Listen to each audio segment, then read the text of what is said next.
Tales of Old Japan ****** e-text prepared by Jonathan Ingram, Sandra Brown, and the Project Gutenberg online distributed proofreading team. Note: the author, Algernon Bertram Freeman-Mitford, 1837–1916, Lord Redesdale, was in the British Foreign Service as a young man. He was assigned to the legation in Japan for several years and acquired a lifelong fascination with Japanese culture. This book has been a standard source of information about Japanese folklore and customs since its original publication in 1871 and has been in print ever since. The Ronins invite Kotsuke no Suke to perform harakiri. The Ronins invite Kotsuke no Suke to perform harakiri. Tales of Old Japan by Lord Redesdale, GCVO, KCB, formerly Second Secretary to the British Legation in Japan, with illustrations drawn and cut on wood by Japanese artists. 1910. Preface. In the introduction to the story of the 47 Ronins, I have said almost as much as is needful by way of preface to my stories. Those of my readers who are most capable of pointing out the many shortcomings and faults of my work, will also be the most indulgent towards me, for anyone who has been in Japan, and studied Japanese, knows the great difficulties by which the learner is beset. For the illustrations, at least, I feel that I need make no apology. Drawn, in the first instance, by one Adake, an artist in my employ, they were cut on wood by a famous wood engraver at Yedo, and are therefore genuine specimens of Japanese art. Messrs. de Yell, on examining the wood blocks, pointed out to me, as an interesting fact, that the lines are cut with the grain of the wood, after the manner of Albert Dürer and some of the old German masters, a process which has been abandoned by modern European wood engravers. It will be noticed that very little allusion is made in these tales to the emperor and his court.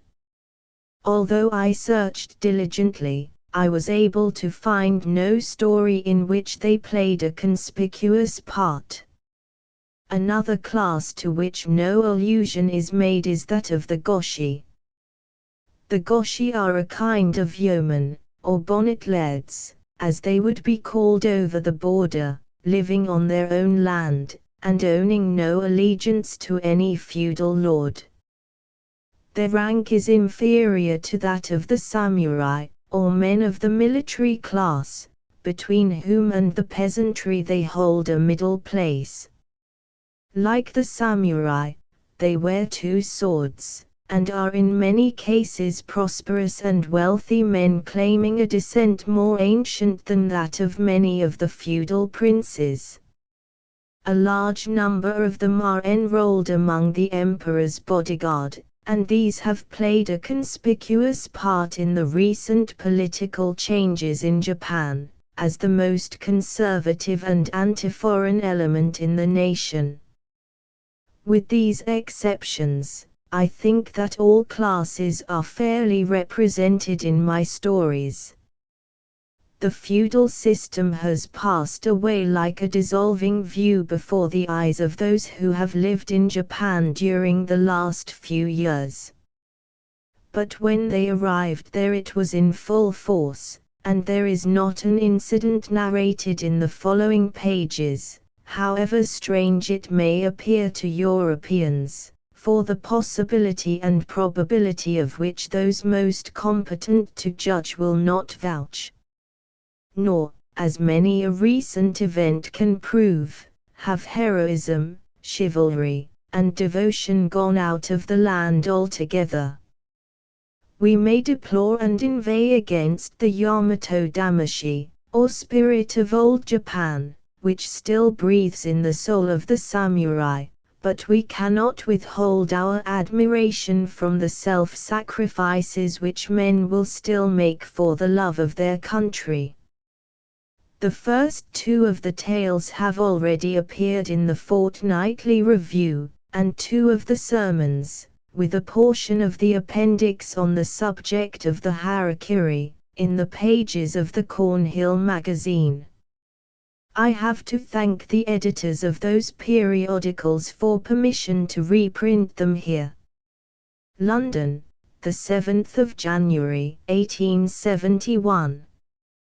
Contents list of illustrations 1. The 47 Ronins 1. The Loves of Gunpashi and Komurasaki 20. Kazuma's Revenge 38. A Story of the Otakodate of Yedo 54. The Wonderful Adventures of Funakoshi Jiuyemon 91. The Eta Maiden and the Hatamoto 115. Fairy Tales 133. The Tongue-Cut Sparrow 135. The Accomplished and Lucky Tea Kettle 138. The Crackling Mountain 141. The Story of the Old Man Who Made Withered Trees to Blossom 145. The Battle of the Ape and the Crab 149. The Adventures of Little Peachling 152. The Fox's Wedding 155. The History of Sakata Kintoki 158. The Elves and the Envious Neighbor 160. The Ghost of Sakura 161. How Tajima Shum was tormented by a devil of his own creation 192. Concerning certain superstitions 197. The Vampire Cat of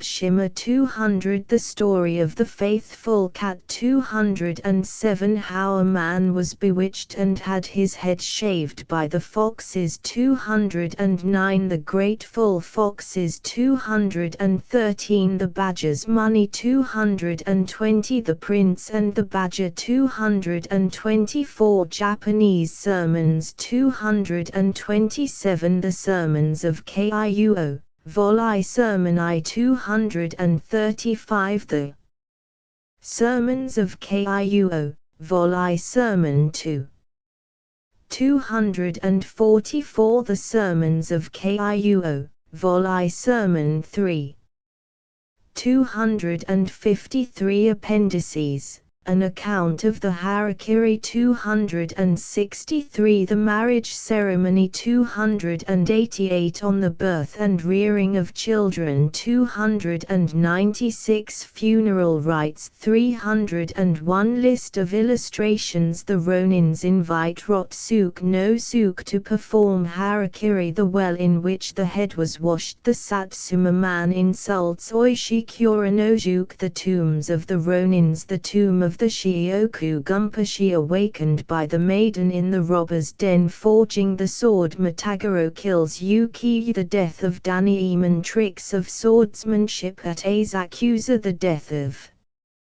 Chibii of Banzu in Funakoshi. Jiuyemon on board the pirate ship. Jiuyemon punishes his wife and the wrestler Funakoshi. Jiuyemon and the goblins. Gokuman champion wrestler. A wrestling match. Genzaburu's meeting with the Eta maiden. The Tongue-Cut Sparrow. The Tongue-Cut Sparrow. 2. The Accomplished and Lucky Tea Kettle. The Accomplished and Lucky Tea Kettle. 2. The Hare and the Badger. The Hare and the Badger. 2. The Old Man Who Caused Withered Trees to Flower. The Old Man Who Caused Withered Trees to Flower. 2. The Ape and the Crab. The Ape and the Crab. 2. Little Peachling. Little Peachling. 2. The Fox's Wedding. The Fox's Wedding. 2. The deputation of peasants at their lord's gate. The ghost of Sakura Sogro thrusting the petition into the shogun's litter. The cat of Nabeshima. The feast of Inari Summer. A Japanese sermon. Tales of old Japan. The 47 Ronins. The books which have been written of late years about Japan have either been compiled from official records, or have contained the sketchy impressions of passing travelers. Of the inner life of the Japanese the world at large knows but little. Their religion, their superstitions, their ways of thought, the hidden springs by which they move, all these are as yet mysteries. Nor is this to be wondered at. The first Western men who came in contact with Japan, I am speaking not of the old Dutch and Portuguese traders and priests, but of the diplomatists and merchants of 11 years ago, met with a cold reception. Above all things, the native government threw obstacles in the way of any inquiry into their language, literature, and history.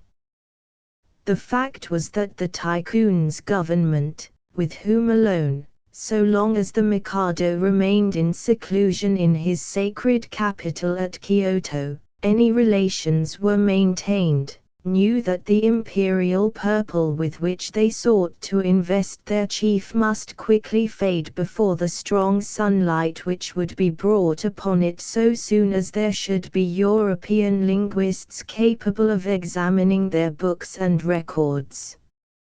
No opportunity was lost of throwing dust in the eyes of the newcomers, whom, even in the most trifling details, it was the official policy to lead astray. Now, however, there is no cause for concealment. The Roy fainéant has shaken off his sloth, and his Maire du Palais, together, and an intelligible government, which need not fear scrutiny from abroad, is the result, the records of the country being but so many proofs of the Mikado's title to power. There is no reason for keeping up any show of mystery. The path of inquiry is open to all, and although there is yet much to be learnt, some knowledge has been attained, in which it may interest those who stay at home to share.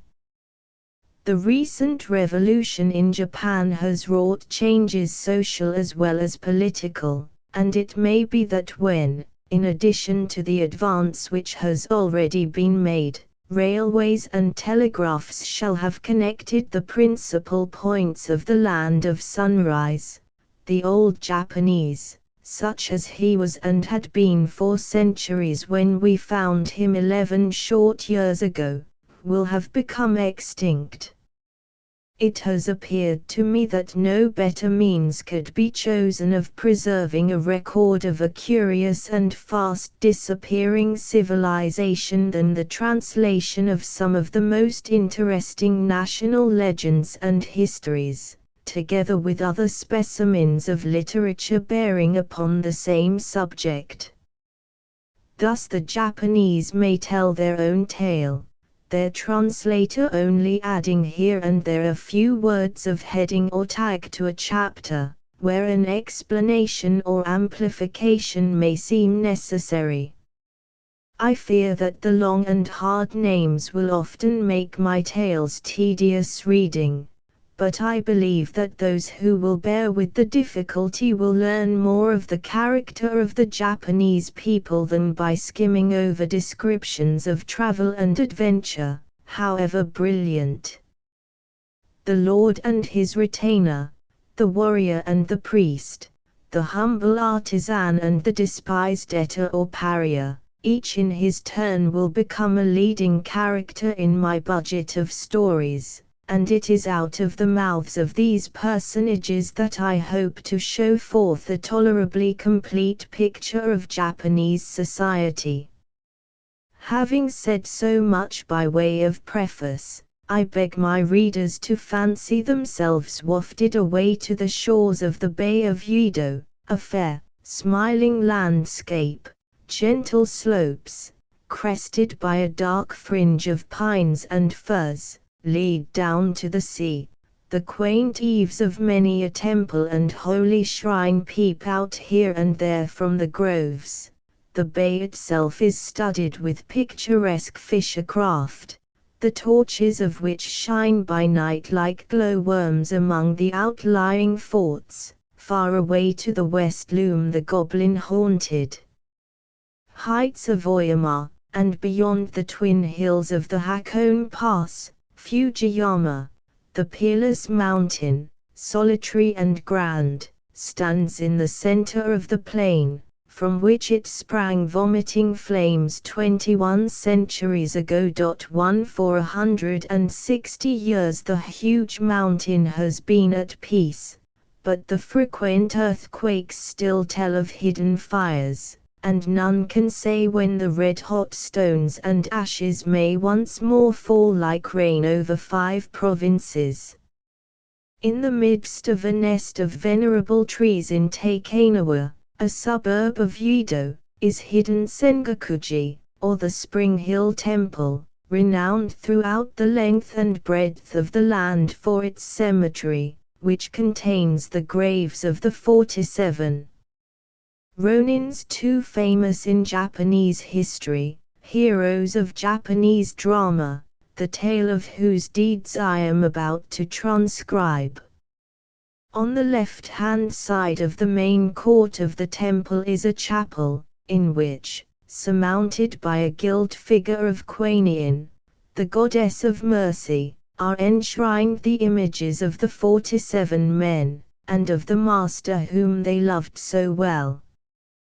The statues are carved in wood, the faces colored, and the dresses richly lacquered. As works of art they have great merit. The action of the heroes, each armed with his favorite weapon, being wonderfully lifelike and spirited. Some are venerable men, with thin, gray hair, one is 77 years old, others are mere boys of 16. Close by the chapel, at the side of a path leading up the hill, is a little well of pure water, fenced in and adorned with a tiny fernery, over which is an inscription, setting forth that this is the well in which the head was washed. You must not wash your hands or your feet here. A little further on is a stall, at which a poor old man earns a pittance by selling books, pictures, and medals, commemorating the loyalty of the 47, and higher up yet, shaded by a grove of stately trees, is a neat enclosure, kept up, as a signboard announces, by voluntary contributions, round which are ranged 48 little tombstones, each decked with evergreens, each with its tribute of water and incense for the comfort of the departed spirit. There were 47 Ronins. There are 48 tombstones, and the story of the 48th is truly characteristic of Japanese ideas of honor. Almost touching the rail of the graveyard is a more imposing monument under which lies buried the Lord, whose death his followers piously avenged. And now for the story. At the beginning of the 18th century there lived a daimyo, called Asa no Takumi no Kami, the lord of the castle of Akao, in the province of Harima. Now it happened that an imperial ambassador from the court of the Mikado having been sent to the shogun III at Yedo, Takumi no Kami and another noble called Kamiya-sama were appointed to receive and feast the envoy, and a high official, named Kirakotsuke no Suke, was named to teach them the proper ceremonies to be observed upon the occasion. The two nobles were accordingly forced to go daily to the castle to listen to the instructions of Kotsuke no Suke. But this Kotsuke no Suke was a man greedy of money, and as he deemed that the presents which the two daimyos, according to time-honored custom, had brought him in return for his instruction, were mean and unworthy, he conceived a great hatred against them, and took no pains in teaching them, but on the contrary rather sought to make laughing-stocks of them. Takumi no Kami, restrained by a stern sense of duty, bore his insults with patience, but Kamiya-sama, who had less control over his temper, was violently incensed, and determined to kill Kotsuke no Suke. The well in which the head was washed. The well in which the head was washed. One night when his duties at the castle were ended, Kamiya-sama returned to his own palace, and having summoned his counselors to a secret conference, said to them, "Kotsuke no Suke has insulted Takumi no Kami and myself during our service in attendance on the imperial envoy. This is against all decency, and I was minded to kill him on the spot, but I bethought me that if I did such a deed within the precincts of the castle, not only would my own life be forfeit, but my family and vassals would be ruined, so I stayed my hand. Still the life of such a wretch is a sorrow to the people, and tomorrow when I go to court I will slay him. My mind is made up, and I will listen to no remonstrance." And as he spoke his face became livid with rage. Now one of Kamiya-sama's counselors was a man of great judgment, and when he saw from his lord's manner that remonstrance would be useless, he said, "Your lordship's words are law, your servant will make all preparations accordingly, and tomorrow, when your lordship goes to court, if this Kotsuke no Suke should again be insolent, let him die the death." And his lord was pleased at this speech, and waited with impatience for the day to break, that he might return to court and kill his enemy. But the counselor went home, and was sorely troubled, and thought anxiously about what his prince had said. And as he reflected, it occurred to him that since Kotsuke no Suke had the reputation of being a miser, he would certainly be open to a bribe, and that it was better to pay any sum, no matter how great, than that his lord and his house should be ruined. So he collected all the money he could, and, giving it to his servants to carry, rode off in the night to Kotsuke no Suke's palace, and said to his retainers, "My master, who is now in attendance upon the imperial envoy, owes much thanks to my lord Kotsuke no Suke, who has been at so great pains to teach him the proper ceremonies to be observed during the reception of the imperial envoy. This is but a shabby present which he has sent by me, but he hopes that his lordship will condescend to accept it, and commends himself to his lordship's favor." And, with these words, he produced 1,000 ounces of silver for Kotsuke no Suke, and 100 ounces to be distributed among his retainers. When the latter saw the money, their eyes sparkled with pleasure, and they were profuse in their thanks, and begging the counselor to wait a little, they went and told their master of the lordly present which had arrived with a polite message from Kamiya-sama. Kotsuke no Suke in eager delight sent for the counselor into an inner chamber, and, after thanking him, promised on the morrow to instruct his master carefully in all the different points of etiquette. So the counselor, seeing the miser's glee, rejoiced at the success of his plan, and having taken his leave returned home in high spirits. But Kamiya-sama, little thinking how his vassal had propitiated his enemy, lay brooding over his vengeance, and on the following morning at daybreak went to court in solemn procession. When Kotsuke no Suke met him, his manner had completely changed, and nothing could exceed his courtesy. "You have come early to court this morning, my lord Kamiya," said he. "I cannot sufficiently admire your zeal. I shall have the honor to call your attention to several points of etiquette today. I must beg your lordship to excuse my previous conduct, which must have seemed very rude, but I am naturally of a cross-grained disposition, so I pray you to forgive me." And as he kept on humbling himself and making fair speeches, the heart of Kamiya-sama was gradually softened, and he renounced his intention of killing him. Thus by the cleverness of his counselor was Kamiya-sama, with all his house, saved from ruin.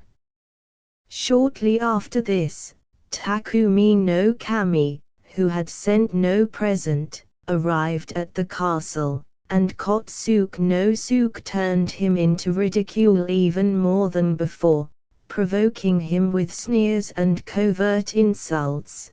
But Takumi no Kami affected to ignore all this, and submitted himself patiently to Kotsuke no Suke's orders. This conduct, so far from producing a good effect, only made Kotsuke no Suke despise him the more, until at last he said haughtily, "Here, my lord of Takumi, the ribbon of my sock has come untied. Be so good as to tie it up for me." Takumi no Kami, although burning with rage at the affront, still thought that as he was on duty he was bound to obey, and tied up the ribbon of the sock. Then Kotsuke no Suke, turning from him, petulantly exclaimed, "Why, how clumsy you are! You cannot so much as tie up the ribbon of a sock properly. Anyone can see that you are a boor from the country, and know nothing of the manners of Yedo." And with a scornful laugh he moved towards an inner room. But the patience of Takumi no Kami was exhausted. This last insult was more than he could bear. "Stop a moment, my lord," cried he. "Well, what is it?" replied the other. And, as he turned round, Takumi no Kami drew his dirk, and aimed a blow at his head, but Kotsuke no Suke, being protected by the court cap which he wore, the wound was but a scratch, so he ran away, and Takumi no Kami, pursuing him, tried a second time to cut him down, but, missing his aim, struck his dirk into a pillar. At this moment an officer, named Kajikawa Yosobi, seeing the affray, rushed up, and holding back the infuriated noble, gave Kotsuke no Suke time to make good his escape.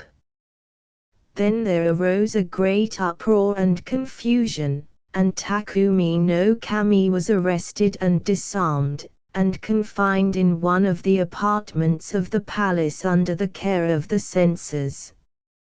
A council was held, and the prisoner was given over to the safeguard of a daimyo, called Tamurayuki no Debut, who kept him in close custody in his own house, to the great grief of his wife and of his retainers. And when the deliberations of the council were completed, it was decided that, as he had committed an outrage and attacked another man within the precincts of the palace, he must perform harakiri, that is, commit suicide by disemboweling. His goods must be confiscated, and his family ruined. Such was the law. So Takumi no Kami performed harakiri. His castle of Ako was confiscated, and his retainers having become ronins, some of them took service with other daimyos, and others became merchants. Now amongst these retainers was his principal counselor, a man called Oishi Kuranojuk, who, with 46 other faithful dependents, formed a league to avenge their master's death by killing Kotsuke no Suke. This Oishi Kuranojuk was absent at the castle of Akio at the time of the affray, which, had he been with his prince, would never have occurred, for, being a wise man, he would not have failed to propitiate Kotsuke no Suke by sending him suitable presents, while the counselor who was in attendance on the prince at Yedo was a dullard, who neglected this precaution, and so caused the death of his master and the ruin of his house. So Oishi Kuranojuk and his 46 companions began to lay their plans of vengeance against Kotsuke no Suke, but the latter was so well guarded by a body of men lent to him by a daimyo called Uyasugi Sama, whose daughter he had married, that they saw that the only way of attaining their end would be to throw their enemy off his guard. With this object they separated and disguised themselves, some as carpenters or craftsmen, others as merchants, and their chief, Kuranojuk, went to Kyoto, and built a house in the quarter called Yamashina, where he took to frequenting houses of the worst repute, and gave himself up to drunkenness and debauchery, as if nothing were further from his mind than revenge. Kotsuke no Suke, in the meanwhile, suspecting that Takumi no Kami's former retainers would be scheming against his life, secretly sent spies to Kyoto, and caused a faithful account to be kept of all that Kuranojuk did. The latter, however, determined thoroughly to delude the enemy into a false security, went on leading a dissolute life with harlots and wine-bibbers. One day, as he was returning home drunk from some low haunt, he fell down in the street and went to sleep, and all the passers-by laughed him to scorn.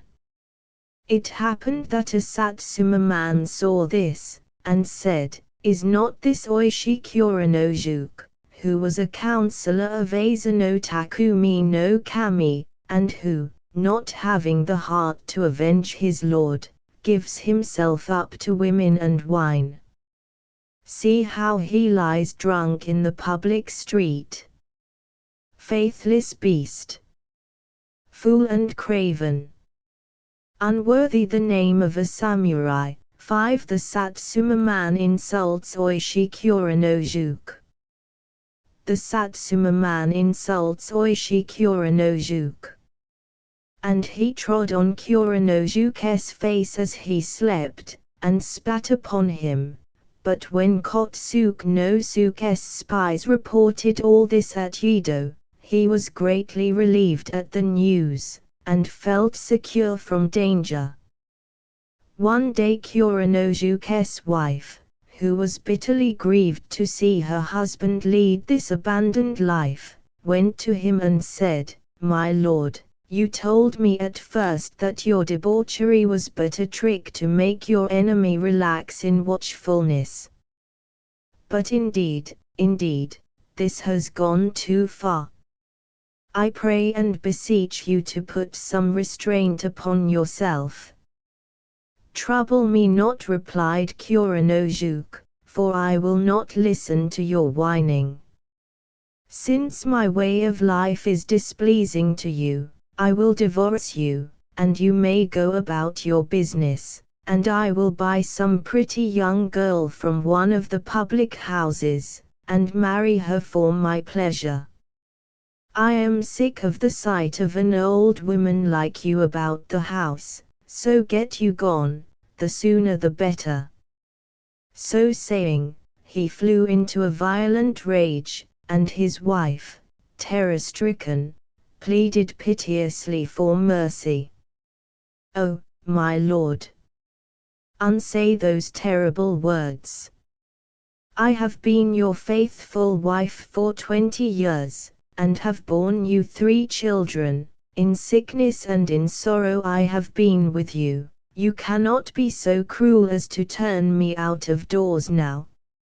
Have pity. Have pity. Cease this useless wailing. My mind is made up, and you must go, and as the children are in my way also, you are welcome to take them with you.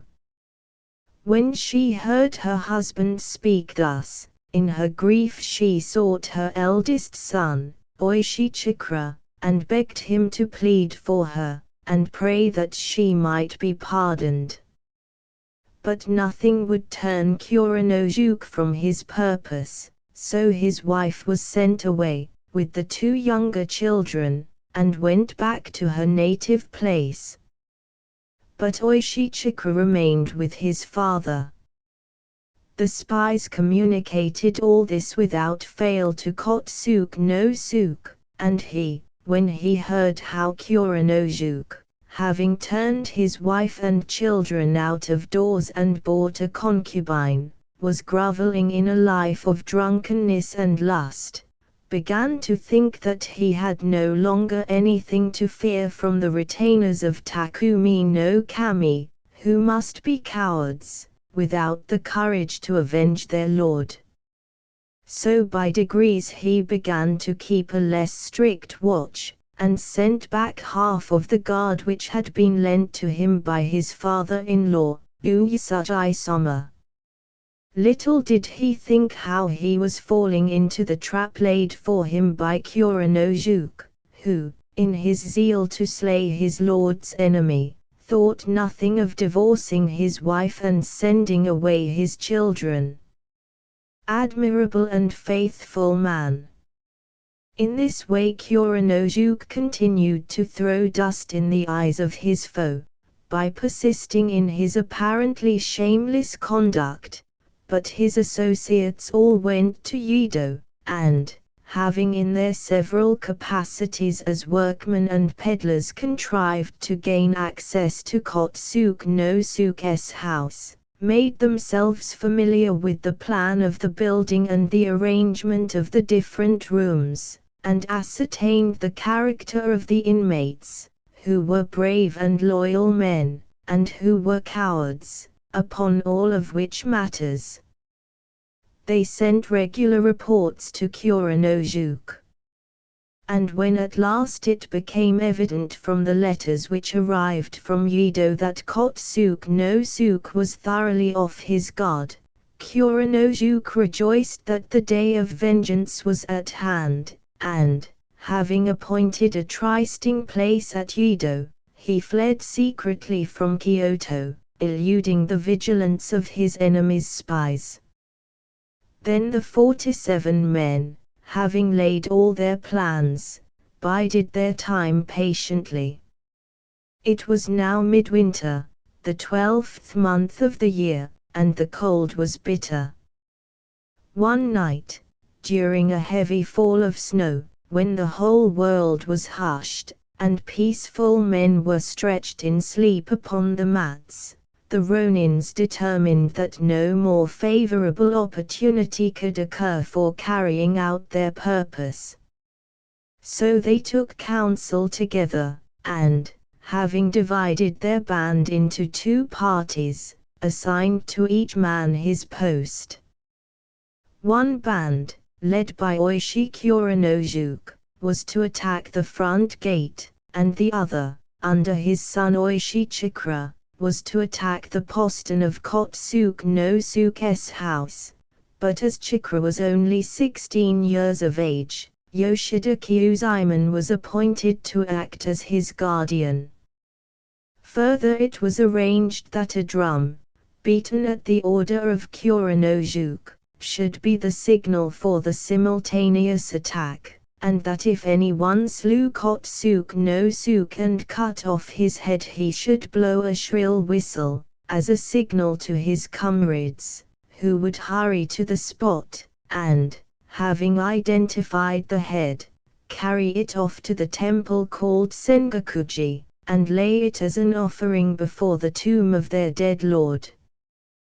Then they must report their deed to the government, and await the sentence of death which would surely be passed upon them. To this the Ronins one and all pledged themselves. Midnight was fixed upon as the hour, and the 47 comrades, having made all ready for the attack, partook of a last farewell feast together, for on the morrow they must die. Then Oishi Kuranojuk addressed the band, and said, "Tonight we shall attack our enemy in his palace. His retainers will certainly resist us, and we shall be obliged to kill them. But to slay old men and women and children is a pitiful thing, therefore, I pray you each one to take great heed lest you kill a single helpless person." His comrades all applauded this speech, and so they remained, waiting for the hour of midnight to arrive. When the appointed hour came, the Ronins set forth. The wind howled furiously, and the driving snow beat in their faces, but little cared they for wind or snow as they hurried on their road, eager for revenge. At last they reached Kotsuke no Suke's house, and divided themselves into 2 bands, and Chikra, with 23 men, went round to the back gate. Then 4 men, by means of a ladder of ropes which they hung onto the roof of the porch, effected an entry into the courtyard, and, as they saw signs that all the inmates of the house were asleep, they went into the porter's lodge where the guard slept, and, before the latter had time to recover from their astonishment, bound them. The terrified guard prayed hard for mercy, that their lives might be spared, and to this the Ronins agreed on condition that the keys of the gate should be given up, but the others tremblingly said that the keys were kept in the house of one of their officers, and that they had no means of obtaining them. Then the Ronins lost patience, and with a hammer dashed in pieces the big wooden bolt which secured the gate, and the doors flew open to the right and to the left. At the same time Chikra and his party broke in by the back gate. Then Oishi Kuranojuk sent a messenger to the neighboring houses, bearing the following message: "We, the Ronins who were formerly in the service of Asano Takumi no Kami, are this night about to break into the palace of Kotsuke no Suke, to avenge our lord. As we are neither night robbers nor ruffians, no hurt will be done to the neighboring houses. We pray you to set your minds at rest." And as Kotsuke no Suke was hated by his neighbors for his covetousness, they did not unite their forces to assist him. Another precaution was yet taken. Lest any of the people inside should run out to call the relations of the family to the rescue, and these coming in force should interfere with the plans of the Ronins, Kuranojuk stationed 10 of his men armed with bows on the roof of the 4 sides of the courtyard, with orders to shoot any retainers who might attempt to leave the place. Having thus laid all his plans and posted his men, Kuranojuk with his own hand beat the drum and gave the signal for attack. 10 of Kotsuke no Suke's retainers, hearing the noise, woke up, and, drawing their swords, rushed into the front room to defend their master. At this moment the Ronins, who had burst open the door of the front hall, entered the same room. Then arose a furious fight between the 2 parties, in the midst of which Chikra, leading his men through the garden, broke into the back of the house, and Kotsook no Sook, in terror of his life, took refuge, with his wife and female servants, in a closet in the veranda, while the rest of his retainers, who slept in the barrack outside the house, made ready to go to the rescue. But the Ronins who had come in by the front door, and were fighting with the 10 retainers, ended by overpowering and slaying the latter without losing one of their own number, after which, forcing their way bravely towards the back rooms, they were joined by Chikra and his men, and the 2 bands were united in one. By this time the remainder of Kotsook no Sook's men had come in, and the fight became general, and Kuranojuk, sitting on a camp stool, gave his orders and directed the Ronins. Soon the inmates of the house perceived that they were no match for their enemy, so they tried to send out intelligence of their plight to Uyasujai Soma, their lord's father-in-law, begging him to come to the rescue with all the force at his command. But the messengers were shot down by the archers whom Kuranojuk had posted on the roof. So no help coming, they fought on in despair. Then Kuranojuk cried out with a loud voice, "Kotsook no Sook alone is our enemy, let someone go inside and bring him forth, dead or alive." Now in front of Kotsook no Sook's private room stood 3 brave retainers with drawn swords. The first was Kobayashi Hihachi, the second was Weiku Handaiyu, and the third was Shimizu Ikaku, all good men and true, and expert swordsmen. So stoutly did these men lay about them that for a while they kept the whole of the Ronins at bay, and at one moment even forced them back. When Oishi Kuranojuk saw this, he ground his teeth with rage, and shouted to his men, "What? Did not every man of you swear to lay down his life in avenging his lord, and now are you driven back by 3 men? Cowards, not fit to be spoken to. To die fighting in a master's cause should be the noblest ambition of a retainer." Then turning to his own son Chikra, he said, "Here, boy. Engage those men, and if they are too strong for you, die." Spurred by these words, Chikra seized a spear and gave battle to Weiku Handaiyu, but could not hold his ground, and backing by degrees, was driven out into the garden, where he missed his footing and slipped into a pond.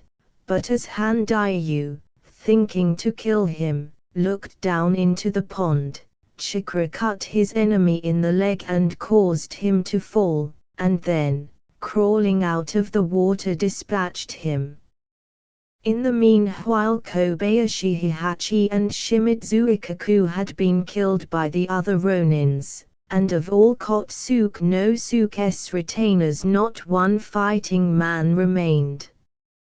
Chikra, seeing this, went with his bloody sword in his hand into a back room to search for Kotsook no Sook, but he only found the son of the latter, a young lord named Kirasei Aoyi, who, carrying a halberd, attacked him, but was soon wounded and fled.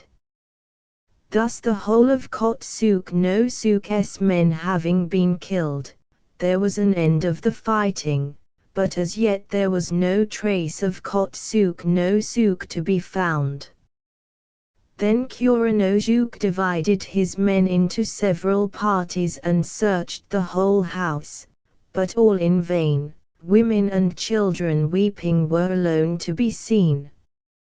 At this the 47 men began to lose heart in regret, that after all their toil they had allowed their enemy to escape them, and there was a moment when in their despair they agreed to commit suicide together upon the spot, but they determined to make one more effort.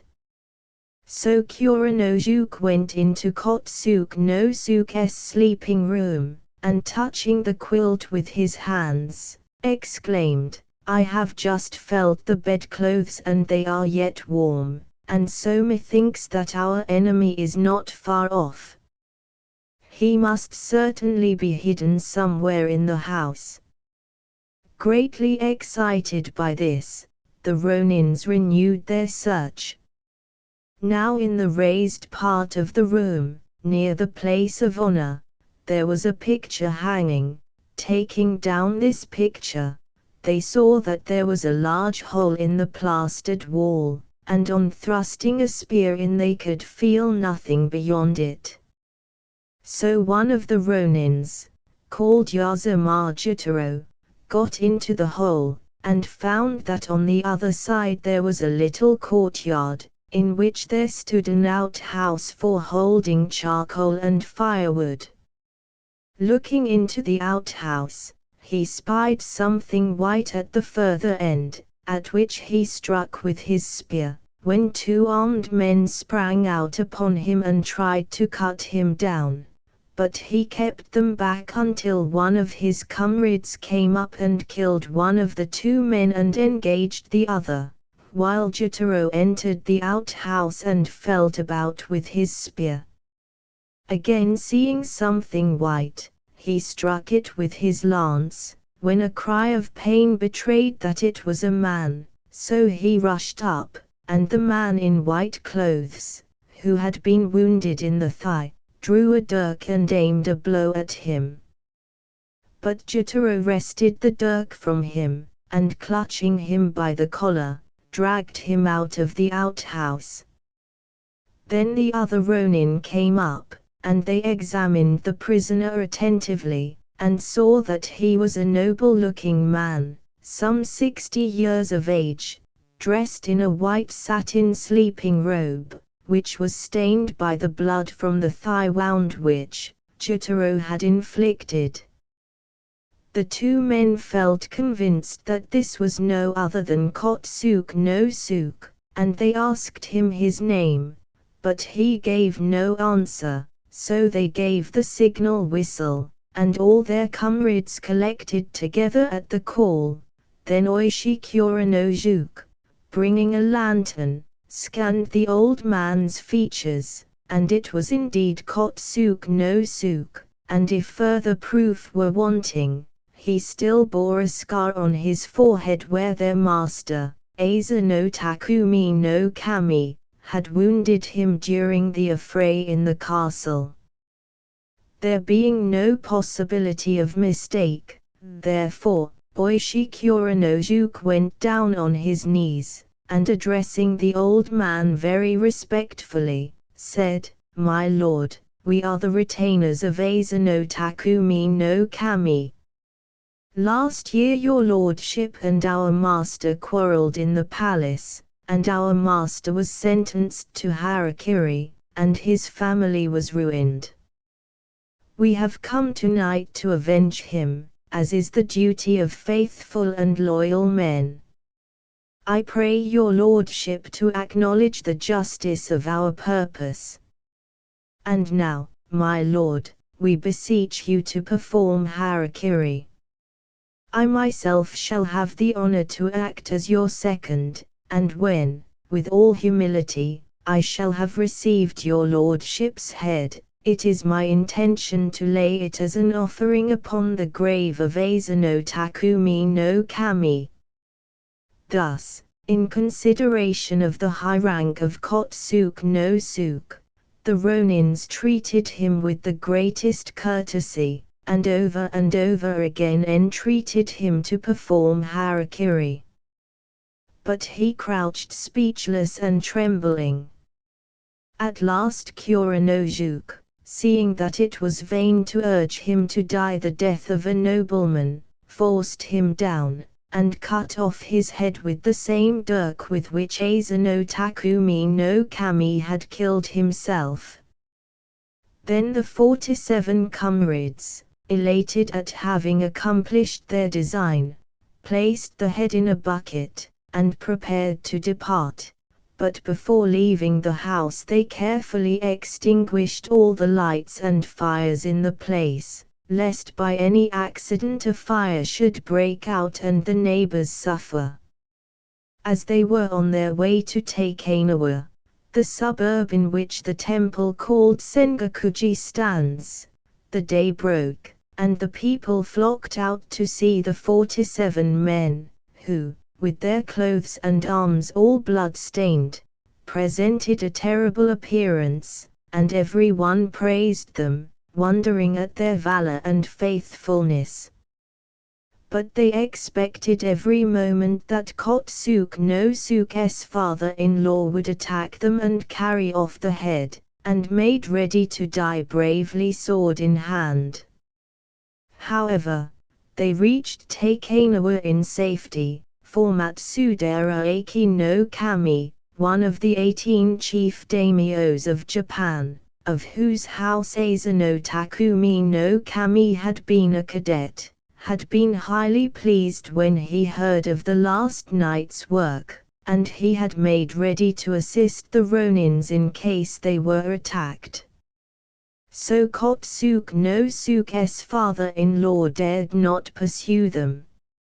At about 7 in the morning they came opposite to the palace of Matsudera Mutsu no Kami, the prince of Sendai, and the prince, hearing of it, sent for one of his counselors and said, "The retainers of Takumi no Kami have slain their lord's enemy, and are passing this way. I cannot sufficiently admire their devotion, so, as they must be tired and hungry after their night's work, do you go and invite them to come in here, and set some grill and a cup of wine before them." So the counselor went out and said to Oishi Kuranojuke, "Sir, I am a counselor of the Prince of Sendai, and my master bids me beg you, as you must be worn out after all you have undergone, to come in and partake of such poor refreshment as we can offer you. This is my message to you from my lord." "I thank you, sir," replied Kuranojuke. "It is very good of his lordship to trouble himself to think of us. We shall accept his kindness gratefully."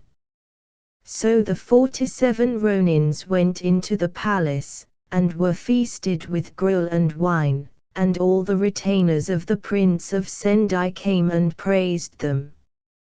Then Kuranojuke turned to the counselor and said, "Sir, we are truly indebted to you for this kind hospitality, but as we have still to hurry to Sengakuji, we must needs humbly take our leave." And, after returning many thanks to their hosts, they left the palace of the Prince of Sendai and hastened to Sengakuji, where they were met by the abbot of the monastery, who went to the front gate to receive them, and led them to the tomb of Takumi no Kami. And when they came to their lord's grave, they took the head of Kotsuke no Suke, and having washed it clean in a well hard by, laid it as an offering before the tomb. When they had done this, they engaged the priests of the temple to come and read prayers while they burnt incense. First Oishi Kuranojuke burnt incense, and then his son Oishi Chikra, and after them the other 45 men performed the same ceremony. Then Kuranojuke, having given all the money that he had by him to the abbot, said, "When we 47 men shall have performed harakiri, I beg you to bury us decently. I rely upon your kindness. This is but a trifle that I have to offer, such as it is, let it be spent in masses for our souls." And the abbot, marveling at the faithful courage of the men, with tears in his eyes pledged himself to fulfill their wishes. So the 47 Ronins, with their minds at rest, waited patiently until they should receive the orders of the government. At last they were summoned to the Supreme Court, where the governors of Yedo and the public censors had assembled, and the sentence passed upon them was as follows: whereas, neither respecting the dignity of the city nor fearing the government, having leagued yourselves together to slay your enemy, you violently broke into the house of Kirakot Suk no Suk by night and murdered him.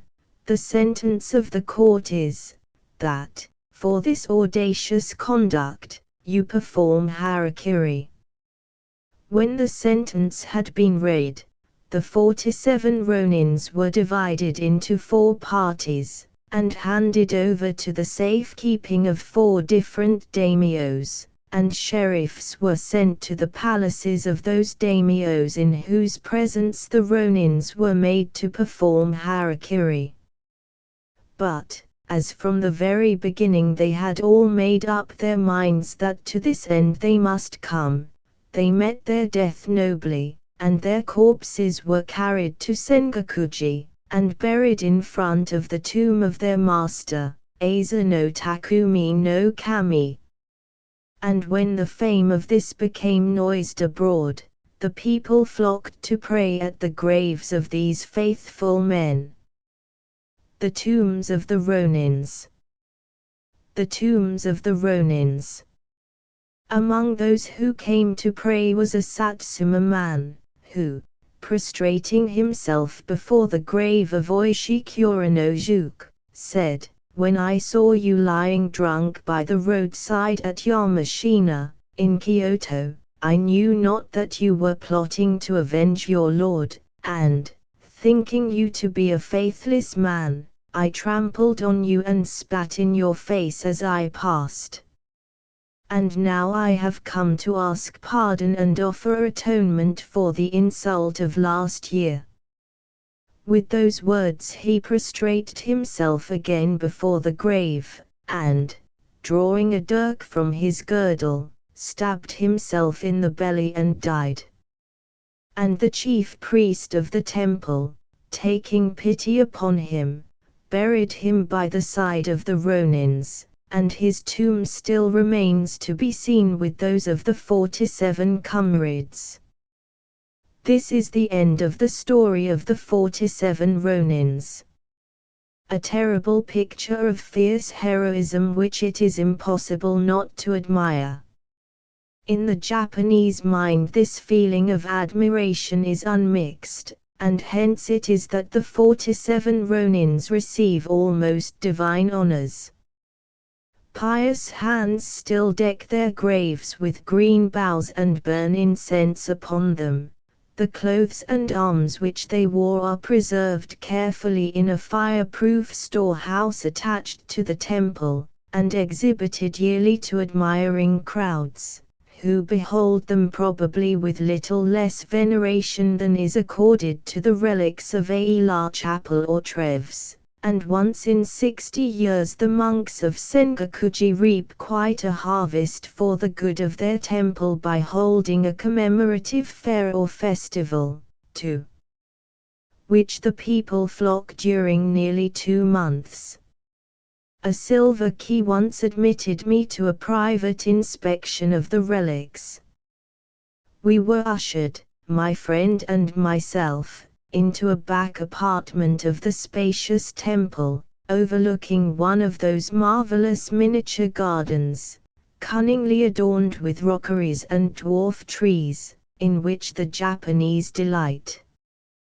One by one, carefully labeled and indexed boxes containing the precious articles were brought out and opened by the chief priest. Such a curious medley of old rags and scraps of metal and wood. Homemade chain armor, composed of wads of leather secured together by pieces of iron, bear witness to the secrecy with which the Ronins made ready for the fight. To have bought armor would have attracted attention, so they made it with their own hands. old moth-eaten surcoats, bits of helmets, 3 flutes, a writing box that must have been any age at the time of the tragedy, and is now tumbling to pieces, tattered trousers of what once was rich silk brocade, now all unravelled and befringed, scraps of leather, part of an old gauntlet, crests and badges, bits of sword handles, spearheads and dirks, the latter all red with rust, but with certain patches more deeply stained as if the fatal clots of blood were never to be blotted out. All these were reverently shown to us. Among the confusion and litter were a number of documents, yellow with age and much worn at the folds. One was a plan of Kotsuk no Suke's house, which one of the Ronins obtained by marrying the daughter of the builder who designed it. 3 of the manuscripts appeared to me so curious that I obtained leave to have copies taken of them. The first is the receipt given by the retainers of Kotsuk no Suke's son in return for the head of their lord's father, which the priests restored to the family, and runs as follows: Memorandum, Item 1 Head. Item 1 Paper parcel. The above articles are acknowledged to have been received. Signed, Sayada Magobili. LOC Sigil. Saito Kunai. LOC Sigil. To the priests deputed from the temple Sengakuji, His Reverence Sakishi, His Reverence Ishidon.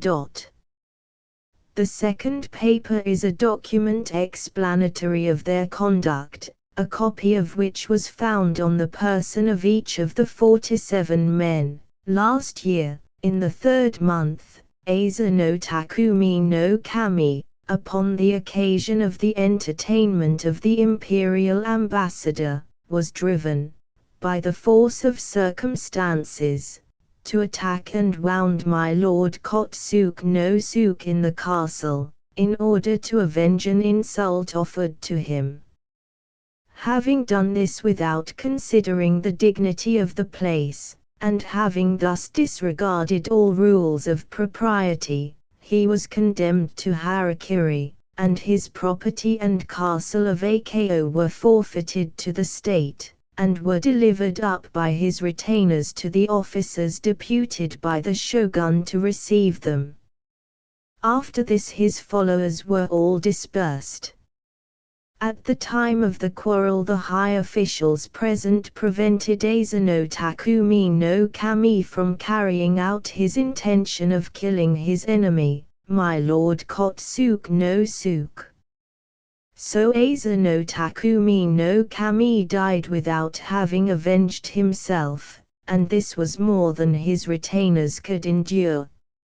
It is impossible to remain under the same heaven with the enemy of lord or father. For this reason we have dared to declare enmity against a personage of so exalted rank. This day we shall attack Kira Kotsuk no Suke, in order to finish the deed of vengeance which was begun by our dead lord. If any honorable person should find our bodies after death, he is respectfully requested to open and read this document. 15th year of Jonroku. 12th month.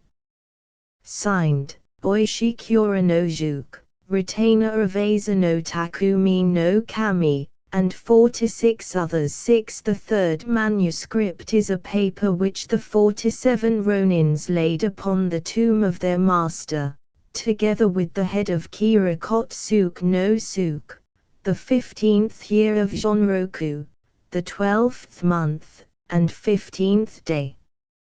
We have come this day to do homage here, 47 men in all, from Oishi Kuranojuke down to the foot soldier, Terose Kakichiman, all cheerfully about to lay down our lives on your behalf. we reverently announce this to the honored spirit of our dead master.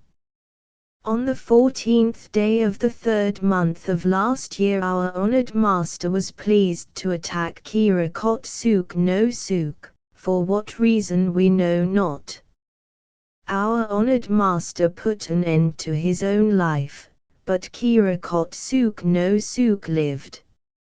Although we fear that after the decree issued by the government this plot of ours will be displeasing to our honored master, still we, who have eaten of your food, could not without blushing repeat the verse, Thou shalt not live under the same heaven nor tread the same earth with the enemy of thy Father or Lord, nor could we have dared to leave hell and present ourselves before you in paradise, unless we had carried out the vengeance which you began. Every day that we waited seemed as 3 autumns to us. Verily, we have trodden the snow for 1 day, nay, for 2 days, and have tasted food but once. The old and decrepit, the sick and ailing, have come forth gladly to lay down their lives. Men might laugh at us, as at grasshoppers trusting in the strength of their arms, and thus shame our honored Lord, but we could not halt in our deed of vengeance. Having taken counsel together last night, we have escorted my Lord Kot Suk no Suk hither to your tomb. This dirk 7 by which our honored Lord set great store last year, and entrusted to our care, we now bring back. If your noble spirit be now present before this tomb, we pray you, as a sign, to take the dirk, and, striking the head of your enemy with it a 2nd time, to dispel your hatred forever. This is the respectful statement of 47 men. The text, Thou shalt not live under the same heaven with the enemy of thy Father, is based upon the Confucian books. Dr. Legge, in his Life and Teachings of Confucius p. 113, has an interesting paragraph summing up the doctrine of the sage upon the subject of revenge. In the 2nd book of the Lekei there is the following passage, With the slayer of his father a man may not live under the same heaven, against the slayer of his brother a man must never have to go home to fetch a weapon, with the slayer of his friend a man may not live in the same state. The lex talionis is here laid down in its fullest extent. The Chowla tells us of a provision made against the evil consequences of the principle by the appointment of a minister called the reconciler. The provision is very inferior to the cities of refuge which were set apart by Moses for the manslayer to flee to from the fury of the avenger. Such as it was, however, it existed, and it is remarkable that Confucius, when consulted on the subject, took no notice of it, but affirmed the duty of blood revenge in the strongest and most unrestricted terms. His disciple, Tzed here, asked him, what course is to be pursued in the murder of a father or mother? He replied, the son must sleep upon a matting of grass with his shield for his pillow, he must decline to take office, he must not live under the same heaven with the slayer. When he meets him in the marketplace or the court, he must have his weapon ready to strike him. And what is the course in the murder of a brother? The surviving brother must not take office in the same state with the slayer, yet, if he go on his prince's service to the state where the slayer is, though he meet him, he must not fight with him. And what is the course in the murder of an uncle or cousin? In this case the nephew or cousin is not the principal. If the principal, on whom the revenge devolves, can take it, he has only to stand behind with his weapon in his hand, and support him. I will add one anecdote to show the sanctity which is attached to the graves of the 47. In the month of September, 1868, a certain man came to pray before the grave of Oishikara. Having finished his prayers, he deliberately performed harakiri and, the belly wound not being mortal, dispatched himself by cutting his throat.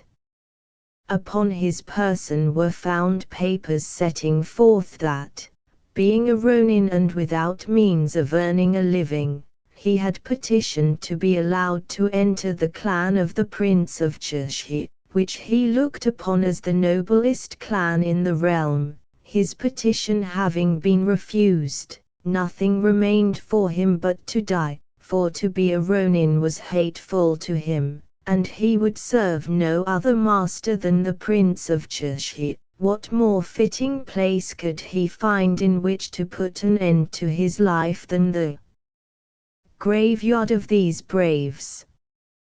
This happened at about 200 yards distance from my house, and when I saw the spot an hour or two later, the ground was all bespattered with blood, and disturbed by the death struggles of the man. The loves of Gumpashi and Komurasaki within 2 miles or so from Yedo, and yet well away from the toil and din of the great city, stands the village of Meguro. Once past the outskirts of the town, the road leading thither is bounded on either side by woodlands rich in an endless variety of foliage, broken at intervals by the long, low line of villages and hamlets. As we draw near to Meguro, the scenery, becoming more and more rustic, increases in beauty. Deep shady lanes, bordered by hedgerows as luxurious as any in England, lead down to a valley of rice fields bright with the emerald green of the young crops. To the right and to the left rise knolls of fantastic shape, crowned with a profusion of cryptomerias, Scotch firs and other cone-bearing trees, and fringed with thickets of feathery bamboos, bending their stems gracefully to the light summer breeze.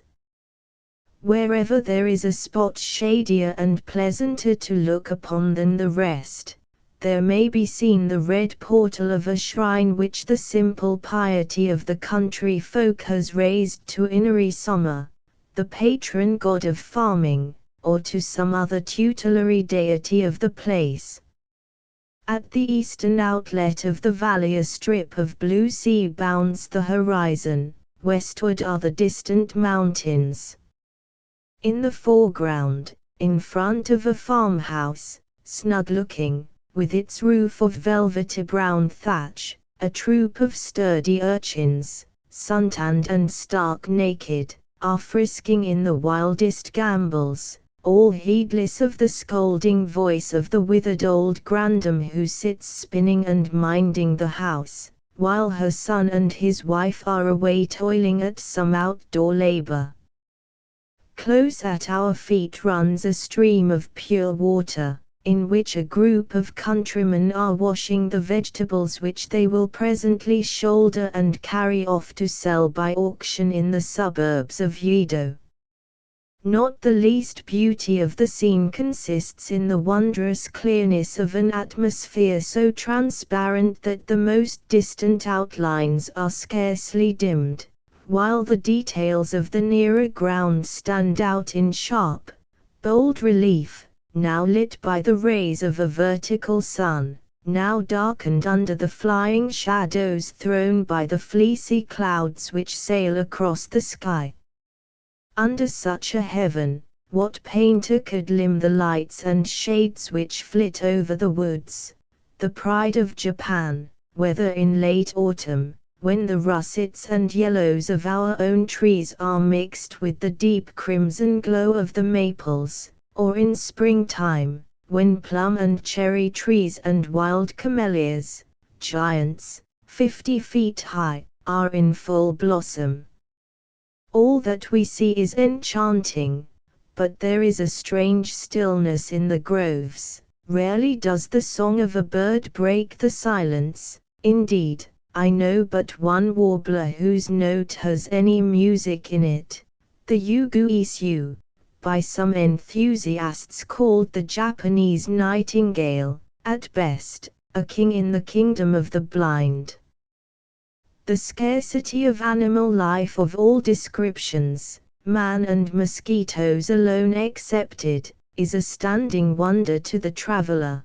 The sportsman must toil many a weary mile to get a shot at boar, or deer, or pheasant, and the plough of the farmer and the trap of the poacher, who works in and out of season, threaten to exterminate all wild creatures, unless, indeed, the government should, as they threatened in the spring of 1869, put in force some adaptation of European game laws.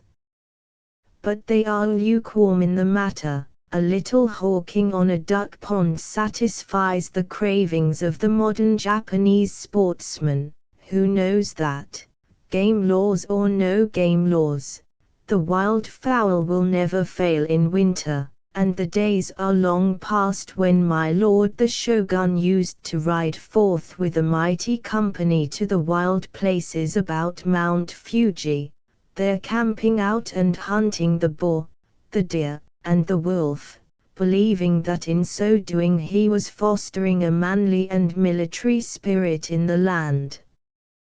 There is one serious drawback to the enjoyment of the beauties of the Japanese country, and that is the intolerable affront which is continually offered to one's sense of smell. The whole of what should form the sewerage of the city is carried out on the backs of men and horses, to be thrown upon the fields, and, if you would avoid the overpowering nuisance, you must walk handkerchief in hand, ready to shut out the stench which assails you at every moment. It would seem natural, while writing of the Japanese country, to say a few words about the peasantry, their relation to the lord of the soil, and their government. But these I must reserve for another place. At present our dealings are with the pretty village of Meguro. At the bottom of a little lane, close to the entrance of the village, stands an old shrine of the Shinto, the form of hero worship which existed in Japan before the introduction of Confucianism or of Buddhism, surrounded by lofty cryptomerias. The trees around a Shinto shrine are specially under the protection of the god to whom the altar is dedicated, and, in connection with them, there is a kind of magic still respected by the superstitious, which recalls the waxen dolls, through the medium of which sorcerers of the Middle Ages in Europe, and indeed those of ancient Greece, as Theocritus tells us, pretended to kill the enemies of their clients. This is called Ushi no Toki Meri, or going to worship at the hour of the ox nine, and is practiced by jealous women who wish to be revenged upon their faithless lovers. When the world is at rest, at 2 in the morning, the hour of which the ox is the symbol, the woman rises. She dons a white robe and high sandals or clogs. Her coif is a metal tripod, in which are thrust 3 lighted candles. Around her neck she hangs a mirror, which falls upon her bosom. In her left hand she carries a small straw figure, the effigy of the lover who has abandoned her, and in her right she grasps a hammer and nails, with which she fastens the figure to one of the sacred trees that surround the shrine. There she prays for the death of the traitor, vowing that, if her petition be heard, she will herself pull out the nails which now offend the god by wounding the mystic tree. Night after night she comes to the shrine, and each night she strikes in 2 or more nails, believing that every nail will shorten her lover's life, for the god, to save his tree, will surely strike him dead. Meguro is one of the many places round Yedo to which the good citizens flock for purposes convivial or religious, or both. Hence it is that, cheek by jowl with the old shrines and temples, you will find many a pretty tea-house, standing at the rival doors of which mesdemoiselles Sugar, Wave of the Sea, Flower, Seashore, and Chrysanthemum are pressing in their invitations to you to enter and rest. Not beautiful these damsels, if judged by our standard, but the charm of Japanese women lies in their manner and dainty little ways, and the tea-house girl, being a professional decoy duck, is an adept in the art of flirting, en tout honneur, be it remembered, for she is not to be confounded with the frail beauties of the Yoshiwara, nor even with her sisterhood near the ports open to foreigners, and to their corrupting influence. For, strange as it seems, our contact all over the East has an evil effect upon the natives. In one of the tea-houses a thriving trade is carried on in the sale of wooden tablets, some 6 inches square, adorned with the picture of a pink cuttlefish on a bright blue ground. These are ex-votos, destined to be offered up at the temple of Yakushi Nyurai, the Buddhist Aesculapius, which stands opposite, and concerning the foundation of which the following legend is told. In the days of old there was a priest called Jikaku, who at the age of 40 years, it being the autumn of the 10th year of the period called Tenko, AD 833, was suffering from disease of the eyes, which had attacked him 3 years before. In order to be healed from this disease he carved a figure of Yakushi Nyurai, to which he used to offer up his prayers. 5 years later he went to China, taking with him the figure as his guardian saint, and at a place called Keiretsu it protected him from robbers and wild beasts and from other calamities. There he passed his time in studying the sacred laws both hidden and revealed, and after 9 years set sail to return to Japan. When he was on the high seas a storm arose, and a great fish attacked and tried to swamp the ship, so that the rudder and mast were broken, and the nearest shore being that of a land inhabited by devils, to retreat or to advance was equally dangerous. Then the holy man prayed to the patron saint whose image he carried, and as he prayed, behold the true Yakushi Nyurai appeared in the center of the ship, and said to him, Verily, thou hast travelled far that the sacred laws might be revealed for the salvation of many men. Now, therefore, take my image, which thou carriest in thy bosom, and cast it into the sea, that the wind may abate, and that thou mayest be delivered from this land of devils. The commands of the saints must be obeyed, so with tears in his eyes, the priest threw into the sea the sacred image which he loved. Then did the wind abate, and the waves were stilled, and the ship went on her course as though she were being drawn by unseen hands until she reached a safe haven. In the 10th month of the same year the priest again set sail, trusting to the power of his patron saint, and reached the harbor of Tsukushi without mishap. For 3 years he prayed that the image which he had cast away might be restored to him, until at last one night he was warned in a dream that on the seashore at Matsura Yakushi Nyurai would appear to him. In consequence of this dream he went to the province of Hizen, and landed on the seashore at Hirato, where, in the midst of a blaze of light, the image which he had carved appeared to him twice, riding on the back of a cuttlefish. Thus was the image restored to the world by a miracle.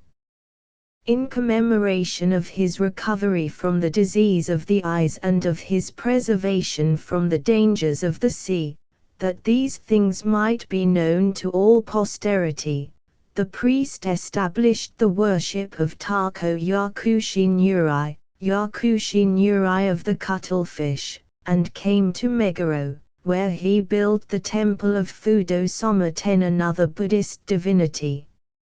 At this time there was an epidemic of smallpox in the village, so that men fell down and died in the street, and the holy man prayed to Fudo-sama that the plague might be stayed. Then the god appeared to him, and said, "The saint Yakushi Nyurai of the cuttlefish, whose image thou carriest, desires to have his place in this village, and he will heal this plague. Thou shalt, therefore, raise a temple to him here, that not only this smallpox, but other diseases for future generations, may be cured by his power." Hearing this, the priest shed tears of gratitude, and having chosen a piece of fine wood, carved a large figure of his patron saint of the cuttlefish, and placed the smaller image inside of the larger, and laid it up in this temple, to which people still flock that they may be healed of their diseases. Such is the story of the miracle, translated from a small ill-printed pamphlet sold by the priests of the temple, all the decorations of which, even to a bronze lantern in the middle of the yard, are in the form of a cuttlefish, the sacred emblem of the place. What pleasanter lounge in which to while away a hot day could a man wish for than the shade of the trees borne by the hill on which stands the temple of Fudo-sama? 2 jets of pure water springing from the rock are voided by spouts carved in the shape of dragons into a stone basin enclosed by rails, within which it is written that no woman may enter. If you are in luck, you may cool yourself by watching some devotee, naked save his loincloth, performing the ceremony called Suajiyo, that is to say, praying under the waterfall that his soul may be purified through his body. In winter it requires no small pluck to go through this penance, yet I have seen a penitent submit to it for more than a quarter of an hour on a bitterly cold day in January. In summer, on the other hand, the religious exercise called Hyakudo, or the 100 times, which may also be seen here to advantage, is no small trial of patience. It consists in walking backwards and forwards 100 times between 2 points within the sacred precincts, repeating a prayer each time. The count is kept either upon the fingers or by depositing a length of twisted straw each time that the goal is reached. At this temple the place allotted for the ceremony is between a grotesque bronze figure of Tengu-sama, the dog of heaven, the terror of children, a most hideous monster with a gigantic nose, which it is beneficial to rub with a finger afterwards to be applied to one's own nose, and a large brown box inscribed with the characters Hyakudo in high relief, which may generally be seen full of straw tallies. It is no sinecure to be a good Buddhist, for the gods are not lightly to be propitiated. Prayer and fasting, mortification of the flesh, abstinence from wine, from women, and from favorite dishes, are the only passports to rising in office, prosperity in trade, recovery from sickness, or a happy marriage with a beloved maiden. Nor will mere faith without works be efficient. A votive tablet of proportionate value to the favor prayed for, or a sum of money for the repairs of the shrine or temple, is necessary to win the favor of the gods. Poorer persons will cut off the queue of their hair and offer that up, and at Hurinaki, a temple in great renown some 8 or 9 miles from Yedo, there is a rope about 2 inches and a half in diameter and about 6 fathoms long, entirely made of human hair so given to the gods. It lies coiled up, dirty, moth-eaten, and uncared for, at one end of a long shed full of tablets and pictures, by the side of a rude native fire engine. The taking of life being displeasing to Buddha, outside many of the temples old women and children earn a livelihood by selling sparrows, small eels, carp, and tortoises, which the worshipper sets free in honor of the deity, within whose territory cocks and hens and doves, tame and unharmed, perch on every jutty, frieze, buttress, and coign of vantage.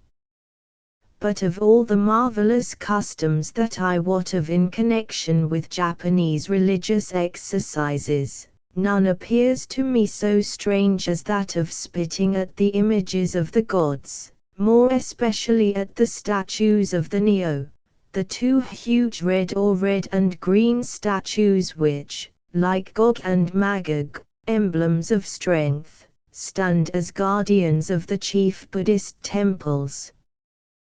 The figures are protected by a network of iron wire, through which the votaries, praying the while, spit pieces of paper, which they had chewed up into a pulp. If the pellet sticks to the statue, the omen is favorable; if it falls, the prayer is not accepted. The inside of the great bell at the tycoon's burial ground, and almost every holy statue throughout the country, are all covered with these outspittings from pious mouths. 11 The tomb of the Shioku. The tomb of the Shioku. Through all this discourse about temples and tea houses, I am coming by degrees to the goal of our pilgrimage, 2 old stones, mouldering away in a rank, overgrown graveyard hard by, an old burying ground, forgotten by all save those who love to dig out the tales of the past. The key is kept by a ghoulish old dame, almost as time-worn and mildewed as the tomb over which she watches. Obedient to our call, and looking forward to a fee 10 times greater than any native would give her, she hobbles out, and, opening the gate, points out the stone bearing the inscription, "The tomb of the Shioku, fabulous birds, which, living one within the other, a mysterious duality contained in one body, are the emblem of connubial love and fidelity."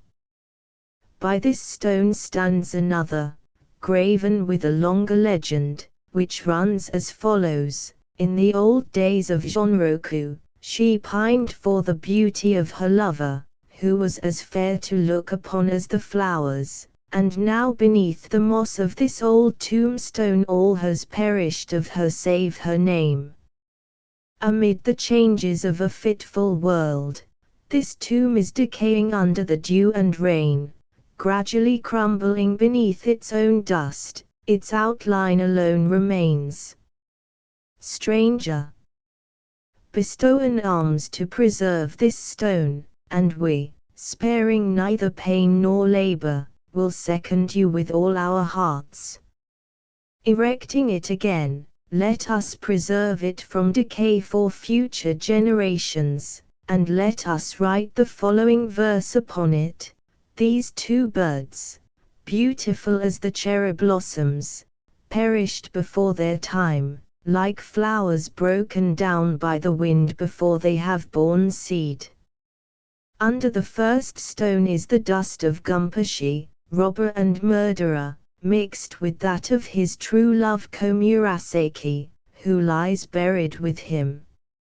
Her sorrows and constancy have hallowed the place, and pious people still come to burn incense and lay flowers before the grave.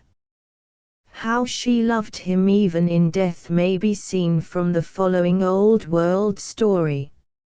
About 230 years ago there lived in the service of a daimyo of the province of Inaba a young man, called Shirai Gumpushe, who, when he was but 16 years of age, had already won a name for his personal beauty and valor, and for his skill in the use of arms. Now it happened that one day a dog belonging to him fought with another dog belonging to a fellow clansman, and the two masters, being both passionate youths, disputing as to whose dog had had the best of the fight, quarreled and came to blows, and Gumpushe slew his adversary, and in consequence of this he was obliged to flee from his country, and make his escape to Yedo. And so Gumpushe set out on his travels. One night, weary and footsore, he entered what appeared to him to be a roadside inn, ordered some refreshment, and went to bed, little thinking of the danger that menaced him, for as luck would have it, this inn turned out to be the trysting place of a gang of robbers, into whose clutches he had thus unwittingly fallen. To be sure, Gumpushe's purse was but scantily furnished, but his sword and dirk were worth some 300 ounces of silver, and upon these the robbers, of whom there were 10, had cast envious eyes, and had determined to kill the owner for their sake, but he, all unsuspicious, slept on in fancied security.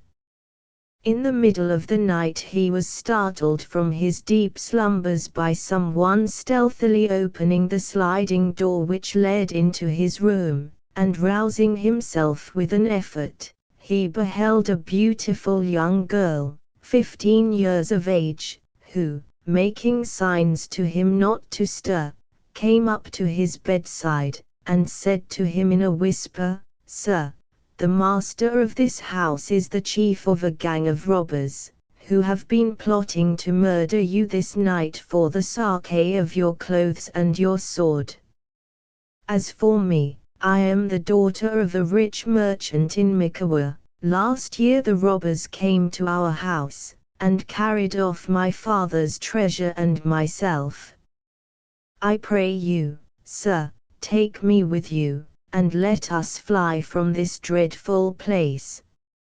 She wept as she spoke, and Gumpushe was at first too much startled to answer, but being a youth of high courage and a cunning fencer to boot, he soon recovered his presence of mind, and determined to kill the robbers, and to deliver the girl out of their hands.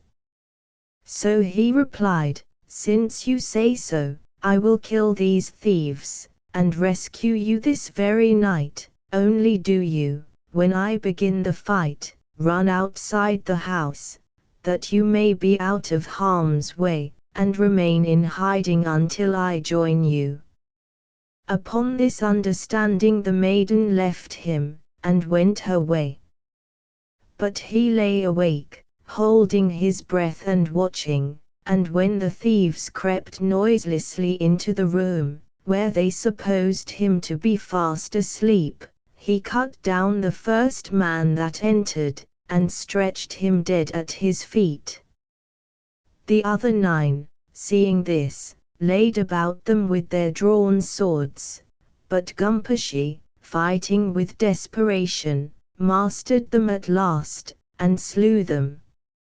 After thus ridding himself of his enemies, he went outside the house and called to the girl, who came running to his side, and joyfully travelled on with him to Micawber, where her father dwelt. And when they reached Micawber, he took the maiden to the old man's house, and told him how, when he had fallen among thieves, his daughter had come to him in his hour of peril, and saved him out of her great pity, and how he, in return, rescuing her from her servitude, had brought her back to her home. When the old folks saw their daughter whom they had lost restored to them, they were beside themselves with joy, and shed tears for very happiness, and, in their gratitude, they pressed Gumpushy to remain with them, and they prepared feasts for him, and entertained him hospitably.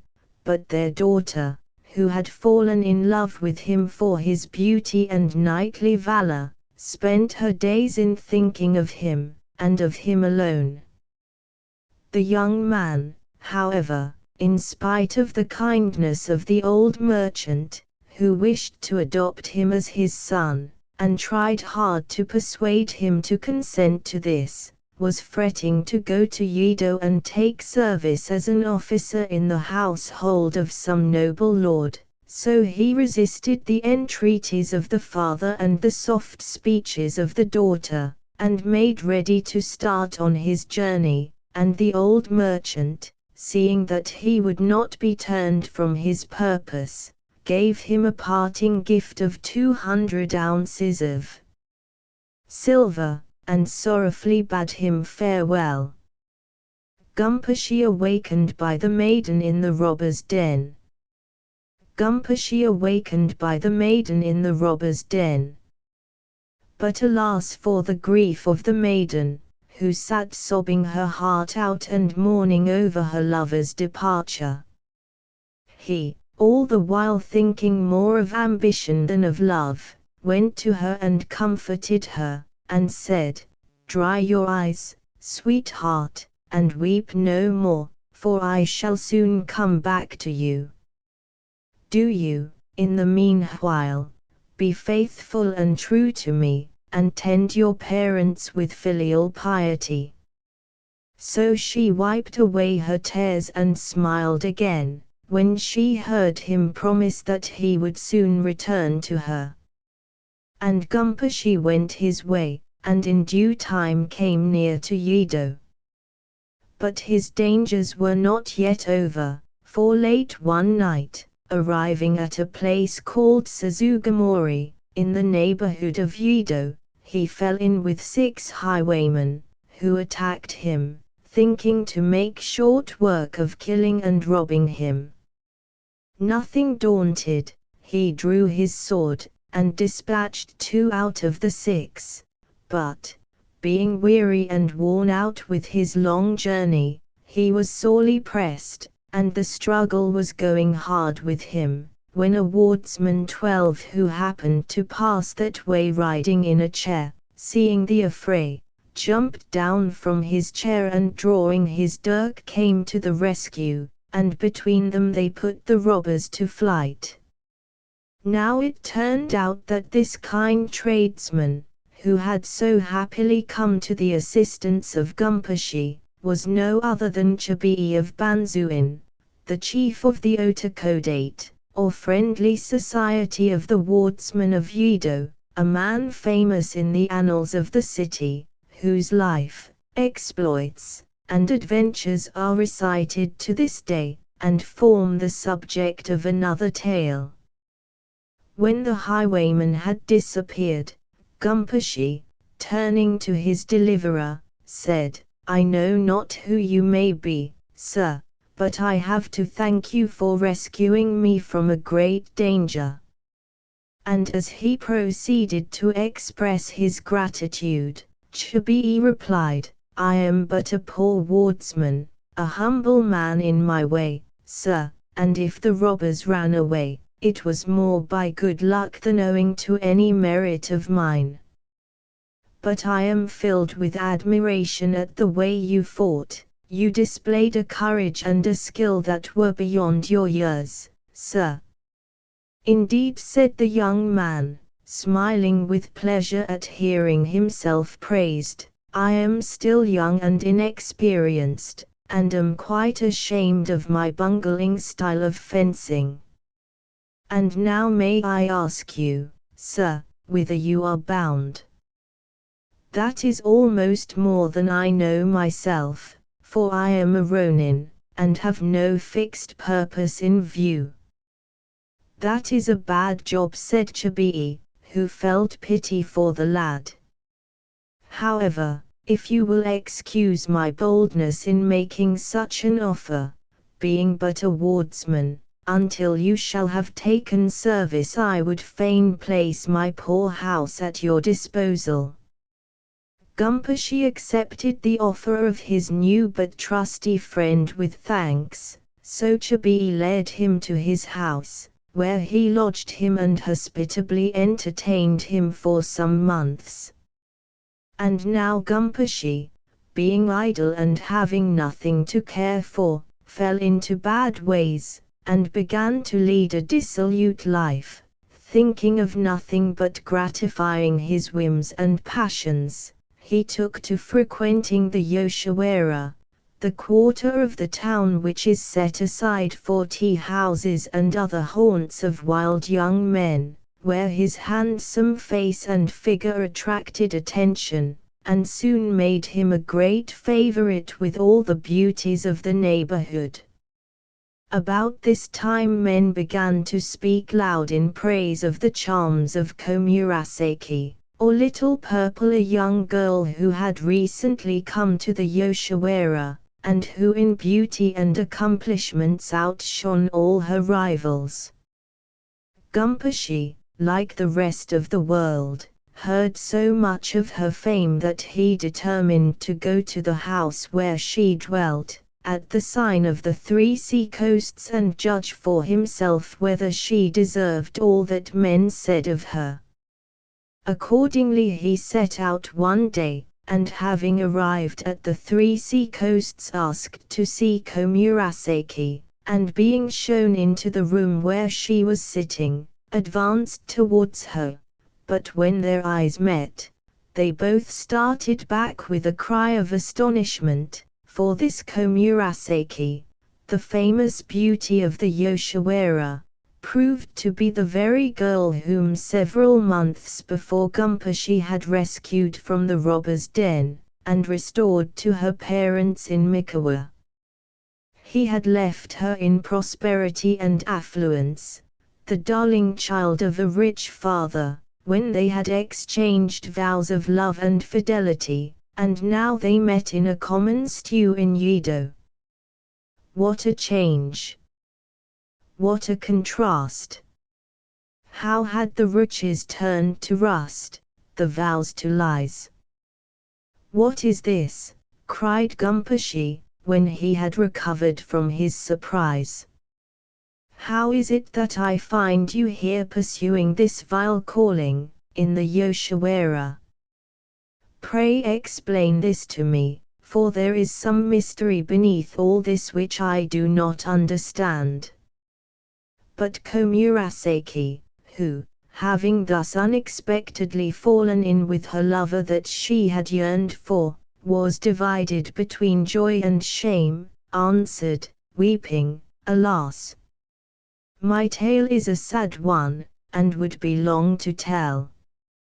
After you left us last year, calamity and reverses fell upon our house, and when my parents became poverty-stricken, I was at my wits' end to know how to support them, so I sold this wretched body of mine to the master of this house, and sent the money to my father and mother, but, in spite of this, troubles and misfortunes multiplied upon them, and now, at last, they have died of misery and grief. And, oh! lives there in this wide world so unhappy a wretch as I? But now that I have met you again, you who are so strong, help me who am weak. You saved me once, do not, I implore you, desert me now." And as she told her piteous tale, the tears streamed from her eyes. "This is, indeed, a sad story," replied Gumpushy, much affected by the recital. "There must have been a wonderful run of bad luck to bring such misfortune upon your house, which but a little while ago I recollect so prosperous. However, mourn no more, for I will not forsake you. It is true that I am too poor to redeem you from your servitude, but at any rate I will contrive so that you shall be tormented no more. Love me, therefore, and put your trust in me." When she heard him speak so kindly, she was comforted, and wept no more, but poured out her whole heart to him, and forgot her past sorrows in the great joy of meeting him again.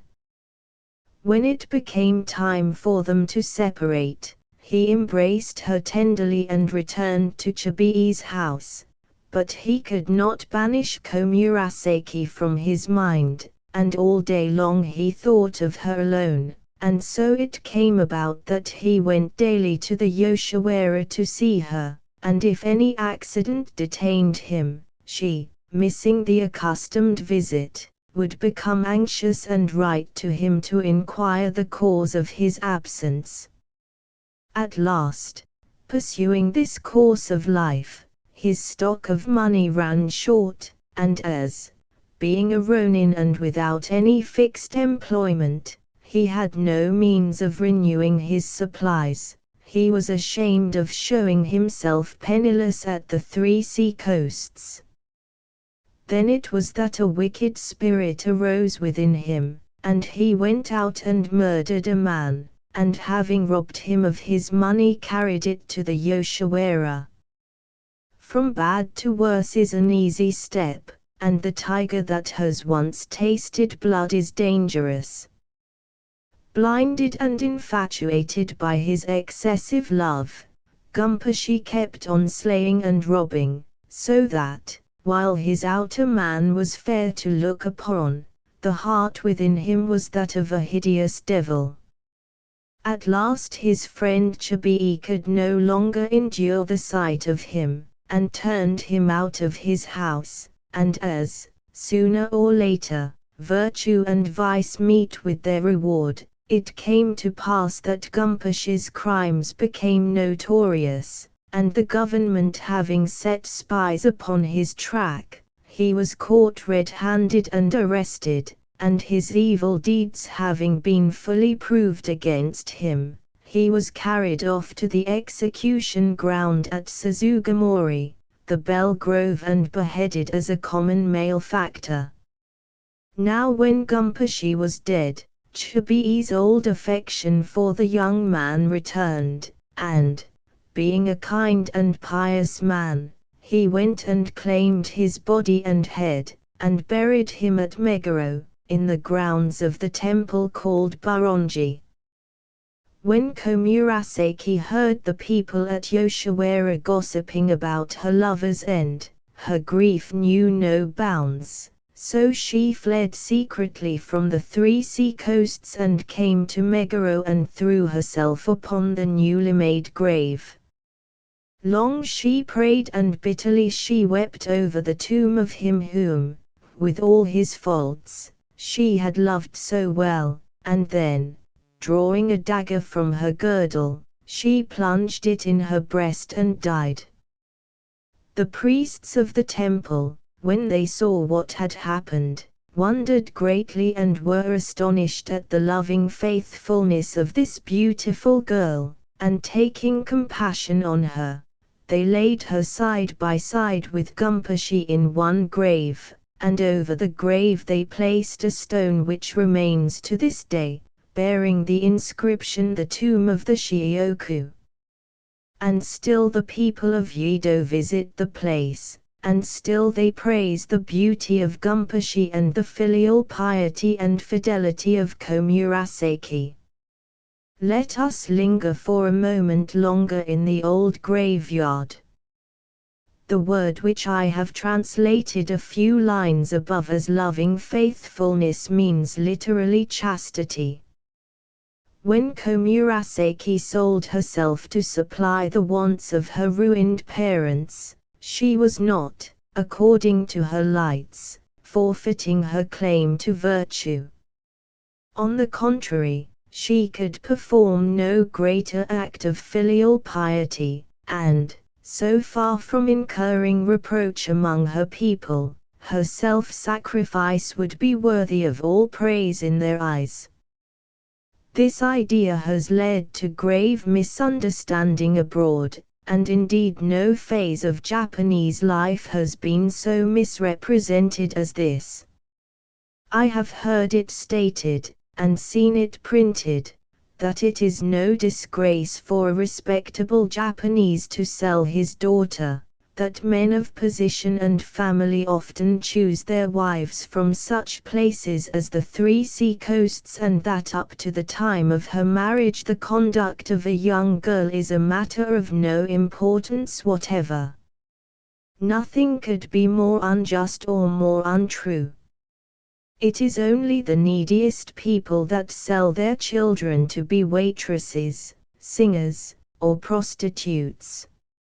It does occasionally happen that the daughter of a samurai, or gentleman, is found in a house of ill fame, but such a case could only occur at the death or utter ruin of the parents, and an official investigation of the matter has proved it to be so exceptional that the presence of a young lady in such a place is an enormous attraction, her superior education and accomplishments shedding a luster over the house. As for gentlemen marrying women of bad character, are not such things known in Europe? Do ladies of the demi-monde never make good marriages? Mesalliances are far rarer in Japan than with us.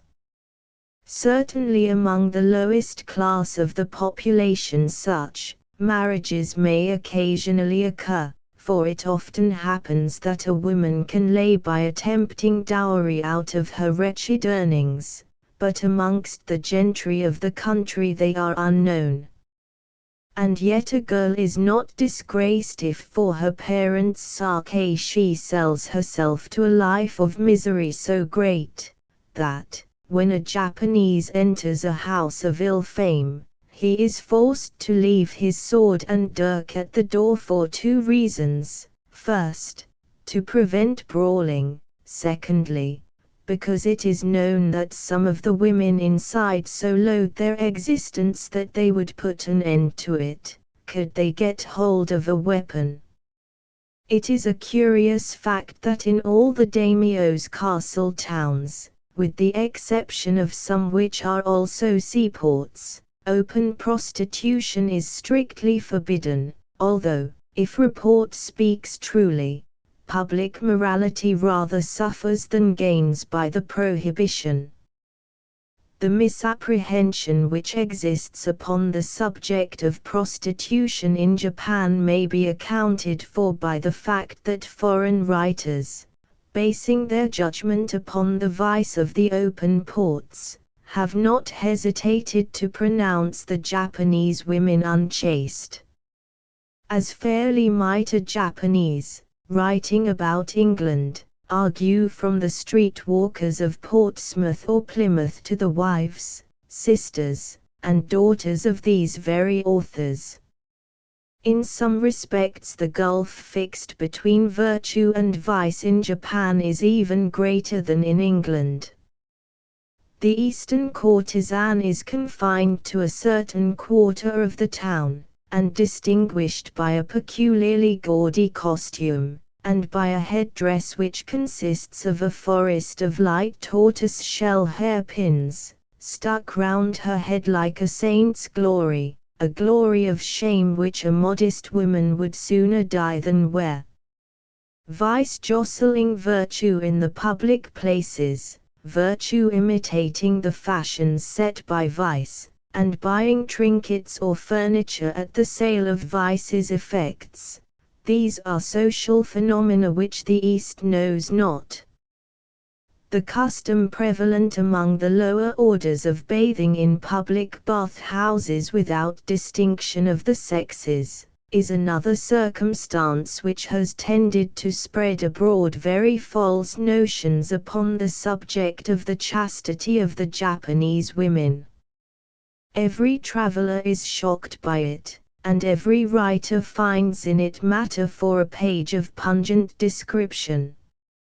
Yet it is only those who are so poor, and they must be poor indeed, that they cannot afford a bath at home, who, at the end of their day's work, go to the public bath-house to refresh themselves before sitting down to their evening meal. Having been used to the scene from their childhood, they see no indelicacy in it. It is a matter of course, and honi soit qui mal y pense. Certainly there is far less indecency and immorality resulting from this public bathing, than from the promiscuous herding together of all sexes and ages which disgraces our own lodging houses in the great cities, and the hideous hovels in which some of our laborers have to pass their lives. Nor can it be said that there is more confusion of sexes amongst the lowest orders in Japan than in Europe.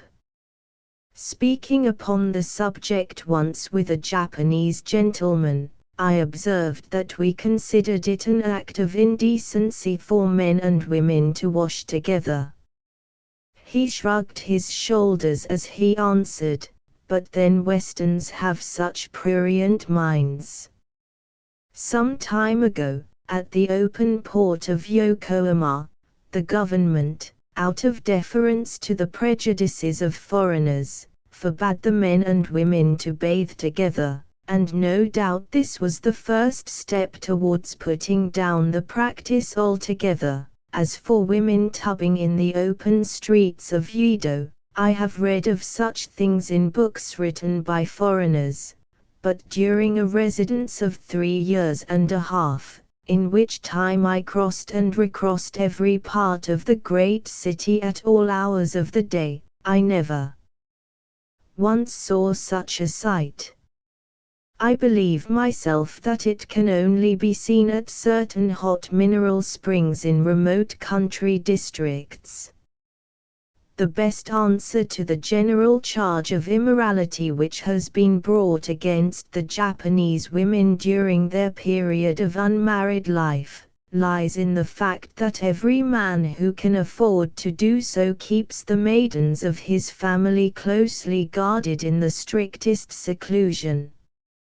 The daughter of poverty, indeed, must work and go abroad, but not a man is allowed to approach the daughter of a gentleman, and she is taught that if by accident any insult should be offered to her, the knife which she carries at her girdle is meant for use, and not merely as a badge of her rank. Not long ago a tragedy took place in the house of one of the chief nobles in Yedo.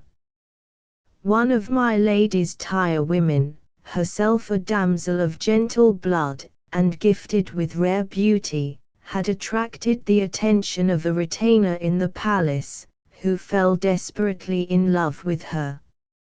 For a long time the strict rules of decorum by which she was hedged in prevented him from declaring his passion, but at last he contrived to gain access to her presence, and so far forgot himself, that she, drawing her poniard, stabbed him in the eye, so that he was carried off fainting, and presently died. The girl's declaration, that the dead man had attempted to insult her, was held to be sufficient justification of her deed, and, instead of being blamed, she was praised and extolled for her valor and chastity.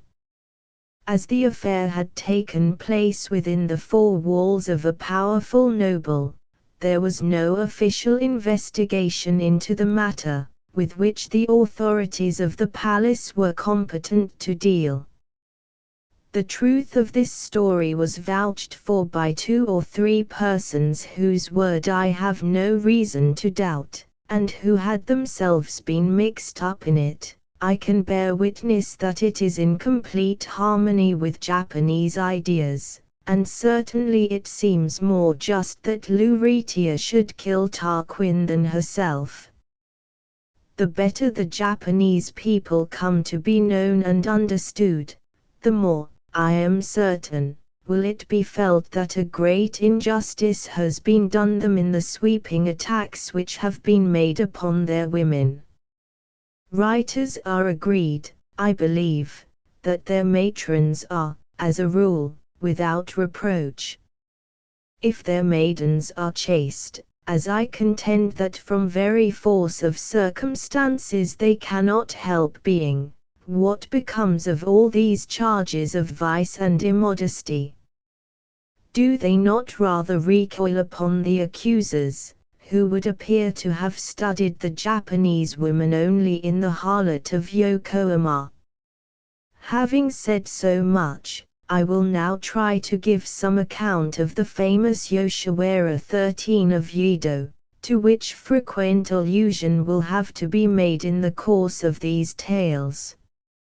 At the end of the 16th century the courtesans of Yedo lived in 3 special places. These were the street called Kajimashi, in which dwelled the women who came from Kyoto, the Kamakura Street and a spot opposite the Great Bridge, in which last 2 places lived women brought from Suruga. Besides these there afterwards came women from Fushimi and from Nara, who lodged scattered here and there throughout the town. This appears to have scandalized a certain reformer, named Shuji Jinieman, who, in the year 1612, addressed a memorial to the government, petitioning that the women who lived in different parts of the town should be collected in one flower quarter. His petition was granted in the year 1617, and he fixed upon a place called Fukiyacho, which, on account of the quantities of rushes which grew there, was named Yoshiwara, or the Rushmoor, a name which nowadays, by a play upon the word Yoshi, is written with 2 Chinese characters, signifying the good or lucky moor. The place was divided into 4 streets, called the Yedo Street, the second Yedo Street, the Kyoto Street, and the second Kyoto Street. In the 8th month of the year 1655, when Yedo was beginning to increase in size and importance, the Yoshiwara, preserving its name, was transplanted bodily to the spot which it now occupies at the northern end of the town. And the streets in it were named after the places from which the greater number of their inhabitants originally came, as the Sakai Street, the Fushimi Street and c. The official guide to the Yoshiwara for 1869 gives a return of 153 brothels, containing 3,289 courtesans of all classes, from the Oiran, or proud beauty, who, dressed up in gorgeous brocade of gold and silver, with painted face and gilded lips, and with her teeth fashionably blacked, has all the young bloods of Yedo at her feet, down to the humble Shinzo, or white-toothed woman, who rots away her life in the common stews. These figures do not, however, represent the whole of the prostitution of Yedo. The Yoshiwara is the chief, but not the only, abiding place of the public women. At Fukigawa there is another flower district, built upon the same principle as the Yoshiwara, while at Shinagawa, Shinjuku, Itabashi, Senji, and Kadzukapura. The hotels contain women who, nominally only waitresses, are in reality prostitutes. There are also women called Jigaku Omna, or Hell Women, who, without being born on the books of any brothel, live in their own houses, and ply their trade in secret. On the whole, I believe the amount of prostitution in Yedo to be wonderfully small, considering the vast size of the city. There are 394 tea houses in the Yoshiwara, which are largely used as places of assignation, and which on those occasions are paid, not by the visitors frequenting them, but by the keepers of the brothels. It is also the fashion to give dinners and drinking parties at these houses, for which the services of taikumokai, or jesters, among whom there are 39 chief celebrities, and of singing and dancing girls, are retained. The guide to the Yoshiwara gives a list of 55 famous singing girls, besides a host of minor stars. These women are not to be confounded with the courtesans. Their conduct is very closely watched by their masters, and they always go out to parties in couples or in bands, so that they may be a check upon one another. Doubtless, however, in spite of all precautions, the shower of gold does from time to time find its way to Danny's lap, and to be the favored lover of a fashionable singer or dancer is rather a feather in the cap of a fast young Japanese gentleman. The fee paid to singing girls for performing during a space of 2 hours is 1 shilling and 4pence each. For 6 hours the fee is quadrupled, and it is customary to give the girls a hana, or present, for themselves, besides their regular pay, which goes to the master of the troupe to which they belong. Courtesans, singing women, and dancers are bought by contractors, either as children, when they are educated for their calling, or at a more advanced age, when their accomplishments and charms render them desirable investments.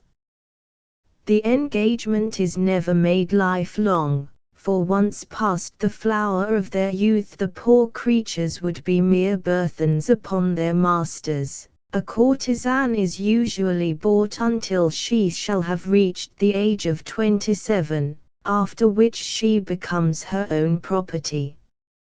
Singers remain longer in harness, but even they rarely work after the age of 30, for Japanese women, like Italians, age quickly, and have none of that intermediate stage between youth and old age, which seems to be confined to countries where there is a twilight.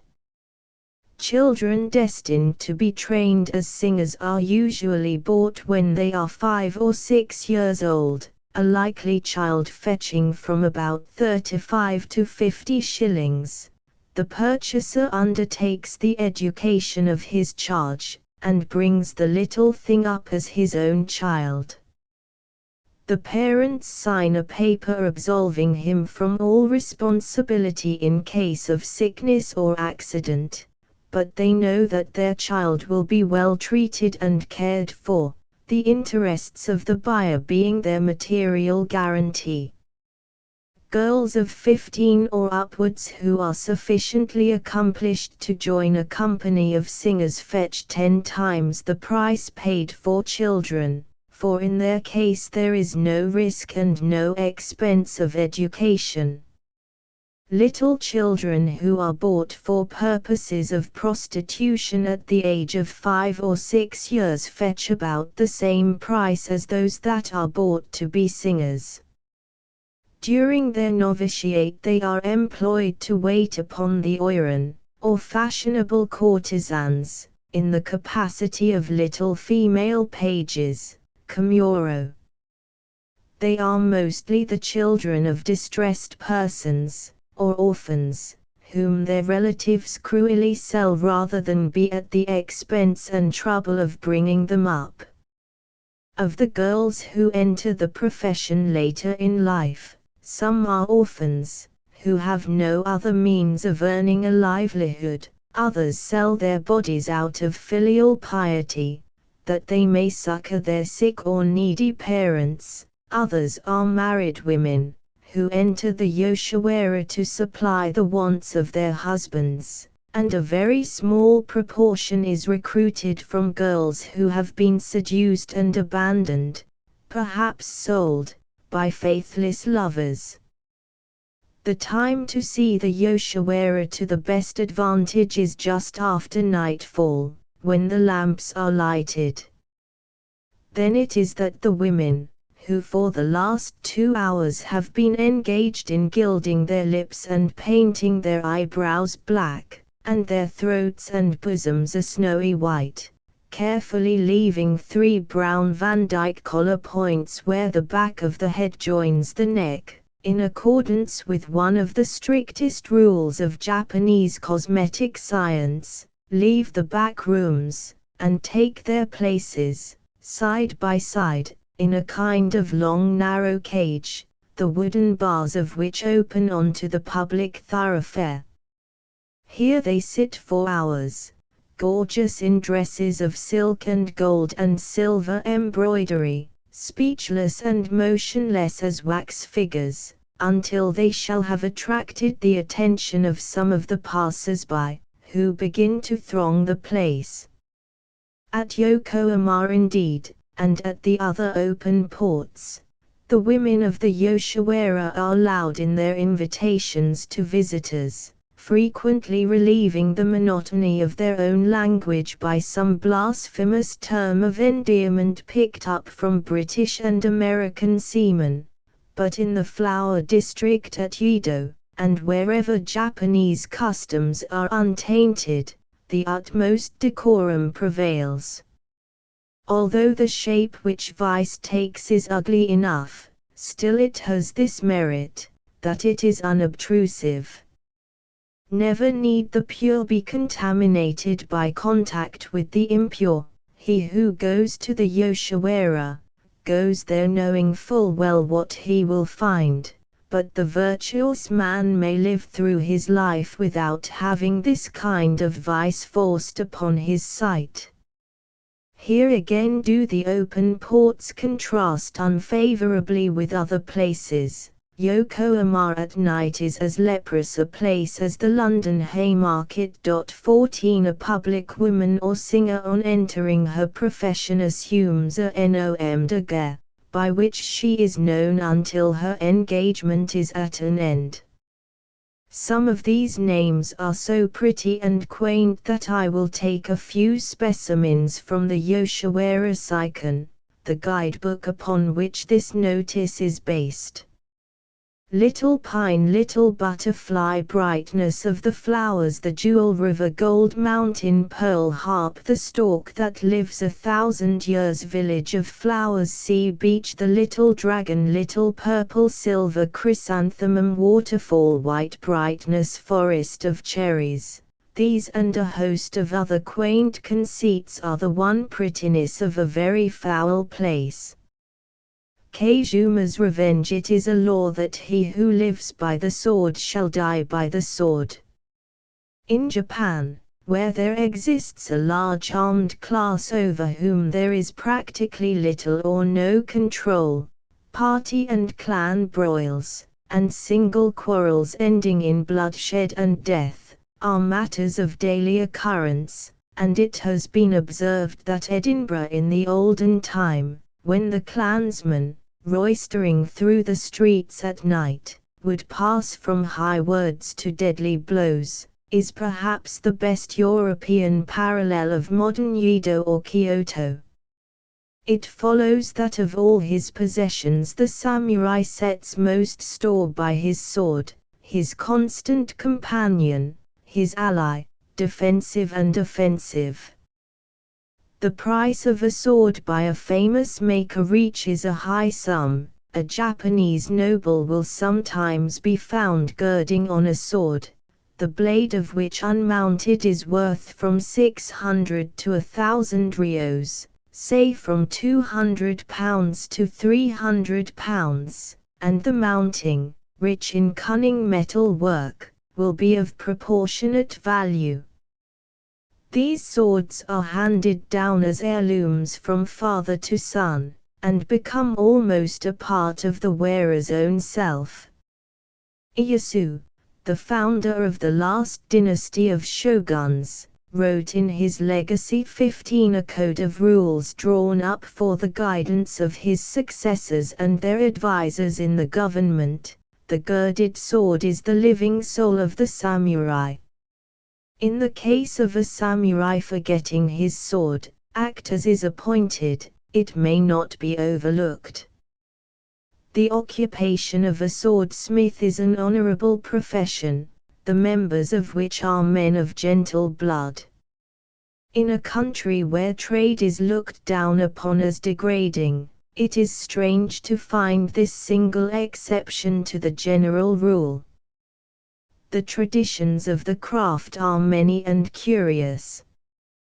During the most critical moment of the forging of the sword, when the steel edge is being welded into the body of the iron blade, it is a custom which still obtains among old-fashioned armorers to put on the cap and robes worn by the kuge, or nobles of the Mikado's court, and, closing the doors of the workshop, to labor in secrecy and freedom from interruption, the half-gloom adding to the mystery of the operation. Sometimes the occasion is even invested with a certain sanctity, a tasseled cord of straw, such as is hung before the shrines of the kami, or native gods of Japan, being suspended between two bamboo poles in the forge, which for the nonce is converted into a holy altar. At Osaka, I lived opposite to one Kusuno Yoshiaki, a swordsmith, a most intelligent and amiable gentleman, who was famous throughout his neighborhood for his good and charitable deeds. His idea was that, having been bred up to a calling which trades in life and death, he was bound, so far as in him lay, to atone for this by seeking to alleviate the suffering which is in the world, and he carried out his principle to the extent of impoverishing himself. No neighbor ever appealed to him in vain for help in tending the sick or burying the dead. No beggar or lazar was ever turned from his door without receiving some mark of his bounty, whether in money or in kind. Nor was his scrupulous honesty less remarkable than his charity. While other smiths are in the habit of earning large sums of money by counterfeiting the marks of the famous makers of old, he was able to boast that he had never turned out a weapon which bore any other mark than his own. From his father and his forefathers he inherited his trade, which, in his turn, he will hand over to his son, a hard-working, honest, and sturdy man, the clank of whose hammer and anvil may be heard from daybreak to sundown.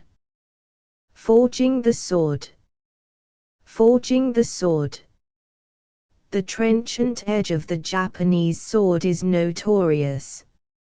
It is said that the best blades will in the hands of an expert swordsman cut through the dead bodies of 3 men, laid one upon the other, at a blow.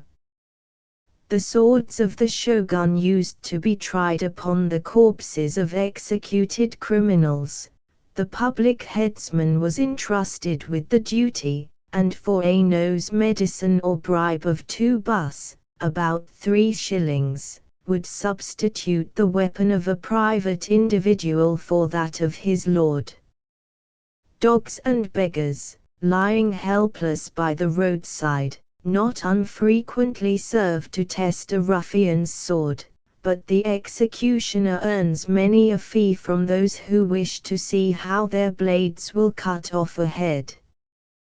The statesman who shall enact a law forbidding the carrying of this deadly weapon will indeed have deserved well of his country, but it will be a difficult task to undertake, and a dangerous one.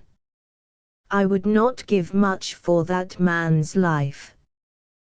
The hand of every swashbuckler in the empire would be against him. One day as we were talking over this and other kindred subjects, a friend of mine, a man of advanced and liberal views, wrote down his opinion, more Japonico, in a verse of poetry which ran as follows: I would that all the swords and dirks in the country might be collected in one place and molten down, and that, from the metal so produced, one huge sword might be forged, which, being the only blade left, should be the girded sword of great Japan. The following history is in more senses than one a tale of a sword. About 250 years ago Ikeda Kunai Shoyi was lord of the province of Inaba. Among his retainers were two gentlemen, named Watanabe Yuki and Kawai Mateizaimon, who were bound together by strong ties of friendship, and were in the habit of frequently visiting at one another's houses. One day Yuki was sitting conversing with Mateizaimon in the house of the latter, when, on a sudden, a sword that was lying in the raised part of the room caught his eye. As he saw it, he started and said, "Pray tell me, how came you by that sword?" "Well, as you know, when my lord Ikeda followed my lord Tokugawa Ieyasu to fight at Nagakyud, my father went in his train, and it was at the Battle of Nagakyud that he picked up this sword. My father went too, and was killed in the fight, and this sword, which was an heirloom in our family for many generations, was lost at that time. As it is of great value in my eyes, I do wish that, if you set no special store by it, you would have the great kindness to return it to me. That is a very easy matter, and no more than what one friend should do by another. Pray take it." Upon this Yuki gratefully took the sword, and having carried it home put it carefully away. At the beginning of the ensuing year Mateizaimon fell sick and died, and Yuki, mourning bitterly for the loss of his good friend, and anxious to requite the favor which he had received in the matter of his father's sword, did many acts of kindness to the dead man's son, a young man 22 years of age, named Matagoro. Now this Matagoro was a base-hearted cur, who had begrudged the sword that his father had given to Yuki, and complained publicly and often that Yuki had never made any present in return, and in this way Yuki got a bad name in my lord's palace as a stingy and illiberal man.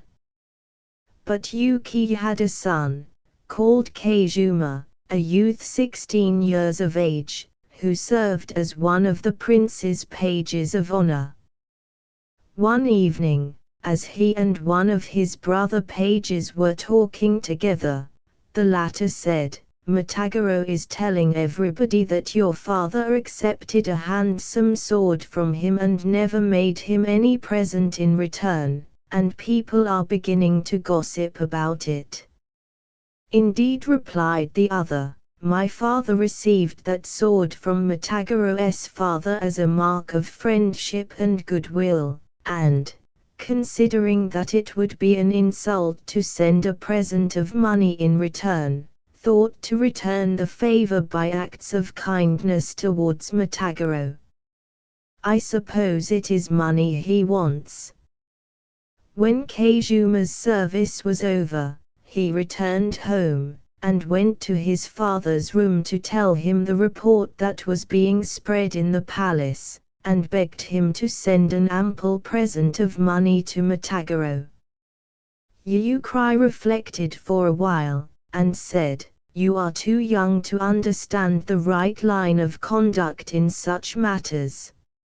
Matagorô's father and myself were very close friends, so, seeing that he had ungrudgingly given me back the sword of my ancestors, I, thinking to requite his kindness at his death, rendered important services to Matagorô.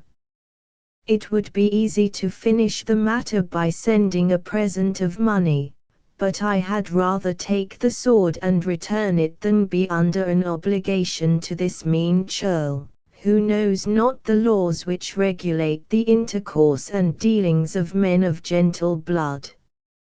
So Yukri, in his anger, took the sword to Matagorô's house, and said to him, "I have come to your house this night for no other purpose than to restore to you the sword which your father gave me," and with this he placed the sword before Matagorô. "Indeed," replied the other, "I trust that you will not pain me by returning a present which my father made you."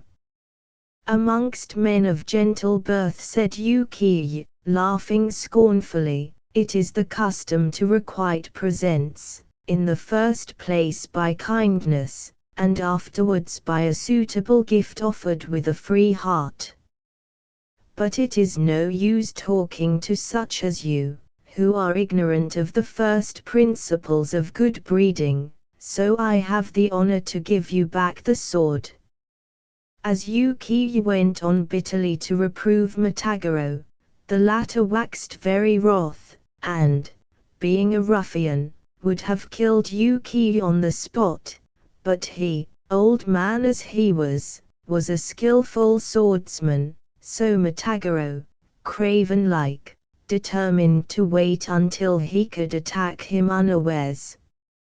Little suspecting any treachery, Yukri started to return home, and Matagorô, under the pretense of attending him to the door, came behind him with his sword drawn and cut him in the shoulder. The older man, turning round, drew and defended himself, but having received a severe wound in the first instance, he fainted away from loss of blood, and Matagorô slew him. The mother of Matagorô, startled by the noise, came out, and when she saw what had been done, she was afraid, and said, "Passionate man, what have you done? You are a murderer, and now your life will be forfeit. What terrible deed is this? I have killed him now, and there's nothing to be done. Come, mother, before the matter becomes known, let us fly together from this house. I will follow you. Do you go and seek out my lord Abe Shirogoro, a chief among the Hatamoto's 16 who was my foster child. You had better fly to him for protection, and remain in hiding." So the old woman persuaded her son to make his escape, and sent him to the palace of Shirogoro. Now it happened that at this time the Hatamotos had formed themselves into a league against the powerful daimyos, and Abe Shirogoro, with 2 other noblemen, named Kondo no Borinosuke and Midzuno Jirazaiman, was at the head of the league. It followed, as a matter of course, that his forces were frequently recruited by vicious men, who had no means of gaining their living, and whom he received and entreated kindly without asking any questions as to their antecedents. How much the more then, on being applied to for an asylum by the son of his own foster mother, did he willingly extend his patronage to him, and guarantee him against all danger. So he called a meeting of the principal Hatamotos, and introduced Matagoro to them, saying, "This man is a retainer of Ikeda Kunai Shoyi, who, having cause of hatred against a man named Watanabe Yuki, has slain him, and has fled to me for protection. This man's mother suckled me when I was an infant, and, right or wrong, I will befriend him. If, therefore, Ikeda Kunai Shoyi should send to require me to deliver him up, I trust that you will one and all put forth your strength and help me to defend him." "That will we, with pleasure," replied Kondo Noborino Suke. "We have for some time had cause to complain of the scorn with which the daimyos have treated us. Let Ikeda Kunai Shoyi send to claim this man, and we will show him the power of the Hatamotos." All the other Hatamotos, with one accord, applauded this determination, and made ready their force for an armed resistance, should my lord Kunai Shoyi send to demand the surrender of Matagoro. But the latter remained as a welcome guest in the house of Abe Shirogoro. Matagoro kills Yukiya. Matagoro kills Yukiya. Now when Watanabe Kazuma saw that, as the night advanced, his father Yukiya did not return home, he became anxious, and went to the house of Matagoro to seek for him, and finding to his horror that he was murdered, fell upon the corpse and embraced it, weeping. On a sudden, it flashed across him that this must assuredly be the handiwork of Matagoro, so he rushed furiously into the house, determined to kill his father's murderer upon the spot. But Matagoro had already fled, and he found only the mother, who was making her preparations for following her son to the house of Abe Shirogoro, so he bound the old woman, and searched all over the house for her son, but, seeing that his search was fruitless, he carried off the mother, and handed her over to one of the elders of the clan, at the same time laying information against Matagoro as his father's murderer. When the affair was reported to the prince, he was very angry, and ordered that the old woman should remain bound and be cast into prison until the whereabouts of her son should be discovered. Then Kazuma buried his father's corpse with great pomp, and the widow and the orphan mourned over their loss. It soon became known amongst the people of Abe Shirogoro that the mother of Matagoro had been imprisoned for her son's crime, and they immediately set about planning her rescue, so they sent to the palace of my lord Kunai Shoyi a messenger, who, when he was introduced to the counselor of the prince, said, "We have heard that, in consequence of the murder of Yukiya, my lord has been pleased to imprison the mother of Matagoro. Our master Shirogoro has arrested the criminal, and will deliver him up to you. But the mother has committed no crime, so we pray that she may be released from a cruel imprisonment. She was the foster mother of our master, and he would fain intercede to save her life. Should you consent to this, we, on our side, will give up the murderer, and hand him over to you in front of our master's gate tomorrow." The counselor repeated this message to the prince, who, in his pleasure at being able to give Kazuma his revenge on the morrow, immediately agreed to the proposal, and the messenger returned triumphant at the success of the scheme. On the following day, the prince ordered the mother of Matagoro to be placed in a litter and carried to the Hatamoto's dwelling, in charge of a retainer named Sasori Danieman, who, when he arrived at the door of Abe Shirogaro's house, said, "I am charged to hand over to you the mother of Matagoro, and, in exchange, I am authorized to receive her son at your hands. We will immediately give him up to you, but, as the mother and son are now about to bid an eternal farewell to one another, we beg you to be so kind as to tarry a little." With this the retainers of Shirogoro led the old woman inside their master's house, and Sasori Daniemon remained waiting outside, until at last he grew impatient, and ventured to hurry on the people within. "We return you many thanks," replied they, "for your kindness in bringing us the mother, but, as the son cannot go with you at present, you had better return home as quickly as possible. We are afraid we have put you to much trouble." And so they mocked him.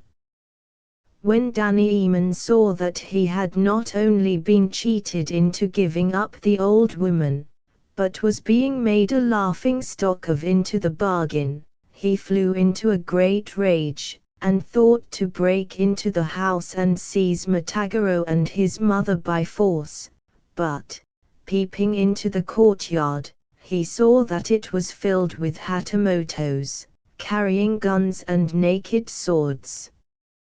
Not caring then to die fighting a hopeless battle, and at the same time feeling that, after having been so cheated, he would be put to shame before his lord, Sasori Daniemon went to the burial place of his ancestors, and disemboweled himself in front of their graves. The death of Daniemon. The death of Daniemon. When the prince heard how his messenger had been treated, he was indignant, and summoning his counselors resolved, although he was suffering from sickness, to collect his retainers and attack Abe Shirogoro, and the other chief daimyos, when the matter became publicly known, took up the cause, and determined that the Hatamotos must be chastised for their insolence. On their side, the Hatamotos put forth all their efforts to resist the daimyos. So Yedo became disturbed, and the riotous state of the city caused great anxiety to the government, who took counsel together how they might restore peace. As the Hatamotos were directly under the orders of the shogun, it was no difficult matter to put them down. The hard question to solve was how to put a restraint upon the great daimyos. However, one of the Gorojin 17 named Matsudera Idzu no Kami, a man of great intelligence, hit upon a plan by which he might secure this end. There was at this time in the service of the shogun a physician, named Nakarizu Sen, who was in the habit of frequenting the palace of my lord Kunaishoyi, and who for some time past had been treating him for the disease from which he was suffering. Idzu no Kami sent secretly for this physician, and, summoning him to his private room, engaged him in conversation, in the midst of which he suddenly dropped his voice and said to him in a whisper, "Listen, Zusen.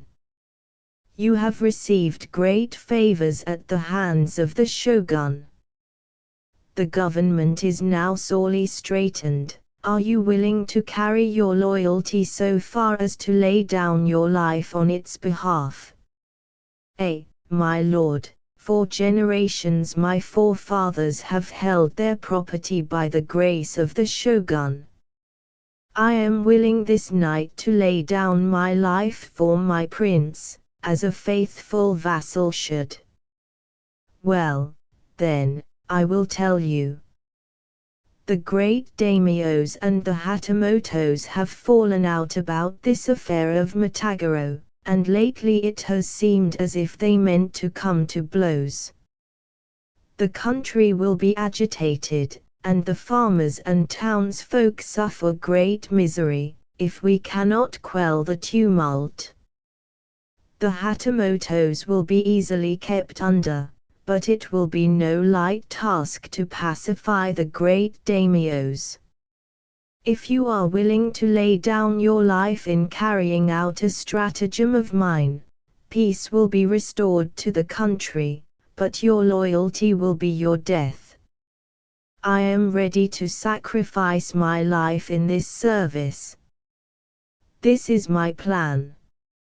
You have been attending my Lord Kunai Shoyu in his sickness. Tomorrow you must go to see him, and put poison in his physic. If we can kill him, the agitation will cease. This is the service which I ask of you. Zusen agreed to undertake the deed, and on the following day, when he went to see Kunai Shoyu, he carried with him poisoned drugs. Half the draught he drank himself 18 and thus put the prince off his guard, so that he swallowed the remainder fearlessly. Zusen, seeing this, hurried away, and as he was carried home in his litter the death agony seized him, and he died, vomiting blood. My Lord Kunai Shoyu died in the same way in great torture, and in the confusion attending upon his death and funeral ceremonies the struggle which was impending with the Hatamotos was delayed. In the meanwhile the Gorojuidzu no Kami summoned the 3 leaders of the Hatamotos and addressed them as follows: the secret plottings and treasonable, turbulent conduct of you 3 men, so unbecoming your position as Hatamotos, have enraged my lord the shogun to such a degree, that he has been pleased to order that you be imprisoned in a temple, and that your patrimony be given over to your next heirs.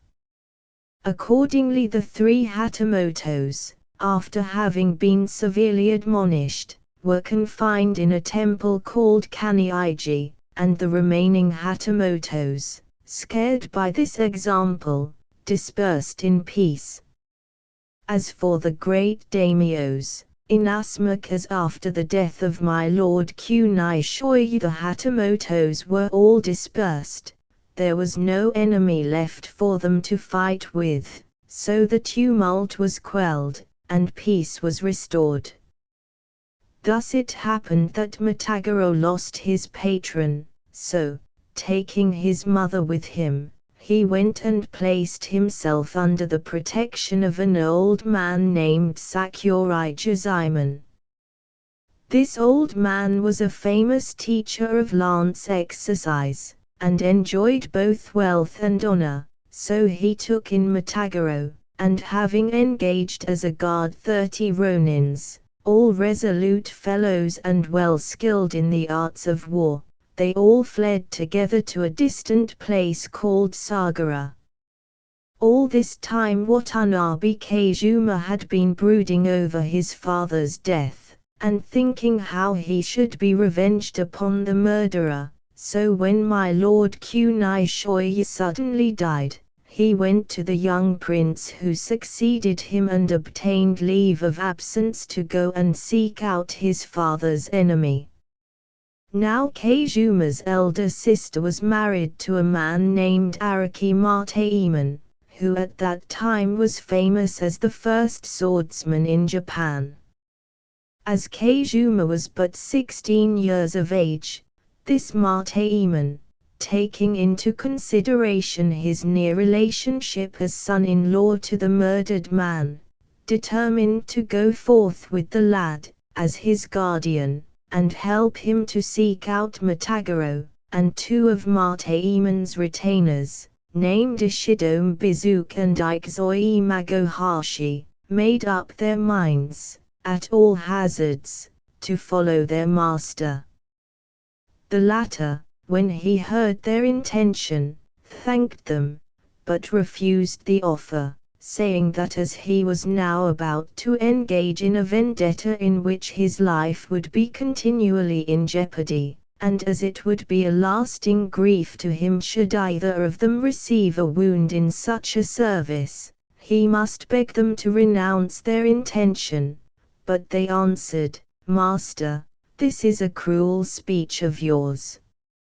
All these years have we received naught but kindness and favors at your hands, and now that you are engaged in the pursuit of this murderer, we desire to follow you, and, if needs must, to lay down our lives in your service. Furthermore, we have heard that the friends of this Matagorô are no fewer than 36 men, so, however bravely you may fight, you will be in peril from the superior numbers of your enemy.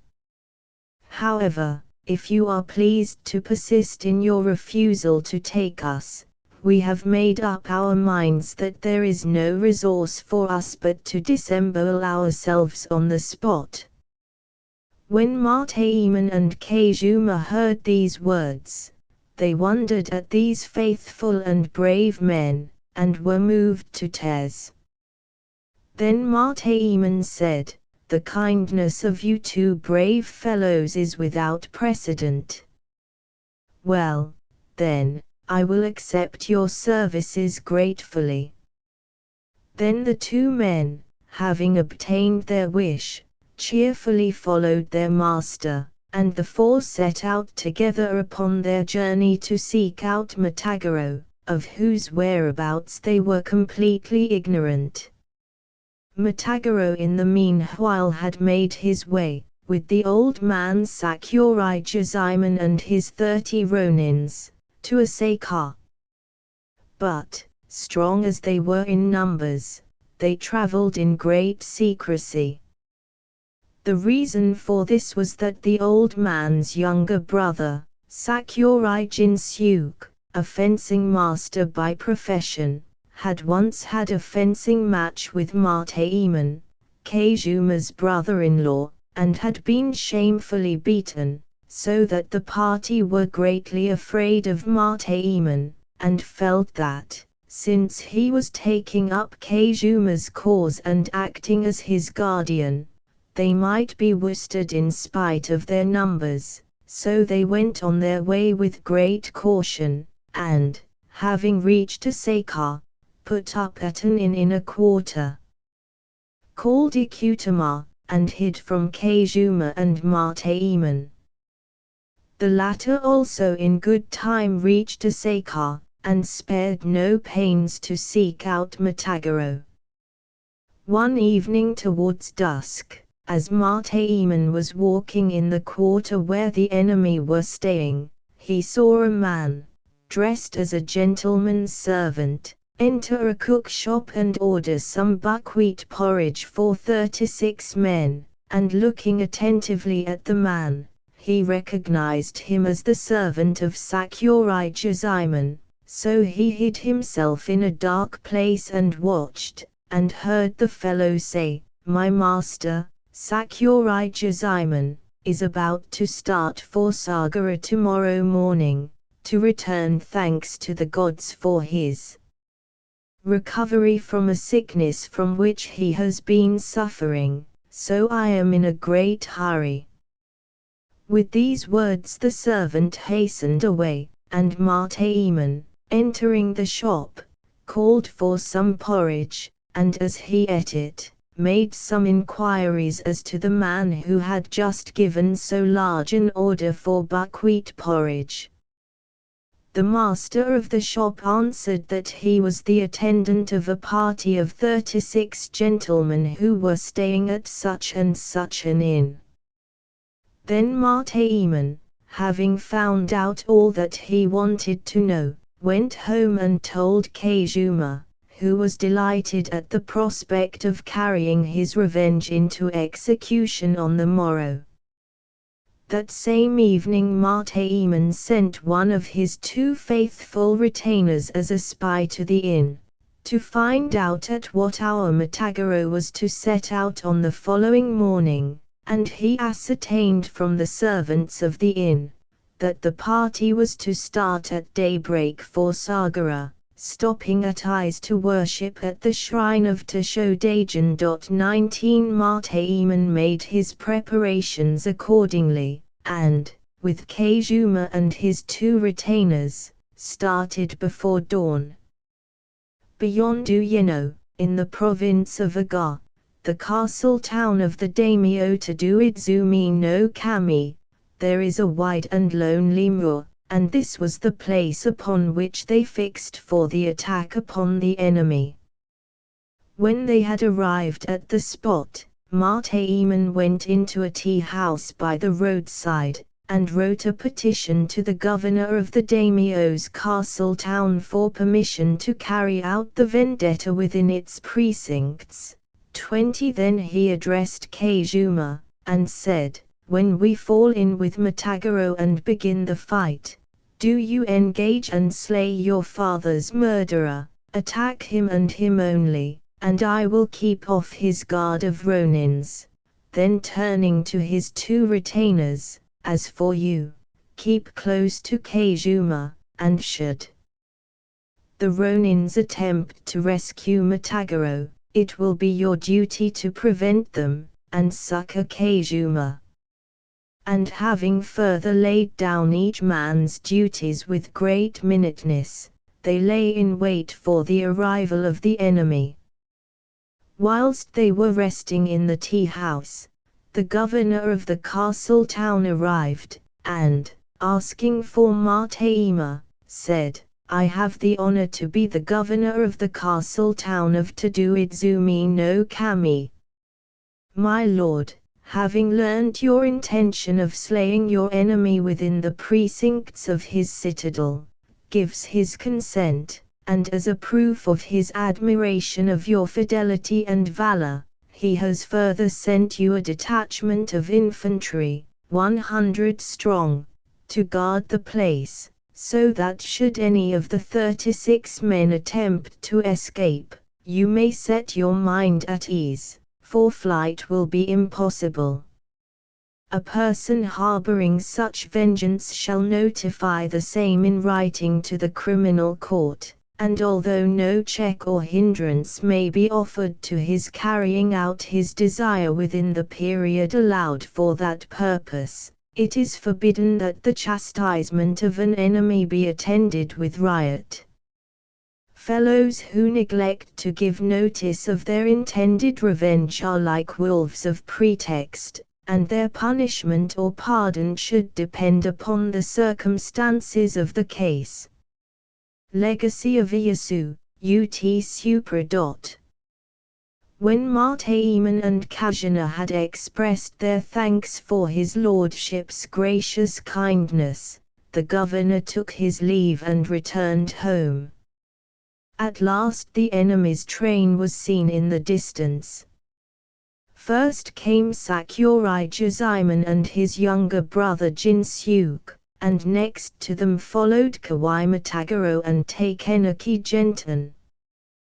These 4 men, who were the bravest and the foremost of the band of Ronins, were riding on pack horses, and the remainder were marching on foot, keeping close together. As they drew near, Kazuma, who was impatient to avenge his father, stepped boldly forward and shouted in a loud voice, "Here stand I, Kazuma, the son of Yukiya, whom you, Matagoro, treacherously slew, determined to avenge my father's death. Come forth, then, and do battle with me, and let us see which of us twain is the better man." And before the Ronins had recovered from their astonishment, Martaeman said, "I, Arak Martaeman, the son-in-law of Yukiya, have come to second Kazuma in his deed of vengeance. Win or lose, you must give us battle."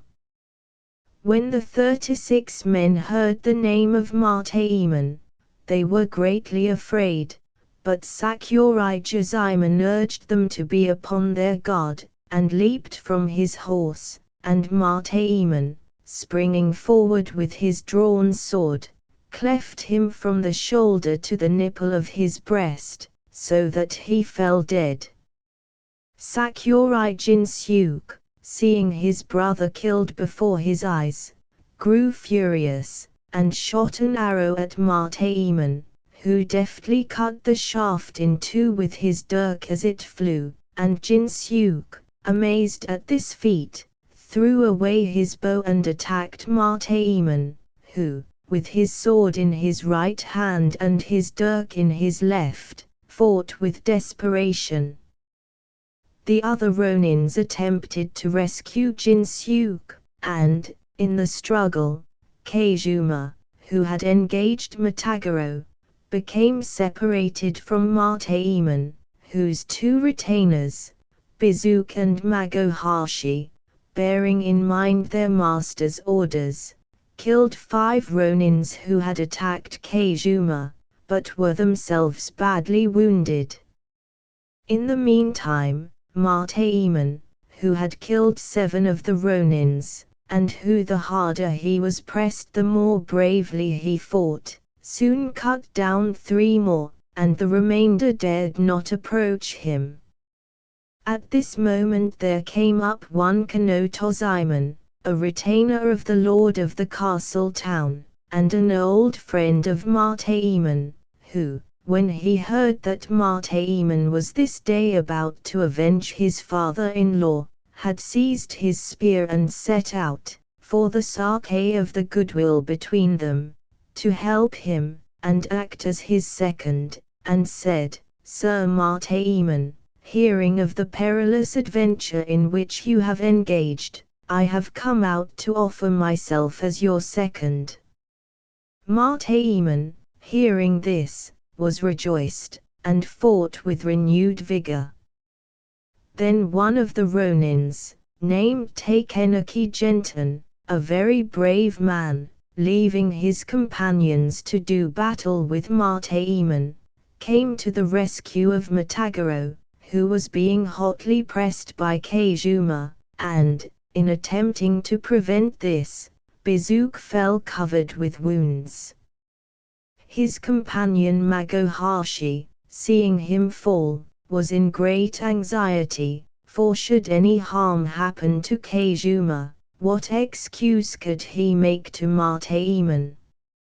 So, wounded as he was, he too engaged Takenaki Genton, and, being crippled by the gashes he had received, was in deadly peril.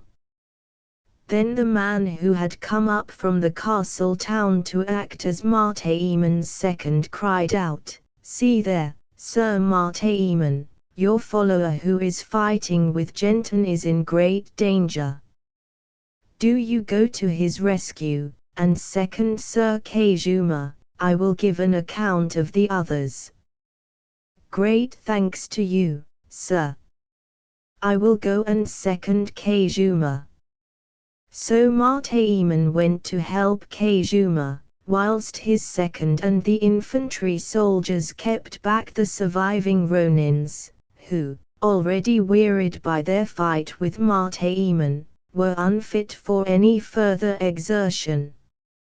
Keizuma meanwhile was still fighting with Matagoro, and the issue of the conflict was doubtful, and Takenaki Genton, in his attempt to rescue Matagoro, was being kept at bay by Magohashi, who, weakened by his wounds, and blinded by the blood which was streaming into his eyes from a cut in the forehead, had given himself up for lost when Martaeman came and cried, "Be of good cheer, Magohashi, it is I, Martaeman, who have come to the rescue. You are badly hurt, get out of harm's way, and rest yourself."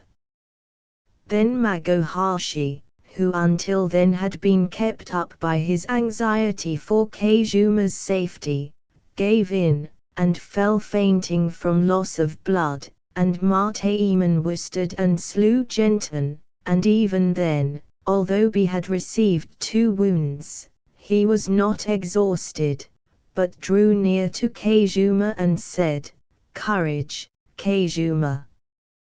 The Ronins are all killed, and there now remains only Matagoro, your father's murderer. Fight and win." The youth, thus encouraged, redoubled his efforts, but Matagoro, losing heart, quailed and fell.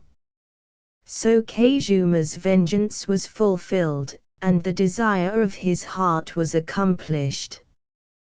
The two faithful retainers, who had died in their loyalty, were buried with great ceremony, and Kazuma carried the head of Matagoro and piously laid it upon his father's tomb.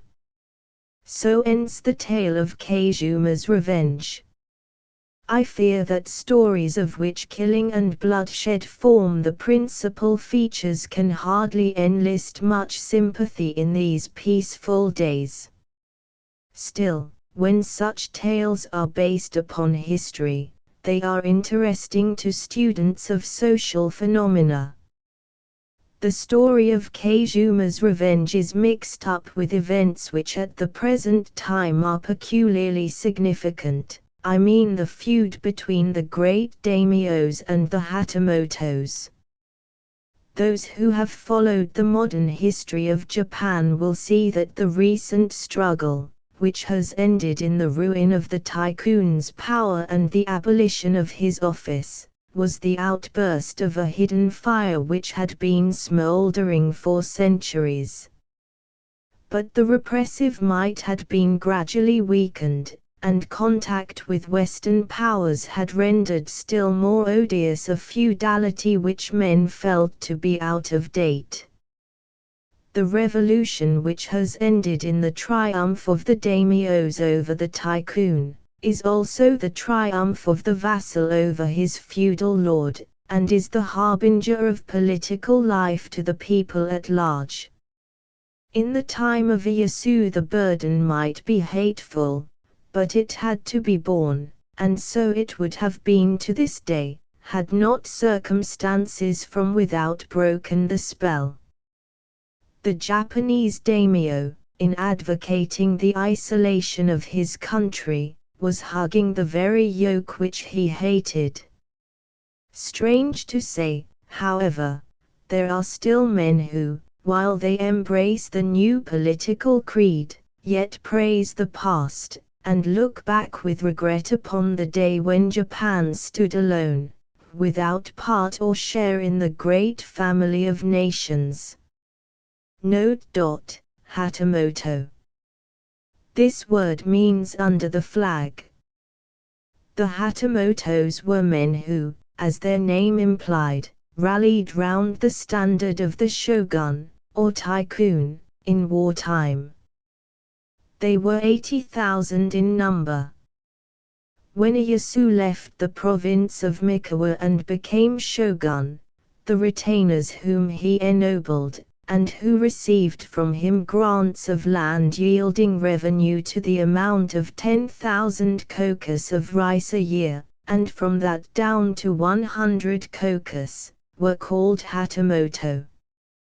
In return for these grants of land, the Hatamotos had in wartime to furnish a contingent of soldiers in proportion to their revenue. For every 1,000 kokus of rice 5 men were required. Those Hatamotos whose revenue fell short of 1,000 kokus substituted a quota of money. In time of peace most of the minor offices of the tycoon's government were filled by Hatamotos, the more important places being held by the fudai, or vassal daimyos of the shogun. 7 years ago, in imitation of the customs of foreign nations, a standing army was founded, and then the Hatamotos had to contribute their quota of men or of money, whether the country were at peace or at war. When the shogun was reduced in 1868 to the rank of a simple daimyo, his revenue of 8 million kokus reverted to the government, with the exception of 700,000 kokus. The title of Hatamoto exists no more, and those who until a few months ago held the rank are for the most part ruined or dispersed. From having been perhaps the proudest and most overbearing class in Japan, they are driven to the utmost straits of poverty. Some have gone into trade, with the heirlooms of their families as their stock, others are wandering through the country as ronins, while a small minority have been allowed to follow the fallen fortunes of their master's family, the present chief of which is known as the Prince of Tokugawa. Thus are the 80,000 dispersed. The koku of rice, in which all revenue is calculated, is of varying value. At the cheapest it is worth rather more than £1, and sometimes almost 3 times as much. The salaries of officials being paid in rice, it follows that there is a large and influential class throughout the country who are interested in keeping up the price of the staple article of food. Hence the opposition with which a free trade in rice has met, even in famine times. Hence also the frequent so-called rice riots. The amounts at which the lands formerly held by the chief daimyos, but now patriotically given up by them to the Mikado, were assessed, sound fabulous. The Prince of Kiga alone had an income of more than 1,200,000 kokus. Yet these great proprietors were, latterly at least, embarrassed men. They had many thousand mouths to feed, and were mulcted of their dues right and left, while their mania for buying foreign ships and munitions of war, often at exorbitant prices, had plunged them heavily in debt.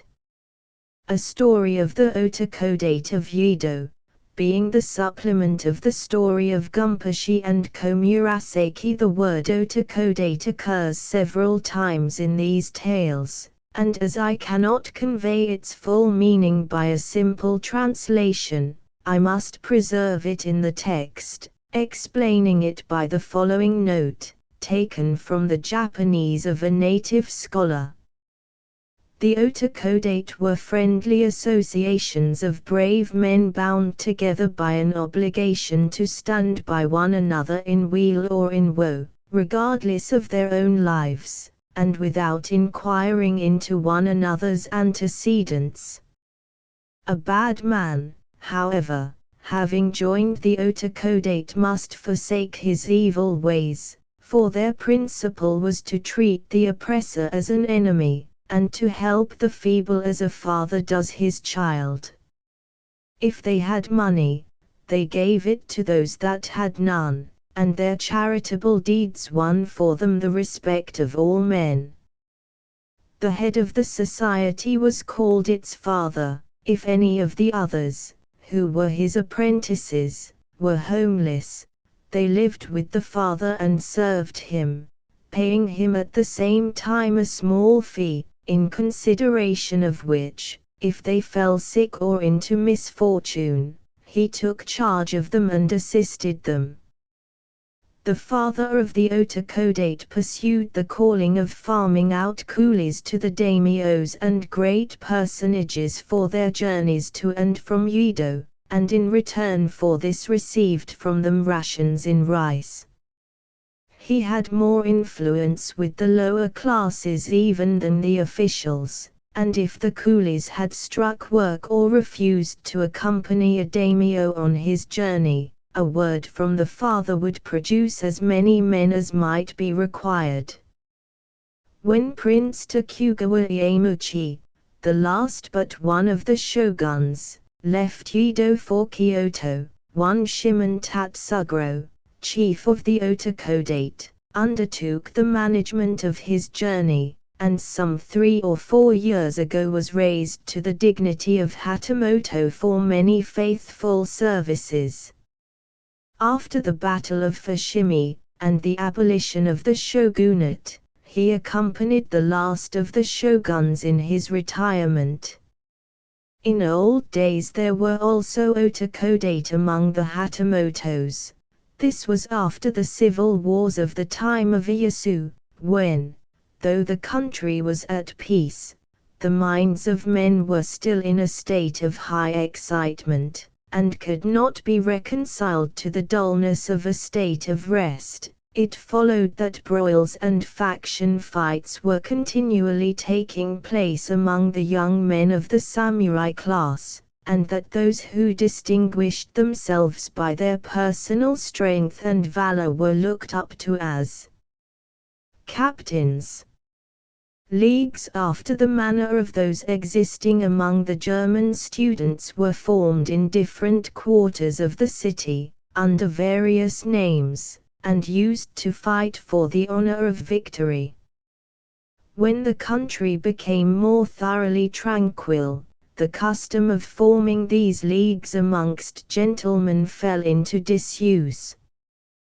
The past tense is used in speaking even of the otakodate of the lower classes, for although they nominally exist, they have no longer the power and importance which they enjoyed at the time to which these stories belong. They then, like the prentices of old London, played a considerable part in the society of the great cities, and that man was lucky, were he gentle samurai or simple wardsman, who could claim the father of the otakodate for his friend. The word, taken by itself, means a manly or plucky fellow. Chibii of Banzuin was the chief of the otakodate of Yedo. He was originally called Itaro, and was the son of a certain ronin who lived in the country. One day, when he was only 10 years of age, he went out with a playfellow to bathe in the river, and as the two were playing they quarreled over their game, and Itaro, seizing the other boy, threw him into the river and drowned him. Then he went home, and said to his father, "I went to play by the river today, with a friend, and as he was rude to me, I threw him into the water and killed him."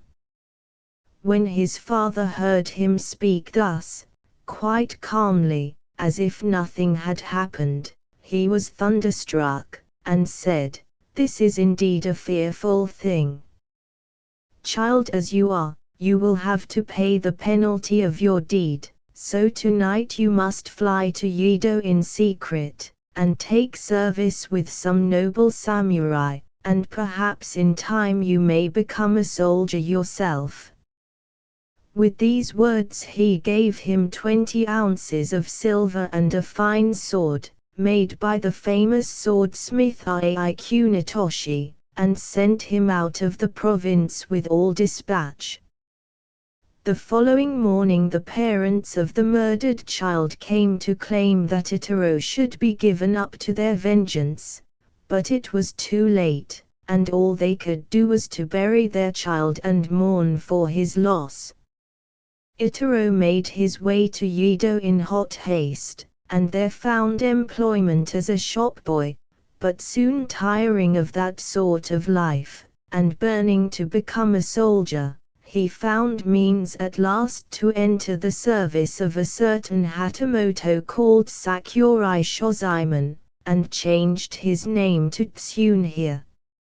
Now this Sakurai Shozaemon had a son, called Shinozuke, a young man in his 17th year, who grew so fond of Tsunhia that he took him with him wherever he went, and treated him in all ways as an equal. When Shinozuke went to the fencing school, Tsunhia would accompany him, and thus, as he was by nature strong and active, soon became a good swordsman. One day, when Shozaemon had gone out, his son Shinozuke said to Tsunhia, You know how fond my father is of playing at football. It must be great sport. As he has gone out today, suppose you and I have a game. That will be rare sport, answered Psoon here. Let us make haste and play, before my lord comes home. So the two boys went out into the garden, and began trying to kick the football, but, lacking skill, do what they would, they could not lift it from the ground. At last Shinojuk, with a vigorous kick, raised the football, but, having missed his aim, it went tumbling over the wall into the next garden, which belonged to one Hikoseika Zenpashi, a teacher of lance exercise, who was known to be a surly, ill-tempered fellow. "Oh, dear! What shall we do?" said Shinojuk. "We have lost my father's football in his absence, and if we go and ask for it back from that churlish neighbor of ours, we shall only be scolded and sworn at for our pains." "Oh, never mind," answered Psoon here, "I will go and apologize for our carelessness, and get the football back." "Well, but then you will be chidden, and I don't want that." "Never mind me. Little care I for his cross words." So Psoon here went to the next door house to reclaim the ball. Now it so happened that Zenpashi, the surly neighbor, had been walking in his garden whilst the two youths were playing, and as he was admiring the beauty of his favorite chrysanthemums, the football came flying over the wall and struck him full in the face. Zenpashi, not used to anything but flattery and coaxing, flew into a violent rage at this, and while he was thinking how he would revenge himself upon anyone who might be sent to ask for the lost ball, Psoon here came in, and said to one of Zenpashi's servants, "I am sorry to say that in my lord's absence I took his football, and, in trying to play with it, clumsily kicked it over your wall. I beg you to excuse my carelessness, and to be so good as to give me back the ball." The servant went in and repeated this to Zenpashi, who worked himself up into a great rage, and ordered Psoon here to be brought before him, and said, "Here, fellow, is your name Psoon here?" "Yes, sir, at your service." "I am almost afraid to ask pardon for my carelessness, but please forgive me, and let me have the ball. I thought your master, Shozaiman, was to blame for this, but it seems that it was you who kicked the football." "Yes, sir. I am sure I am very sorry for what I have done." "Please, may I ask for the ball?" said Psoon here, bowing humbly. For a while Zenpashi made no answer, but at length he said, "Do you know, villain, that your dirty football struck me in the face? I ought, by rights, to kill you on the spot for this, but I will spare your life this time, so take your football and be off." And with that he went up to Psoon here and beat him, and kicked him in the head, and spat in his face. Then Psoon here, who up to that time had demeaned himself very humbly, in his eagerness to get back the football, jumped up in a fury, and said, "I made ample apologies to you for my carelessness, and now you have insulted and struck me. Ill-mannered ruffian! Take back the ball, I'll none of it," and he drew his dirk, and cutting the football in two, threw it at Zenpashi, and returned home. But Zenpashi, growing more and more angry, called one of his servants, and said to him, "That fellow, Tsun here, has been most insolent. Go next door and find out Shozaiman, and tell him that I have ordered you to bring back Tsun here, that I may kill him." So the servant went to deliver the message. In the meantime Tsun here went back to his master's house, and when Shinojuk saw him, he said, "Well, of course you have been ill-treated, but did you get back the football?" "When I went in, I made many apologies, but I was beaten, and kicked in the head, and treated with the greatest indignity. I would have killed that wretch, Zempushi, at once, but that I knew that, if I did so while I was yet a member of your household, I should bring trouble upon your family. For your sake I bore this ill-treatment patiently, but now I pray you let me take leave of you and become a ronin, that I may be revenged upon this man." "Think well what you are doing," answered Shinojuk. "After all, we have only lost a football, and my father will not care, nor upbraid us." But Sime here would not listen to him, and was bent upon wiping out the affront that he had received. As they were talking, the messenger arrived from Zempushi, demanding the surrender of Tsunhir, on the ground that he had insulted him. To this Shinojuk replied that his father was away from home, and that in his absence he could do nothing. At last Shozaiman came home, and when he heard what had happened he was much grieved, and at a loss what to do, when a second messenger arrived from Zempushi, demanding that Tsunhir should be given up without delay.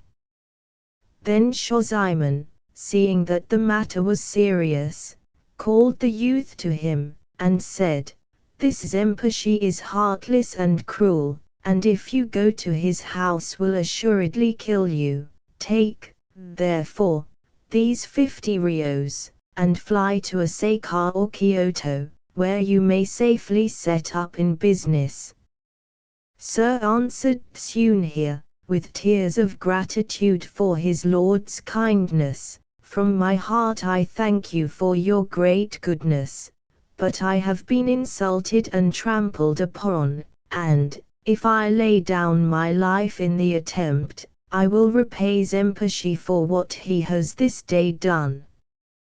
"Well, then, since you needs must be revenged, go and fight, and may success attend you.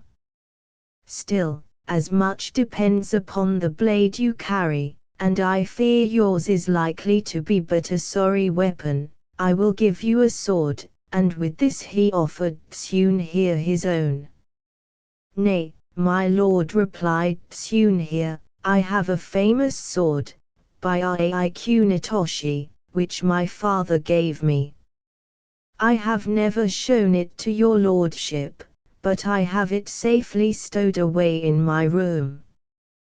When Shozaiman saw and examined the sword, he admired it greatly, and said, "This is indeed a beautiful blade, and one on which you may rely. Take it, then, and bear yourself nobly in the fight, only remember that Zempushi is a cunning spearsman, and be sure to be very cautious." So Tsunhir, after thanking his lord for his manifold kindnesses, took an affectionate leave, and went to Zempushi's house, and said to the servant, "It seems that your master wants to speak to me. Be so good as to take me to see him."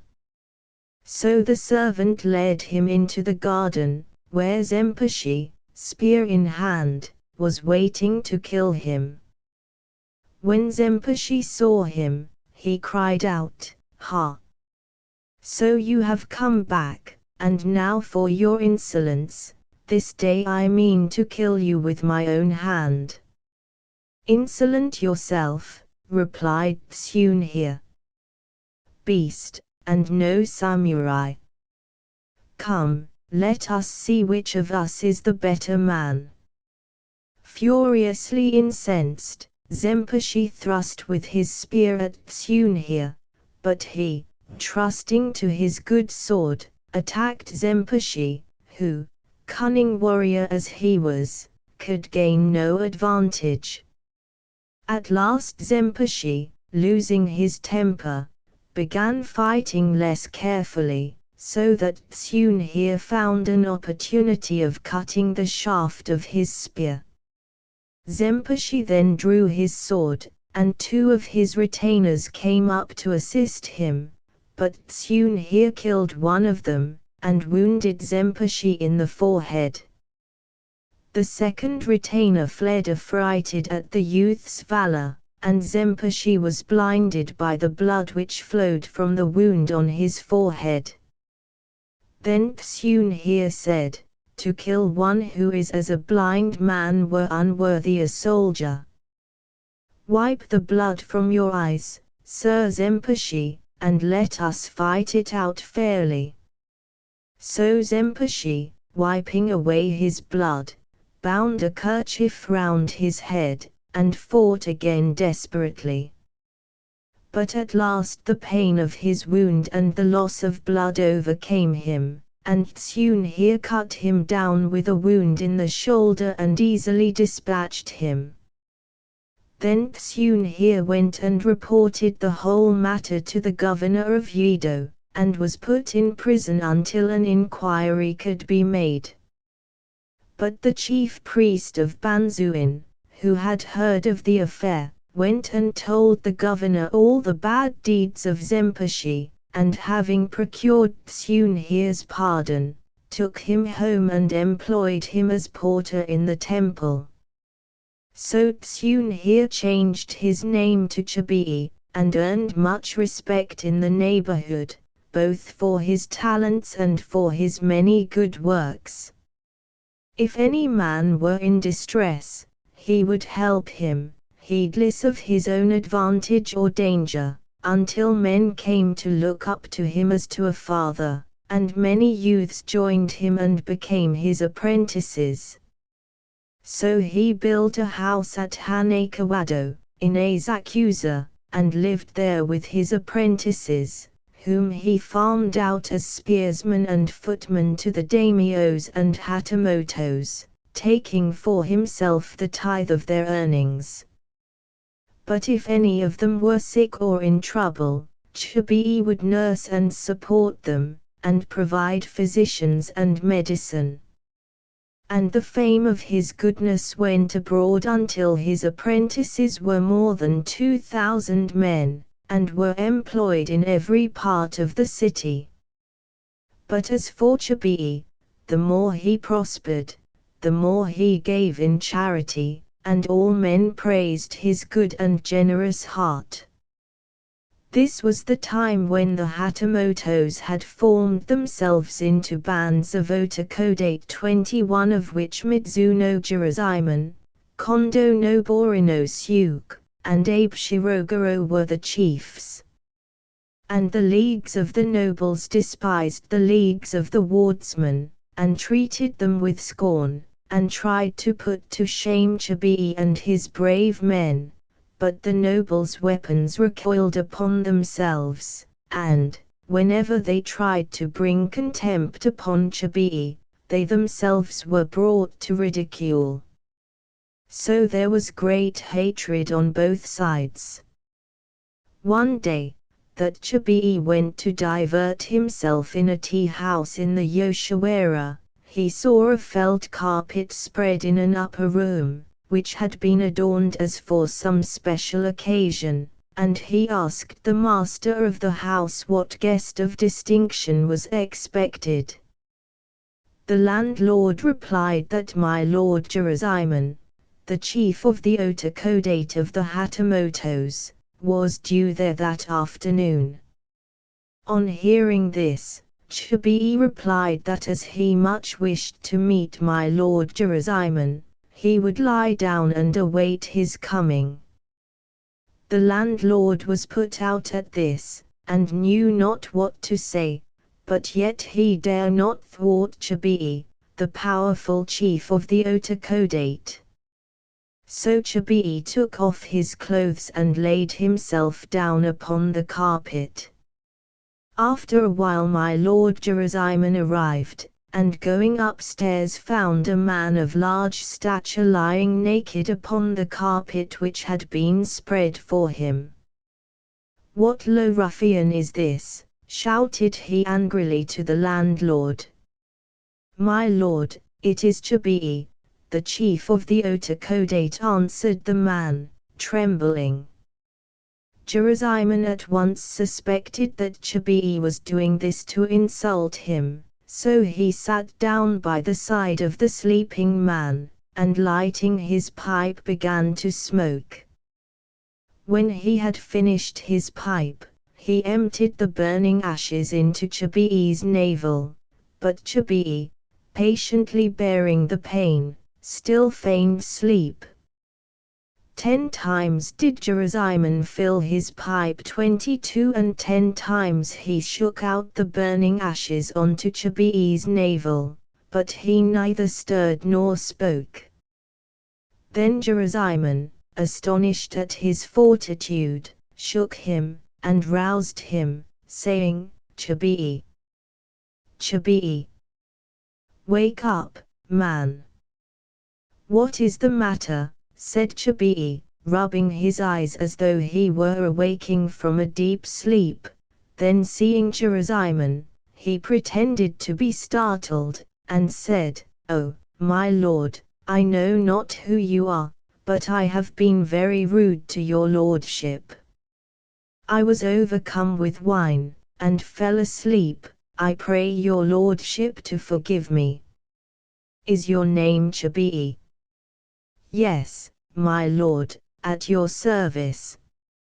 "A poor wardsman, and ignorant of good manners, I have been very rude, but I pray your lordship to excuse my ill-breeding." "Nay, nay, we have all heard the fame of Chibiyi, of Banzuin, and I hold myself lucky to have met you this day. Let us be friends. It is a great honor for a humble wardsman to meet a nobleman face to face." As they were speaking, the waitresses brought in fish and wine, and Jerusalem pressed Chibiyi to feast with him, and thinking to annoy Chibiyi, offered him a large wine cup 23, which, however, he drank without shrinking, and then returned to his entertainer, who was by no means so well able to bear the fumes of the wine. Then Jerusalem hit upon another device for annoying Chibiyi, and, hoping to frighten him, said, "Here, Chibiyi, let me offer you some fish," and with those words he drew his sword, and, picking up a cake of baked fish upon the point of it, thrust it towards the wardsman's mouth. Any ordinary man would have been afraid to accept the morsel so roughly offered, but Chibiyi simply opened his mouth, and taking the cake off the sword's point ate it without wincing. Whilst Jerusalem was wondering in his heart what manner of man this was, that nothing could daunt, Chibiyi said to him, "This meeting with your lordship has been an auspicious occasion to me, and I would fain ask leave to offer some humble gift to your lordship in memory of it. 24 Is there anything which your lordship would specially fancy? I am very fond of cold macaroni." "Then I shall have the honor of ordering some for your lordship," and with this Chibiyi went downstairs, and calling one of his apprentices, named Token Gummier 25, who was waiting for him, gave him 100 rios, about 28 pounds, and bade him collect all the cold macaroni to be found in the neighboring cook shops and pile it up in front of the tea house. So Gumir went home, and, collecting Chabi's apprentices, sent them out in all directions to buy the macaroni. Gerasimon all this while was thinking of the pleasure he would have in laughing at Chabi for offering him a mean and paltry present, but when, by degrees, the macaroni began to be piled mountain high around the tea-house, he saw that he could not make a fool of Chabi, and went home discomfited. It has already been told how Shirigumpashi was befriended and helped by Chabi. 26 His name will occur again in this story. At this time there lived in the province of Yamato a certain daimyo, called Honda Dainaiki, who one day, when surrounded by several of his retainers, produced a sword, and bade them look at it and say from what smith's workshop the blade had come. "I think this must be a Masamune blade," said one for Wabanzaimon. "No," said Nagoya Sanza, after examining the weapon attentively, "this certainly is a Muramasa 27, a third samurai, named Takagi Yamanoho, pronounced it to be the work of Shizuke Nenji, and as they could not agree, but each maintained his opinion, their lord sent for a famous connoisseur to decide the point, and the sword proved, as Sanza had said, to be a genuine Muramasa. Sanza was delighted at the verdict, but the other two went home rather crestfallen.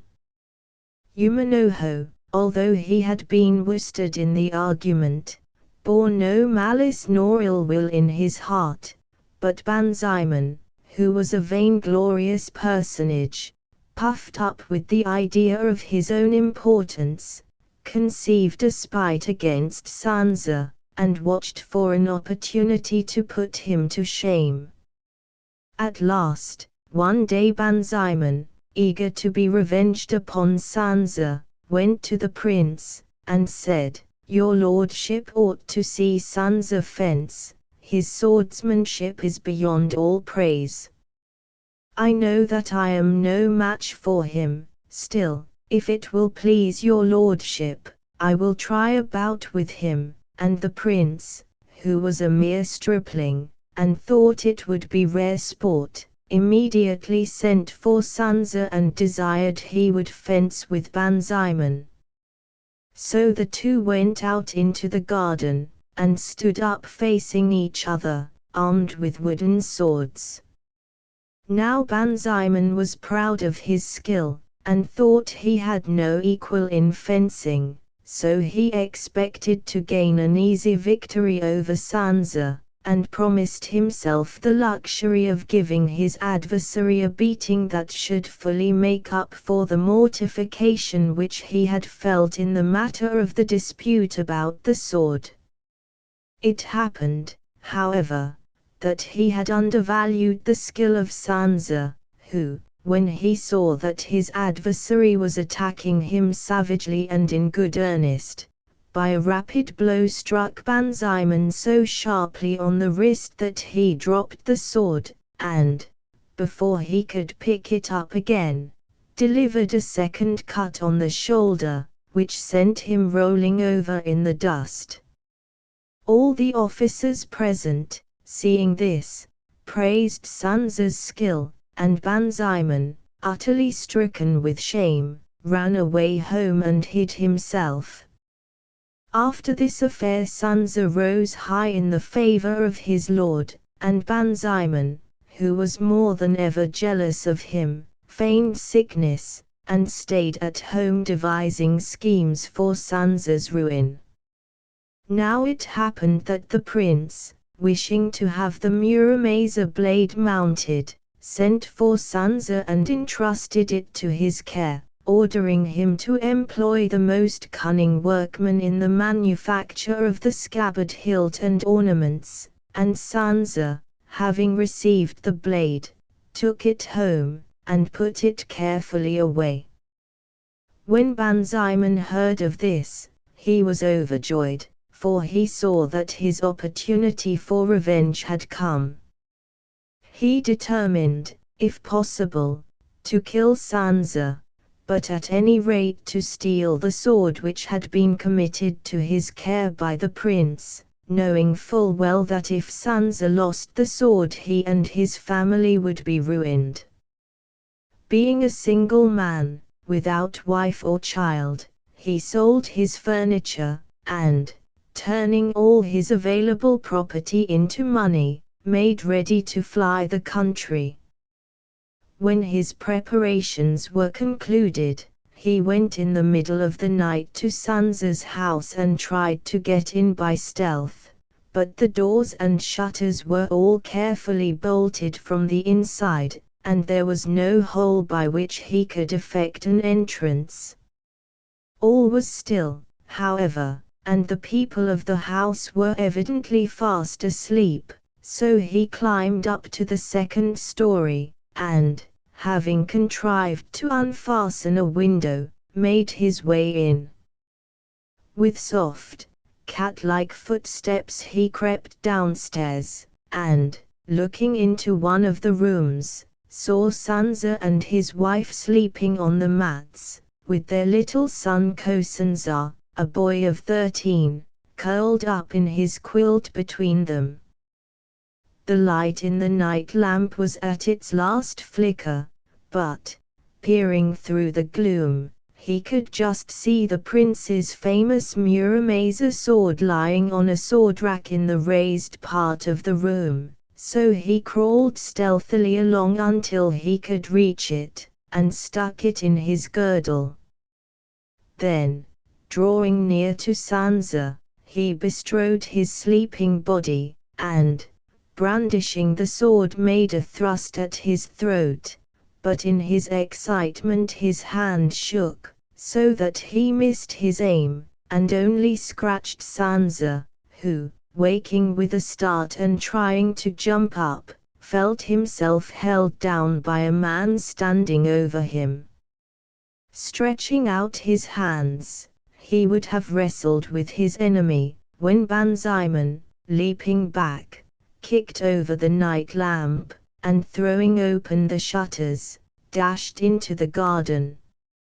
Snatching up his sword, Sansa rushed out after him, and his wife, having lit a lantern and armed herself with a halberd 28, went out, with her son Kosanza, who carried a drawn dirk, to help her husband. Then Banzaemon, who was hiding in the shadow of a large pine tree, seeing the lantern and dreading detection, seized a stone and hurled it at the light, and, chancing to strike it, put it out, and then scrambling over the fence unseen, fled into the darkness.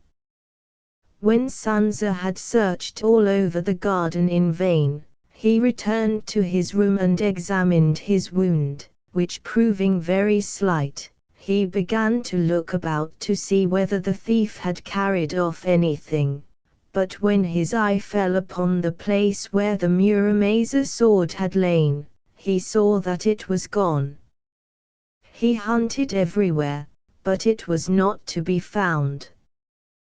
The precious blade with which his prince had entrusted him had been stolen, and the blame would fall heavily upon him. Filled with grief and shame at the loss, Sansa and his wife and child remained in great anxiety until the morning broke, when he reported the matter to one of the prince's counselors, and waited in seclusion until he should receive his lord's commands. It soon became known that Banzaemon, who had fled the province, was the thief, and the councillors made their report accordingly to the prince, who, although he expressed his detestation of the mean action of Banzaemon, could not absolve Sansa from blame, in that he had not taken better precautions to ensure the safety of the sword that had been committed to his trust. It was decided, therefore, that Sansa should be dismissed from his service, and that his goods should be confiscated, with the proviso that should he be able to find Banzaiman, and recover the lost Muramasa blade, he should be restored to his former position. Sansa, who from the first had made up his mind that his punishment would be severe, accepted the decree without a murmur, and, having committed his wife and son to the care of his relations, prepared to leave the country as a Ronin and search for Banzaiman. Before starting, however, he thought that he would go to his brother officer, Takagi Umanoho, and consult with him as to what course he should pursue to gain his end. But this Umanoho, who was by nature a churlish fellow, answered him unkindly, and said, "It is true that Banzaiman is a mean thief, but still it was through your carelessness that the sword was lost. It is of no avail your coming to me for help, you must get it back as best you may." "Ah," replied Sansa, "I see that you two bear me a grudge because I defeated you in the matter of the judgment of the sword. You are no better than Banzaiman yourself." And his heart was bitter against his fellow men, and he left the house determined to kill Umanoho first and afterwards to track out Banzaiman. So, pretending to start on his journey, he hid in an inn, and waited for an opportunity to attack Umanoho. One day Umanoho, who was very fond of fishing, had taken his son Umanojuke, a lad of 16, down to the seashore with him, and as the two were enjoying themselves, all of a sudden they perceived a samurai running towards them, and when he drew near they saw that it was Sansa. Umanoho, thinking that Sansa had come back in order to talk over some important matter, left his angling and went to meet him. Then Sansa cried out, "Now, Sir Umanoho, draw and defend yourself." "What? Were you in league with Banzaiman to vent your spite upon me? Draw, sir, draw.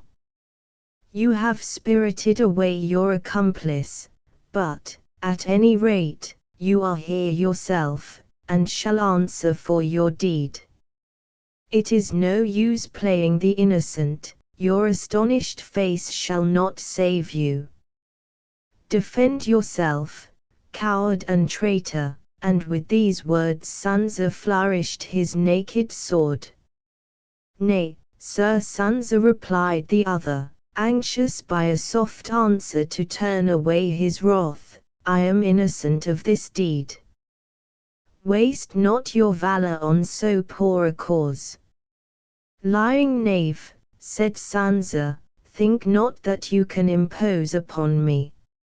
I know your treacherous heart," and, rushing upon Umanoho, he cut him on the forehead so that he fell in agony upon the sand.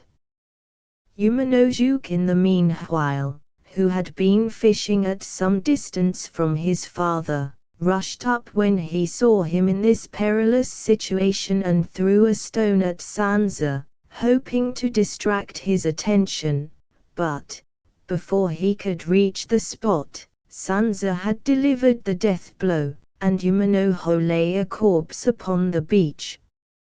"Stop, Sir Sansa, murderer of my father," cried Umanojuke, drawing his sword, "stop and do battle with me, that I may avenge his death." "That you should wish to slay your father's enemy," replied Sansa, "is but right and proper, and although I had just cause of quarrel with your father, and killed him, as a samurai should, yet would I gladly forfeit my life to you here. But my life is precious to me for one purpose, that I may punish Banzaiman and get back the stolen sword. When I shall have restored that sword to my lord, then will I give you your revenge, and you may kill me. A soldier's word is truth, but, as a pledge that I will fulfill my promise, I will give to you, as hostages, my wife and boy. Stay your avenging hand, I pray you, until my desire shall have been attained. Umanojuk, who was a brave and honest youth, as famous in the clan for the goodness of his heart as for his skill in the use of arms, when he heard Sansa's humble petition, relented, and said, I agree to wait, and will take your wife and boy as hostages for your return. I humbly thank you, said Sansa. When I shall have chastised Banzaemon, I will return, and you shall claim your revenge. So Sansa went his way to Yedo to seek for Banzaemon, and Umanojuk mourned over his father's grave.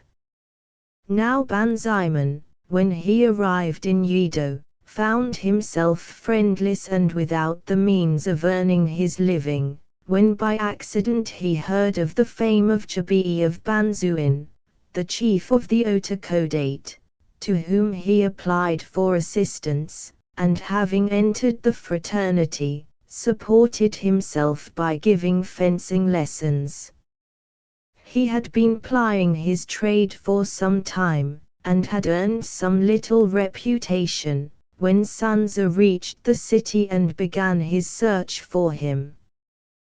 But the days and months passed away, and, after a year's fruitless seeking, Sansa, who had spent all his money without obtaining a clue to the whereabouts of his enemy, was sorely perplexed, and was driven to live by his wits as a fortune-teller.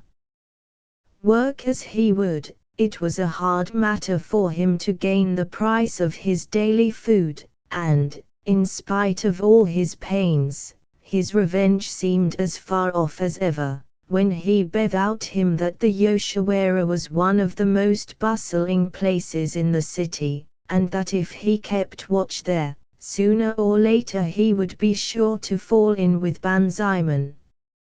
So he bought a hat of plaited bamboo, that completely covered his face, and lay in wait at the Yoshiwara.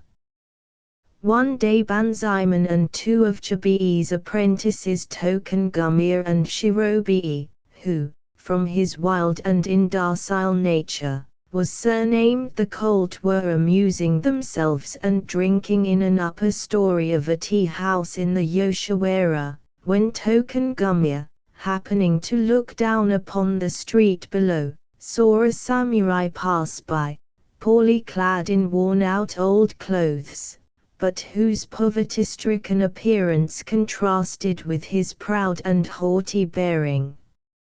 Look there, said Gumya, calling the attention of the others, look at that samurai. Dirty and ragged as his coat is, how easy it is to see that he is of noble birth. Let us wardsmen dress ourselves up in never so fine clothes, we could not look as he does. Said Shirobii, I wish we could make friends with him, and ask him up here to drink a cup of wine with us. However, it would not be seemly for us wardsmen to go and invite a person of his condition. We can easily get over that difficulty, said Banzaemon. As I am a samurai myself, there will be no impropriety in my going and saying a few civil words to him, and bringing him in. The other two having joyfully accepted the offer, Banzaemon ran downstairs, and went up to the strange samurai and saluted him, saying, I pray you to wait a moment, Sir Samurai. My name is Fawa Banzaemon, at your service. I am a Ronin, as I judge from your appearance that you are yourself. I hope you will not think me rude if I venture to ask you to honor me with your friendship, and to come into this tea-house to drink a cup of wine with me and two of my friends. The strange samurai, who was no other than Sanza, looking at the speaker through the interstices of his deep bamboo hat, and recognizing his enemy Banzaiman, gave a start of surprise, and, uncovering his head, said sternly, "Have you forgotten my face, Banzaiman?"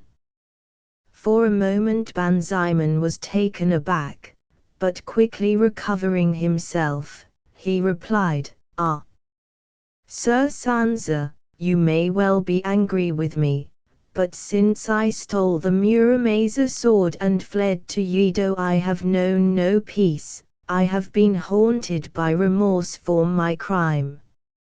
I shall not resist your vengeance. Do with me as it shall seem best to you, or rather take my life, and let there be an end of this quarrel." "Nay," answered Sanza, "to kill a man who repents him of his sins is a base and ignoble action. When you stole from me the Muramasa blade which had been confided to my care by my lord, I became a disgraced and ruined man. Give me back that sword, that I may lay it before my lord, and I will spare your life. I seek to slay no man needlessly. Sir Sanza, I thank you for your mercy. At this moment I have not the sword by me, but if you will go into yonder tea house and wait a while, I will fetch it and deliver it into your hands." Sanza having consented to this, the two men entered the tea house, where Banzaiman's two companions were waiting for them. But Banzaiman, ashamed of his own evil deed, still pretended that Sanza was a stranger, and introduced him as such, saying, "Come Sir Samurai, since we have the honor of your company, let me offer you a wine cup." Banzaiman and the two men pressed the wine cup upon Sanza so often that the fumes gradually got into his head and he fell asleep. The two wardsmen, seeing this, went out for a walk, and Banzaiman, left alone with the sleeping man, began to revolve fresh plots against him in his mind. On a sudden, a thought struck him. Noiselessly seizing Sanza's sword, which he had laid aside on entering the room, he stole softly downstairs with it, and, carrying it into the backyard, pounded and blunted its edge with a stone, and having made it useless as a weapon, he replaced it in its scabbard, and running upstairs again laid it in its place without disturbing Sanza, who, little suspecting treachery, lay sleeping off the effects of the wine. At last, however, he awoke, and, ashamed at having been overcome by drink, he said to Banzaiman, "Come, Banzaiman, we have dallied too long, give me the Muramasa sword, and let me go." "Of course," replied the other, sneeringly, "I am longing to give it back to you, but unfortunately, in my poverty, I have been obliged to pawn it for 50 ounces of silver. If you have so much money about you, give it to me and I will return the sword to you." "Wretch!" cried Sanza, seeing that Banzaiman was trying to fool him, "have I not had enough of your vile tricks? At any rate, if I cannot get back the sword, your head shall be laid before my lord in its place. Come," added he, stamping his foot impatiently, "defend yourself." "With all my heart. But not here in this tea house. Let us go to the mound, and fight it out." "Agreed. There is no need for us to bring trouble on the landlord. Come to the mound of the Yoshiwara." So they went to the mound, and drawing their swords, began to fight furiously. As the news soon spread abroad through the Yoshawara that a duel was being fought upon the mound, the people flocked out to see the sight, and among them came Token Gumir and Shirobi, Banzaiman's companions, who, when they saw that the combatants were their own friend and the strange samurai, tried to interfere and stop the fight, but, being hindered by the thickness of the crowd, remained as spectators. The two men fought desperately, each driven by fierce rage against the other, but Sanza, who was by far the better fencer of the two, once, twice, and again dealt blows which should have cut Banzaiman down, and yet no blood came forth. Sanza, astonished at this, put forth all his strength, and fought so skillfully, that all the bystanders applauded him, and Banzaiman, though he knew his adversary's sword to be blunted, was so terrified that he stumbled and fell. Sanza, brave soldier that he was, scorned to strike a fallen foe, and bade him rise and fight again. So they engaged again, and Sanza, who from the beginning had had the advantage, slipped and fell in his turn. Banzaiman, forgetting the mercy which had been shown to him, rushed up, with bloodthirsty joy glaring in his eyes, and stabbed Sanza in the side as he lay on the ground. Faint as he was, he could not lift his hand to save himself, and his craven foe was about to strike him again, when the bystanders all cried shame upon his baseness. Then Gumir and Shirobi lifted up their voices and said, "Hold, coward! Have you forgotten how your own life was spared but a moment since? Beast of a samurai, we have been your friends hitherto, but now behold in us the avengers of this brave man." With these words the two men drew their dirks, and the spectators fell back as they rushed in upon Banzaiman, who, terror-stricken by their fierce looks and words, fled without having dealt the death blow to Sanza. They tried to pursue him, but he made good his escape, so the two men returned to help the wounded man.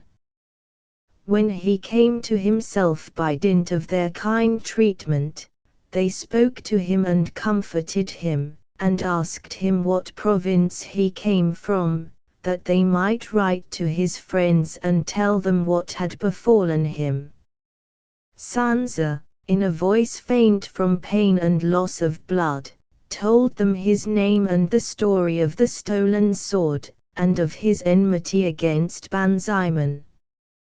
"But," said he, "just now, when I was fighting, I struck Banzaiman more than once, and without effect.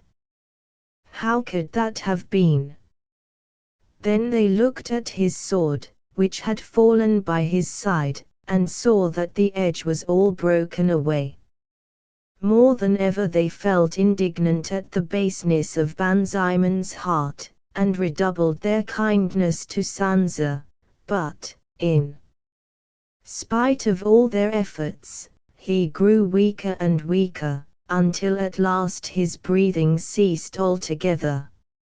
So they buried the corpse honorably in an adjoining temple, and wrote to Sanza's wife and son, describing to them the manner of his death.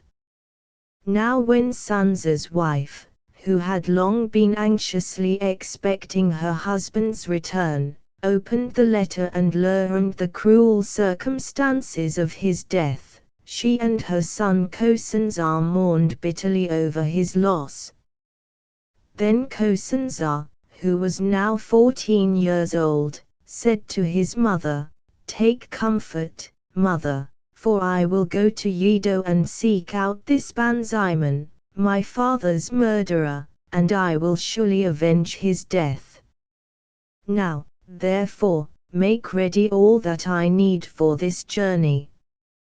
And as they were consulting over the manner of their revenge, Umanojuk, the son of Umanoho, whom Sansa had slain, having heard of the death of his father's enemy, came to the house. But he came with no hostile intent. True, Sansa had killed his father, but the widow and the orphan were guiltless, and he bore them no ill will. On the contrary, he felt that Banzaemon was their common enemy. It was he who by his evil deeds had been the cause of all the mischief that had arisen, and now again, by murdering Sansa, he had robbed Umanojuk of his revenge. In this spirit he said to Cosenza, "Sir Cosenza, I hear that your father has been cruelly murdered by Banzaemon at Yedo. I know that you will avenge the death of your father, as the son of a soldier should. If, therefore, you will accept my poor services, I will be your second, and will help you to the best of my ability. Banzaemon shall be my enemy, as he is yours." "Nay, Sir Umanojuk, although I thank you from my heart, I cannot accept this favor at your hands. My father Sansa slew your noble father. That you should requite this misfortune thus is more than kind, but I cannot think of suffering you to risk your life on my behalf." "Listen to me," replied Umanojuk, smiling, "and you will think it less strange that I should offer to help you. Last year, when my father lay a bleeding corpse on the seashore, your father made a covenant with me that he would return to give me my revenge, so soon as he should have regained the stolen sword. Banzaemon, by murdering him on the mound of the Yoshiwara, has thwarted me in this, and now upon whom can I avenge my father's death but upon him whose baseness was indeed its cause? Now, therefore, I am determined to go with you to Yedo, and not before the murders of our two fathers shall have been fully atoned for will we return to our own country." When Cosenza heard this generous speech, he could not conceal his admiration, and the widow, prostrating herself at Umanojuk's feet, shed tears of gratitude. The two youths, having agreed to stand by one another, made all ready for their journey, and obtained leave from their prince to go in search of the traitor Banzaemon. They reached Yedo without meeting with any adventures, and, taking up their abode at a cheap inn, began to make their inquiries, but, although they sought far and wide, they could learn no tidings of their enemy. When 3 months had passed thus, Cosenza began to grow faint-hearted at their repeated failures, but Umanojuk supported and comforted him, urging him to fresh efforts. But soon a great misfortune befell them. Cosenza fell sick with ophthalmia, and neither the tender nursing of his friend, nor the drugs and doctors upon whom Umanojuk spent all their money, had any effect on the suffering boy, who soon became stone blind. Friendless and penniless, the one deprived of his eyesight and only a clog upon the other, the two youths were thrown upon their own resources. Then Umanojuk, reduced to the last extremity of distress, was forced to lead out Cosenza to Azakusa to beg sitting by the roadside, whilst he himself, wandering hither and thither, picked up what he could from the charity of those who saw his wretched plight. But all this while he never lost sight of his revenge, and almost thanked the chance which had made him a beggar, for the opportunity which it gave him of hunting out strange and hidden haunts of vagabond life into which in his more prosperous condition he could not have penetrated. So he walked to and fro through the city, leaning on a stout staff, in which he had hidden his sword, waiting patiently for fortune to bring him face to face with Banzaiman. Tricks of swordsmanship at Azacusa. Tricks of swordsmanship at Azacusa. Now Banzaiman, after he had killed Sansa on the mound of the Yoshiwara, did not dare to show his face again in the house of Jabii, the father of the Otakodate, for he knew that the two men, Token Gumir and Shirobi the loose colt, would not only bear an evil report of him, but would even kill him if he fell into their hands, so great had been their indignation at his cowardly conduct. So he entered a company of mountebanks, and earned his living by showing tricks of swordsmanship, and selling tooth powder at the Okuima, at Azacusa. 29 One day, as he was going towards Azacusa to ply his trade, he caught sight of a blind beggar, in whom, in spite of his poverty-stricken and altered appearance, he recognized the son of his enemy. Rightly he judged that, in spite of the boy's apparently helpless condition, the discovery boded no weal for him. So mounting to the upper story of a tea-house hard by, he watched to see who should come to Kosanzar's assistance. Nor had he to wait long, for presently he saw a second beggar come up and speak words of encouragement and kindness to the blind youth, and looking attentively, he saw that the newcomer was Umanojuk.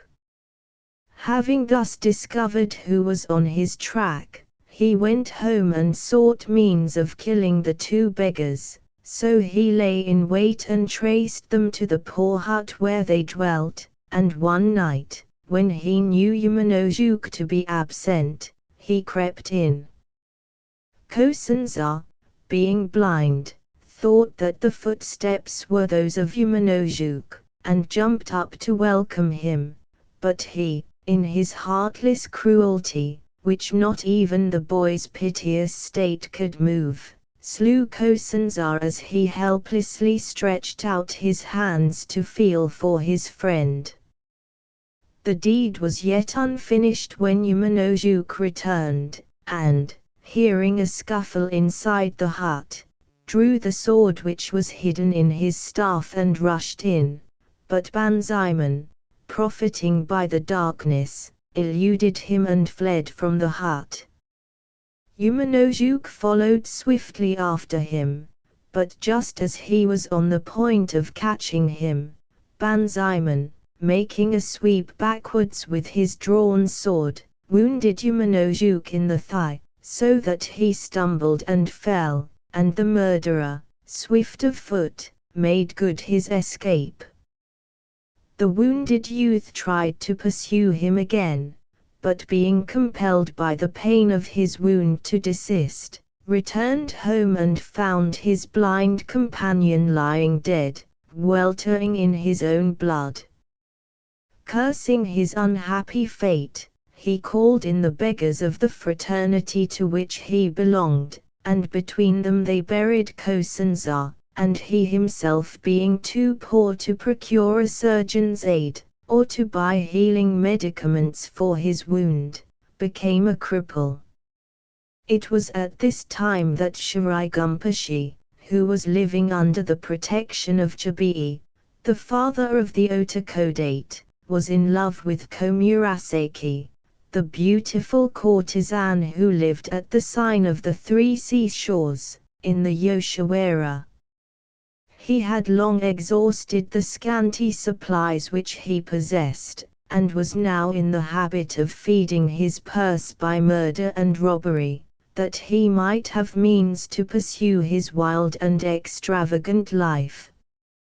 One night, when he was out on his cutthroat business, his fellows, who had long suspected that he was after no good, sent one of their number, named Sabii, to watch him. Gumpushy, little dreaming that anyone was following him, swaggered along the street until he fell in with a wardsman, whom he cut down and robbed, but the booty proving small, he waited for a second chance, and, seeing a light moving in the distance, hid himself in the shadow of a large tub for catching rainwater till the bearer of the lantern should come up. When the man drew near, Gumpushy saw that he was dressed as a traveller, and wore a long dirk, so he sprung out from his lurking place and made to kill him, but the traveller nimbly jumped on one side, and proved no mean adversary, for he drew his dirk and fought stoutly for his life. However, he was no match for so skilful a swordsman as Gumpushy, who, after a sharp struggle, dispatched him, and carried off his purse, which contained 200 rios. Overjoyed at having found so rich a prize, Gumpushy was making off for the Yoshiwara, when Sabii, who, horror-stricken, had seen both murders, came up and began to upbraid him for his wickedness. But Gumpushy was so smooth-spoken and so well liked by his comrades, that he easily persuaded Sabii to hush the matter up, and accompany him to the Yoshiwara for a little diversion. As they were talking by the way, Sabii said to Gumpushy, "I bought a new dirk the other day, but I have not had an opportunity to try it yet. You have had so much experience in swords that you ought to be a good judge. Pray look at this dirk, and tell me whether you think it good for anything." "We'll soon see what sort of metal it is made of," answered Gumpushy. "We'll just try it on the first beggar we come across." At first Sabii was horrified by this cruel proposal, but by degrees he yielded to his companion's persuasions, and so they went on their way until Sabii spied out a crippled beggar lying asleep on the bank outside the Yoshiwara. The sound of their footsteps aroused the beggar, who, seeing a samurai and a wardsman pointing at him, and evidently speaking about him, thought that their consultation could bode him no good. So he pretended to be still asleep, watching them carefully all the while, and when Sabii went up to him, brandishing his dirk, the beggar, avoiding the blow, seized Sabii's arm, and twisting it round, flung him into the ditch below. Gumpushy, seeing his companion's discomfiture, attacked the beggar, who, drawing a sword from his staff, made such lightning-swift passes that, crippled though he was, and unable to move his legs freely, Gumpushy could not overpower him, and although Sabii crawled out of the ditch and came to his assistance, the beggar, nothing daunted, dealt his blows about him to such good purpose that he wounded Sabii in the temple and arm. Then Gumpushy, reflecting that after all he had no quarrel with the beggar, and that he had better attend to Sabii's wounds than go on fighting to no purpose, drew Sabii away, leaving the beggar, who was too lame to follow them, in peace. When he examined Sabii's wounds, he found that they were so severe that they must give up their night's frolic and go home. So they went back to the house of Sabii, the father of the Otakodate, and Sabii, afraid to show himself with his sword cuts, feigned sickness, and went to bed. On the following morning Sabii, happening to need his apprentice Chibi's services, sent for him, and was told that he was sick, so he went to the room, where he lay abed, and, to his astonishment, saw the cut upon his temple. At first the wounded man refused to answer any questions as to how he had been hurt, but at last, on being pressed by Chibi, he told the whole story of what had taken place the night before. When Chibi heard the tale, he guessed that the valiant beggar must be some noble samurai in disguise, who, having a wrong to avenge, was biding his time to meet with his enemy, and wishing to help so brave a man, he went in the evening, with his 2 faithful apprentices, Token Gumir and Shirobi the loose colt, to the bank outside the Yoshiwara to seek out the beggar. The latter, not one whit frightened by the adventure of the previous night, had taken his place as usual, and was lying on the bank, when Chibi came up to him, and said, "Sir, I am Chibi, the chief of the Otakodate, at your service. I have learnt with deep regret that 2 of my men insulted and attacked you last night. However, happily, even Gumpashi, famous swordsman though he be, was no match for you, and had to beat a retreat before you. I know, therefore, that you must be a noble samurai, who by some ill chance have become a cripple and a beggar.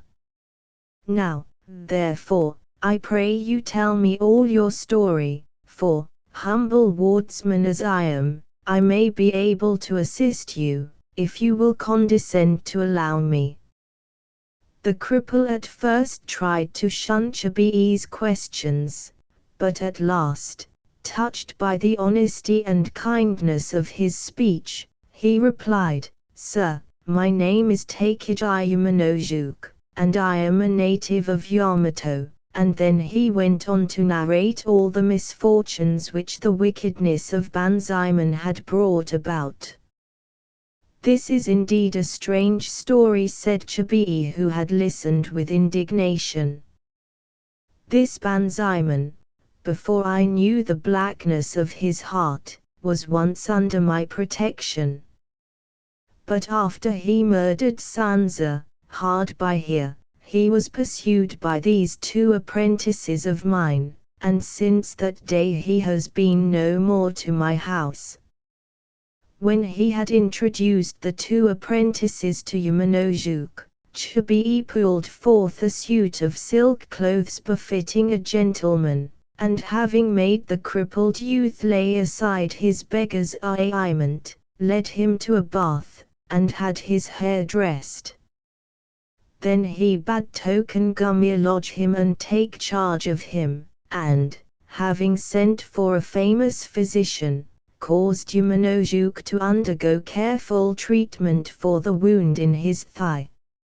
In the course of 2 months the pain had almost disappeared, so that he could stand easily, and when, after another month, he could walk about a little, Chibi removed him to his own house, pretending to his wife and apprentices that he was one of his own relations who had come on a visit to him. After a while, when Yamanojuke had become quite cured, he went one day to worship at a famous temple, and on his way home after dark he was overtaken by a shower of rain, and took shelter under the eaves of a house, in a part of the city called Yanagiwara, waiting for the sky to clear.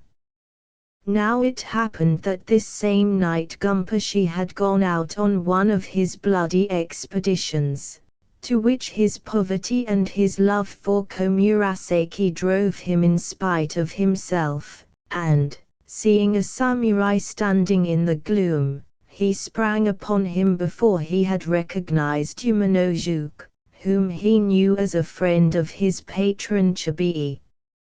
Yamanojuke drew and defended himself, and soon contrived to slash Gumpushy on the forehead, so that the latter, seeing himself overmatched, fled under the cover of the night. Umanojuk, fearing to hurt his recently healed wound, did not give chase, and went quietly back to Chibi's house. When Gumpushy returned home, he hatched a story to deceive Chibi as to the cause of the wound on his forehead. Chibi, however, having overheard Umanojuk reproving Gumpushy for his wickedness, soon became aware of the truth, and not caring to keep a robber and murderer near him, gave Gumpushy a present of money, and bade him return to his house no more. And now Chibi, seeing that Umanojuk had recovered his strength, divided his apprentices into bands, to hunt out Banzaiman, in order that the vendetta might be accomplished. It soon was reported to him that Banzaiman was earning his living among the mountebanks of Asakusa, so Chibi communicated this intelligence to Umanojuk, who made his preparations accordingly, and on the following morning the two went to Asakusa, where Banzaiman was astonishing a crowd of country boors by exhibiting tricks with his sword. Then Umanojuk, striding through the gaping rabble, shouted out, "False, murderous coward, your day has come. I, Umanojuk, the son of Umanoho, have come to demand vengeance for the death of 3 innocent men who have perished by your treachery. If you are a man, defend yourself. This day shall your soul see hell." With these words he rushed furiously upon Banzaiman, who, seeing escape to be impossible, stood upon his guard. But his coward's heart quailed before the avenger, and he soon lay bleeding at his enemy's feet. But who shall say how Umanojuk thanked Chibi for his assistance, or how, when he had returned to his own country, he treasured up his gratitude in his heart, looking upon Chibi as more than a second father. Thus did Chibi use his power to punish the wicked, and to reward the good, giving of his abundance to the poor, and succoring the unfortunate, so that his name was honored far and near. It remains only to record the tragical manner of his death. We have already told how my lord Mitsuno Jirazaiman, the chief of the associated nobles, had been foiled in his attempts to bring shame upon Chibi, the father of the Otakodate, and how, on the contrary, the latter, by his ready wit, never failed to make the proud noble's weapons recoil upon him. The failure of these attempts rankled in the breast of Jirazaiman, who hated Chibi with an intense hatred, and sought to be revenged upon him. One day he sent a retainer to Chibi's house with a message to the effect that on the following day my lord Jirazaiman would be glad to see Chibi at his house, and to offer him a cup of wine, in return for the cold macaroni with which his lordship had been feasted some time since. Chibi immediately suspected that in sending this friendly summons the cunning noble was hiding a dagger in a smile. However, he knew that if he stayed away out of fear he would be branded as a coward, and made a laughing-stock for fools to jeer at. Not caring that Jirazaiman should succeed in his desire to put him to shame, he sent for his favorite apprentice, Token Gumya, and said to him, "I have been invited to a drinking bout by Mitsuno Jirazaiman. I know full well that this is but a stratagem to requite me for having fooled him, and maybe his hatred will go the length of killing me. However, I shall go and take my chance, and if I detect any sign of foul play, I'll try to serve the world by ridding it of a tyrant, who passes his life in oppressing the helpless farmers and wardsmen. Now even if I succeed in killing him in his own house, my life must pay forfeit for the deed. Do you come tomorrow night with a burying tub 30 and fetch my corpse from this Jerusalem's house. Token Gumya, when he heard the father speak thus, was horrified, and tried to dissuade him from obeying the invitation. But Chabi's mind was fixed, and, without heeding Gumya's remonstrances, he proceeded to give instructions as to the disposal of his property after his death, and to settle all his earthly affairs. On the following day, towards noon, he made ready to go to Jerusalem's house, bidding one of his apprentices precede him with a complimentary present. 31 Jerusalem, who was waiting with impatience for Chabi to come, so soon as he heard of his arrival ordered his retainers to usher him into his presence, and Chabi, having bade his apprentices without fail to come and fetch him that night, went into the house. No sooner had he reached the room next to that in which Jerusalem was sitting than he saw that his suspicions of treachery were well founded, for 2 men with drawn swords rushed upon him, and tried to cut him down. Deftly avoiding their blows, however, he tripped up the one, and kicking the other in the ribs, sent him reeling and breathless against the wall. Then, as calmly as if nothing had happened, he presented himself before Jerusalem, who, peeping through a chink in the sliding doors, had watched his retainer's failure. "Welcome, welcome, Master Chabi," said he. "I always had heard that you were a man of metal, and I wanted to see what stuff you were made of, so I bade my retainers put your courage to the test." "That was a masterly throw of yours." "Well, you must excuse this churlish reception. Come and sit down by me." "Pray do not mention it, my lord," said Chabi, smiling rather scornfully. "I know that my poor skill is not to be measured with that of a noble samurai, and if these 2 good gentlemen had the worst of it just now, it was mere luck, that's all." So, after the usual compliments had been exchanged, Chabi sat down by Jerusalem, and the attendants brought in wine and condiments. Before they began to drink, however, Jerusalem said, "You must be tired and exhausted with your walk this hot day, Master Chabi. I thought that perhaps a bath might refresh you, so I ordered my men to get it ready for you.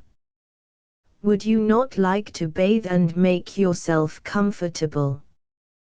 Chabi suspected that this was a trick to strip him, and take him unawares when he should have laid aside his dirk. However, he answered cheerfully, "Your lordship is very good. I shall be glad to avail myself of your kind offer. Pray excuse me for a few moments." So he went to the bathroom, and, leaving his clothes outside, he got into the bath, with the full conviction that it would be the place of his death. Yet he never trembled nor quailed, determined that, if he needs must die, no man should say he had been a coward. Then Jerusalem, calling to his attendants, said, "Quick! Lock the door of the bathroom. We hold him fast now. If he gets out, more than one life will pay the price of his." He's a match for any 6 of you in fair fight. Lock the door, I say, and light up the fire under the bath, 32, and we'll boil him to death, and be rid of him. Quick, men, quick. So they locked the door, and fed the fire until the water hissed and bubbled within, and Chibi, in his agony, tried to burst open the door, but Gerasimon ordered his men to thrust their spears through the partition wall and dispatch him. 2 of the spears Chibi clutched and broke short off, but at last he was struck by a mortal blow under the ribs, and died a brave man by the hands of cowards. The death of Chibi of Banzuin. The death of Chibi of Banzuin. That evening Token Gumya, who, to the astonishment of Chibi's wife, had bought a burying tub, came, with 7 other apprentices, to fetch the father of the Otakodate from Gerasimon's house, and when the retainers saw them, they mocked at them, and said, "What, have you come to fetch your drunken master home in a litter?" "Nay," answered Gumya, "but we have brought a coffin for his dead body, as he bade us." When the retainers heard this, they marveled at the courage of Chibi, who had thus wittingly come to meet his fate. So Chibi's corpse was placed in the burying tub, and handed over to his apprentices, who swore to avenge his death. Far and wide, the poor and friendless mourned for this good man. His son Chimatsu inherited his property, and his wife remained a faithful widow until her dying day, praying that she might sit with him in paradise upon the cup of the same lotus flower. Many a time did the apprentices of Chibi meet together to avenge him, but Gerasimon eluded all their efforts, until, having been imprisoned by the government in the temple called Kaniiji, at Uyeno, as is related in the story of Keijuma's revenge, he was placed beyond the reach of their hatred. So lived and so died Chibi of Banzuin, the father of the Otakodate of Yedo. Note on Azakusa, translated from a native book called the Yedo Hanjoki, or Guide to the Prosperous City of Yedo, and other sources. Azakusa is the most bustling place in all Yedo. It is famous for the temple Sensuji, on the hill of Kainryu, or the Golden Dragon, which from morning till night is thronged with visitors, rich and poor, old and young, flocking in sleeve to sleeve. The origin of the temple was as follows: in the days of the Emperor Suiko, who reigned in the 13th century AD, a certain noble, named Hashi no Nakatomo, fell into disgrace and left the court, and having become a ronin, or masterless man, he took up his abode on the Golden Dragon Hill, with 2 retainers, being brothers, named Hinakuma Harmoneri and Hinakuma Takenari. These 3 men, being reduced to great straits, and without means of earning their living, became fishermen. Now it happened that on the 6th day of the 3rd month of the 36th year of the reign of the Emperor Suiko, AD 1241, they went down in the morning to the Azakusa River to ply their trade, and having cast their nets took no fish, but at every throw they pulled up a figure of the Buddhist god Kwannon, which they threw into the river again. They sculled their boat away to another spot, but the same luck followed them, and nothing came to their nets save the figure of Kwannon. Struck by the miracle, they carried home the image, and, after fervent prayer, built a temple on the Golden Dragon Hill, in which they enshrined it. The temple thus founded was enriched by the benefactions of wealthy and pious persons, whose care raised its buildings to the dignity of the first temple in Yedo. Tradition says that the figure of Kwannon which was fished up in the net was 1 inch and 8/10 in height. The main hall of the temple is 60 feet square, and is adorned with much curious workmanship of gilding and of silvering, so that no place can be more excellently beautiful. There are 2 gates in front of it. The first is called the Gate of the Spirits of the Wind and of the Thunder, and is adorned with figures of those 2 gods. The Wind God, whose likeness is that of a devil, carries the wind bag, and the Thunder God, who is also shaped like a devil, carries a drum and a drumstick. 33 The second gate is called the Gate of the Gods Nio, or the 2 Princes, whose colossal statues, painted red, and hideous to look upon, stand on either side of it. Between the gates is an approach 400 yards in length, which is occupied by the stalls of hucksters, who sell toys and trifles for women and children, and by foul and loathsome beggars. Passing through the Gate of the Gods Nio, the main hall of the temple strikes the eye. Countless niches and shrines of the gods stand outside it, and an old woman earns her livelihood at a tank filled with water, to which the votaries of the gods come and wash themselves that they may pray with clean hands. Inside are the images of the gods, lanterns, incense burners, candlesticks, a huge moneybox, into which the offerings of the pious are thrown, and votive tablets 34 representing the famous gods and goddesses, heroes and heroines, of old. Behind the chief building is a broad space called the Okuima, where young and pretty waitresses, well dressed and painted, invite the weary pilgrims and holiday makers to refresh themselves with tea and sweetmeats. Here, too, are all sorts of sights to be seen, such as wild beasts, performing monkeys, automata, conjurers, wooden and paper figures, which take the place of the waxworks of the West, acrobats, and jesters for the amusement of women and children. Altogether it is a lively and a joyous scene, there is not its equal in the city. At Asakusa, as indeed all over Yedo, are to be found fortune tellers, who prey upon the folly of the superstitious. With a treatise on physiognomy laid on a desk before them, they call out to this man that he has an ill-omened forehead, and to that man that the space between his nose and his lips is unlucky.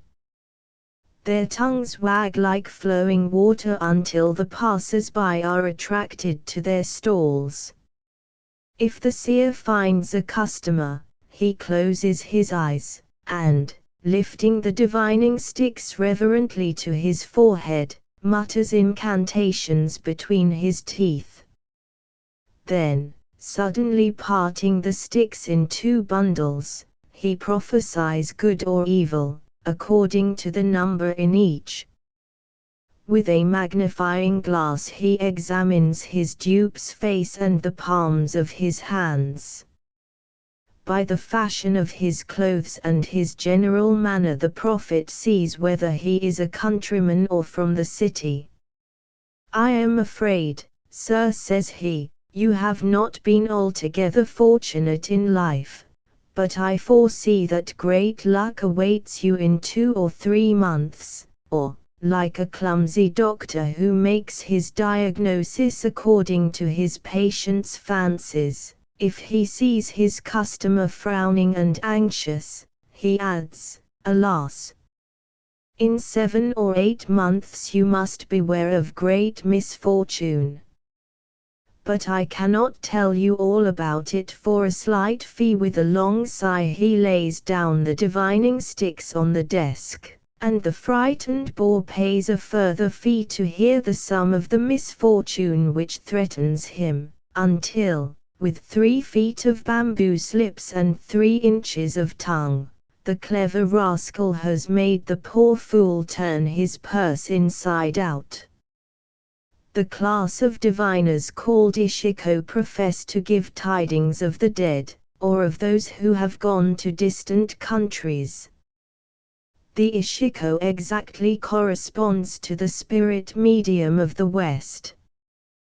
The trade is followed by women, of from 15 or 16 to some 50 years of age, who walk about the streets, carrying on their backs a divining box about a foot square. They have no shop or stall, but wander about, and are invited into their customers' houses. The ceremony of divination is very simple. A porcelain bowl filled with water is placed upon a tray, and the customer, having written the name of the person with whom he wishes to hold communion on a long slip of paper, rolls it into a spill, which he dips into the water, and thrice sprinkles the Ishiko, or medium. She, resting her elbow upon her divining box, and leaning her head upon her hand, mutters prayers and incantations until she has summoned the soul of the dead or absent person, which takes possession of her, and answers questions through her mouth. The prophecies which the Ishiko utters during her trance are held in high esteem by the superstitious and vulgar. Hard by Asakusa is the theatre street. The theatres are called Shiba I-35 turf places from the fact that the first theatrical performances were held on a turf plot. The origin of the drama in Japan, as elsewhere, was religious. In the reign of the Emperor Heijo, AD 805, there was a sudden volcanic depression of the earth close by a pond called Saruzawa, or the Monkey's Marsh, at Nara, in the province of Yamato, and a poisonous smoke issuing from the cavity struck down with sickness all those who came within its baneful influence, so the people brought quantities of firewood, which they burnt in order that the poisonous vapor might be dispelled. The fire, being the male influence, would assimilate with and act as an antidote upon the mephitic smoke, which was a female influence. 36 Besides this, as a further charm to exorcise the portent, the dance called sambaso, which is still performed as a prelude to theatrical exhibitions by an actor dressed up as a venerable old man, emblematic of long life and felicity, was danced on a plot of turf in front of the temple Kafukuji. By these means the smoke was dispelled, and the drama was originated.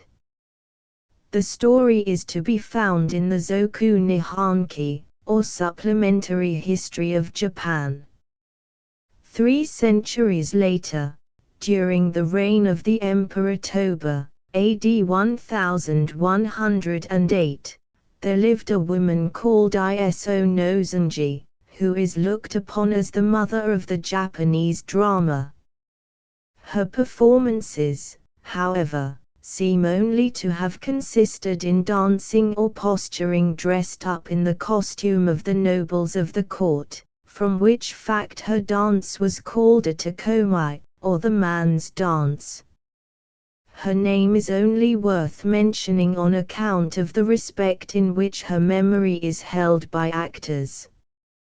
It was not until the year AD 1624 that a man named Saruwaka Kanzaburo, at the command of the shogun, opened the first theatre in Yedo in the Nakabashi, or Middle Bridge Street, where it remained until 8 years later, when it was removed to the Ninja-io, or Doll Street.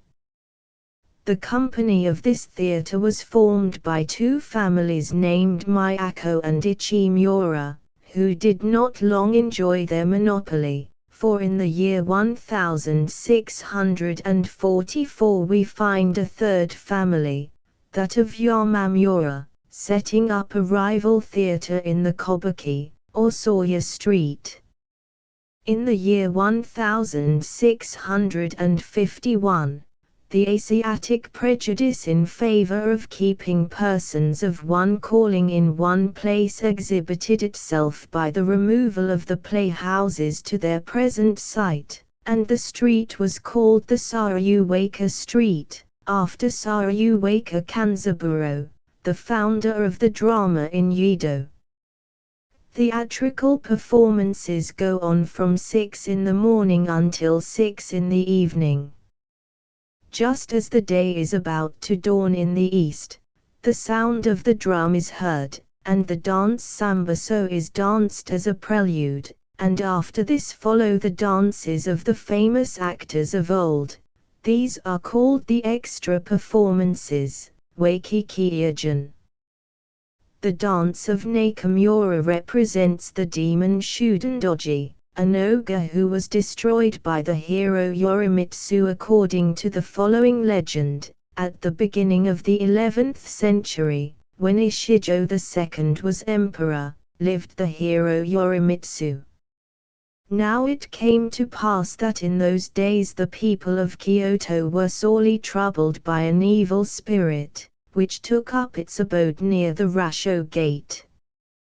One night, as Yorimitsu was making merry with his retainers, he said, "Who dares go and defy the demon of the Rasho Gate, and set up a token that he has been there?"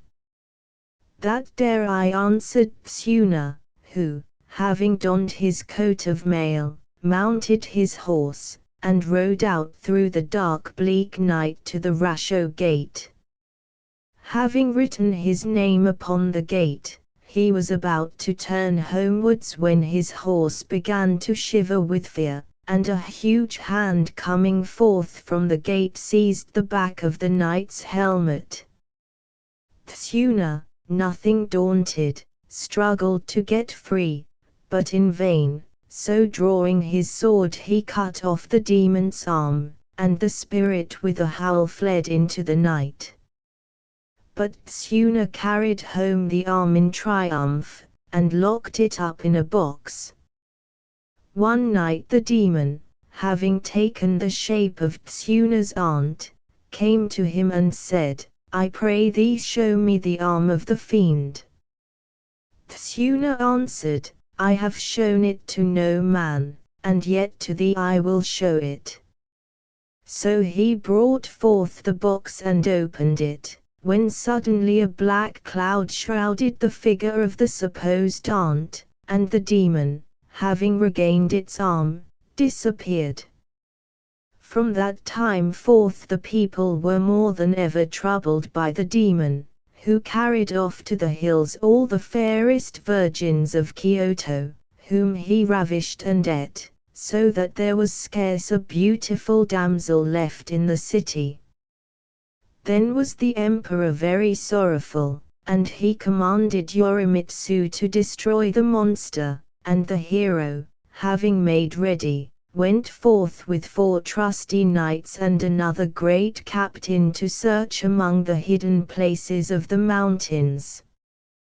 One day as they were journeying far from the haunts of men, they fell in with an old man, who, having bidden them to enter his dwelling, treated them kindly, and set before them wine to drink, and when they went away, and took their leave of him, he gave them a present of more wine to take away with them.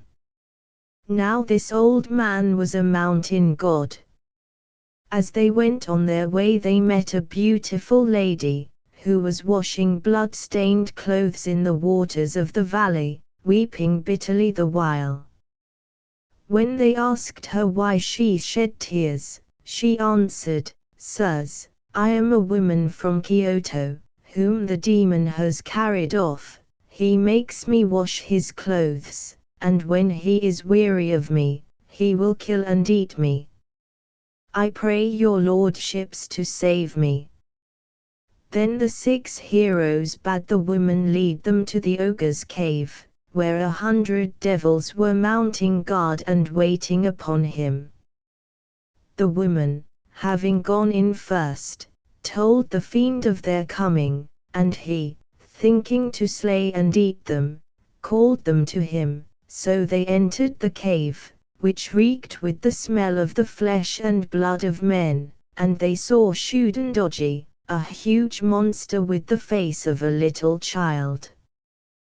The 6 men offered him the wine which they had received from the mountain god, and he, laughing in his heart, drank and made merry, so that little by little the fumes of the wine got into his head, and he fell asleep. The heroes, themselves feigning sleep, watched for a moment when the devils were all off their guard to put on their armor and steal one by one into the demon's chamber. Then Yorimitsu, seeing that all was still, drew his sword, and cut off Shoodendoji's head, which sprung up and bit at his head. Luckily, however, Yorimitsu had put on 2 helmets, the one over the other, so he was not hurt. When all the devils had been slain, the heroes and the woman returned to Kyoto carrying with them the head of Shoodendoji, which was laid before the emperor, and the fame of their action was spread abroad under heaven. This Shoodendoji is the ogre represented in the Nakamura dance. The Ichimura dance represents the 7 gods of wealth, and the Morita dance represents a large ape, and is emblematical of drinking wine. As soon as the sun begins to rise in the heaven, signboards all glistening with paintings and gold are displayed, and the playgoers flock in crowds to the theatre. The farmers and countryfolk hurry over their breakfast, and the women and children, who have got up in the middle of the night to paint and adorn themselves, come from all the points of the compass to throng the gallery, which is hung with curtains as bright as the rainbow in the departing clouds. The place soon becomes so crowded that the heads of the spectators are like the scales on a dragon's back. When the play begins, if the subject be tragic, the spectators are so affected that they weep till they have to wring their sleeves dry. If the piece be comic, they laugh till their chins are out of joint. The tricks and stratagems of the drama baffle description, and the actors are as graceful as the flight of the swallow. The triumph of persecuted virtue and the punishment of wickedness invariably crown the story. When a favorite actor makes his appearance, his entry is hailed with cheers. Fun and diversion are the order of the day, and rich and poor alike forget the cares which they have left behind them at home, and yet it is not all idle amusement, for there is a moral taught, and a practical sermon preached in every play. The subjects of the pieces are chiefly historical, feigned names being substituted for those of the real heroes. Indeed, it is in the popular tragedies that we must seek for an account of many of the events of the last 250 years, for only one very bald history 37 of those times has been published, of which but a limited number of copies were struck off from copper plates, and its circulation was strictly forbidden by the shogun's government. The stories are rendered with great minuteness and detail, so much so, that it sometimes takes a series of representations to act out one piece in its entirety. The Japanese are far in advance of the Chinese in their scenery and properties, and their pieces are sometimes capitally got up. A revolving stage enables them to shift from one scene to another with great rapidity. First-rate actors receive as much as 1,000 rios, about £300, as their yearly salary. This, however, is a high rate of pay, and many a man has to strut before the public for little more than his daily rice. To a clever young actor it is almost enough reward to be allowed to enter a company in which there is a famous star. The salary of the actor, however, may depend upon the success of the theatre, for dramatic exhibitions are often undertaken as speculations by wealthy persons, who pay their company in proportion to their own profit. Besides his regular pay, a popular Japanese actor has a small mine of wealth in his patrons, who open their purses freely for the privilege of frequenting the green room. The women's parts are all taken by men, as they used to be with us in ancient days.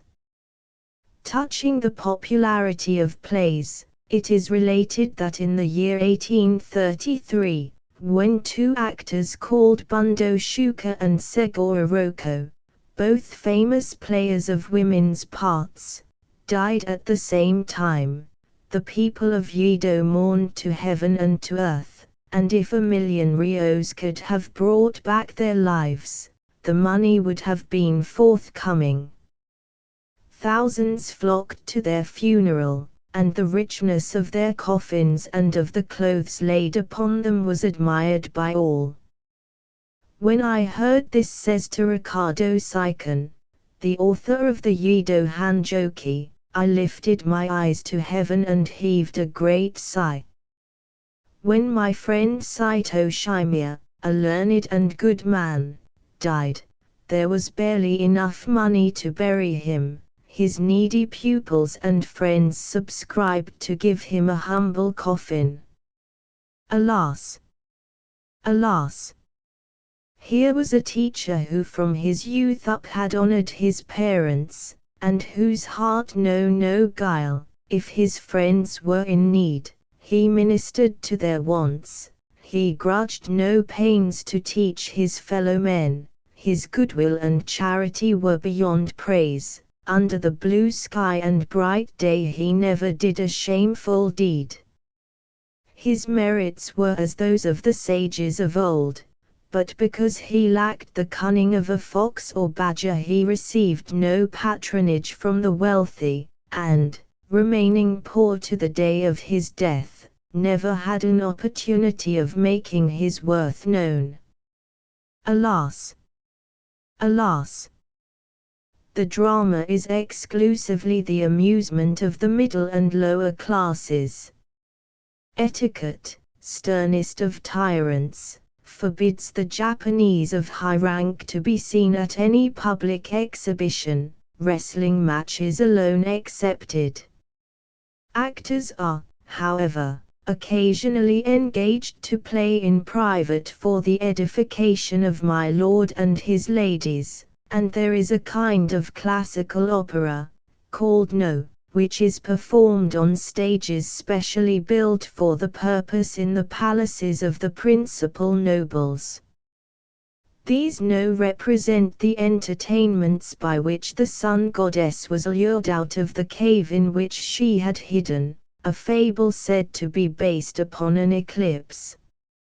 In the reign of the Emperor Yomiya, AD 586 to 593, Hada Kawakatsu, a man born in Japan, but of Chinese extraction, was commanded by the emperor to arrange an entertainment for the propitiation of the gods and the prosperity of the country.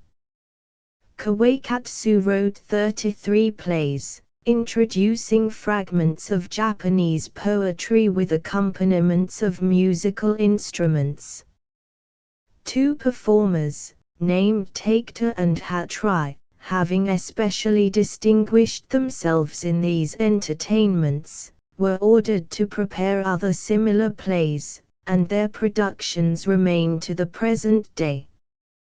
The pious intention of the No being to pray for the prosperity of the country, they are held in the highest esteem by the nobles of the court, the daimios, and the military class. In old days they alone performed in these plays, but now ordinary actors take part in them.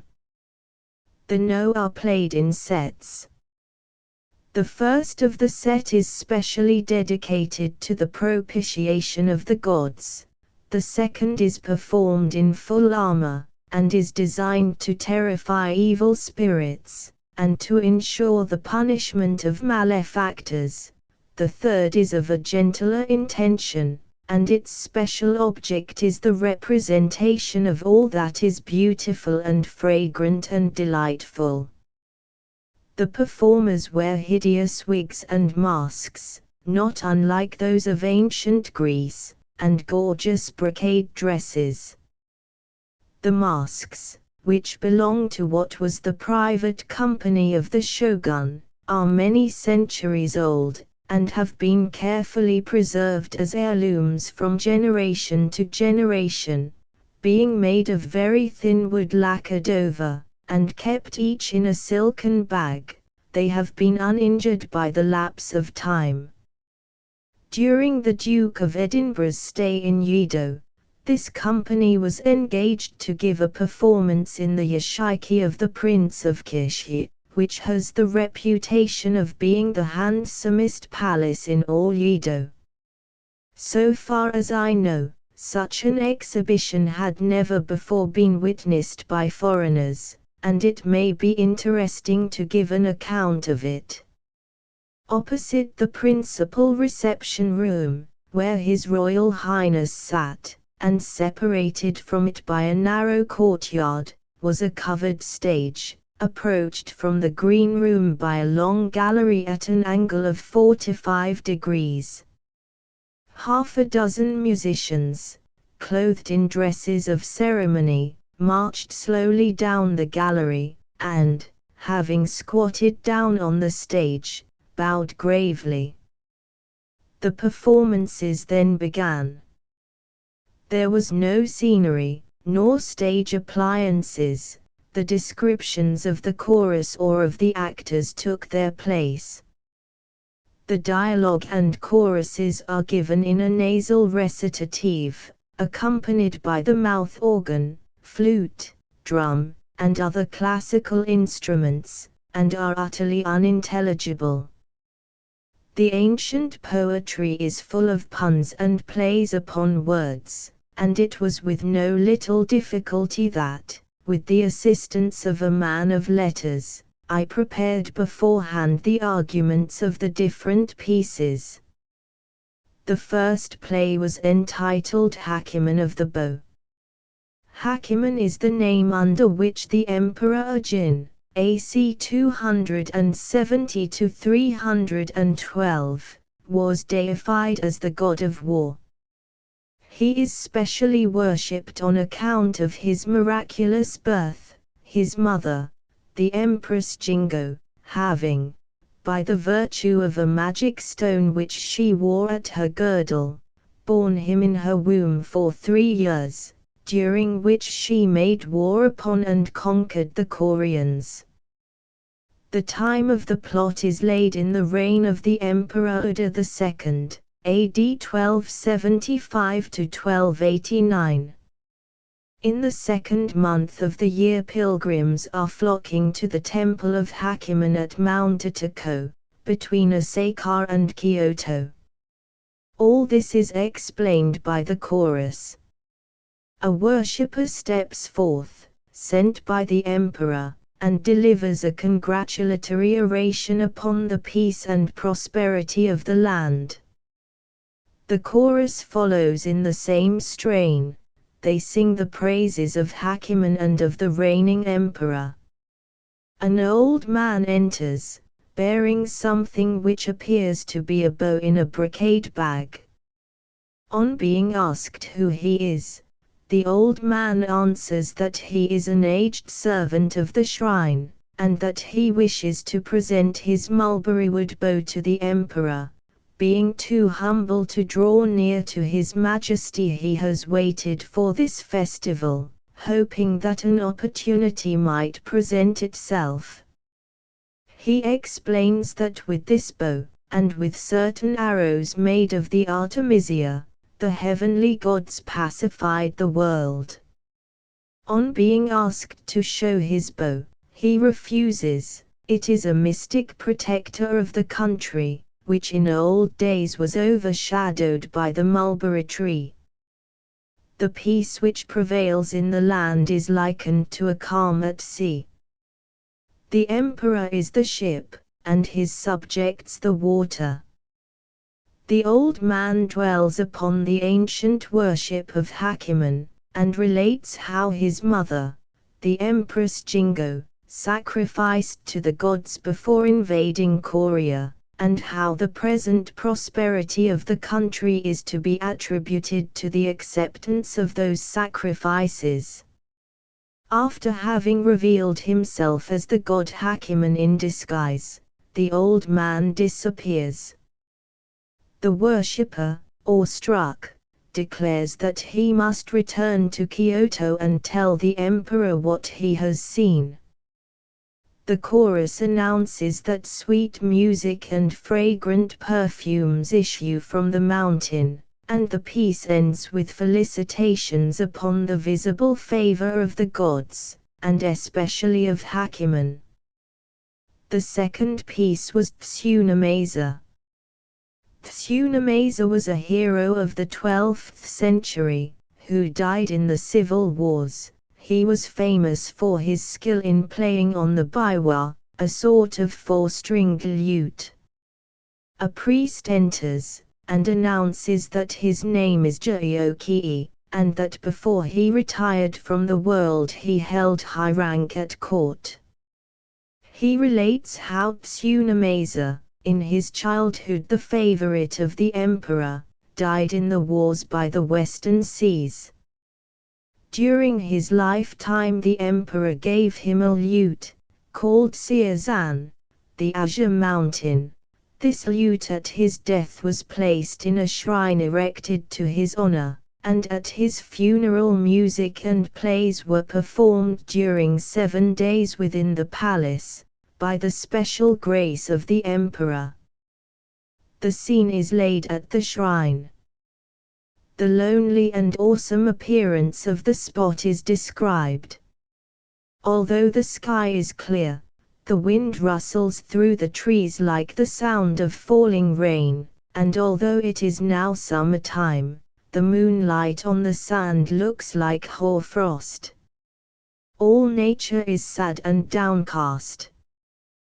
The ghost appears, and sings that it is the spirit of Tsunamasa, and has come to thank those who have piously celebrated his obsequies. No one answers him, and the spirit vanishes, its voice becoming fainter and fainter, an unreal and illusory vision haunting the scenes amid which its life was spent. The priest muses on the portent. Is it a dream or a reality? Marvelous. The ghost, returning, speaks of former days, when it lived as a child in the palace, and received the Azure Mountain lute from the emperor, that lute with the 4 strings of which its hand was once so familiar, and the attraction of which now draws it from the grave. The chorus recites the virtues of Tsunamasa, his benevolence, justice, humanity, talents, and truth, his love of poetry and music. The trees, the flowers, the birds, the breezes, the moon, all had a charm for him. The ghost begins to play upon the Azure Mountain lute, and the sounds produced from the magical instrument are so delicate, that all think it is a shower falling from heaven. The priest declares that it is not rain, but the sound of the enchanted lute. The sound of the first and second strings is as the sound of gentle rain, or of the wind stirring the pine trees, and the sound of the third and fourth strings is as the song of birds and pheasants calling to their young. A rhapsody in praise of music follows. Would that such strains could last forever. The ghost bewails its fate that it cannot remain to play on, but must return whence it came. The priest addresses the ghost, and asks whether the vision is indeed the spirit of Psunamasa. Upon this the ghost calls out in an agony of sorrow and terror at having been seen by mortal eyes, and bids that the lamps be put out. On its return to the abode of the dead it will suffer for having shown itself. It describes the fiery torments which will be its lot. Poor fool!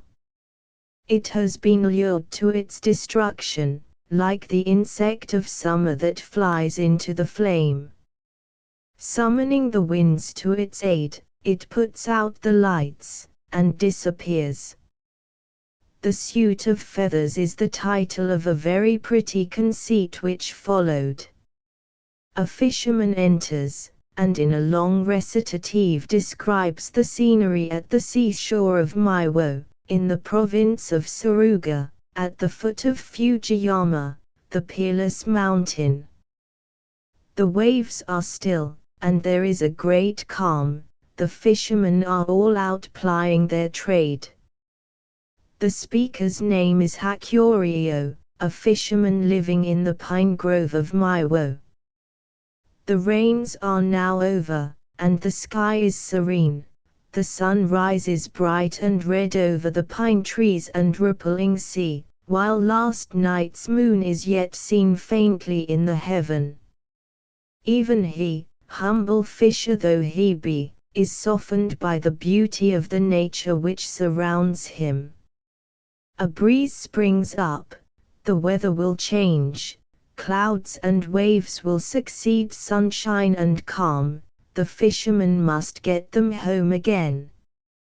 No, it is but the gentle breath of spring, after all, it scarcely stirs the stout fir trees, and the waves are hardly heard to break upon the shore. The men may go forth in safety. The fisherman then relates how, while he was wondering at the view, flowers began to rain from the sky, and sweet music filled the air, which was perfumed by a mystic fragrance.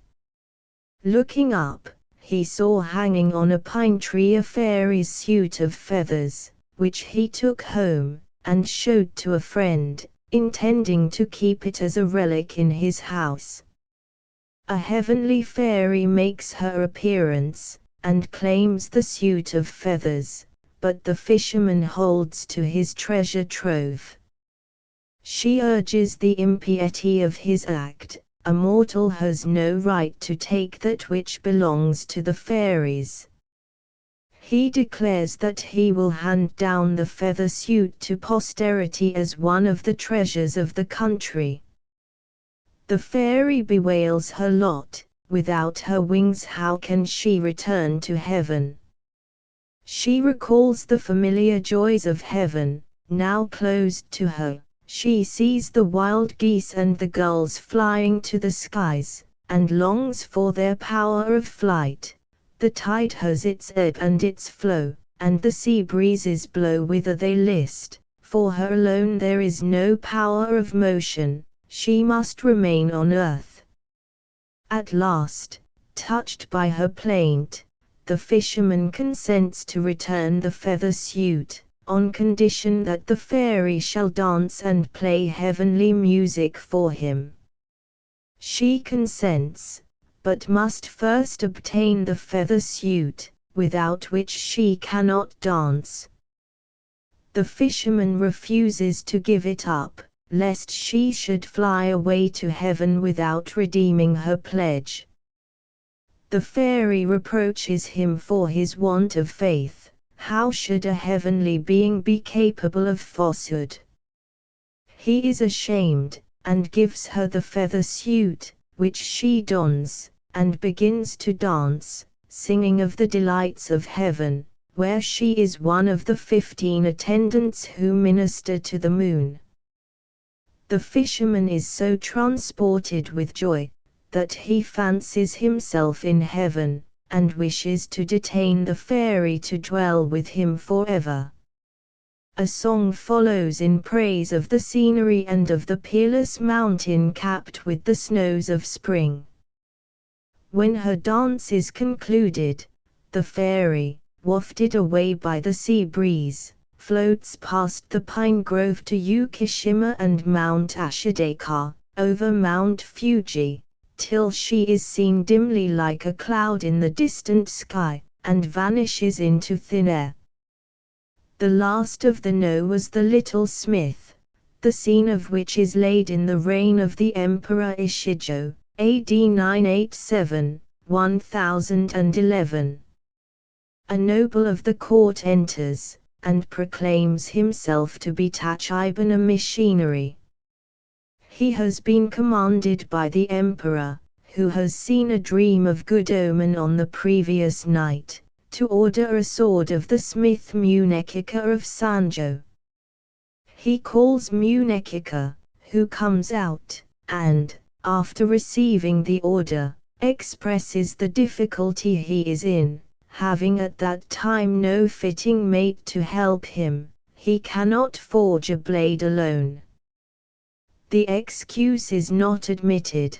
The smith pleads hard to be saved from the shame of a failure. Driven to a compliance, there is nothing left for it but to appeal to the gods for aid.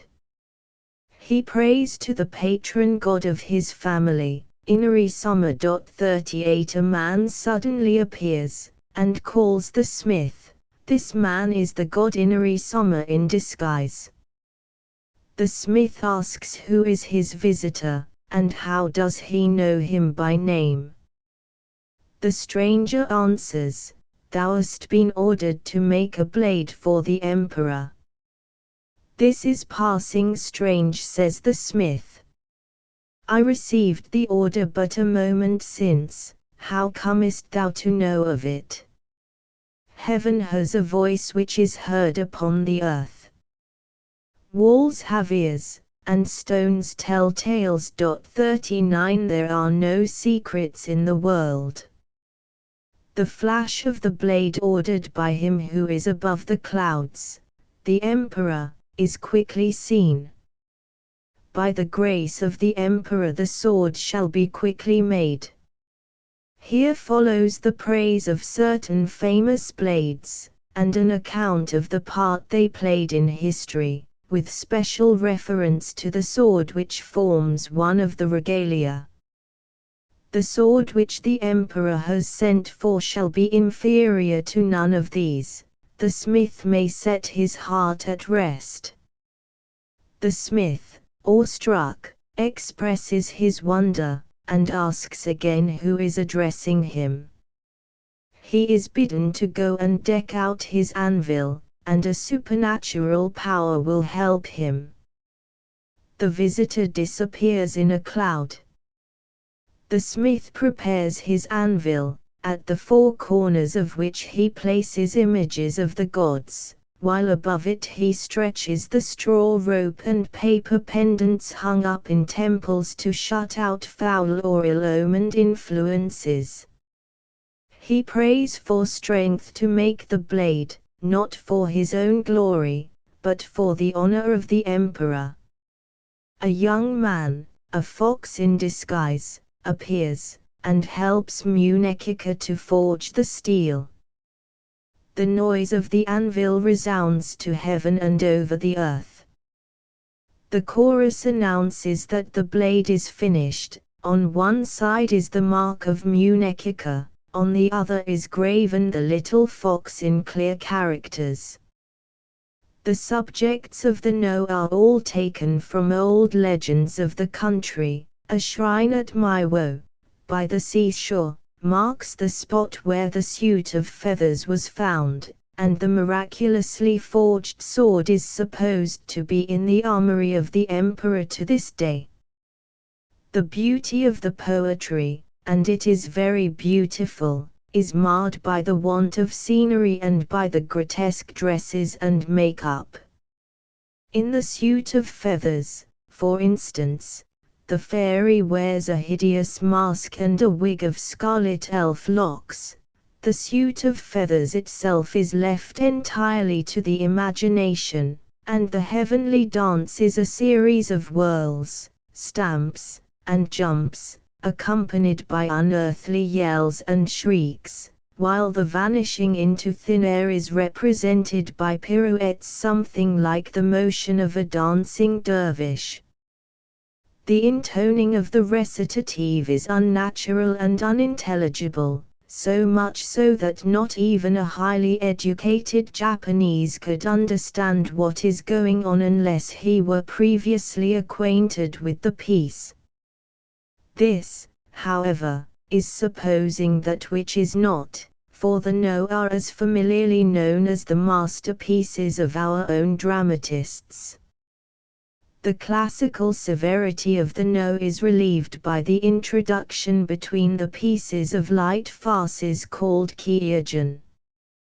The whole entertainment having a religious intention, the keigen stand to the no in the same relation as the small shrines to the main temple.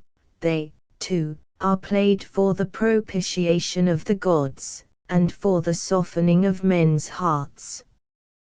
The farces are acted without wigs or masks, the dialogue is in the common spoken language, and there being no musical accompaniment it is quite easy to follow.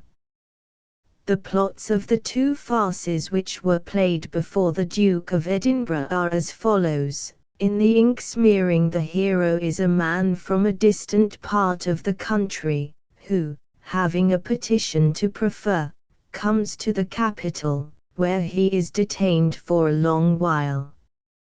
His suit being at last successful, he communicates the joyful news to his servant, Taro Kaja, the conventional name of the Leporello of these farces.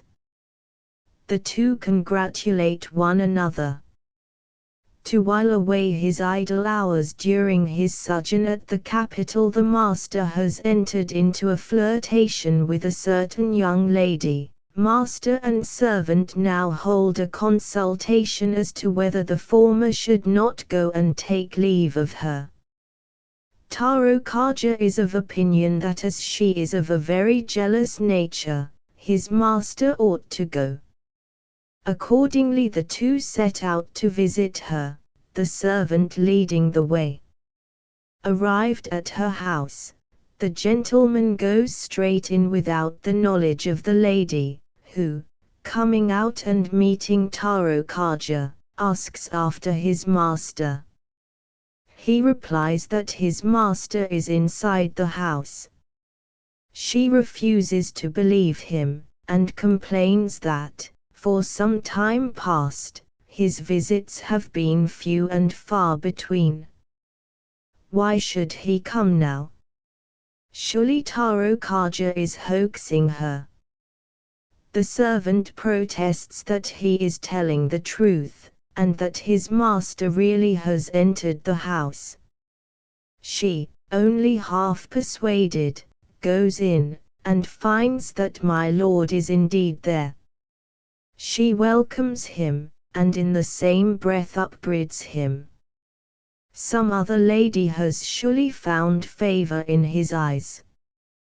What fair wind has wafted him back to her?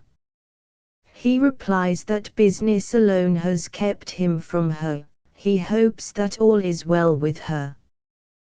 With her, indeed, all is well, and there is no change, but she fears that his heart is changed.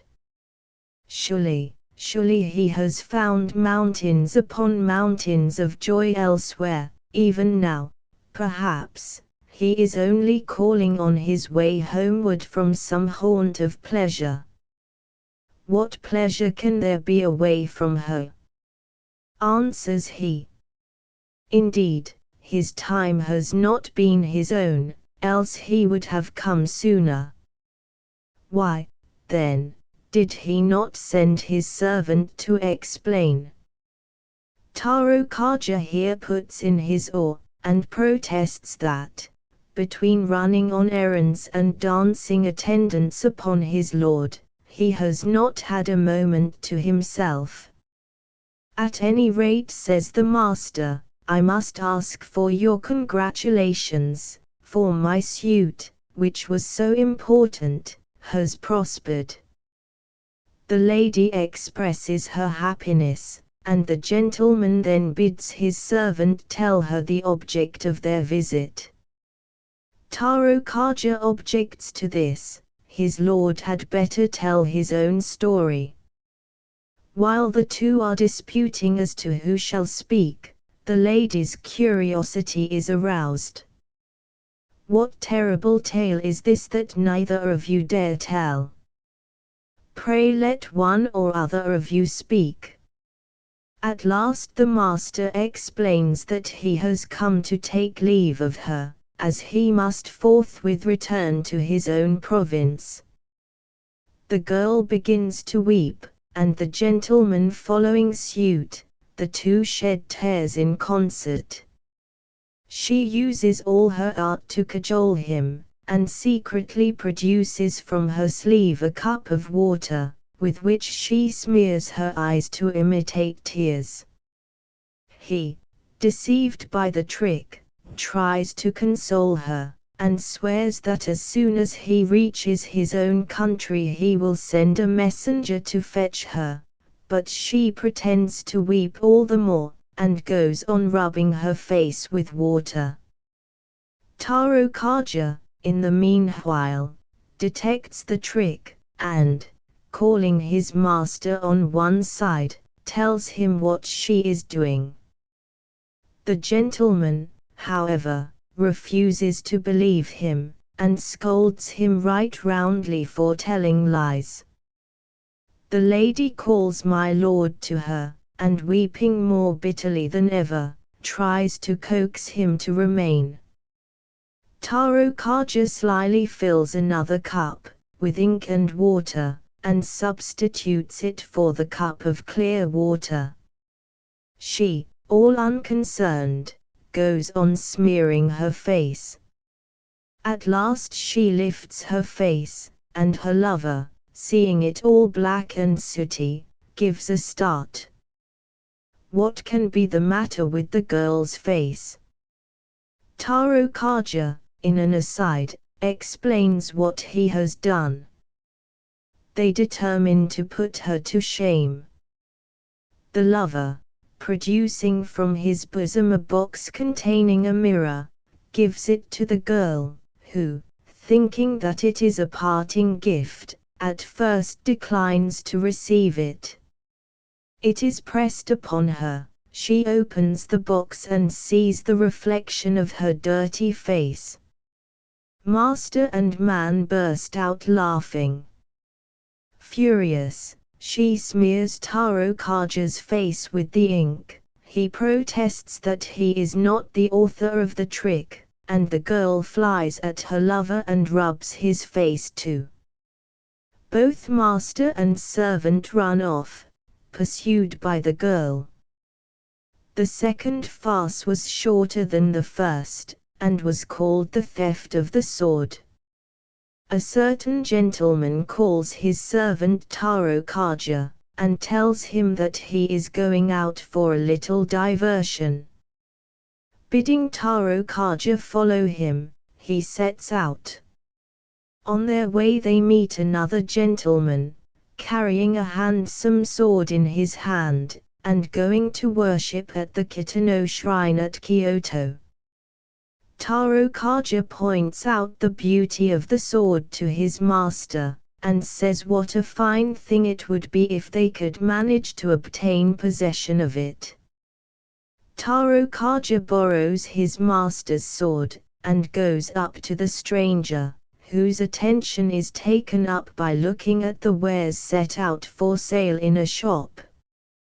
Taro Kaja lays his hand on the guard of the stranger's sword, and the latter, drawing it, turns round, and tries to cut the thief down. Taro Kaja takes to his heels, praying hard that his life may be spared. The stranger takes away the sword which Taro Kaja has borrowed from his master, and goes on his way to the shrine, carrying the two swords. Taro Kaja draws a long breath of relief when he sees that his life is not forfeited, but what account is he to give of his master's sword which he has lost? There is no help for it. He must go back and make a clean breast of it. His master is very angry, and the two, after consulting together, await the stranger's return from the shrine.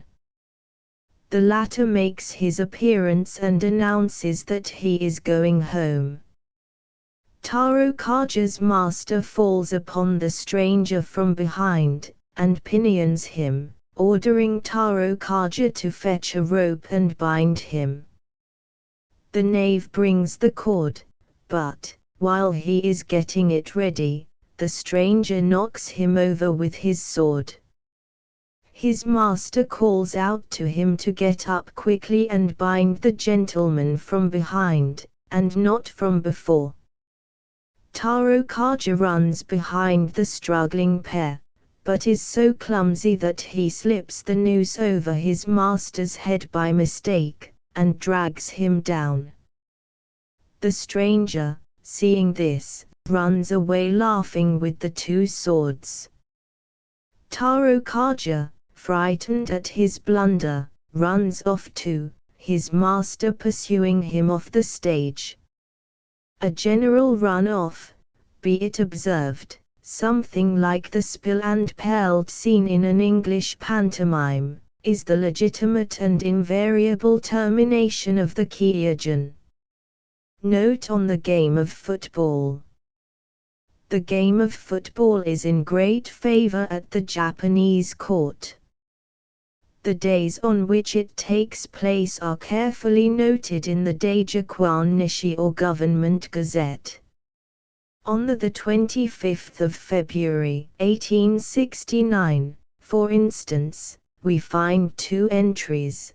The emperor wrote characters of good omen and the game of football was played at the palace. The game was first introduced from China in the year of the Empress Kokyoku, in the middle of the 7th century. The Emperor Momyu, who reigned at the end of the same century, was the first emperor who took part in the sport. His Majesty Toba II became very expert at it, as also did the noble Asukai Kyujo, and from that time a sort of football club was formed at the palace. During the days of the extreme poverty of the Mikado and his court, the Asukai family, notwithstanding their high rank, were wont to eke out their scanty income by giving lessons in the art of playing football. The wonderful adventures of Funakoshi Jiuyemon, the doughty deeds and marvelous experiences of Funakoshi Jiuyemon are perhaps, like those of Robin Hood and his merry men, rather traditional than historical. But even if all or part of the deeds which popular belief ascribes to him be false, his story conveys a true picture of manners and customs. Above all, the manner of the vengeance which he wreaked upon the wife who had dishonored him, and upon her lover, shows the high importance which the Japanese attach to the sanctity of the marriage tie. The 50th and 51st chapters of the Legacy of Ieyasu already quoted, say, if a married woman of the agricultural, artisan, or commercial class shall secretly have intercourse with another man, It is not necessary for the husband to enter a complaint against the persons thus confusing the great relation of mankind, but he may put them both to death. Nevertheless, should he slay one of them and spare the other, his guilt is the same as that of the unrighteous persons. In the event, however, of advice being sought, the parties not having been slain, accede to the wishes of the complainant with regard to putting them to death or not. Mankind, in whose bodies the male and female elements induce a natural desire towards the same object, do not look upon such practices with aversion, and the adjudication of such cases is a matter of special deliberation and consultation. Men and women of the military class are expected to know better than to occasion disturbance by violating existing regulations, and such an one breaking the regulations by lewd, trifling, or illicit intercourse shall at once be punished, without deliberation or consultation. It is not the same in this case as in that of agriculturists, artisans, and traders. As a criminal offense, adultery was, according to the ancient laws of Japan, punished by crucifixion.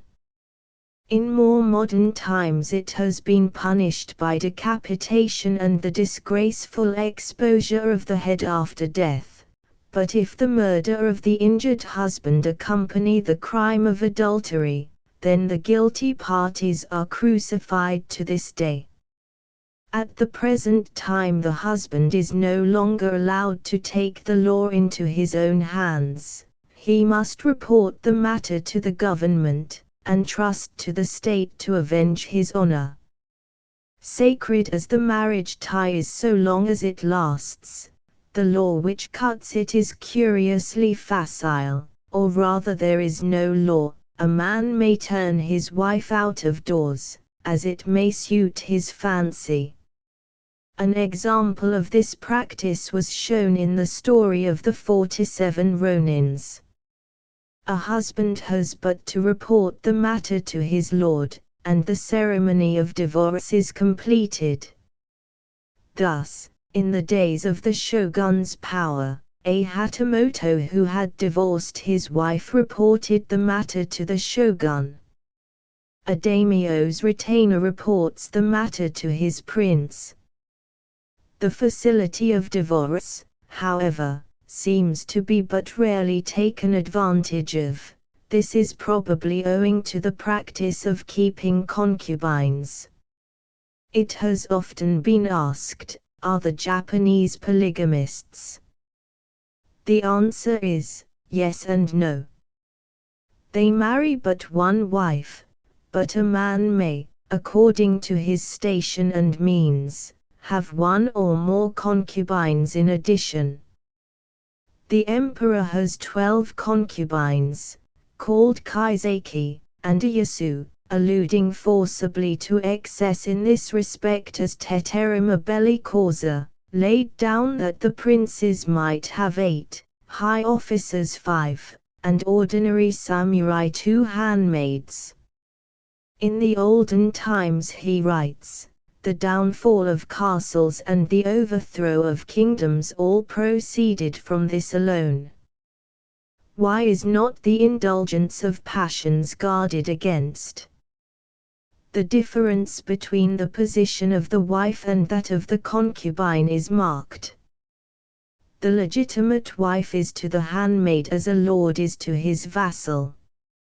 Concubinage being a legitimate institution, the son of a handmaid is no bastard, nor is he in any way the child of shame, and yet, as a general rule, the son of the bondwoman is not heir with the son of the free, for the son of the wife inherits before the son of a concubine, even where the latter be the elder, and it frequently happens that a noble, having children by his concubines but none by his wife, selects a younger brother of his own, or even adopts the son of some relative, to succeed him in the family honors. The family line is considered to be thus more purely preserved. The law of succession is, however, extremely lax. Excellent personal merits will sometimes secure to the left-handed son the inheritance of his ancestors, and it often occurs that the son of a concubine, who is debarred from succeeding to his own father, is adopted as the heir of a relation or friend of even higher rank. When the wife of a noble has a daughter but no son, the practice is to adopt a youth of suitable family and age, who marries the girl and inherits as a son. The principle of adoption is universal among all classes, from the emperor down to his meanest subject, nor is the family line considered to have been broken because an adopted son has succeeded to the estates. Indeed, should a noble die without heir male, either begotten or adopted, his lands are forfeited to the state. It is a matter of care that the person adopted should be himself sprung from a stock of rank suited to that of the family into which he is to be received. 16 and upwards being considered the marriageable age for a man, it is not usual for persons below that age to adopt an heir, yet an infant at the point of death may adopt a person older than himself, that the family line may not become extinct. An account of the marriage ceremony will be found in the appendix upon the subject. In the olden time, in the island of Shikoku 40 there lived one Funakoshi Jiuyeman, a brave samurai and accomplished man, who was in great favor with the prince, his master. One day, at a drinking bout, a quarrel sprung up between him and a brother officer, which resulted in a duel upon the spot, in which Jiuyeman killed his adversary. When Jiuyeman awoke to a sense of what he had done, he was struck with remorse, and he thought to disembowel himself, but, receiving a private summons from his lord, he went to the castle, and the prince said to him, "So it seems that you have been getting drunk and quarreling, and that you have killed one of your friends, and now I suppose you will have determined to perform harakiri. It is a great pity, and in the face of the laws I can do nothing for you openly. Still, if you will escape and fly from this part of the country for a while, in 2 years' time the affair will have blown over, and I will allow you to return." And with these words the prince presented him with a fine sword, made by Suksada 41 and 100 ounces of silver, and, having bade him farewell, entered his private apartments, and Jiuyeman, prostrating himself, wept tears of gratitude. Then, taking the sword and the money, he went home and prepared to fly from the province, and secretly took leave of his relations, each of whom made him some parting present. These gifts, together with his own money, and what he had received from the prince, made up a sum of 250 ounces of silver, with which and his Suksada sword he escaped under cover of darkness, and went to a seaport called Murugame, in the province of Sanyuki, where he proposed to wait for an opportunity of setting sail for Osaka. As ill luck would have it, the wind being contrary, he had to remain 3 days idle, but at last the wind changed, so he went down to the beach, thinking that he should certainly find a junk about to sail, and as he was looking about him, a sailor came up, and said, If your honour is minded to take a trip to Osaka, my ship is bound thither, and I should be glad to take you with me as passenger." "That's exactly what I wanted. I will gladly take a passage," replied Jiuyémon, who was delighted at the chance. "Well, then, we must set sail at once, so please come on board without delay." So Jiuyémon went with him and embarked, and as they left the harbor and struck into the open sea, the moon was just rising above the eastern hills, illumining the dark night like a noonday sun, and Jiuyémon, taking his place in the bows of the ship, stood wrapped in contemplation of the beauty of the scene.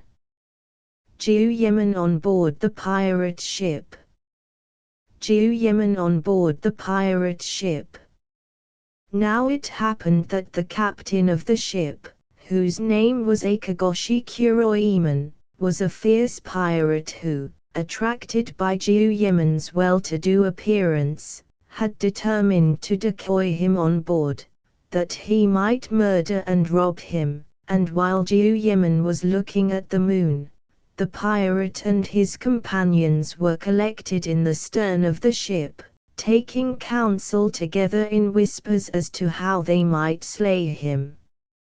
He, on the other hand, having for some time past fancied their conduct somewhat strange, bethought him that it was not prudent to lay aside his sword, so he went towards the place where he had been sitting, and had left his weapon lying, to fetch it, when he was stopped by 3 of the pirates, who blocked up the gangway, saying, "Stop, Sir Samurai. Unluckily for you, this ship in which you have taken a passage belongs to the pirate Akagoshi Kuroiman. Come, sir. Whatever money you may chance to have about you is our prize." When Jiuyémon heard this he was greatly startled at first, but soon recovered himself, and being an expert wrestler, kicked over 2 of the pirates, and made for his sword, but in the meanwhile Shishiroya, the younger brother of the pirate captain, had drawn the sword, and brought it towards him, saying, "If you want your sword, here it is," and with that he cut at him, but Jiuyémon avoided the blow, and closing with the ruffian, got back his sword. 10 of the pirates then attacked him with spear and sword, but he, putting his back against the bows of the ship, showed such good fight that he killed 3 of his assailants, and the others stood off, not daring to approach him. Then the pirate captain, Akagoshi Kuroiman, who had been watching the fighting from the stern, seeing that his men stood no chance against Jiuyémon's dexterity, and that he was only losing them to no purpose, thought to shoot him with a matchlock. Even Jiuyémon, brave as he was, lost heart when he saw the captain's gun pointed at him, and tried to jump into the sea, but one of the pirates made a dash at him with a boat hook, and caught him by the sleeve. Then Jiuyémon, in despair, took the fine Suksada sword which he had received from his prince, and throwing it at his captor, pierced him through the breast so that he fell dead, and himself plunging into the sea swam for his life. The pirate captain shot at him and missed him, and the rest of the crew made every endeavor to seize him with their boat hooks, that they might avenge the death of their mates, but it was all in vain, and Jiuyémon, having shaken off his clothes that he might swim the better, made good his escape. So the pirates threw the bodies of their dead comrades into the sea, and the captain was partly consoled for their loss by the possession of the Suksada sword with which one of them had been transfixed. As soon as Jiuyemen jumped over the ship's side, being a good swimmer, he took a long dive, which carried him well out of danger, and struck out vigorously, and although he was tired and distressed by his exertions, he braced himself up to greater energy, and faced the waves boldly.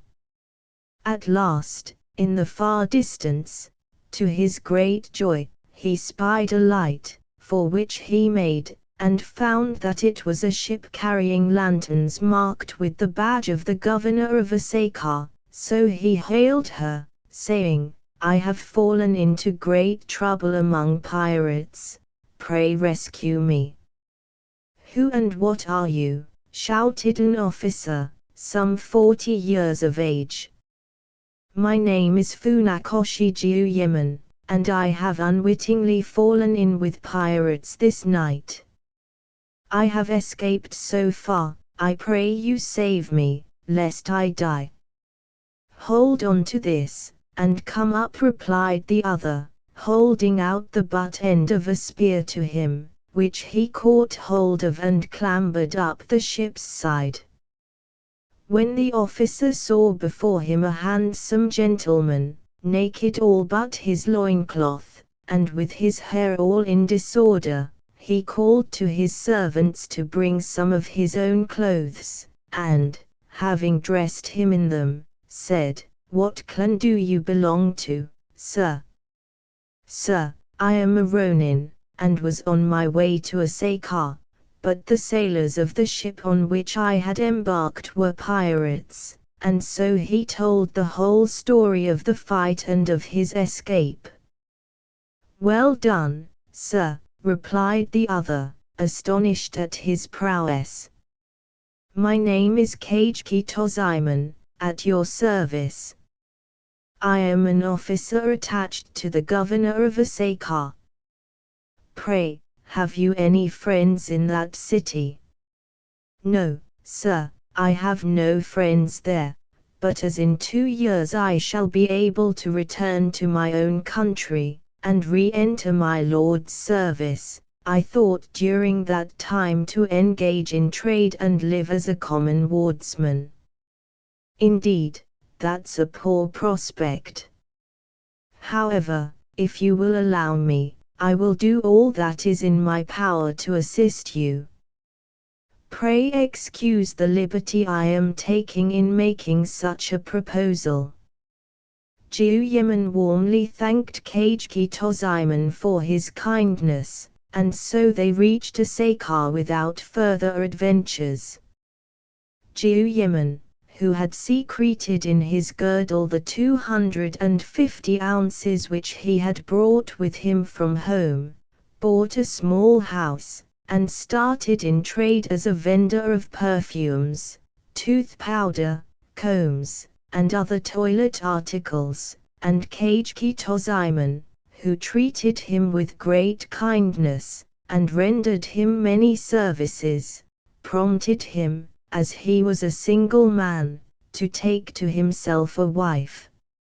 Acting upon this advice, he married a singing girl, called Ohioku. 42. Now this Ohioku, although at first she seemed very affectionately disposed towards Jiuyemen, had been, during the time that she was a singer, a woman of bad and profligate character, and at this time there was in Asakar a certain wrestler, named Takesagora Kurobii, a very handsome man, with whom Ohioku fell desperately in love, so that at last, being by nature a passionate woman, she became unfaithful to Jiuyemen.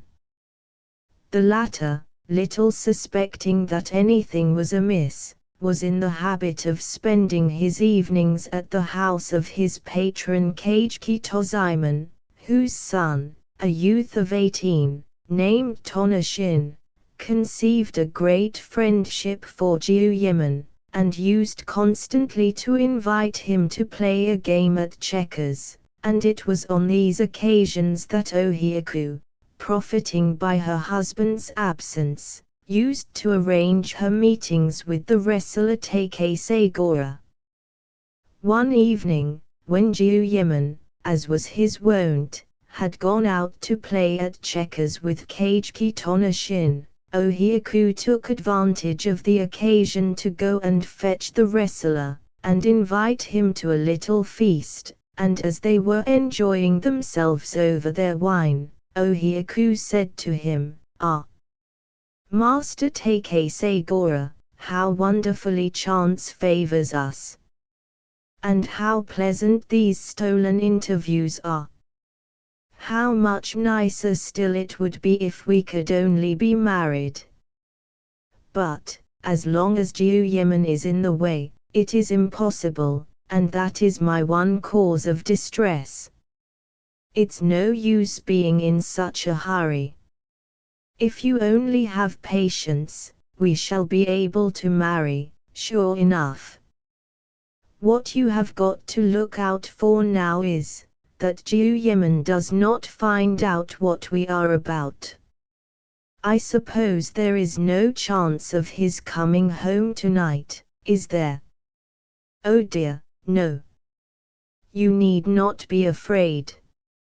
He is gone to Kageki's house to play checkers, so he is sure to spend the night there."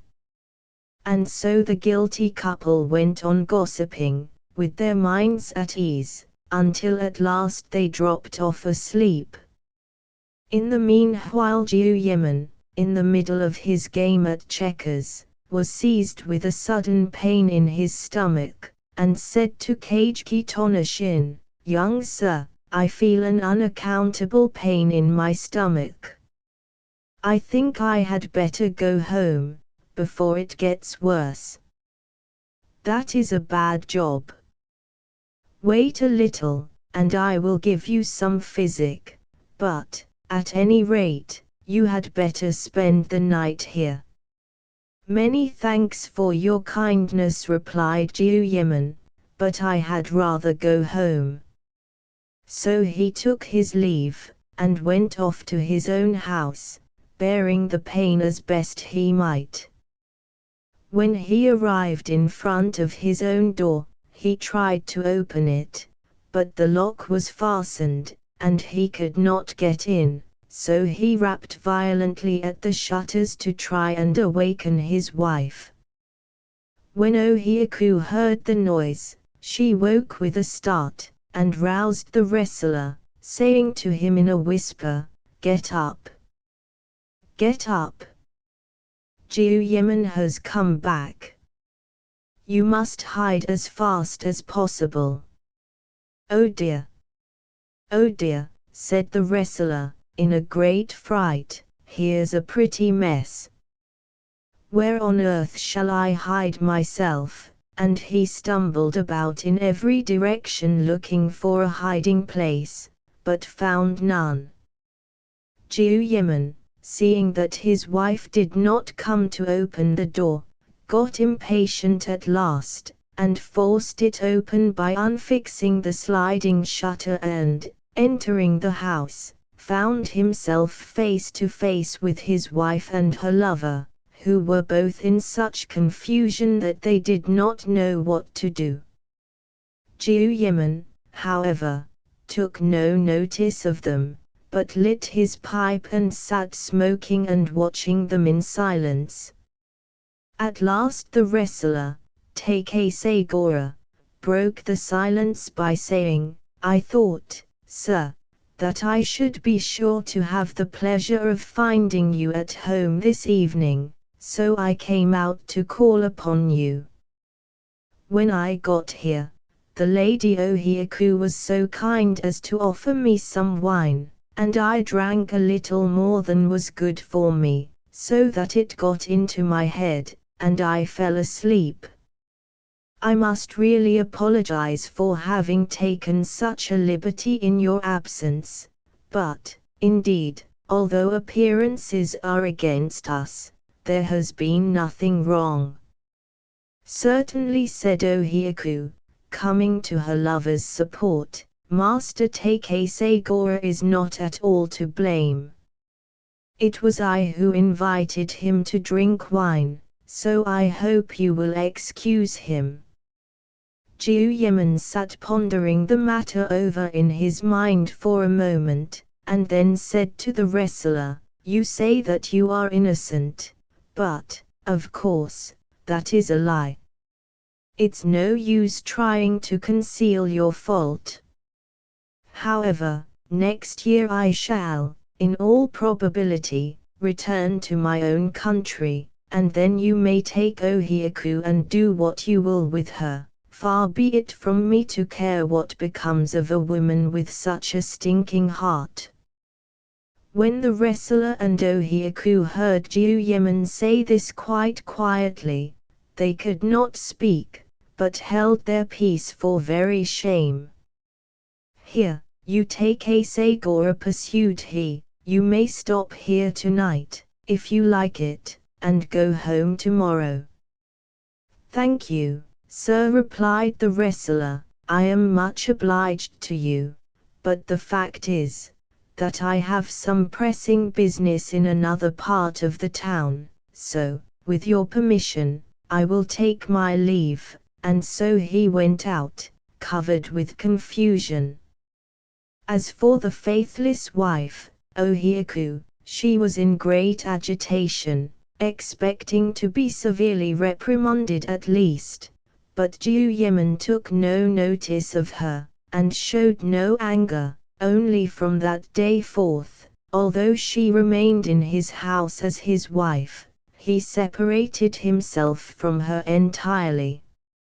Matters went on in this way for some time, until at last, one fine day, Ohiaku, looking out of doors, saw the wrestler take Asagora passing in the street, so she called out to him, "Dear me, Master Take Asagora, can that be you?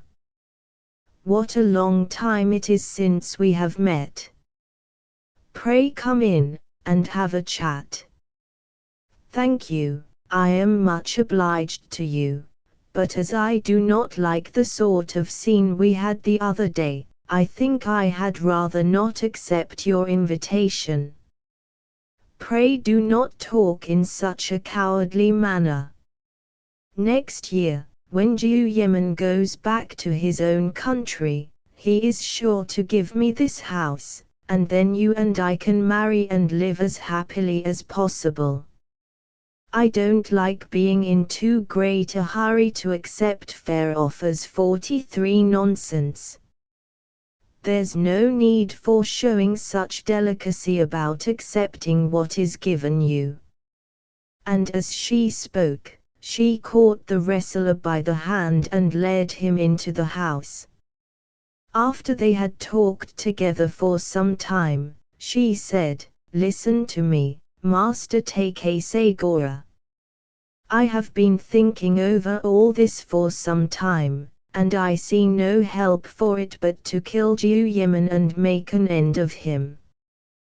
What do you want to do that for? As long as he is alive, we cannot be married.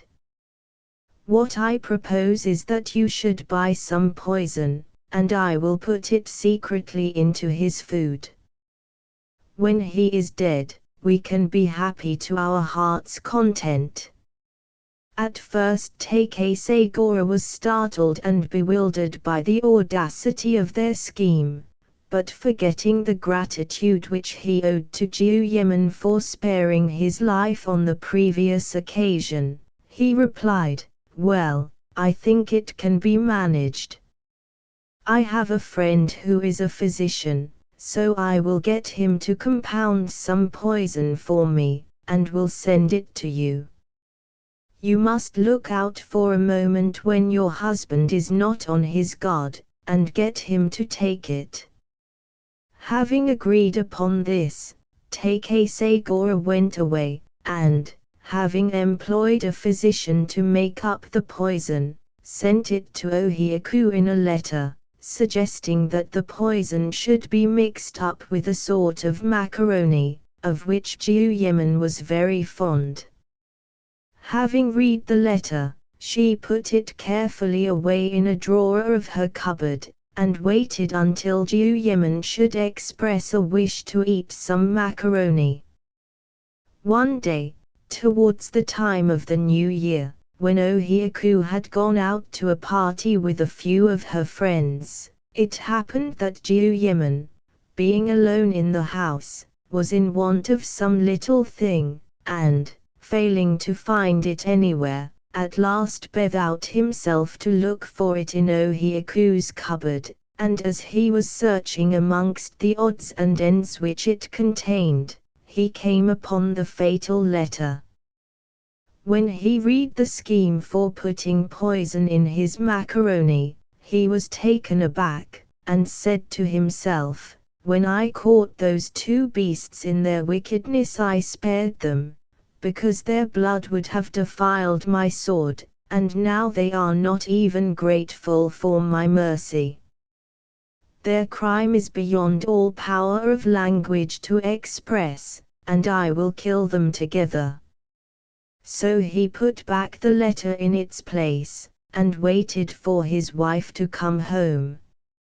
So soon as she made her appearance he said, "You have come home early, Ohioku. I feel very dull and lonely this evening, let us have a little wine." And as he spoke without any semblance of anger, it never entered Ohioku's mind that he had seen the letter, so she went about her household duties with a quiet mind. The following evening, as Jiu Yimin was sitting in his shop casting up his accounts, with his counting board 44 in his hand, Take Gora passed by, and Jiu Yimin called out to him, saying, "Well met, Take Gora. I was just thinking of drinking a cup of wine tonight, but I have no one to keep me company, and it is dull work drinking alone. Pray come in, and drink a bout with me." "Thank you, sir, I shall have much pleasure," replied the wrestler, who little expected what the other was aiming at, and so he went in, and they began to drink and feast. "It's very cold tonight," said Jiu Yimin, after a while. "Suppose we warm up a little macaroni, and eat it nice and hot. Perhaps, however, you do not like it." "Indeed, I am very fond of it, on the contrary." "That is well. Ohioku, please go and buy a little for us." Directly replied his wife, who hurried off to buy the paste, delighted at the opportunity for carrying out her murderous design upon her husband. As soon as she had prepared it, she poured it into bowls and set it before the two men, but into her husband's bowl only she put poison. Jiu Yimin, who well knew what she had done, did not eat the mess at once, but remained talking about this, that, and the other, and the wrestler, out of politeness, was obliged to wait also. All of a sudden, Jiu Yimin cried out, "Dear me! Whilst we have been gossiping, the macaroni has been getting cold. Let us put it all together and warm it up again. As no one has put his lips to his bowl yet, it will all be clean, so none need be wasted." And with these words he took the macaroni that was in the 3 bowls, and, pouring it all together into an iron pot, boiled it up again. This time Jiu Yimin served out the food himself, and, setting it before his wife and the wrestler, said, "There. Make haste and eat it up before it gets cold." Jiu Yimin, of course, did not eat any of the mess, and the would-be murderers, knowing that sufficient poison had been originally put into Jiu Yimin's bowl to kill them all 3, and that now the macaroni, having been well mixed up, would all be poisoned, were quite taken aback, and did not know what to do. "Come, make haste, or it will be quite cold. You said you liked it, so I sent to buy it on purpose. Ohiaku, come and make a hearty meal. I will eat some presently." At this the pair looked very foolish, and knew not what to answer. At last the wrestler got up and said, "I do not feel quite well. I must beg to take my leave, and, if you will allow me, I will come and accept your hospitality tomorrow instead." "Dear me! I am sorry to hear you are not well. However, Ohiaku, there will be all the more macaroni for you." As for Ohiaku, she put a bold face upon the matter, and replied that she had supped already, and had no appetite for any more. Then Jiuyemen, looking at them both with a scornful smile, said, "It seems that you, neither of you, care to eat this macaroni. However, as you, Takesagora, are unwell, I will give you some excellent medicine." And going to the cupboard, he drew out the letter, and laid it before the wrestler. When Ohiaku and the wrestler saw that their wicked schemes had been brought to light, they were struck dumb with shame.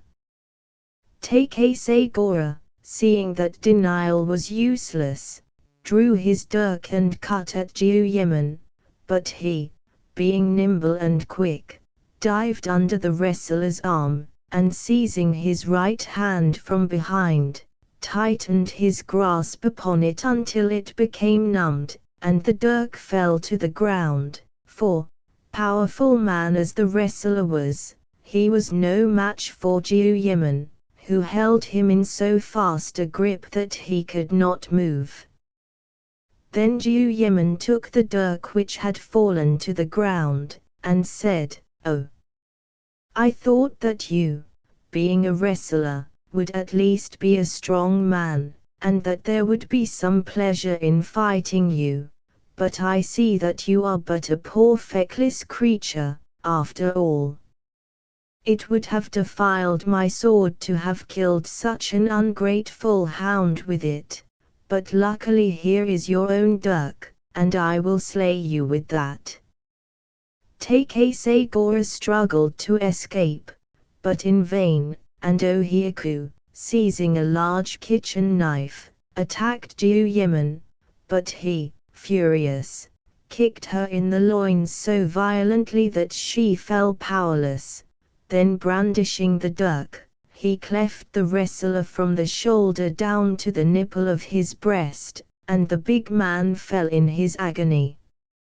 Ohiaku, seeing this, tried to fly, but Jiuyemen, seizing her by the hair of the head, stabbed her in the bosom, and, placing her by her lover's side, gave her the death blow. Jiuyemen punishes his wife and the wrestler. Jiuyemen punishes his wife and the wrestler. On the following day, he sent in a report of what he had done to the governor of Osaka, and buried the corpses, and from that time forth he remained a single man, and pursued his trade as a seller of perfumery and such like wares, and his leisure hours he continued to spend as before, at the house of his patron, Kageki Tozaemon. One day, when Jiuyemen went to call upon Kageki Tozaemon, he was told by the servant maid, who met him at the door, that her master was out, but that her young master, Tonoshin, was at home, so, saying that he would go in and pay his respects to the young gentleman, he entered the house, and as he suddenly pushed open the sliding door of the room in which Tonoshin was sitting, the latter gave a great start, and his face turned pale and ghastly. "How now, "Young sir," said Jiuyemen, laughing at him, "surely you are not such a coward as to be afraid because the sliding doors are opened. That is not the way in which a brave samurai should behave." "Really I am quite ashamed of myself," replied the other, blushing at the reproof, "but the fact is that I had some reason for being startled. Listen to me, Sir Jiuyemen, and I will tell you all about it. Today, when I went to the academy to study, there were a great number of my fellow students gathered together, and one of them said that a ruinous old shrine, about 2.5 miles to the east of this place, was the nightly resort of all sorts of hobgoblins, who have been playing pranks and bewitching the people for some time past, and he proposed that we should all draw lots, and that the one upon whom the lot fell should go tonight and exorcise those evil beings, and further that, as a proof of his having gone, he should write his name upon a pillar in the shrine. All the rest agreed that this would be very good sport, so I, not liking to appear a coward, consented to take my chance with the rest, and, as ill luck would have it, the lot fell upon me. I was thinking over this as you came in, and so it was that when you suddenly opened the door, I could not help giving a start." "If you only think for a moment," said Jiuyemen, "you will see that there is nothing to fear. How can beasts 45 and hobgoblins exercise any power over men? However, do not let the matter trouble you. I will go in your place tonight, and see if I cannot get the better of these goblins, if any there be, having done which, I will write your name upon the pillar, so that everybody may think that you have been there." "Oh, thank you, that will indeed be a service. You can dress yourself up in my clothes, and nobody will be the wiser. I shall be truly grateful to you." So Jiuyemen, having gladly undertaken the job, as soon as the night set in made his preparations, and went to the place indicated, an uncanny-looking, tumble-down, lonely old shrine, all overgrown with moss and rank vegetation. However, Jiuyemen, who was afraid of nothing, cared little for the appearance of the place, and having made himself as comfortable as he could in so dreary a spot, sat down on the floor, lit his pipe, and kept a sharp lookout for the goblins. He had not been waiting long before he saw a movement among the bushes, and presently he was surrounded by a host of elfish-looking creatures, of all shapes and kinds, who came and made hideous faces at him. Jiuyemen quietly knocked the ashes out of his pipe, and then, jumping up, kicked over first one and then another of the elves, until several of them lay sprawling in the grass, and the rest made off, greatly astonished at this unexpected reception. When Jiuyemen took his lantern and examined the fallen goblins attentively, he saw that they were all Tonoshin's fellow students, who had painted their faces, and made themselves hideous, to frighten their companion, whom they knew to be a coward. All they got for their pains, however, was a good kicking from Jiuyemen, who left them groaning over their sore bones, and went home chuckling to himself at the result of the adventure. Funakoshi Jiuyemen and the Goblins. Funakoshi Jiuyemen and the Goblins. The fame of this exploit soon became noised about Asaka, so that all men praised Jiuyemen's courage, and shortly after this he was elected chief of the Otakodate 46 or Friendly Society of the Wardsmen, and busied himself no longer with his trade, but lived on the contributions of his numerous apprentices. Now Kageki Tonoshin was in love with a singing girl named Kashiku, upon whom he was in the habit of spending a great deal of money. She, however, cared nothing for him, for she had a sweetheart named Hishirobi, whom she used to contrive to meet secretly, although, in order to support her parents, she was forced to become the mistress of Tonoshin. One evening, when the latter was on guard at the office of his chief, the governor of Osaka, Kashiku sent word privately to Hishirobi, summoning him to go to her house, as the coast would be clear. While the two were making merry over a little feast, Tonoshin, who had persuaded a friend to take his duty for him on the plea of urgent business, knocked at the door, and Kashiku, in a great fright, hid her lover in a long clothes box, and went to let in Tonoshin, who, on entering the room and seeing the litter of the supper lying about, looked more closely, and perceived a man's sandals, on which, by the light of a candle, he saw the figure 7.47. Tonoshin had heard some ugly reports of Kashiku's proceedings with this man Hishirobi, and when he saw this proof before his eyes he grew very angry, but he suppressed his feelings, and, pointing to the wine cups and bowls, said, "Whom have you been feasting with tonight?" "Oh," replied Kashiku, who, notwithstanding her distress, was obliged to invent an answer, "I felt so dull all alone here, that I asked an old woman from next door to come in and drink a cup of wine with me, and have a chat."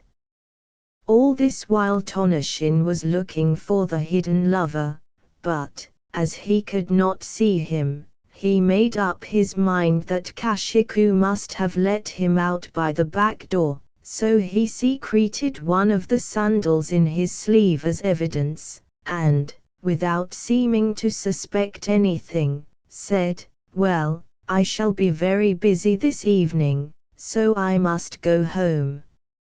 "Oh, won't you stay a little while? It is very dull here, when I am all alone without you. Pray stop and keep me company." But Tonoshin made no reply, and went home. Then Kashiku saw that one of the sandals was missing, and felt certain that he must have carried it off as proof, so she went in great trouble to open the lid of the box, and let out Hishirobi. When the two lovers talked over the matter, they agreed that, as they both were really in love, let Tonoshin kill them if he would, they would gladly die together, they would enjoy the present, let the future take care of itself. The following morning Kashiku sent a messenger to Tonoshin to implore his pardon, and he, being infatuated by the girl's charms, forgave her, and sent a present of 30 ounces of silver to her lover, Hishirobi, on the condition that he was never to see her again. But, in spite of this, Kashiku and Hishirobi still continued their secret meetings.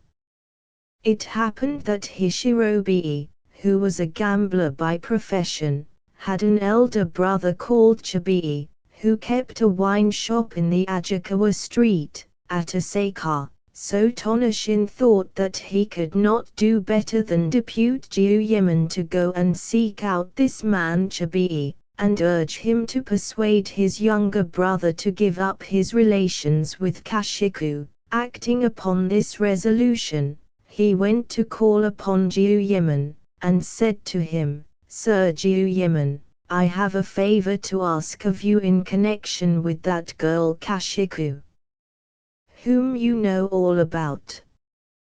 You are aware that I paid 30 ounces of silver to her lover Hishirobi to induce him to give up going to her house, but, in spite of this, I cannot help suspecting that they still meet one another. It seems that this Hishirobi has an elder brother, one Chibii. Now, if you would go to this man and tell him to reprove his brother for his conduct, you would be doing me a great service. You have so often stood my friend, that I venture to pray you to oblige me in this matter, although I feel that I am putting you to great inconvenience. Jiuyeman, out of gratitude for the kindness which he had received at the hands of Kageki Tozaemon, was always willing to serve Tonoshin, so he went at once to find out Chibii, and said to him, "My name, sir, is Jiuyeman, at your service, and I have come to beg your assistance in a matter of some delicacy." "What can I do to oblige you, sir?" replied Chibii, who felt bound to be more than usually civil, as his visitor was the chief of the Otakodate. "It is a small matter, sir," said Jiuyeman. "Your younger brother Hishirobi is intimate with a woman named Kashiku, whom he meets in secret.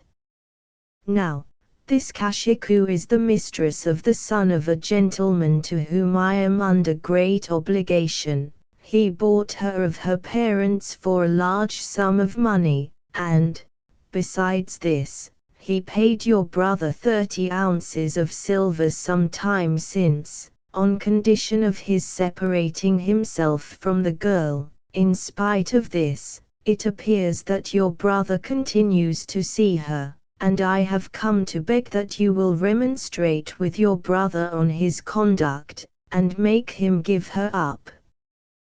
"That I certainly will. Pray do not be uneasy, I will soon find means to put a stop to my brother's bad behavior." And so they went on talking of one thing and another, until Jiuyeman, whose eyes had been wandering about the room, spied out a very long dirk lying on a cupboard, and all at once it occurred to him that this was the very sword which had been a parting gift to him from his lord. The hilt, the mountings, and the tip of the scabbard were all the same, only the blade had been shortened and made into a long dirk. Then he looked more attentively at Chibii's features, and saw that he was no other than Akagoshi Kuroiman, the pirate chief. 2 years had passed by, but he could not forget that face. Jiuyeman would have liked to have arrested him at once, but thinking that it would be a pity to give so vile a robber a chance of escape, he constrained himself, and, taking his leave, went straightway and reported the matter to the governor of Osaka. When the officers of justice heard of the prey that awaited them, they made their preparations forthwith. 3 men of the secret police went to Chibii's wine shop, and, having called for wine, pretended to get up a drunken brawl, and as Chibii went up to them and tried to pacify them, one of the policemen seized hold of him, and another tried to pinion him. It at once flashed across Chibii's mind that his old misdeeds had come to light at last, so with a desperate effort he shook off the 2 policemen and knocked them down, and, rushing into the inner room, seized the famous Suksada sword and sprang upstairs. The 3 policemen, never thinking that he could escape, mounted the stairs close after him, but Chibii with a terrible cut cleft the front man's head in sunder, and the other two fell back appalled at their comrade's fate. Then Chibii climbed onto the roof, and, looking out, perceived that the house was surrounded on all sides by armed men.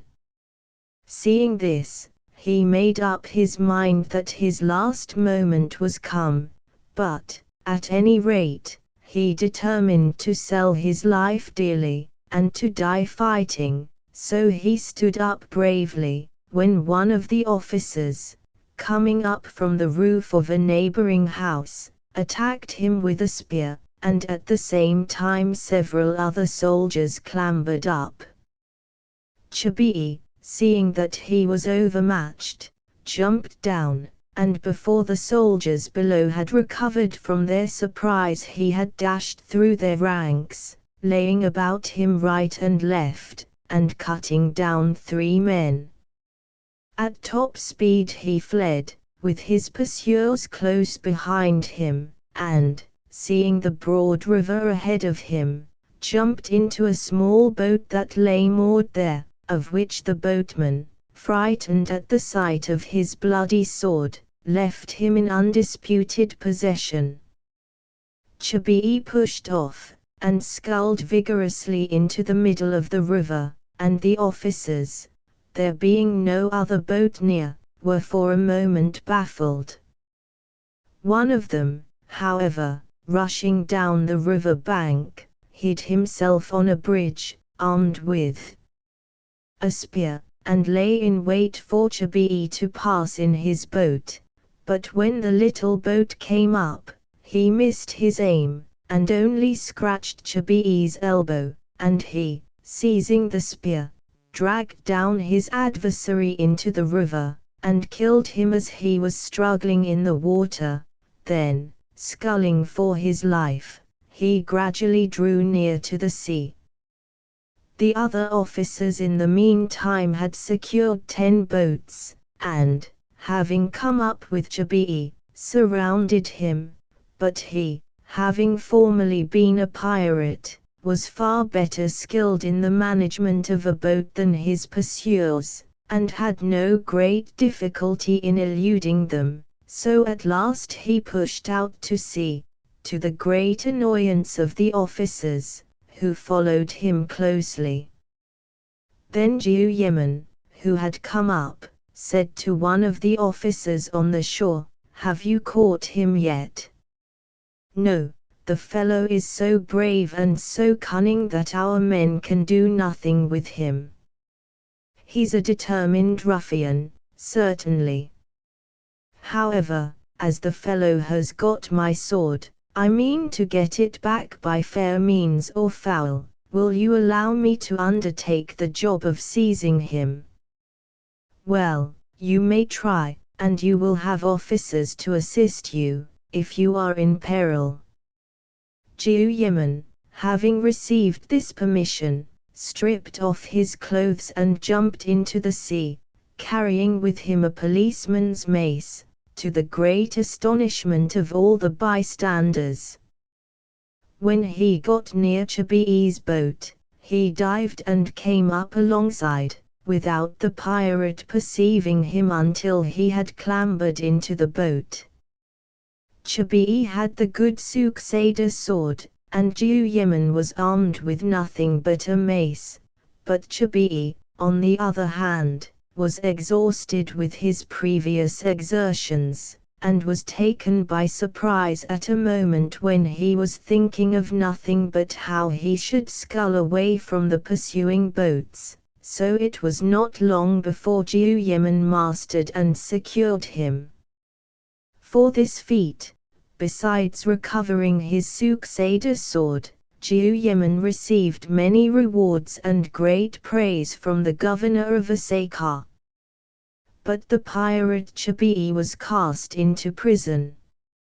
Hishirobi, when he heard of his brother's capture, was away from home, but seeing that he too would be sought for, he determined to escape to Yedo at once, and traveled along the Tokaido, the great high road, as far as Kuina. but the secret police had got wind of his movements, and one of them was at his heels disguised as a beggar, and waiting for an opportunity to seize him.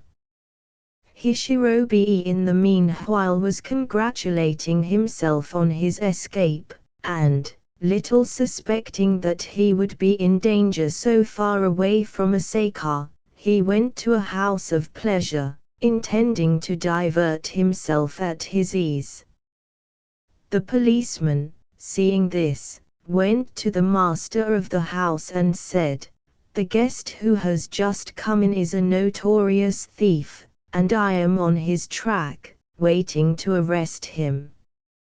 Do you watch for the moment when he falls asleep, and let me know. Should he escape, the blame will fall upon you."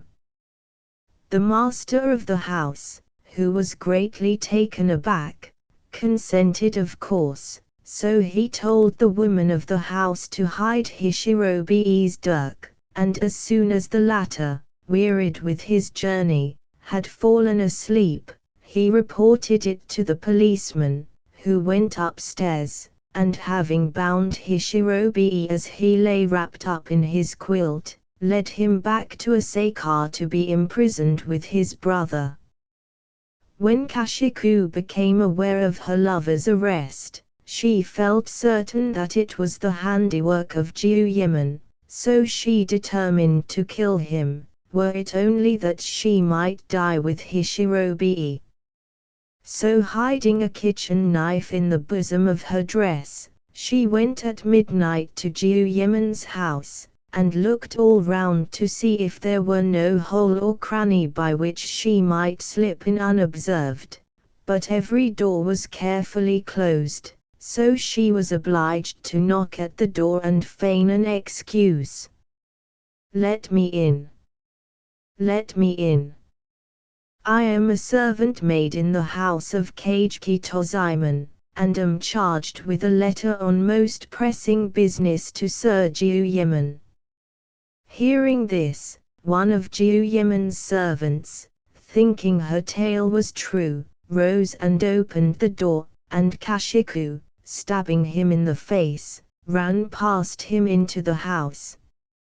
Inside she met another apprentice, who had got up, aroused by the noise. Him too she stabbed in the belly, but as he fell he cried out to Jiuyemon, saying, "Father, Father, 48 take care.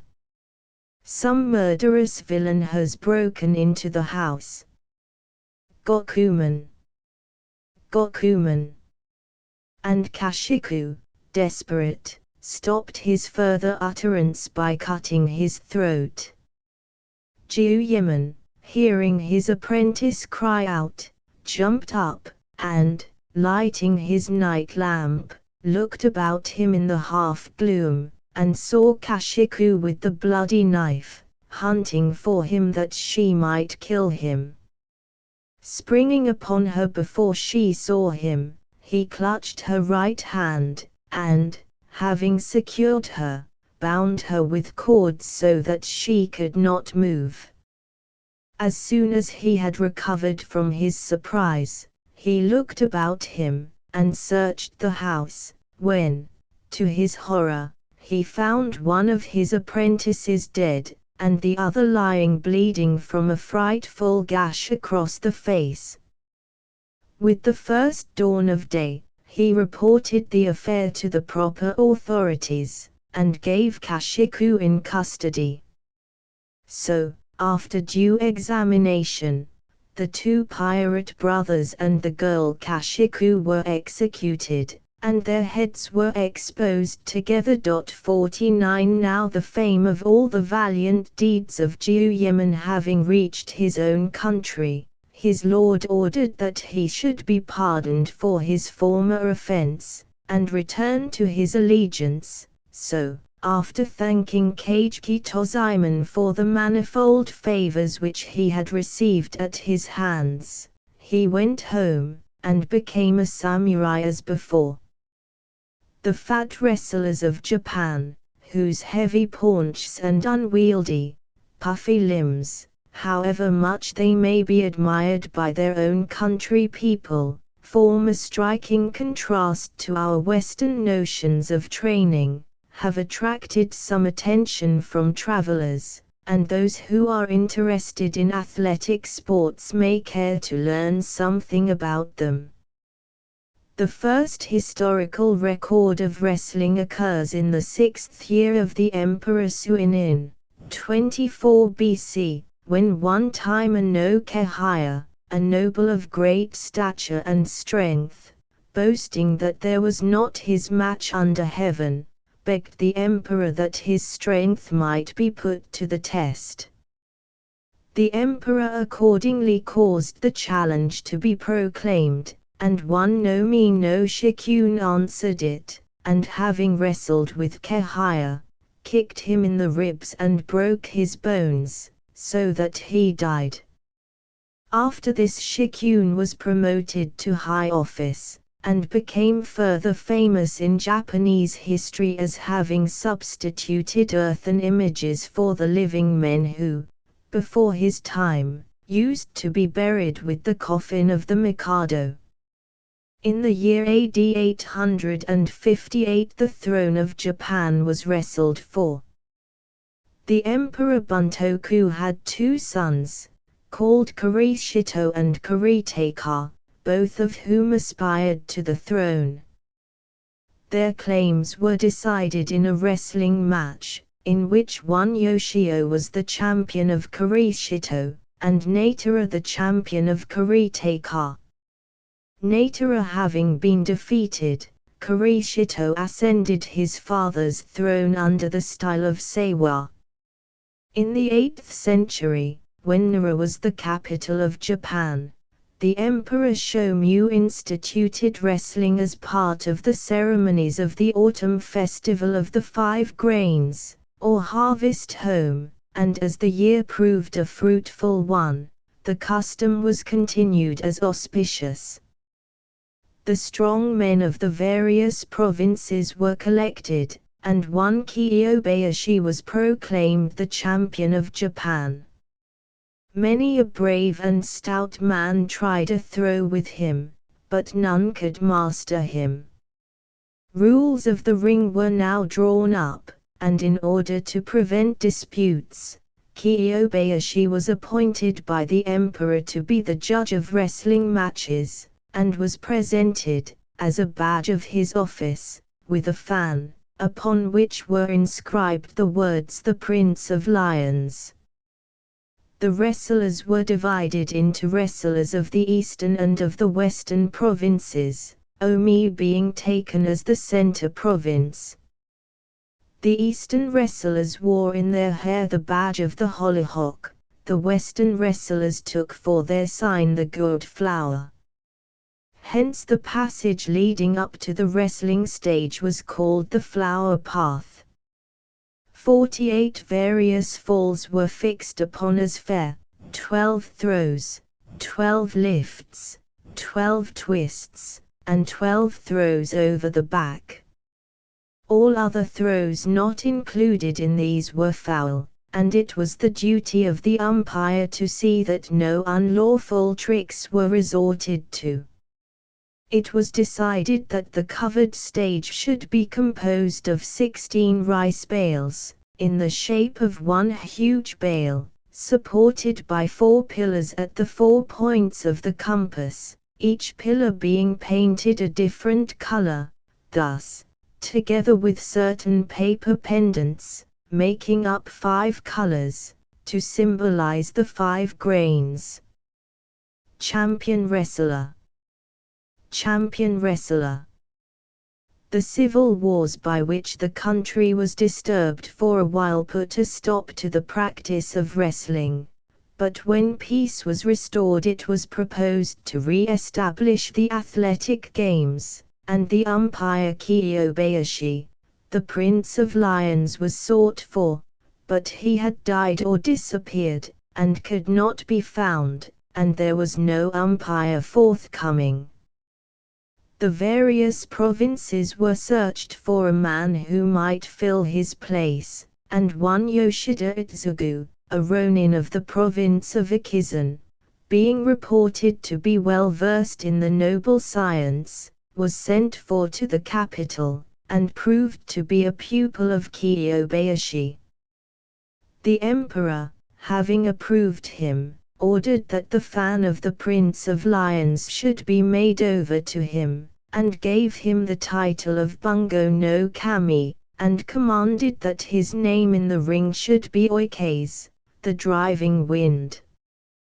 Further, as a sign that there should not be two styles of wrestling, a second fan was given to him bearing the inscription, "A single flavor is a beautiful custom."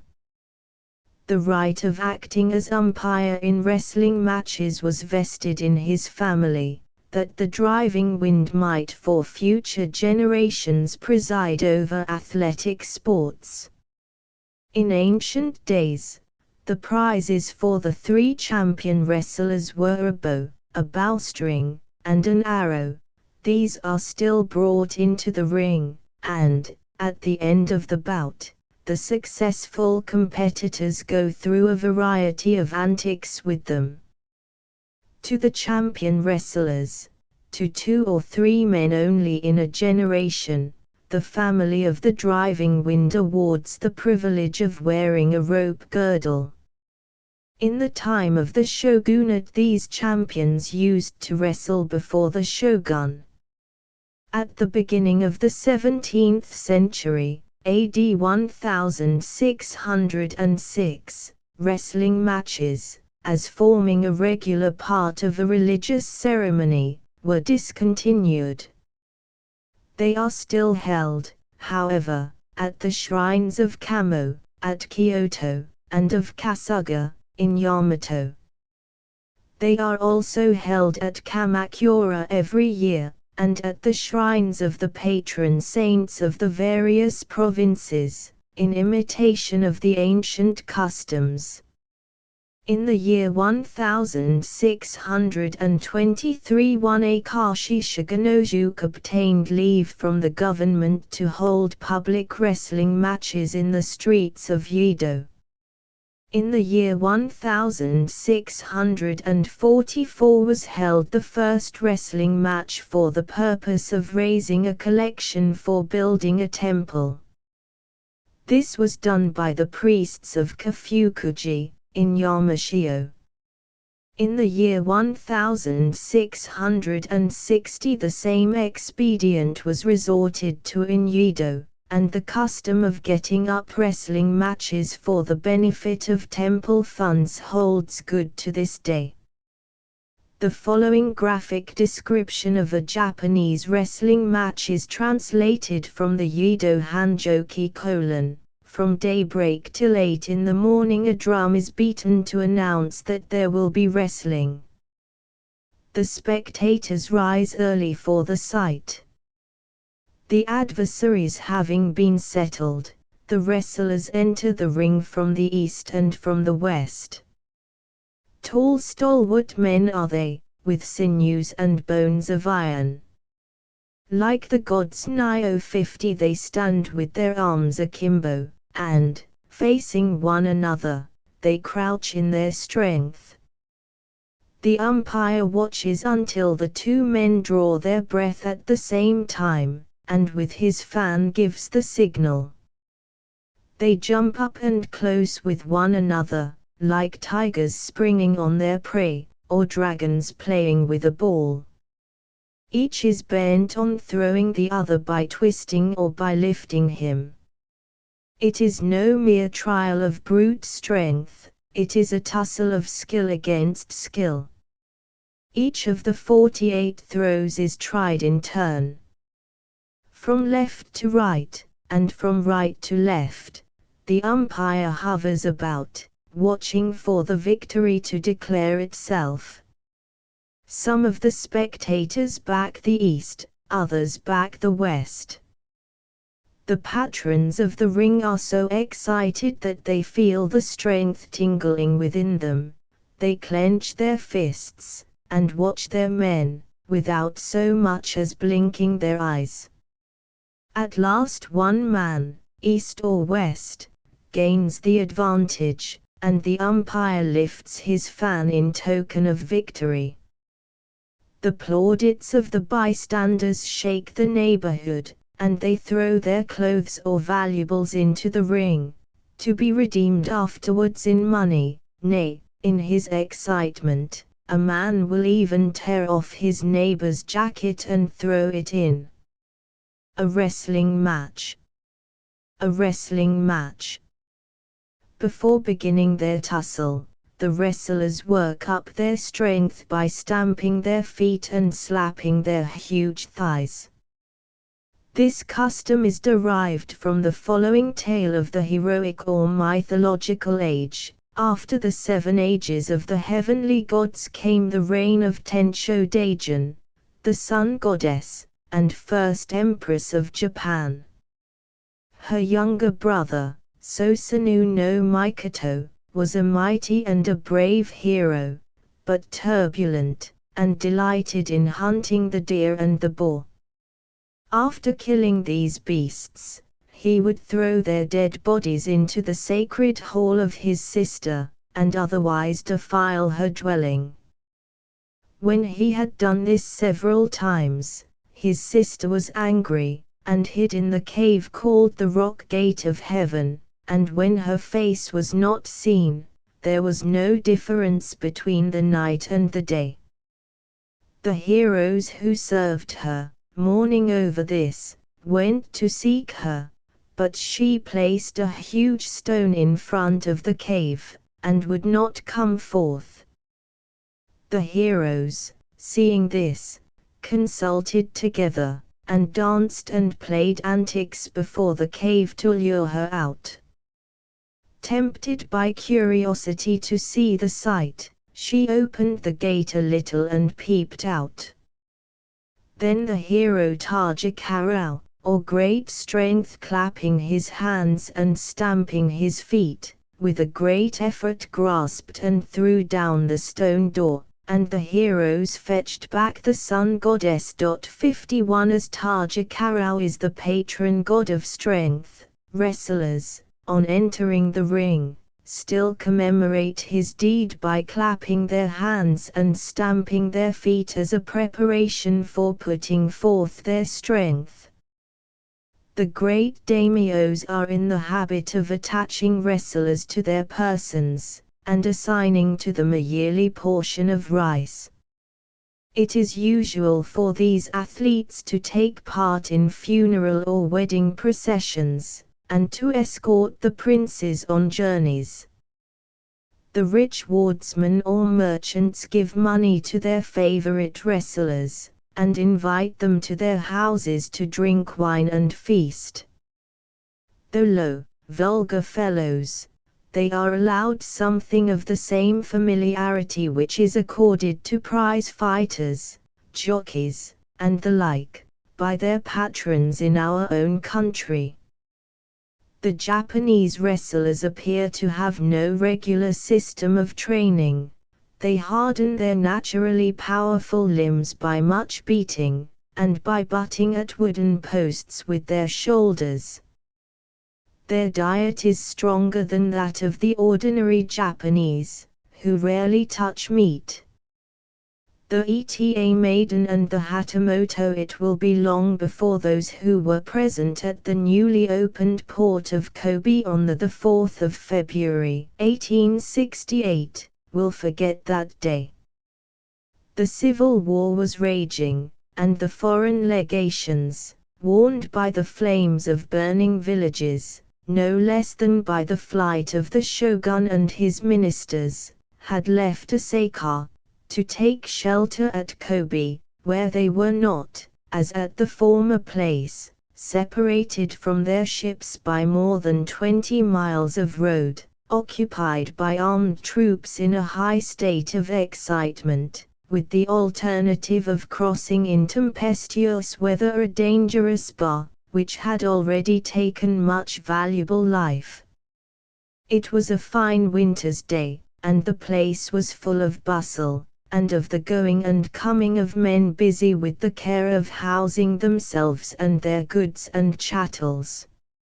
All of a sudden, a procession of armed men, belonging to the Bizan clan, was seen to leave the town, and to advance along the high road leading to Asakar, and without apparent reason. It was said afterwards that 2 Frenchmen had crossed the line of march.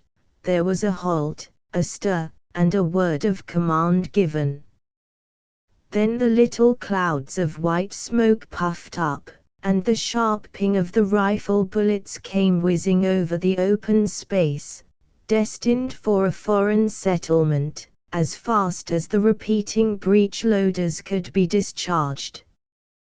Happily, the practice was very bad, for had the men of Bizan been good shots, almost all the principal foreign officials in the country, besides many merchants and private gentlemen, must have been killed. As it was, only 2 or 3 men were wounded. If they were bad marksmen, however, they were mighty runners, for they soon found that they had attacked a hornet's nest. In an incredibly short space of time, the guards of the different legations and the sailors and marines from the ships of war were in hot chase after the enemy, who were scampering away over the hills as fast as their legs could carry them, leaving their baggage ingloriously scattered over the road, as many a cheap lacquered hat and flimsy paper cartridge box, preserved by our blue jackets as trophies, will testify. So good was the stampede, that the enemy's loss amounted only to 1 aged coolie, who, being too decrepit to run, was taken prisoner, after having had 17 revolver shots fired at him without effect, and the only injury that our men inflicted was upon a solitary old woman, who was accidentally shot through the leg. If it had not been for the serious nature of the offence given, which was an attack upon the flags of all the treaty powers, and for the terrible retribution which was of necessity exacted, the whole affair would have been recollected chiefly for the ludicrous events which it gave rise to. The mounted escort of the British legation executed a brilliant charge of cavalry down an empty road. A very pretty line of skirmishers along the fields fired away a great deal of ammunition with no result. Earthworks were raised, and Kobe was held in military occupation for 3 days, during which there were alarms, cutting out expeditions with armed boats, steamers seized, and all kinds of martial effervescence. In fact, it was like fox hunting. It had all the excitement of war, with only 10% of the danger. The first thought of the kind-hearted doctor of the British legation was for the poor old woman who had been wounded, and was bemoaning herself piteously. When she was carried in, a great difficulty arose, which, I need hardly say, was overcome, for the poor old creature belonged to the eaters, the pariah race, whose presence pollutes the house even of the poorest and humblest Japanese, and the native servants strongly objected to her being treated as a human being, saying that the legation would be forever defiled if she were admitted within its sacred precincts. No account of Japanese society would be complete without a notice of the eaters, and the following story shows well, I think, the position which they hold. Their occupation is to slay beasts, work leather, attend upon criminals, and do other degrading work. Several accounts are given of their origin, the most probable of which is, that when Buddhism, the tenets of which forbid the taking of life, was introduced, those who lived by the infliction of death became accursed in the land, their trade being made hereditary, as was the office of executioner in some European countries. Another story is that they are the descendants of the Tatar invaders left behind by Kublai Khan. Some further facts connected with the eaters are given in a note at the end of the tale. Once upon a time, some 200 years ago, there lived at a place called Honjo, in Yedo, a Hatamoto named Takoji Genzaburo. His age was about 24 or 25, and he was of extraordinary personal beauty. His official duties made it incumbent on him to go to the castle by way of the Adzuma Bridge, and here it was that a strange adventure befell him. There was a certain eater, who used to earn his living by going out every day to the Adzuma Bridge, and mending the sandals of the passers-by. Whenever Genzaburo crossed the bridge, the eater used always to bow to him. This struck him as rather strange, but one day when Genzaburo was out alone, without any retainers following him, and was passing the Adzuma Bridge, the thong of his sandal suddenly broke. This annoyed him very much. However, he recollected the eater cobbler who always used to bow to him so regularly, so he went to the place where he usually sat, and ordered him to mend his sandal, saying to him, "Tell me why it is that every time that I pass by this bridge, you salute me so respectfully." Genzaburo's meeting with the Eta maiden. Genzaburo's meeting with the Eta maiden. When the eater heard this, he was put out of countenance, and for a while he remained silent, but at last taking courage, he said to Genzaburo, "Sir, having been honored with your commands, I am quite put to shame. I was originally a gardener, and used to go to your honor's house and lend a hand in trimming up the garden. In those days your honor was very young, and I myself little better than a child, and so I used to play with your honor, and received many kindnesses at your hands. My name, sir, is Chokichi. Since those days I have fallen by degrees into dissolute habits, and little by little have sunk to be the vile thing that you now see me." When Genzaburo heard this he was very much surprised, and, recollecting his old friendship for his playmate, was filled with pity, and said, Surely, you have fallen very low.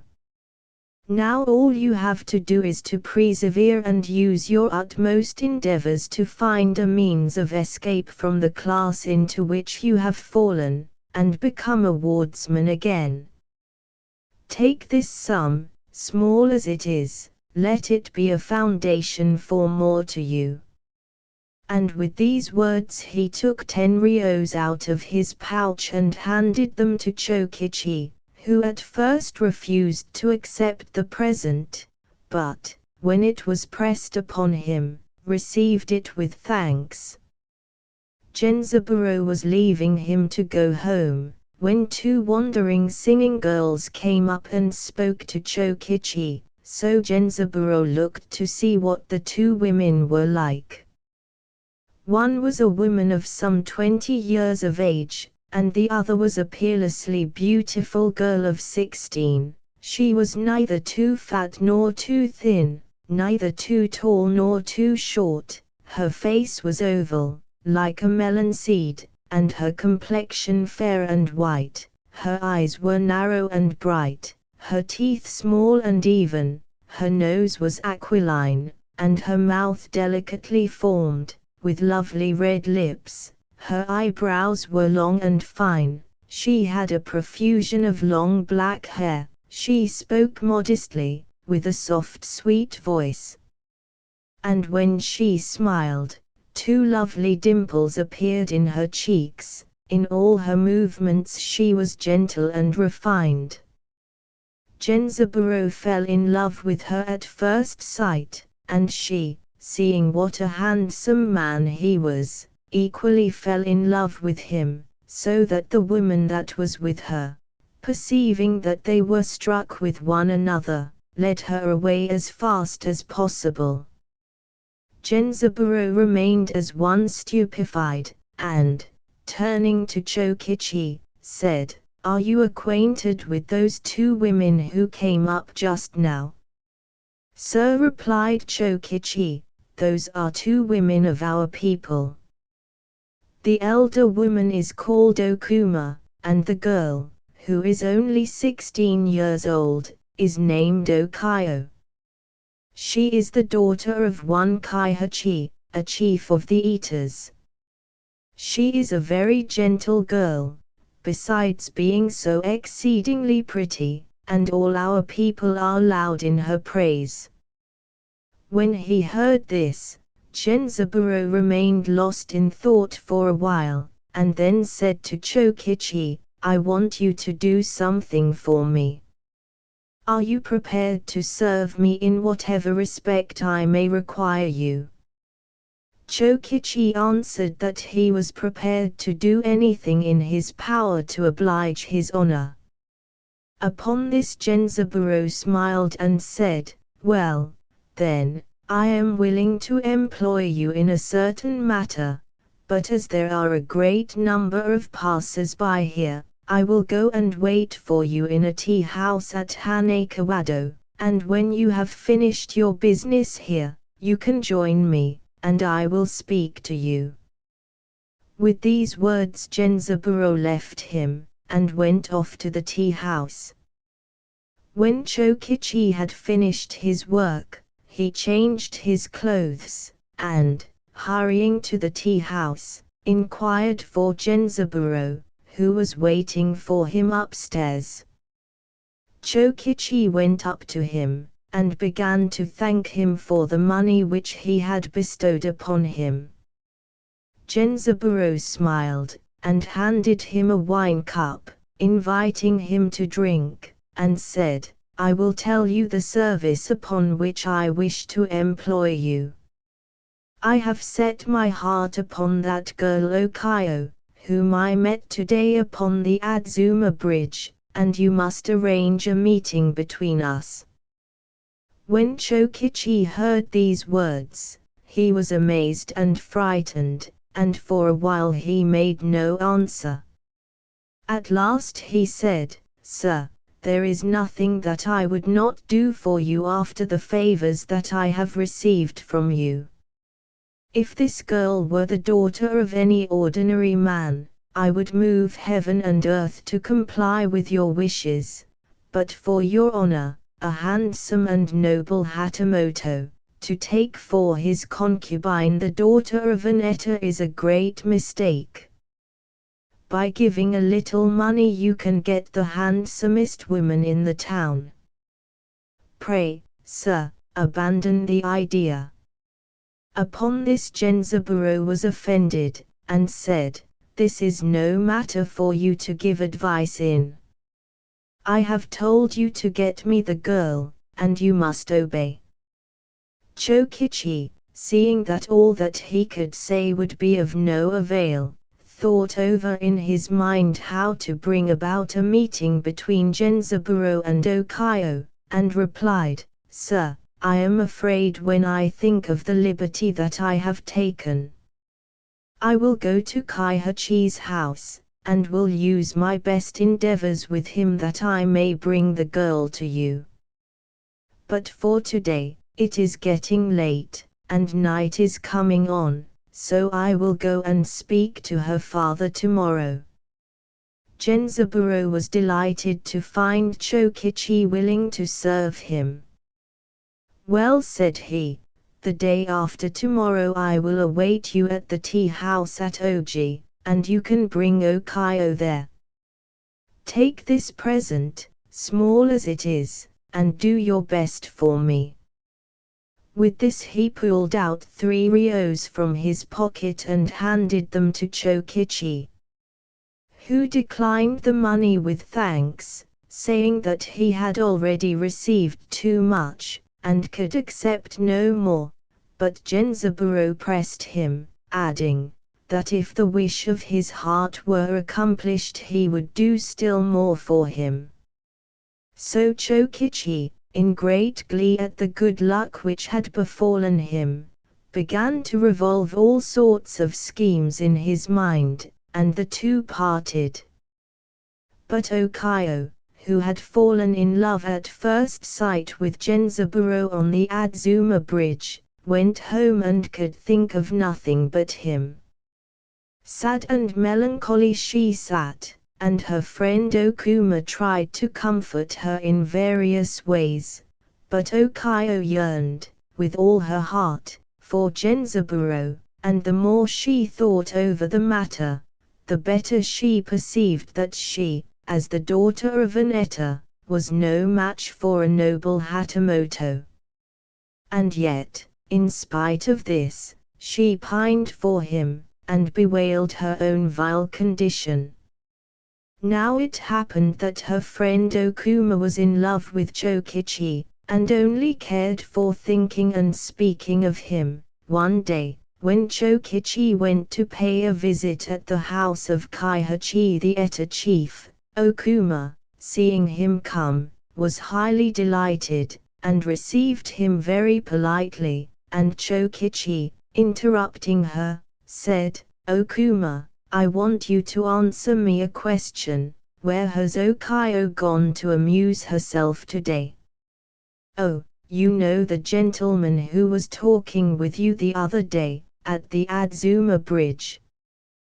Well, Okayo has fallen desperately in love with him, and she says that she is too low-spirited and out of sorts to get up yet."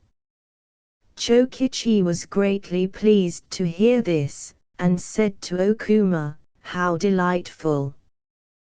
Why, Okayo has fallen in love with the very gentleman who is burning with passion for her, and who has employed me to help him in the matter.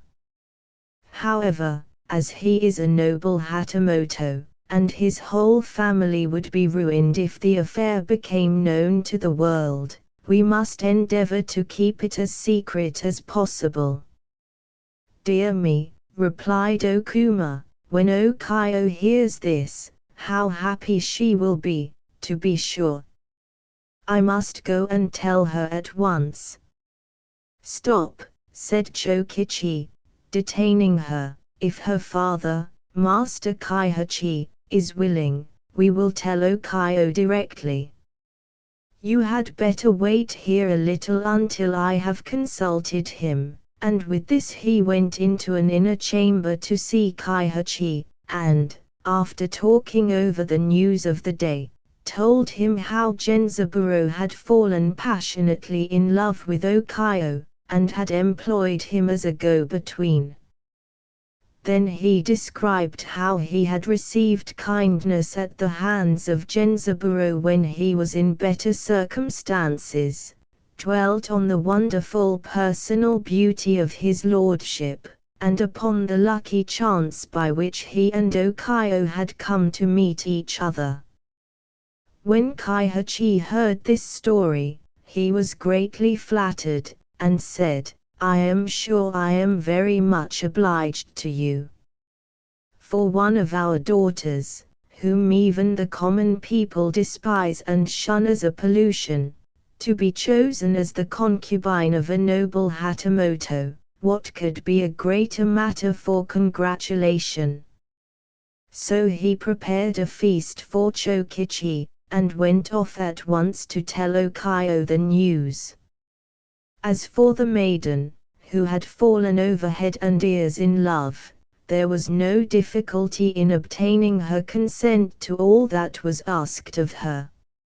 Accordingly Chokichi, having arranged to bring the lovers together on the following day at Oji, was preparing to go and report the glad tidings to Genzaburo, but Okayo, who knew that her friend Okuma was in love with Chokichi, and thought that if she could throw them into one another's arms, They, on their side, would tell no tales about herself, and Genzaburo worked to such good purpose that she gained her point.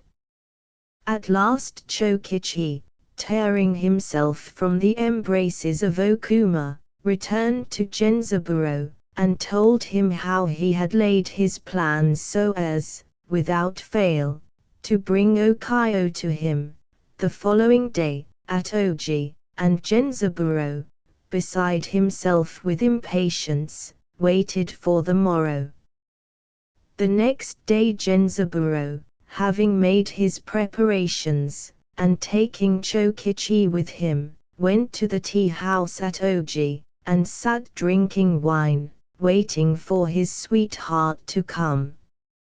As for Okayo, who was half in ecstasies, and half shy at the idea of meeting on this day the man of her heart's desire, she put on her holiday clothes, and went with Okuma to Oji, and as they went out together, her natural beauty being enhanced by her smart dress, all the people turned round to look at her, and praise her pretty face.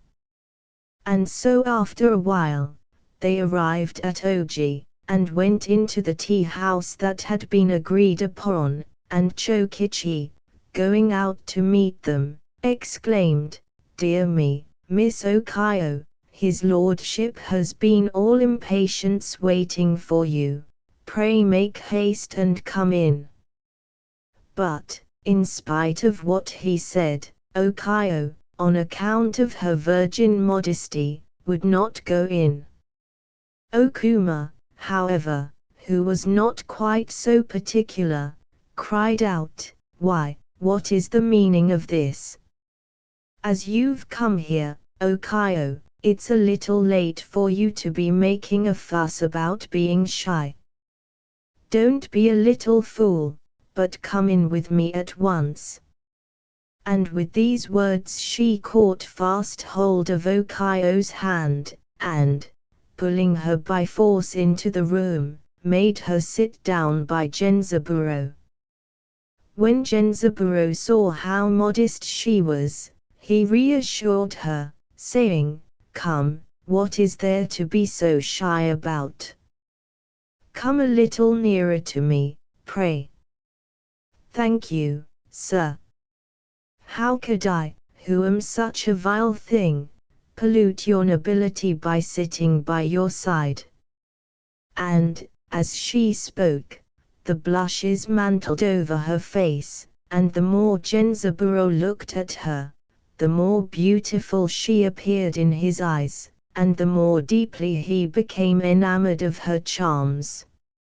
In the meanwhile he called for wine and fish, and all four together made a feast of it.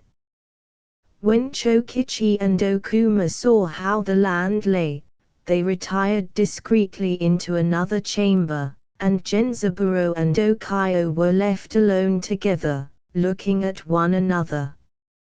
"Come," said Genzaburo, smiling, "hadn't you better sit a little closer to me?" "Thank you, sir, really I'm afraid."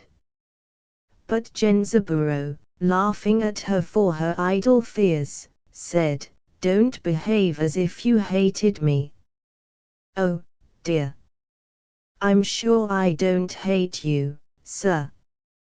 That would be very rude, and, indeed, it's not the case. I loved you when I first saw you at the Adzuma Bridge, and longed for you with all my heart, but I knew what a despised race I belonged to, and that I was no fitting match for you, and so I tried to be resigned. But I am very young and inexperienced, and so I could not help thinking of you, and you alone, and then Chokichi came, and when I heard what you had said about me, I thought, in the joy of my heart, that it must be a dream of happiness." And as she spoke these words, blushing timidly, Genzaburo was dazzled with her beauty, and said, "Well, you're a clever child. I'm sure, now, you must have some handsome young lover of your own, and that is why you don't care to come and drink wine and sit by me. Am I not right, eh? Ah, sir, a nobleman like you is sure to have a beautiful wife at home, and then you are so handsome that, of course, all the pretty young ladies are in love with you. Nonsense. Why, how clever you are at flattering and paying compliments. A pretty little creature like you was just made to turn all the men's heads, a little witch. Ah! Those are hard things to say of a poor girl. Who could think of falling in love with such a wretch as I am? Now, pray tell me all about your own sweetheart, I do so long to hear about her. Silly child! I'm not the sort of man to put thoughts into the heads of fair ladies. However, it is quite true that there is someone whom I want to marry. At this Okayo began to feel jealous. Ah, said she, how happy that someone must be. Do, pray, tell me the whole story. And a feeling of jealous spite came over her, and made her quite unhappy. Genzaburo laughed as he answered, well, that someone is yourself, and nobody else. There, and as he spoke, he gently tapped the dimple on her cheek with his finger, and Okayo's heart beat so, for very joy, that, for a little while, she remained speechless. At last she turned her face towards Genzaburo, and said, alas! Your lordship is only trifling with me, when you know that what you have just been pleased to propose is the darling wish of my heart. Would that I could only go into your house as a maid-servant, in any capacity, however mean, that I might daily feast my eyes on your handsome face. Ah! I see that you think yourself very clever at hoaxing men, and so you must needs tease me a little, and, as he spoke, he took her hand, and drew her close up to him, and she, blushing again, cried, oh! Pray wait a moment, while I shut the sliding doors. Listen to me, Okayo. I am not going to forget the promise which I made you just now, nor need you be afraid of my harming you, but take care that you do not deceive me. Indeed, sir, the fear is rather that you should set your heart on others, but, although I am no fashionable lady, take pity on me, and love me well and long.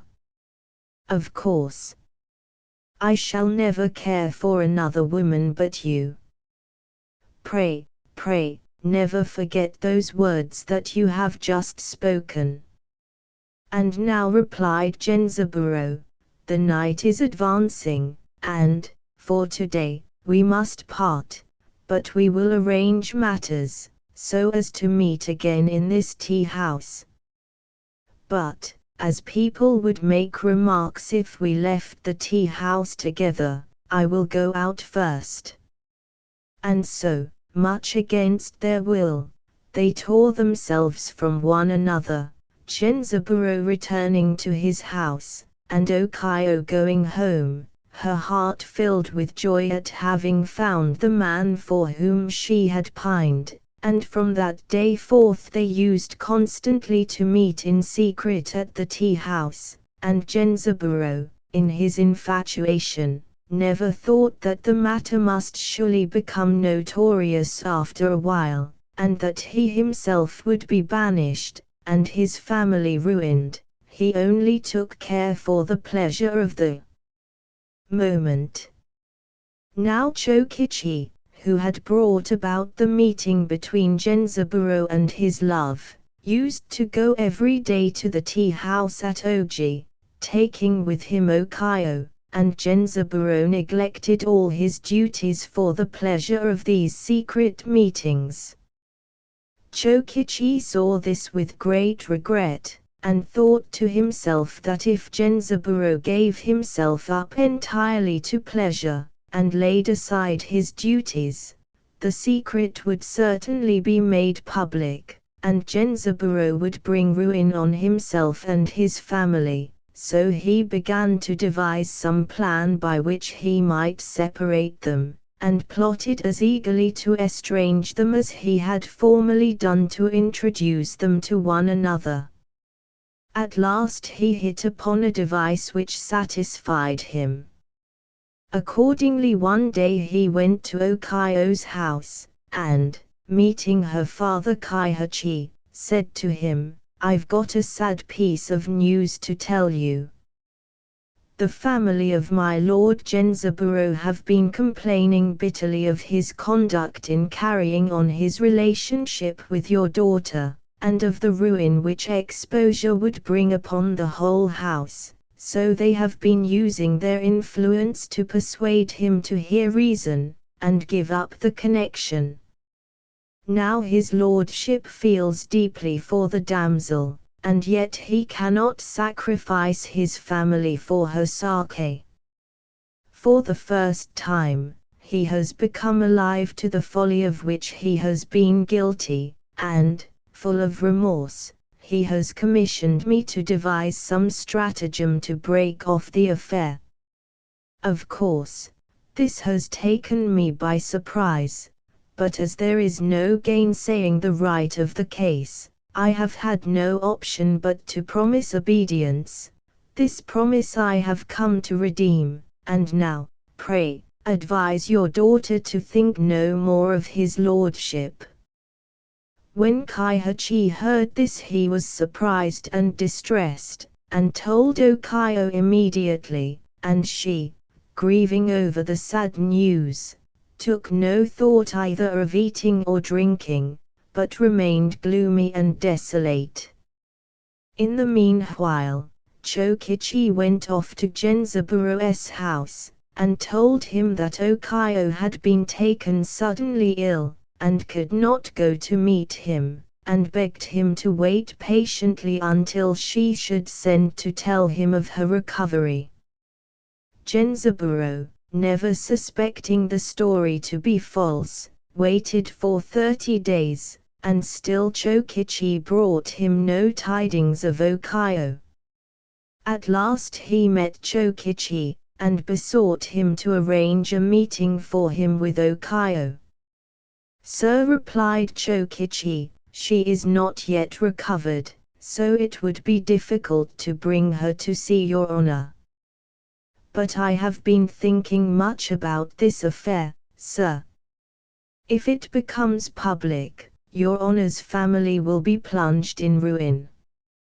I pray you, sir, to forget all about Okayo." "It's all very well for you to give me advice," answered Genzaburo, surprised, "but, having once bound myself to Okayo, it would be a pitiful thing to desert her. I therefore implore you once more to arrange that I may meet her." However, he would not consent upon any account, so Genzaburo returned home, and, from that time forth, daily entreated Chokichi to bring Okayo to him, and, receiving nothing but advice from him in return, was very sad and lonely. One day Genzaburo, intent on ridding himself of the grief he felt at his separation from Okayo, went to the Yoshiwara, and, going into a house of entertainment, ordered a feast to be prepared, but, in the midst of gaiety, his heart yearned all the while for his lost love, and his merriment was but mourning in disguise. At last the night wore on, and as he was retiring along the corridor, he saw a man of about 40 years of age, with long hair, coming towards him, who, when he saw Genzaburo, cried out, "Dear me! Why, this must be my young Lord Gensaburo, who has come out to enjoy himself." Gensaburo thought this rather strange, but, looking at the man attentively, recognized him as a retainer whom he had had in his employ the year before, and said, "This is a curious meeting. Pray, what have you been about since you left my service?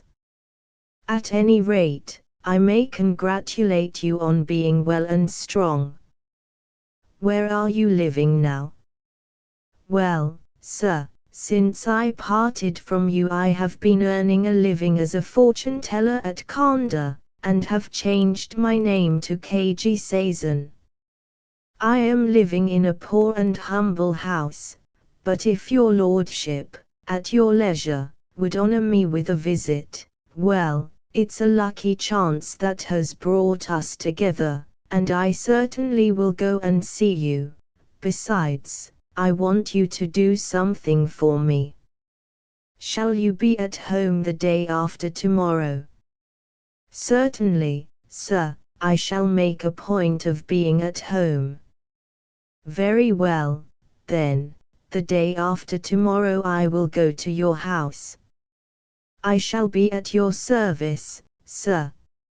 And now, as it is getting late, I will take my leave for tonight." "Good night, then. We shall meet the day after tomorrow." And so the two parted, and went their several ways to rest. On the appointed day Gensaburo made his preparations, and went in disguise, without any retainers, to call upon Sazen, who met him at the porch of his house, and said, "This is a great honor. My Lord Gensaburo is indeed welcome. My house is very mean, but let me invite your lordship to come into an inner chamber." "Pray," replied Gensaburo, "don't make any ceremony for me. Don't put yourself to any trouble on my account." And so he passed in, and Sazen called to his wife to prepare wine and condiments, and they began to feast. At last Gensaburo, looking Sazen in the face, said, "There is a service which I want you to render me, a very secret service, but as if you were to refuse me, I should be put to shame. Before I tell you what that service is, I must know whether you are willing to assist me in anything that I may require of you." "Yes, if it is anything that is within my power, I am at your disposal." "Well, then," said Gensaburo, greatly pleased, and drawing 10 rios from his bosom, "this is but a small present to make to you on my first visit, but pray accept it." "No, indeed. I don't know what your lordship wishes of me, but, at any rate, I cannot receive this money. I really must beg your lordship to take it back again." But Gensaburo pressed it upon him by force, and at last he was obliged to accept the money. Then Gensaburo told him the whole story of his loves with Okayo, how he had first met her and fallen in love with her at the Adzuma Bridge, how Chokichi had introduced her to him at the tea house at Oji, and then when she fell ill, and he wanted to see her again, instead of bringing her to him, had only given him good advice, and so Gensaburo drew a lamentable picture of his state of despair. Sazen listened patiently to his story, and, after reflecting for a while, replied, "Well, sir, it's not a difficult matter to set right, and yet it will require some little management. However, if your lordship will do me the honor of coming to see me again the day after tomorrow, I will cast about me in the meanwhile, and will let you know then the result of my deliberations." When Genzaburo heard this he felt greatly relieved, and, recommending Seizan to do his best in the matter, took his leave and returned home. That very night Seizan, after thinking over all that Genzaburo had told him, laid his plans accordingly, and went off to the house of Kaihachi, the Eta chief, and told him the commission with which he had been entrusted. Kaihachi was of course greatly astonished, and said, "Some time ago, sir, Chokichi came here and said that my lord Genzaburo, having been rebuked by his family for his profligate behavior, had determined to break off his connection with my daughter." Of course I knew that the daughter of an Eta was no fitting match for a nobleman, so when Chokichi came and told me the errand upon which he had been sent, I had no alternative but to announce to my daughter that she must give up all thought of his lordship. Since that time she has been fretting and pining and starving for love. But when I tell her what you have just said, how glad and happy she will be. Let me go and talk to her at once." And with these words, he went to Okayo's room, and when he looked upon her thin-wasted face, and saw how sad she was, he felt more and more pity for her, and said, "Well, Okayo, are you in better spirits today? Would you like something to eat?" "Thank you, I have no appetite." "Well, at any rate, I have some news for you that will make you happy. A messenger has come from my lord Genzaburo, for whom your heart yearns." At this Okayo, who had been crouching down like a drooping flower, gave a great start, and cried out, "Is that really true? Pray tell me all about it as quickly as possible." The story which Chokichi came and told us, that his lordship wished to break off the connection, was all an invention. He has all along been wishing to meet you, and constantly urged Chokichi to bring you a message from him. It is Chokichi who has been throwing obstacles in the way. At last his lordship has secretly sent a man, called Keiji Seizan, a fortune-teller, to arrange an interview between you. So now, my child, you may cheer up, and go to meet your lover as soon as you please." When Okayo heard this, she was so happy that she thought it must all be a dream, and doubted her own senses. Kaihachi in the meanwhile rejoined Seizan in the other room, and, after telling him of the joy with which his daughter had heard the news, put before him wine and other delicacies. "I think," said Seizan, "that the best way would be for Okayo to live secretly in my lord Genzaburo's house, but as it will never do for all the world to know of it, it must be managed very quietly, and further, when I get home, I must think out some plan to lull the suspicions of that fellow Chokichi, and let you know my idea by letter. Meanwhile Okayo had better come home with me tonight, although she is so terribly out of spirits now. She shall meet Genzaburo the day after tomorrow." Kaihachi reported this to Okayo, and as her pining for Genzaburo was the only cause of her sickness, she recovered her spirits at once, and, saying that she would go with Seizan immediately, joyfully made her preparations. Then Seizan, having once more warned Kaihachi to keep the matter secret from Chokichi, and to act upon the letter which he should send him, returned home, taking with him Okayo, and after Okayo had bathed and dressed her hair, and painted herself and put on beautiful clothes. She came out looking so lovely that no princess in the land could vie with her, and Sazan, when he saw her, said to himself that it was no wonder that Genzaburo had fallen in love with her. Then, as it was getting late, he advised her to go to rest, and, after showing her to her apartments, went to his own room and wrote his letter to Kaihachi, containing the scheme which he had devised. When Kaihachi received his instructions, he was filled with admiration at Sazan's ingenuity, and, putting on an appearance of great alarm and agitation, went off immediately to call on Chokichi, and said to him, "Oh, Master Chokichi, such a terrible thing has happened. Pray, let me tell you all about it." "Indeed. What can it be?"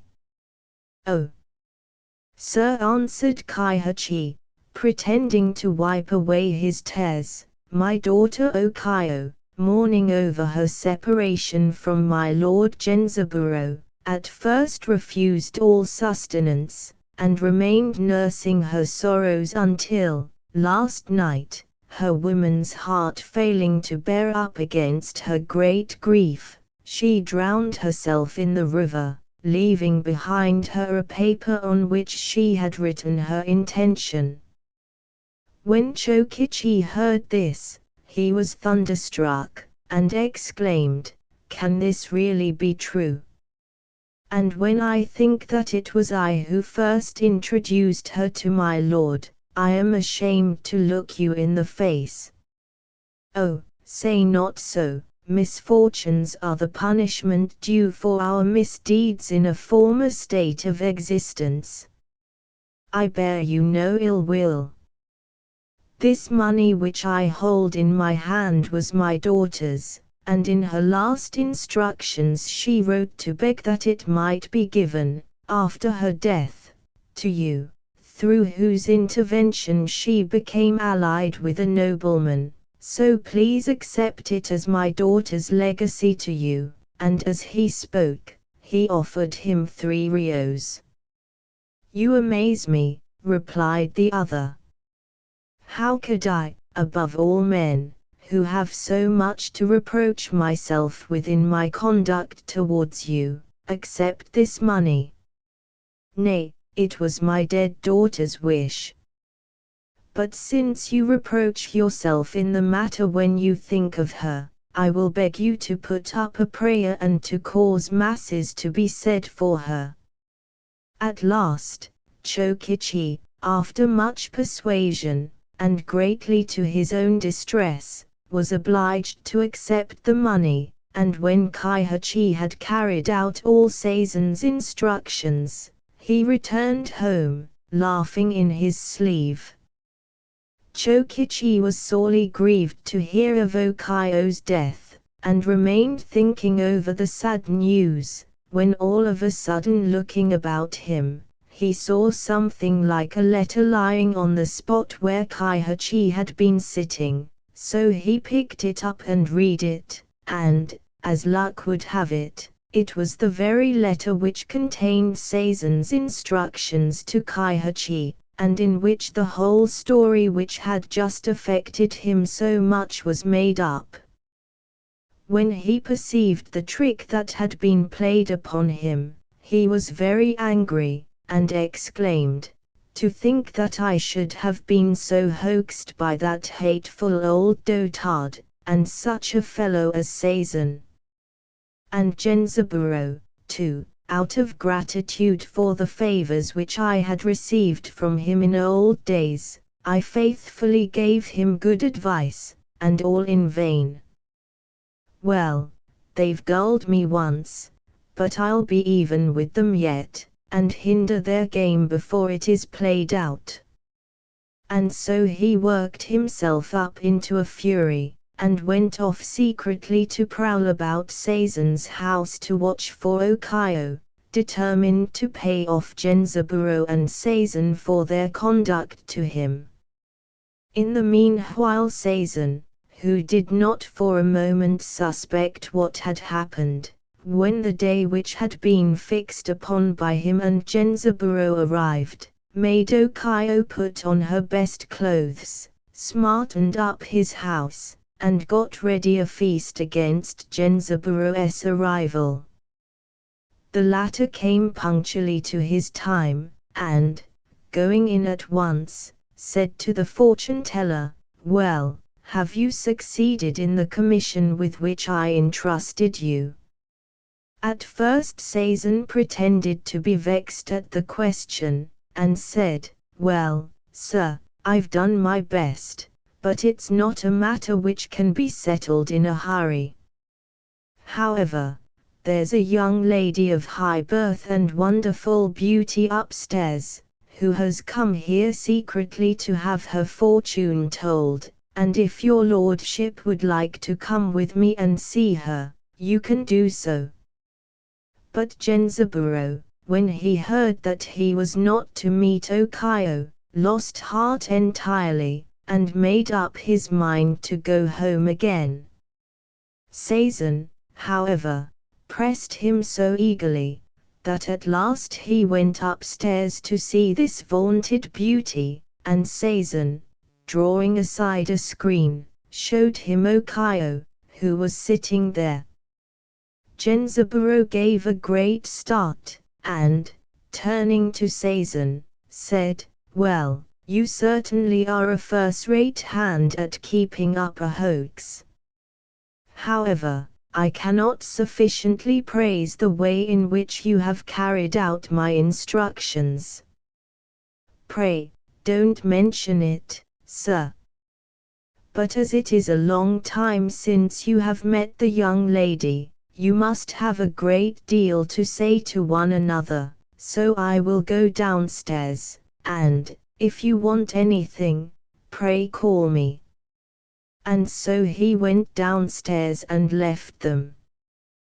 Then Genzaburo, addressing Okayo, said, "Ah! It is indeed a long time since we met. How happy it makes me to see you again. Why, your face has grown quite thin. Poor thing! Have you been unhappy?" And Okayo, with the tears starting from her eyes for joy, hid her face, and her heart was so full that she could not speak. But Genzaburo, passing his hand gently over her head and back, and comforting her, said, "Come, sweetheart, there is no need to sob so. Talk to me a little, and let me hear your voice." At last Okayo raised her head and said, "Ah! When I was separated from you by the tricks of Chokichi, and thought that I should never meet you again, how tenderly I thought of you. I thought I should have died, and waited for my hour to come, pining all the while for you.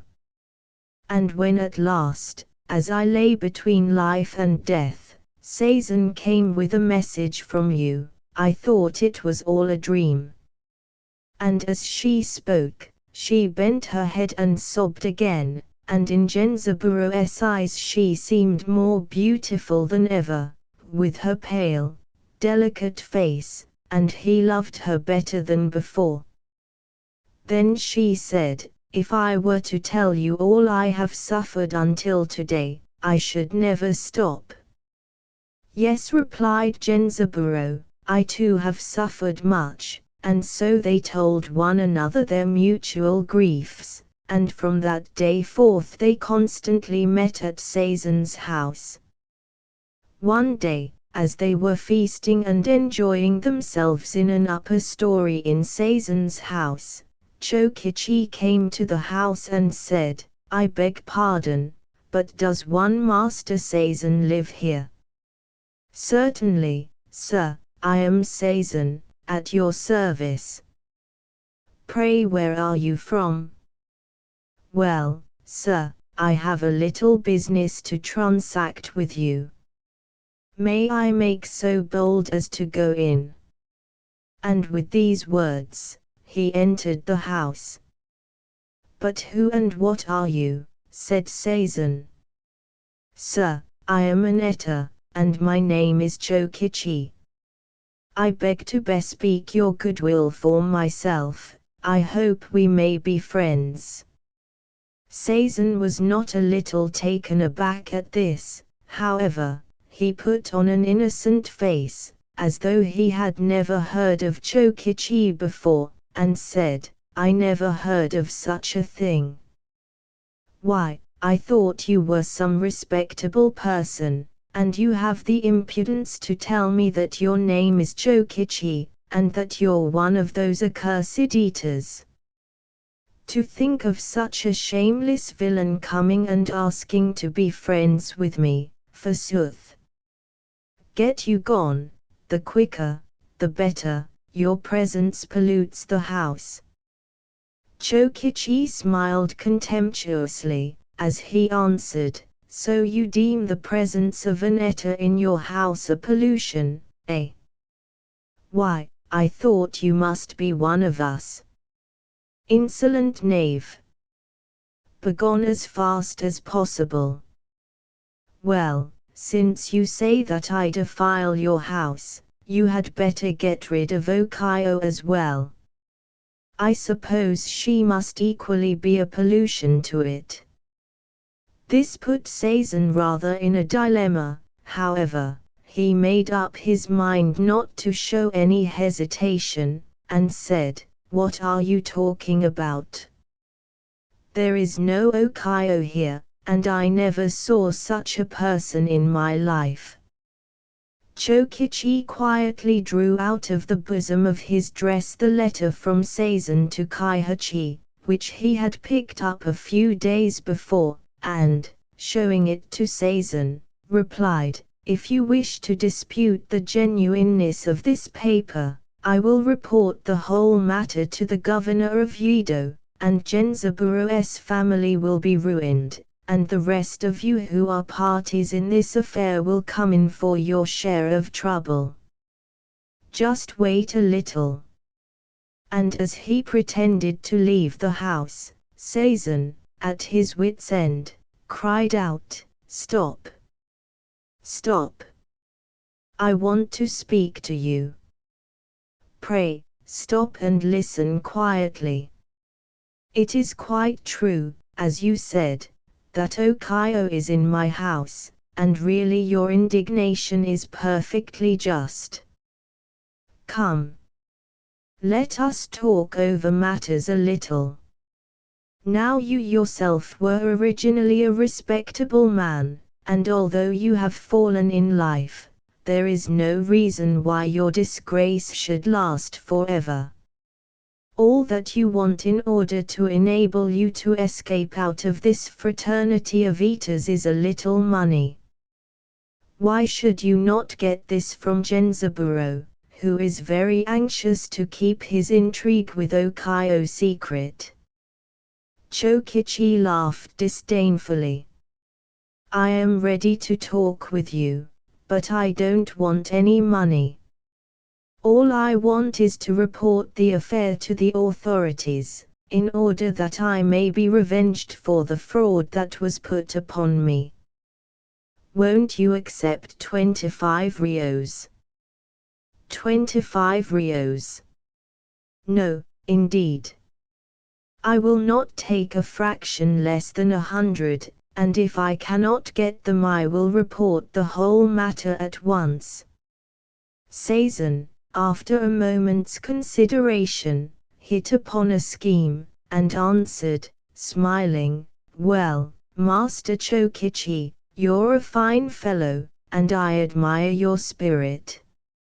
You shall have the 100 rios you ask for, but, as I have not so much money by me at present, I will go to Genzaburu's house and fetch it. It's getting dark now, but it's not very late, so I'll trouble you to come with me, and then I can give you the money tonight." Chokichi consenting to this, the pair left the house together. Now Sazan, who as a ronin wore a long dirk in his girdle, kept looking out for a moment when Chokichi should be off his guard, in order to kill him, but Chokichi kept his eyes open, and did not give Sazan a chance.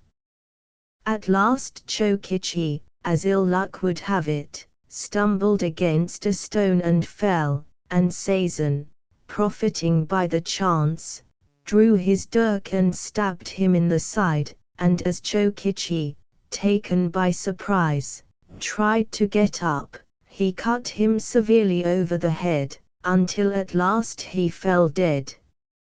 Sazan then looking around him, and seeing, to his great delight, that there was no one near, returned home. The following day, Chokichi's body was found by the police, and when they examined it, they found nothing upon it save a paper, which they read, and which proved to be the very letter which Sazan had sent to Kaihachi, and which Chokichi had picked up. The matter was immediately reported to the governor, and, Sazan having been summoned, an investigation was held. Sazan, cunning and bold murderer as he was, lost his self-possession when he saw what a fool he had been not to get back from Chokichi the letter which he had written, and, when he was put to a rigid examination under torture, confessed that he had hidden Okayo at Genzaburu's instigation, and then killed Chokichi, who had found out the secret. Upon this the governor, after consulting about Genzaburu's case, decided that, as he had disgraced his position as a Hatamoto by contracting an alliance with the daughter of an Eta, his property should be confiscated, his family blotted out, and himself banished.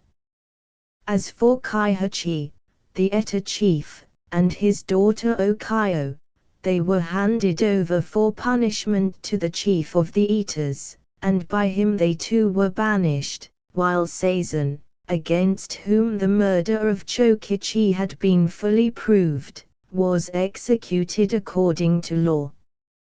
Note at Asakusa, in Yedo, there lives a man called Danzaimon, the chief of the Eaters.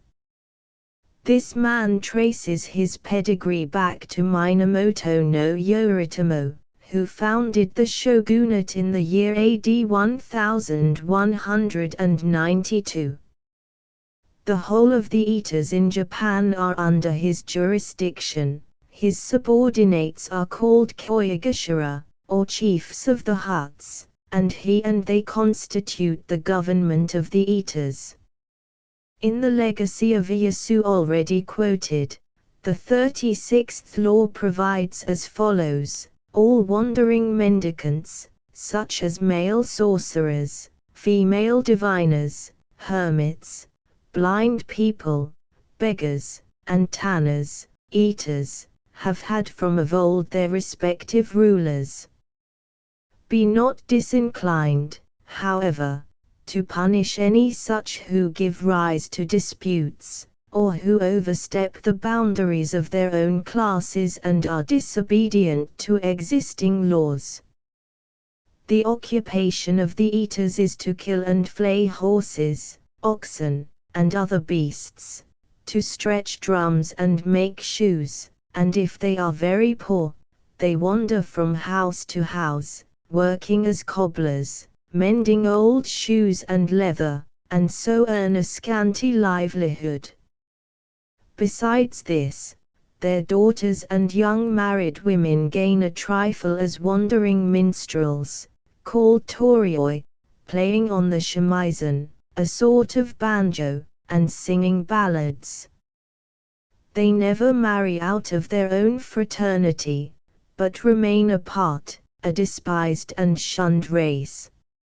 At executions by crucifixion it is the duty of the Eaters to transfix the victims with spears, and, besides this, they have to perform all sorts of degrading offices about criminals, such as carrying sick prisoners from their cells to the Hall of Justice, and burying the bodies of those that have been executed. Thus their race is polluted and accursed, and they are hated accordingly. Now this is how the eaters came to be under the jurisdiction of Danzaiman. When Minamoto no Yoritomo was yet a child, his father, Minamoto no Yoshitomo, fought with Taira no Kiyomori, and was killed by treachery, so his family was ruined, and Yoshitomo's concubine, whose name was Tokiwa, took her children and fled from the house, to save her own and their lives. But Kiyomori, desiring to destroy the family of Yoshitomo root and branch, ordered his retainers to divide themselves into bands, and seek out the children.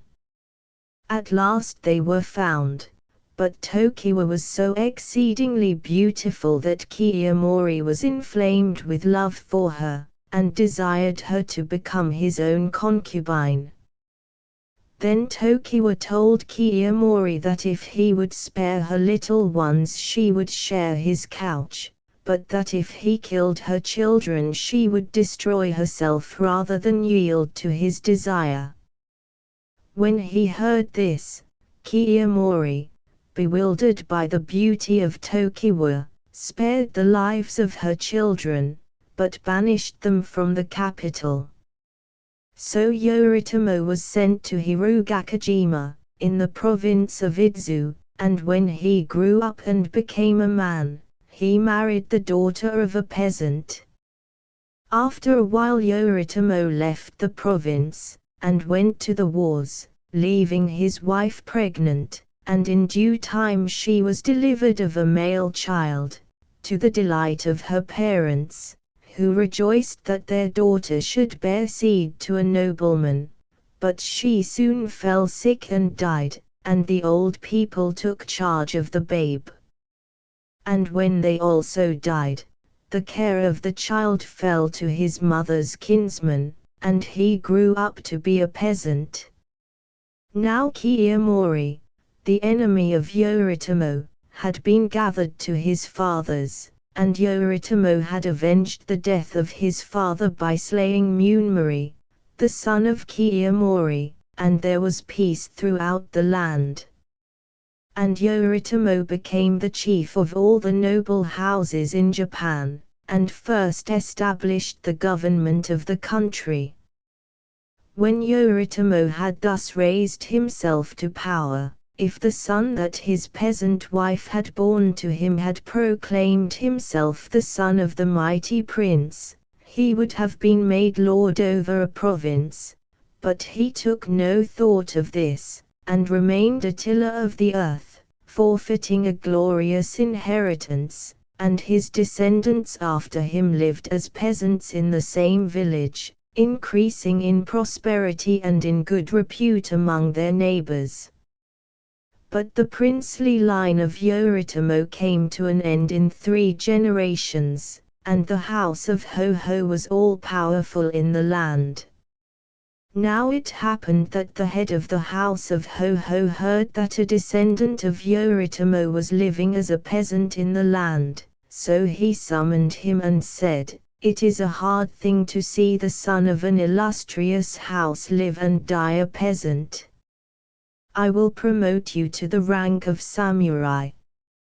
Then the peasant answered, "My lord, if I become a samurai, and the retainer of some noble, I shall not be so happy as when I was my own master. If I may not remain a husbandman, let me be a chief over men, however humble they may be." But my lord Ho-Ho was angry at this, and, thinking to punish the peasant for his insolence, said, "Since you wish to become a chief over men, no matter how humble, there is no means of gratifying your strange wish but by making you chief over the eaters of the whole country." so now see that you rule them well." When he heard this, the peasant was afraid, but because he had said that he wished to become a chief over men, however humble, he could not choose but become chief of the eaters, he and his children after him forever, and Dan Simon, who rules the eaters at the present time, and lives at Azacusa, is his lineal descendant. Fairy tales, I think that their quaintness is a sufficient apology for the following little children's stories. With the exception of that of the elves and the envious neighbor which comes out of a curious book on etymology and proverbial lore, called the Cotowazagusa, these stories are found printed in little separate pamphlets, with illustrations, the stereotype blocks of which have become so worn that the print is hardly legible. These are the first tales which are put into a Japanese child's hands, and it is with these, and such as these, that the Japanese mother hushes her little ones to sleep.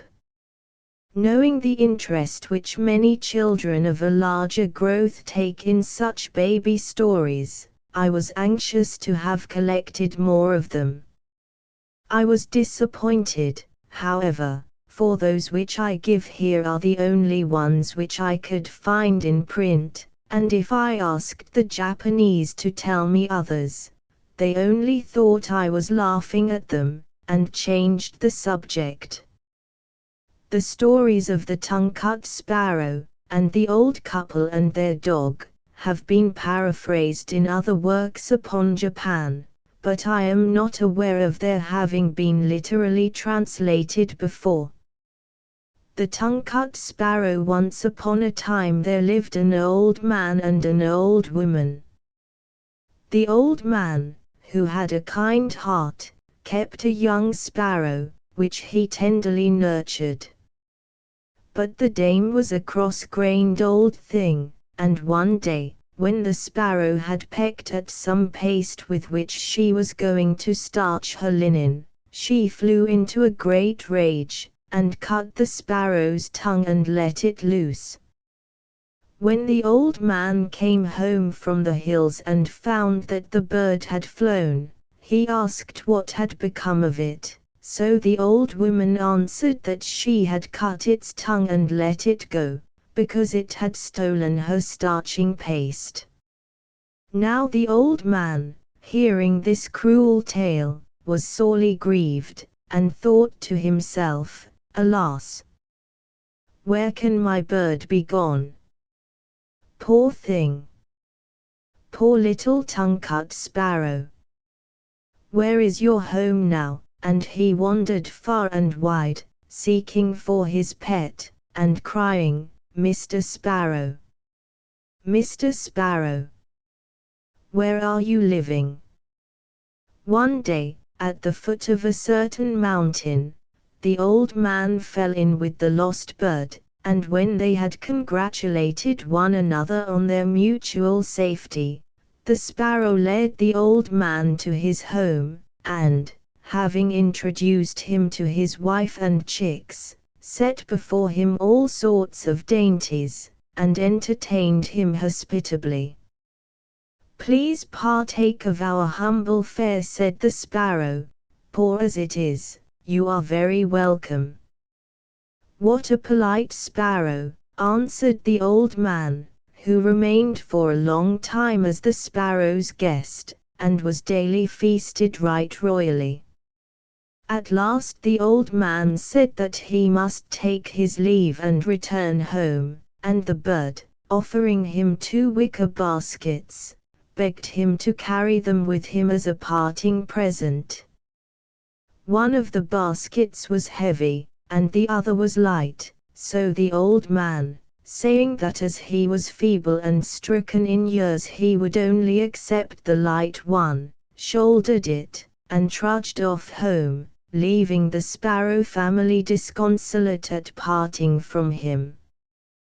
When the old man got home, the dame grew very angry, and began to scold him, saying, "Well, and pray where have you been this many a day?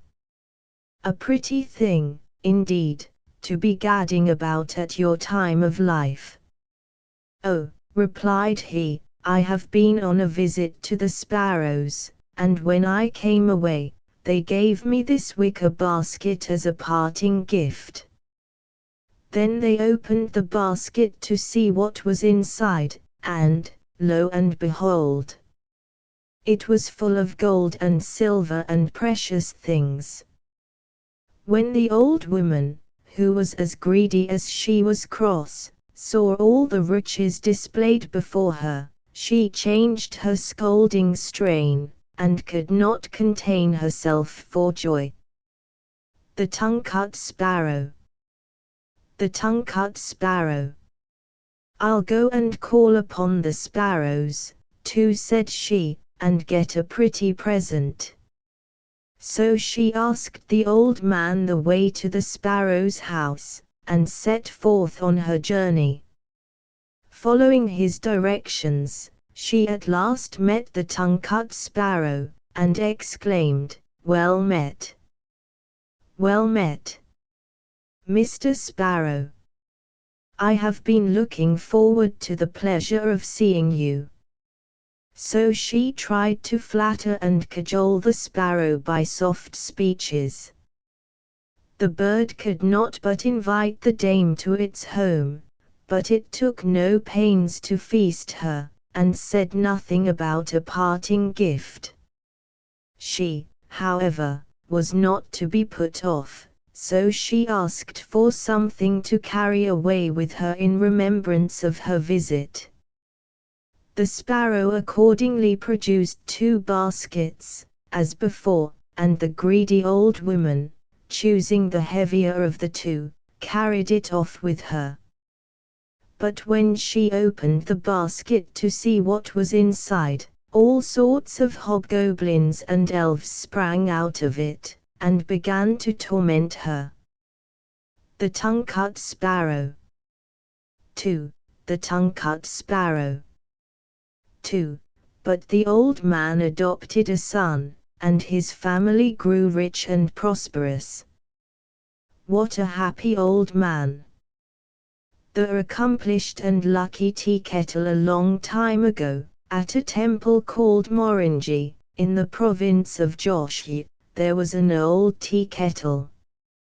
One day, when the priest of the temple was about to hang it over the hearth to boil the water for his tea, to his amazement, the kettle all of a sudden put forth the head and tail of a badger.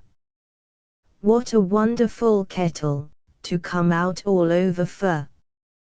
The priest, thunderstruck, called in the novices of the temple to see the sight, and whilst they were stupidly staring, one suggesting one thing and another, the kettle, jumping up into the air, began flying about the room. More astonished than ever, the priest and his pupils tried to pursue it, but no thief or cat was ever half so sharp as this wonderful badger kettle. At last, however, they managed to knock it down and secure it, and, holding it in with their united efforts, they forced it into a box, intending to carry it off and throw it away in some distant place, so that they might be no more plagued by the goblin. For this day their troubles were over, but, as luck would have it, the tinker who was in the habit of working for the temple called in, and the priest suddenly bethought him that it was a pity to throw the kettle away for nothing, and that he might as well get a trifle for it, no matter how small. So he brought out the kettle, which had resumed its former shape and had got rid of its head and tail, and showed it to the tinker. When the tinker saw the kettle, he offered 20 copper coins for it, and the priest was only too glad to close the bargain and be rid of his troublesome piece of furniture.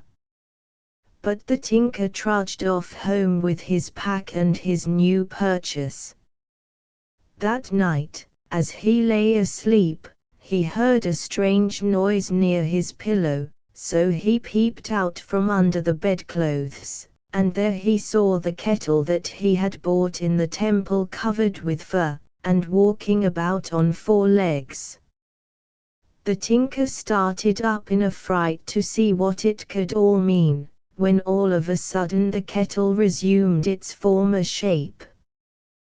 This happened over and over again, until at last the tinker showed the tea kettle to a friend of his, who said, "This is certainly an accomplished and lucky tea kettle. You should take it about as a show, with songs and accompaniments of musical instruments, and make it dance and walk on the tight rope." The accomplished and lucky tea kettle. The accomplished and lucky tea kettle. The tinker, thinking this good advice, made arrangements with a showman, and set up an exhibition. The noise of the kettle's performances soon spread abroad, until even the princes of the land sent to order the tinker to come to them, and he grew rich beyond all his expectations. Even the princesses, too, and the great ladies of the court, took great delight in the dancing kettle, so that no sooner had it shown its tricks in one place than it was time for them to keep some other engagement. At last the tinker grew so rich that he took the kettle back to the temple, where it was laid up as a precious treasure, and worshipped as a saint. The accomplished and lucky tea kettle. 2. The accomplished and lucky tea kettle. 2. The crackling mountain. Once upon a time there lived an old man and an old woman, who kept a pet white hare, by which they set great store. One day, a badger, that lived hard by, came and ate up the food which had been put out for the hare. So the old man, flying into a great rage, seized the badger, and, tying the beast up to a tree, went off to the mountain to cut wood, while the old woman stopped at home and ground the wheat for the evening porridge. Then the badger, with tears in his eyes, said to the old woman, "Please, dame, please untie this rope." The dame, thinking that it was a cruel thing to see a poor beast in pain, undid the rope, but the ungrateful brute was no sooner loose, than he cried out, "I'll be revenged for this," and was off in a trice. When the hare heard this, he went off to the mountain to warn the old man, and whilst the hare was away on this errand, the badger came back, and killed the dame. Then the beast, having assumed the old woman's form, made her dead body into broth, and waited for the old man to come home from the mountain. When he returned, tired and hungry, the pretended old woman said, "Come, come, I've made such a nice broth of the badger you hung up. Sit down, and make a good supper of it." With these words she set out the broth, and the old man made a hearty meal, licking his lips over it, and praising the savory mess. But as soon as he had finished eating, the badger, reassuming its natural shape, cried out, "Nasty old man! You've eaten your own wife. Look at her bones, lying in the kitchen sink." And, laughing contemptuously, the badger ran away, and disappeared. Then the old man, horrified at what he had done, set up a great lamentation, and whilst he was bewailing his fate, the hare came home, and, seeing how matters stood, determined to avenge the death of his mistress. So he went back to the mountain, and, falling in with the badger, who was carrying a faggot of sticks on his back, he struck a light and set fire to the sticks, without letting the badger see him. When the badger heard the crackling noise of the faggot burning on his back, he called out, "Hollow! What is that noise?" "Oh," answered the hare, "this is called the crackling mountain. There's always this noise here." And as the fire gathered strength, and went pop, pop, pop, the badger said again, "Oh dear! What can this noise be?" "This is called the pop, pop, mountain," answered the hare. The hare and the badger. The hare and the badger. All at once the fire began to singe the badger's back, so that he fled, howling with pain, and jumped into a river hard by. But, although the water put out the fire, his back was burnt as black as a cinder. The hare, seeing an opportunity for torturing the badger to his heart's content, made a poultice of cayenne pepper, which he carried to the badger's house, and, pretending to condole with him, and to have a sovereign remedy for burns, he applied his hot plaister to his enemy's sore back. Oh! How it smarted and pained! And how the badger yelled and cried! The hare and the badger. 2. The hare and the badger. 2. When, at last, the badger got well again, he went to the hare's house, thinking to reproach him for having caused him so much pain. When he got there, he found that the hare had built himself a boat. "What have you built that boat for, Mr. Hare?" said the badger. "I'm going to the capital of the moon 52, answered the hare. "Won't you come with me? I had enough of your company on the crackling mountain, where you played me such tricks. I'd rather make a boat for myself," replied the badger, who immediately began building himself a boat of clay. The hare, seeing this, laughed in his sleeve, and so the two launched their boats upon the river. The waves came plashing against the two boats, but the hare's boat was built of wood, while that of the badger was made of clay, and, as they rowed down the river, the clay boat began to crumble away. Then the hare, seizing his paddle, and brandishing it in the air, struck savagely at the badger's boat, until he had smashed it to pieces, and killed his enemy. When the old man heard that his wife's death had been avenged, he was glad in his heart, and more than ever petted and loved the hare, whose brave deeds had caused him to welcome the returning spring. The story of the old man who made withered trees to blossom. In the old days, there lived an honest man with his wife, who had a favorite dog, which they used to feed with fish and tidbits from their own kitchen.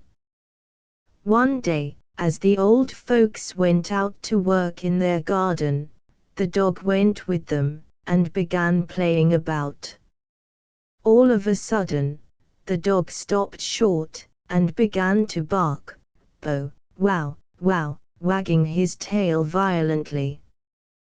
The old people thought that there must be something nice to eat under the ground, so they brought a spade and began digging, when, lo and behold, the place was full of gold pieces and silver, and all sorts of precious things, which had been buried there.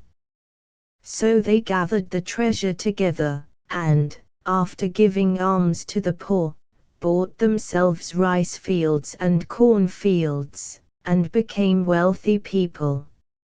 Now, In the next house there dwelt a covetous and stingy old man and woman, who, when they heard what had happened, came and borrowed the dog, and, having taken him home, prepared a great feast for him, and said, "If you please, Mr. Dog, we should be much obliged to you if you would show us a place with plenty of money in it." The dog, however, who up to that time had received nothing but cuffs and kicks from his hosts, would not eat any of the dainties which they set before him, so the old people began to get cross, and, putting a rope round the dog's neck, led him out into the garden. But it was all in vain, let them lead him where they might, not a sound would the dog utter, he had no bow-wow for them. At last, however, the dog stopped at a certain spot, and began to sniff, so, thinking that this must surely be the lucky place, they dug, and found nothing but a quantity of dirt and nasty offal, over which they had to hold their noses. Furious at being disappointed, the wicked old couple seized the dog, and killed him. When the good old man saw that the dog, whom he had lent, did not come home, he went next door to ask what had become of him, and the wicked old man answered that he had killed the dog, and buried him at the root of a pine tree. So the good old fellow, with a heavy heart, went to the spot, and, having set out a tray with delicate food, burnt incense, and adorned the grave with flowers, as he shed tears over his lost pet. But there was more good luck in store yet for the old people, the reward of their honesty and virtue. How do you think that happened, my children? It is very wrong to be cruel to dogs and cats. The old man who caused withered trees to flower. The old man who caused withered trees to flower. That night, when the good old man was fast asleep in bed, the dog appeared to him, and, after thanking him for all his kindness, said, "Cause the pine tree, under which I am buried, to be cut down and made into a mortar, and use it, thinking of it as if it were myself." The old man did as the dog had told him to do, and made a mortar out of the wood of the pine tree, but when he ground his rice in it, each grain of rice was turned into some rich treasure. When the wicked old couple saw this, they came to borrow the mortar, but no sooner did they try to use it, than all their rice was turned into filth, so, in a fit of rage, they broke up the mortar and burnt it. But the good old man, little suspecting that his precious mortar had been broken and burnt, wondered why his neighbors did not bring it back to him. The old man who caused withered trees to flower. 2. The old man who caused withered trees to flower. 2. One night the dog appeared to him again in a dream, and told him what had happened, adding that if he would take the ashes of the burnt mortar and sprinkle them on withered trees, the trees would revive, and suddenly put out flowers. After saying this the dream vanished, and the old man, who heard for the first time of the loss of his mortar, ran off weeping to the neighbor's house, and begged them, at any rate, to give him back the ashes of his treasure. Having obtained these, he returned home, and made a trial of their virtues upon a withered cherry tree, which, upon being touched by the ashes, immediately began to sprout and blossom. When he saw this wonderful effect, he put the ashes into a basket, and went about the country, announcing himself as an old man who had the power of bringing dead trees to life again. A certain prince, hearing of this, and thinking it a mighty strange thing, sent for the old fellow, who showed his power by causing all the withered plum and cherry trees to shoot out and put forth flowers. So the prince gave him a rich reward of pieces of silk and cloth and other presents, and sent him home rejoicing. So soon as the neighbors heard of this, they collected all the ashes that remained, and, having put them in a basket, the wicked old man went out into the castle town, and gave out that he was the old man who had the power of reviving dead trees, and causing them to flower.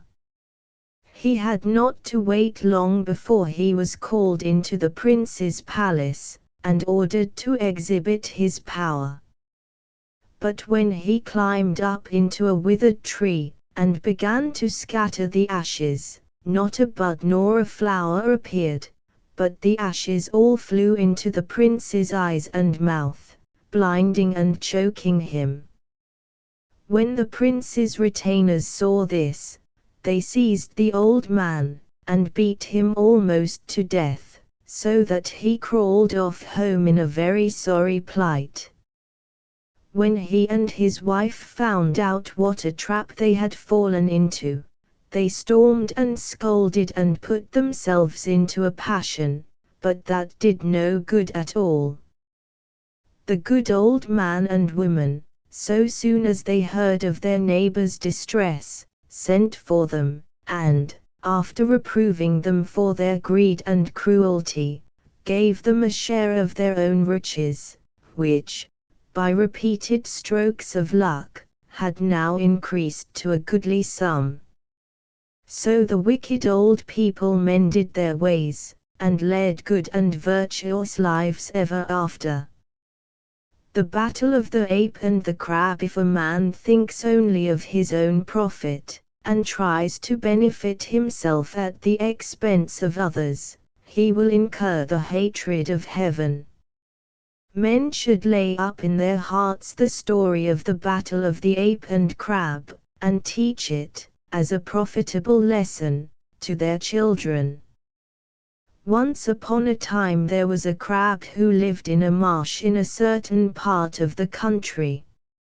It fell out one day that, the crab having picked up a rice cake, an ape, who had got a nasty hard persimmon seed, came up, and begged the crab to make an exchange with him. The crab, who was a simple-minded creature, agreed to this proposal, and they each went their way, the ape chuckling to himself at the good bargain which he had made. When the crab got home, he planted the persimmon seed in his garden, and, as time slipped by, it sprouted, and by degrees grew to be a big tree. The crab watched the growth of his tree with great delight, but when the fruit ripened, and he was going to pluck it, the ape came in, and offered to gather it for him. The crab consenting, the ape climbed up into the tree, and began eating all the ripe fruit himself, while he only threw down the sour persimmons to the crab, inviting him, at the same time, to eat heartily. The crab, however, was not pleased at this arrangement, and thought that it was his turn to play a trick upon the ape, so he called out to him to come down head foremost. The ape did as he was bid, and as he crawled down, head foremost, the ripe fruit all came tumbling out of his pockets, and the crab, having picked up the persimmons, ran off and hid himself in a hole. The ape, seeing this, lay in ambush, and as soon as the crab crept out of his hiding place gave him a sound drubbing, and went home. Just at this time a friendly egg and a bee, who were the apprentices of a certain rice mortar, happened to pass that way, and, seeing the crab's piteous condition, tied up his wounds, and, having escorted him home, began to lay plans to be revenged upon the cruel ape. The Ape and the Crab. The Ape and the Crab. Having agreed upon a scheme, they all went to the ape's house, in his absence, and each one having undertaken to play a certain part, they waited in secret for their enemy to come home. The ape, little dreaming of the mischief that was brewing, returned home, and, having a fancy to drink a cup of tea, began lighting the fire in the hearth, when, all of a sudden, the egg, which was hidden in the ashes, burst with the heat, and bespattered the frightened ape's face, so that he fled, howling with pain, and crying, "Oh, what an unlucky beast I am!"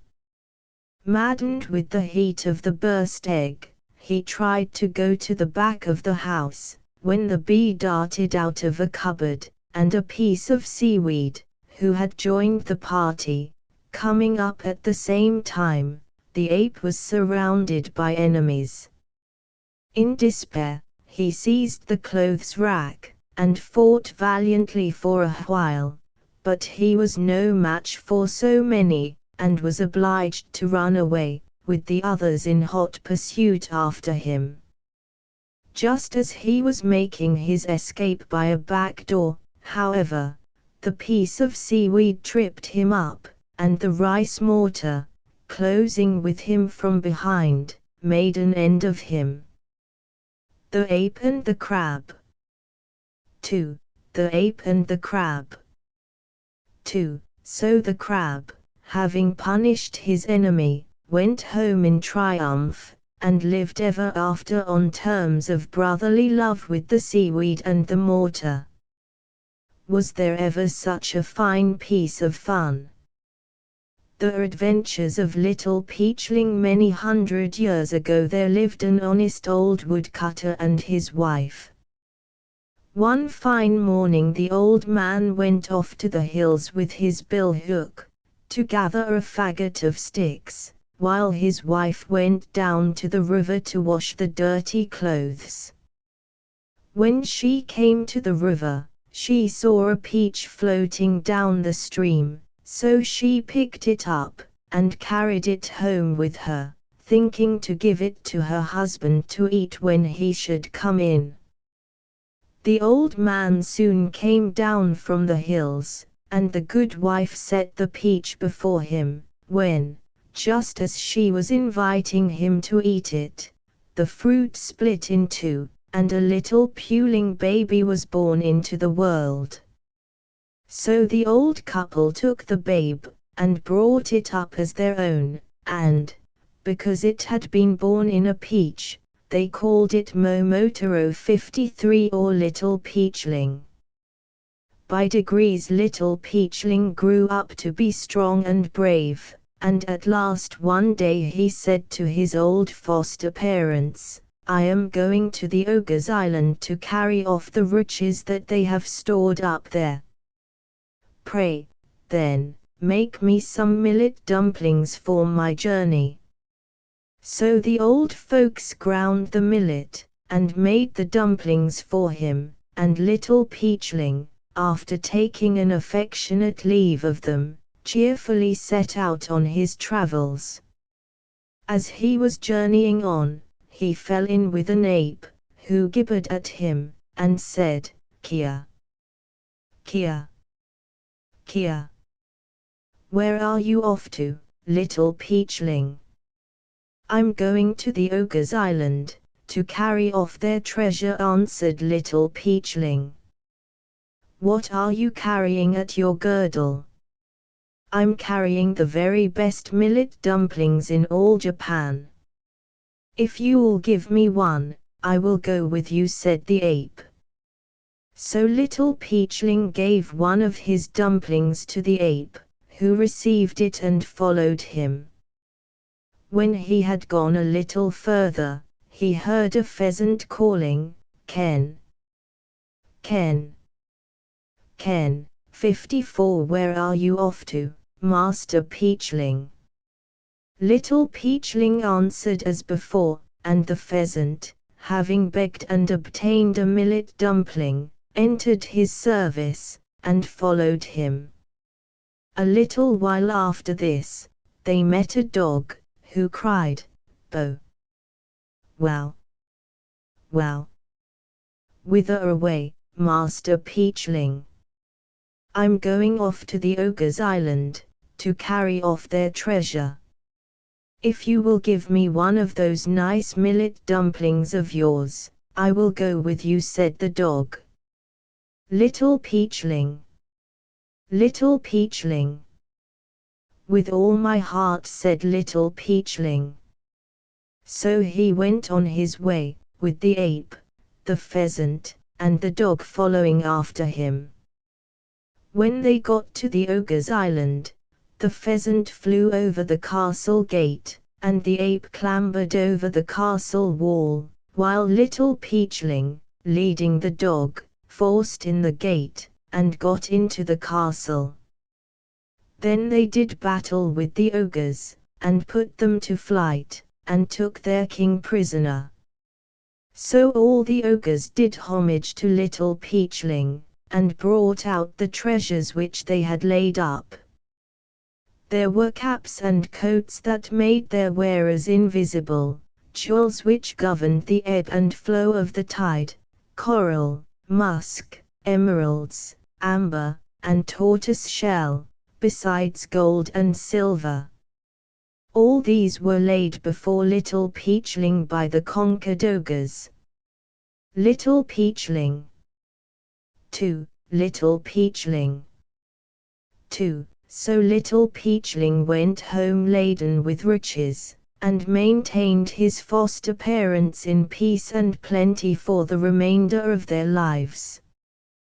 The Fox's wedding. Once upon a time there was a young white fox, whose name was Fukuiman. When he had reached the fitting age, he shaved off his forelock 55 and began to think of taking to himself a beautiful bride. The old fox, his father, resolved to give up his inheritance to his son 56 and retired into private life, so the young fox, in gratitude for this, labored hard and earnestly to increase his patrimony. Now it happened that in a famous old family of foxes there was a beautiful young lady fox, with such lovely fur that the fame of her jewel-like charms was spread far and wide. The young white fox, who had heard of this, was bent on making her his wife, and a meeting was arranged between them. There was not a fault to be found on either side, so the preliminaries were settled, and the wedding presents sent from the bridegroom to the bride's house, with congratulatory speeches from the messenger, which were duly acknowledged by the person deputed to receive the gifts. The bearers, of course, received the customary fee in copper cash. When the ceremonies had been concluded, an auspicious day was chosen for the bride to go to her husband's house, and she was carried off in solemn procession during a shower of rain, the sun shining all the while. 57 After the ceremonies of drinking wine had been gone through, the bride changed her dress, and the wedding was concluded, without let or hindrance, amid singing and dancing and merrymaking. The bride and bridegroom lived lovingly together, and a litter of little foxes were born to them, to the great joy of the old grandsee, who treated the little cubs as tenderly as if they had been butterflies or flowers. "They're the very image of their old grandfather," said he, as proud as possible. "As for medicine, bless them, they're so healthy that they'll never need a copper coin's worth. As soon as they were old enough, they were carried off to the temple of Inari Soma, the patron saint of foxes, and the old grandparents prayed that they might be delivered from dogs and all the other ills to which fox flesh is heir. The Fox's Wedding. The Fox's Wedding. In this way the white fox by degrees waxed old and prosperous, and his children, year by year, became more and more numerous around him, so that, happy in his family and his business, every recurring spring brought him fresh cause for joy. The Fox's Wedding. 2. The Fox's Wedding. 2. The history of Seikata Kintoki. A long time ago there was an officer of the emperor's bodyguard, called Seikata Kurando, a young man who, although he excelled in valor and in the arts of war, was of a gentle and loving disposition. This young officer was deeply enamored of a fair young lady, called Yagayari, who lived at Gojazaka, at Kyoto. Now it came to pass that, having incurred the jealousy of certain other persons, Kurando fell into disgrace with the court, and became a ronin, so he was no longer able to keep up any communication with his love Yagayari. Indeed, he became so poor that it was a hard matter for him to live. So he left the place and fled, no one knew whither.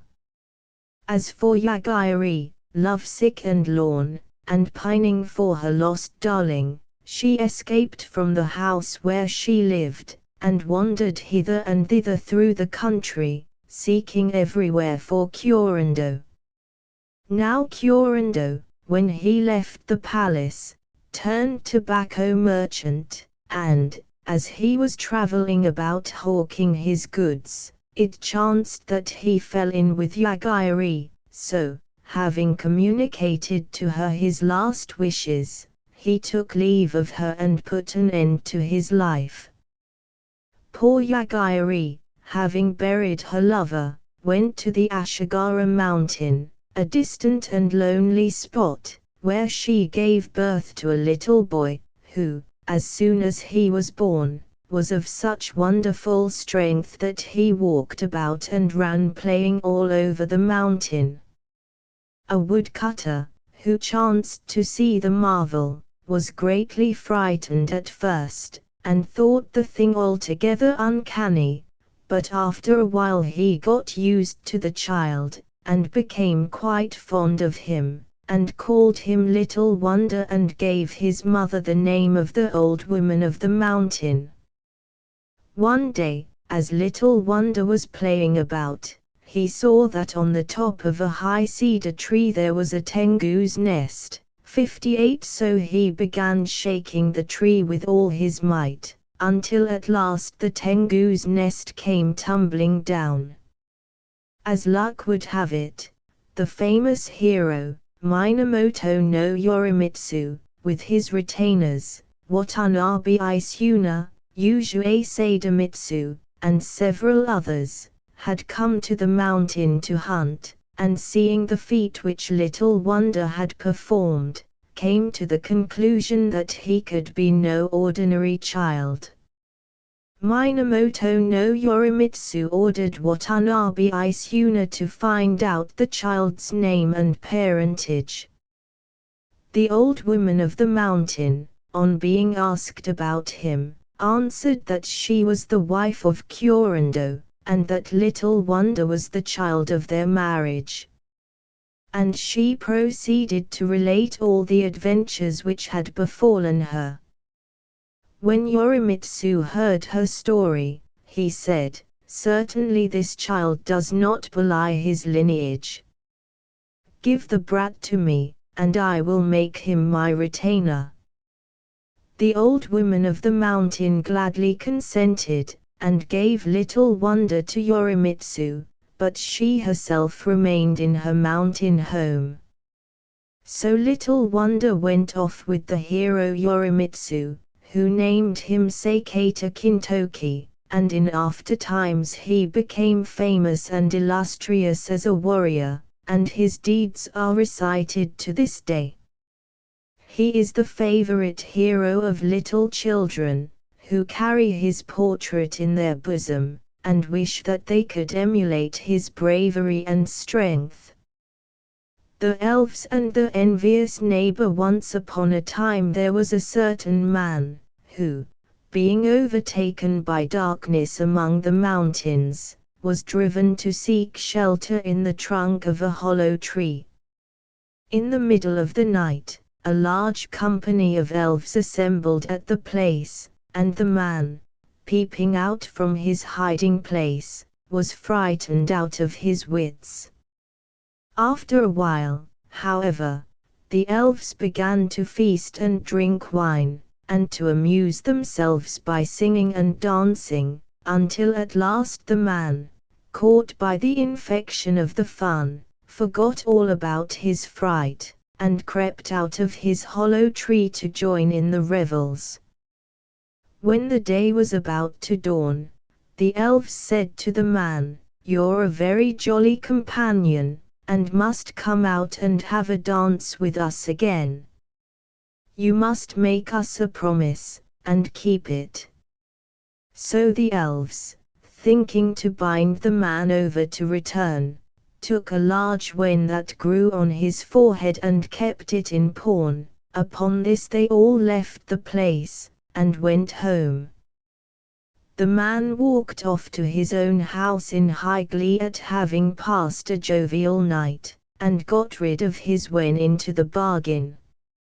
So he told the story to all his friends, who congratulated him warmly on being cured of his wen. But there was a neighbor of his who was also troubled with a wen of long standing, and, when he heard of his friend's luck, he was smitten with envy, and went off to hunt for the hollow tree, in which, when he had found it, he passed the night. Towards midnight the elves came, as he had expected, and began feasting and drinking, with songs and dances as before. As soon as he saw this, he came out of his hollow tree, and began dancing and singing as his neighbor had done.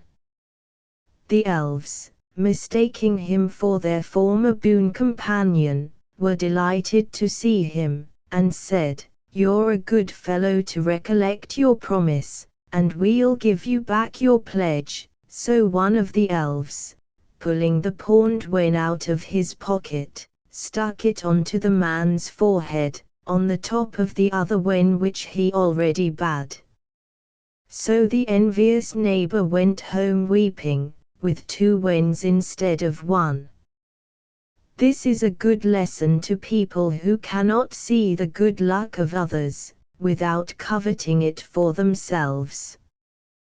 The ghost of Sakura. The misfortunes and death of the farmer Sogro, which, although the preternatural appearances by which they are said to have been followed may raise a smile, are matters of historic notoriety with which every Japanese is familiar, furnish a forcible illustration of the relations which exist between the tenant and the lord of the soil, and of the boundless power for good or for evil exercised by the latter. It is rather remarkable that in a country where the peasant, placed as he is next to the soldier, and before the artisan and merchant, in the 4 classes into which the people are divided, enjoys no small consideration, and where agriculture is protected by law from the inroads of wild vegetation, even to the lopping of overshadowing branches and the cutting down of hedgerow timber, the lord of the manor should be left practically without control in his dealings with his people. The land tax, or rather the yearly rent paid by the tenant, is usually assessed at 40% of the produce, but there is no principle clearly defining it, and frequently the landowner and the cultivator divide the proceeds of the harvest in equal shapes. Rice land is divided into 3 classes, and, according to these classes, it is computed that 1 tan, 1,800 square feet, of the best land should yield to the owner a revenue of 5 bags of rice per annum. Each of these bags holds 4 to. A 2 is rather less than half an imperial bushel, and is worth at present, 1868, 3 rios, or about 16 shillings. Land of the middle class should yield a revenue of 3 or 4 bags. The rent is paid either in rice or in money, according to the actual price of the grain, which varies considerably. It is due in the 11th month of the year, when the crops have all been gathered, and their market value fixed. The rent of land-bearing crops other than rice, such as cotton, beans, roots, and so forth, is payable in money during the 12th month. The choice of the nature of the crops to be grown appears to be left to the tenant. The Japanese landlord, when pressed by poverty, does not confine himself to the raising of his legitimate rents. He can always enforce from his needy tenantry the advancement of a year's rent, or the loan of so much money as may be required to meet his immediate necessities. Should the lord be just, the peasant is repaid by installments, with interest, extending over 10 or 20 years.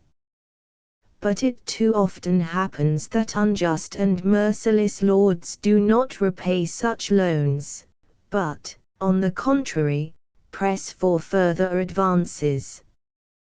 Then it is that the farmers, dressed in their grass raincoats, and carrying sickles and bamboo poles in their hands, assemble before the gate of their lord's palace at the capital, and represent their grievances, imploring the intercession of the retainers, and even of the womankind who may chance to go forth. Sometimes they pay for their temerity by their lives, but, at any rate, they have the satisfaction of bringing shame upon their persecutor, in the eyes of his neighbors and of the populace. The deputation of peasants at their lord's gate. The deputation of peasants at their lord's gate. The official reports of recent travels in the interior of Japan have fully proved the hard lot with which the peasantry had to put up during the government of the tycoons, and especially under the Hatamotos, the created nobility of the dynasty. In one province, where the village mayors appear to have seconded the extortions of their lord, they have had to flee before an exasperated population, who, taking advantage of the revolution, laid waste and pillaged their houses, loudly praying for a new and just assessment of the land, while, throughout the country, the farmers have hailed with acclamations the resumption of the sovereign power by the Mikado, and the abolition of the petty nobility who exalted themselves upon the misery of their dependents. Warming themselves in the sunshine of the court at Yedo, the Hatamotos waxed fat and held high revel, and little cared they who groaned or who starved. Money must be found, and it was found. It is necessary here to add a word respecting the position of the village mayors, who play so important a part in the tale. The peasants of Japan are ruled by 3 classes of officials: the Nanyushi, or mayor, the Kumigashira, or chiefs of companies, and the Hyaku Shudai, or farmers' representatives. The village, which is governed by the nanushi, or mayor, is divided into companies, which, consisting of 5 families each, are directed by a kumigashara. These companies, again, are subdivided into groups of 5 men each, who choose one of their number to represent them in case of their having any petition to present, or any affairs to settle with their superiors. This functionary is the Hyaku Shudai. The mayor, the chief of the company, and the representative keep registers of the families and people under their control, and are responsible for their good and orderly behavior. They pay taxes like the other farmers, but receive a salary, the amount of which depends upon the size and wealth of the village. 5% of the yearly land tax forms the salary of the mayor, and the other officials each receive 5% of the tax paid by the little bodies over which they respectively rule. The average amount of land for one family to cultivate is about 1 cho, or 9,000 square yards, but there are farmers who have inherited as much as 5 or even 6 cho from their ancestors. There is also a class of farmers called, from their poverty, water-drinking farmers who have no land of their own, but hire that of those who have more than they can keep in their own hands. The rent so paid varies, but good rice land will bring in as high a rent as from £1.18s to £2.6s per tan, 1,800 square feet. Farm laborers are paid from 6 or 7 rios a year to as much as 30 rios, the rio being worth about 5s4d. Besides this, they are clothed and fed, not daintily indeed, but amply. The rice which they cultivate is to them an almost unknown luxury. Millet is their staple food, and on high days and holidays they receive messes of barley or buckwheat. Where the mulberry tree is grown, and the silkworm is educated, there the laborer receives the highest wage. The rice crop on good land should yield 12.5-fold, and on ordinary land from 6 to 7-fold only. Ordinary arable land is only half as valuable as rice land, which cannot be purchased for less than 40 rios per tan of 1,800 square feet. Common hill or wood land is cheaper, again, than arable land, but orchards and groves of the Paulinia are worth from 50 to 60 rios per tan. With regard to the punishment of crucifixion, by which Sogro was put to death, it is inflicted for the following offences: parricide, including the murder or striking of parents, uncles, aunts, elder brothers, masters, or teachers, coining counterfeit money, and passing the barriers of the tycoon's territory without a permit. 59 The criminal is attached to an upright post with 2 crossbars, to which his arms and feet are fastened by ropes. He is then transfixed with spears by men belonging to the eta or pariah class. I once passed the execution ground near Yedo, when a body was attached to the cross. The dead man had murdered his employer, and, having been condemned to death by crucifixion, had died in prison before the sentence could be carried out. He was accordingly packed, in a squatting position, in a huge red earthenware jar, which, having been tightly filled up with salt, was hermetically sealed. On the anniversary of the commission of the crime, the jar was carried down to the execution ground and broken, and the body was taken out and tied to the cross, the joints of the knees and arms having been cut, to allow of the extension of the stiffened and shrunken limbs. It was then transfixed with spears, and allowed to remain exposed for 3 days.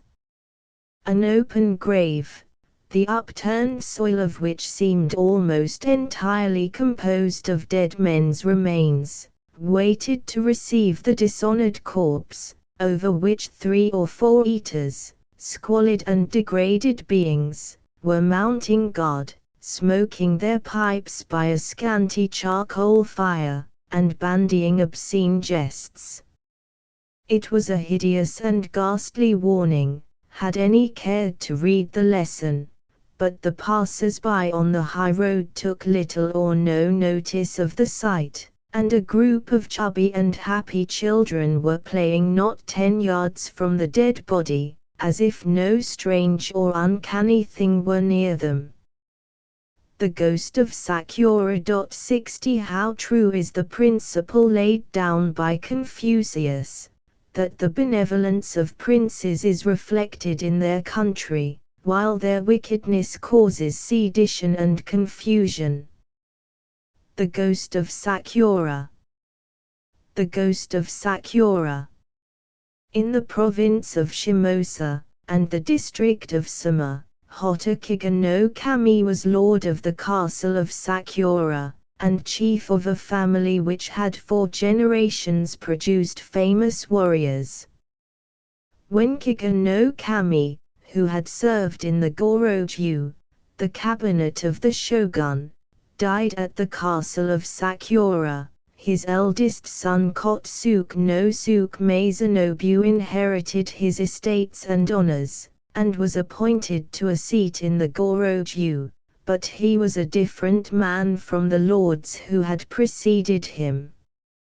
He treated the farmers and peasants unjustly, imposing additional and grievous taxes, so that the tenants on his estates were driven to the last extremity of poverty, and although year after year, and month after month, they prayed for mercy, and remonstrated against this injustice, no heed was paid to them, and the people throughout the villages were reduced to the utmost distress.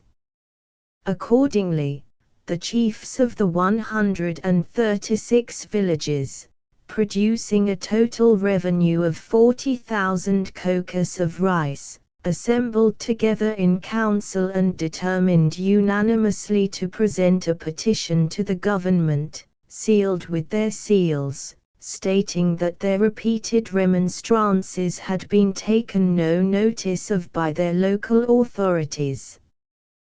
Then they assembled in numbers before the house of one of the councillors of their lord, named Ikra Kajiyi, in order to show the petition to him first. But even then no notice was taken of them, so they returned home, and resolved, after consulting together, to proceed to their lord's yashiki, or palace, at Yedo, on the 7th day of the 10th month. It was determined, with one accord, that 143 village chiefs should go to Yedo, and the chief of the village of Iwahishi, one Sogro, a man 48 years of age, distinguished for his ability and judgment, ruling a district which produced 1,000 kokus, stepped forward, and said, "This is by no means an easy matter, my masters. It certainly is of great importance that we should forward our complaint to our Lord's palace at Yedo, but what are your plans? Have you any fixed intentions?" "It is, indeed, a most important matter," rejoined the others, but they had nothing further to say. Then Sogro went on to say, "We have appealed to the public office of our province, but without avail. We have petitioned the prince's councillors, also in vain. I know that all that remains for us is to lay our case before our Lord's palace at Yedo, and if we go there, it is equally certain that we shall not be listened to. On the contrary, we shall be cast into prison. If we are not attended to here, in our own province, how much less will the officials at Yedo care for us? We might hand our petition into the litter of one of the Goroju, in the public streets, but, even in that case, as our Lord is a member of the Goroju, none of his peers would care to examine into the rights and wrongs of our complaint, for fear of offending him, and the man who presented the petition in so desperate a manner would lose his life on a bootless errand. If you have made up your minds to this, and are determined, at all hazards, to start, then go to Yedo by all means, and bid a long farewell to parents, children, wives, and relations. This is my opinion. The others all agreeing with what Sogro said, they determined that, come what might, they would go to Yedo, and they settled to assemble at the village of Funabashi on the 13th day of the 11th month.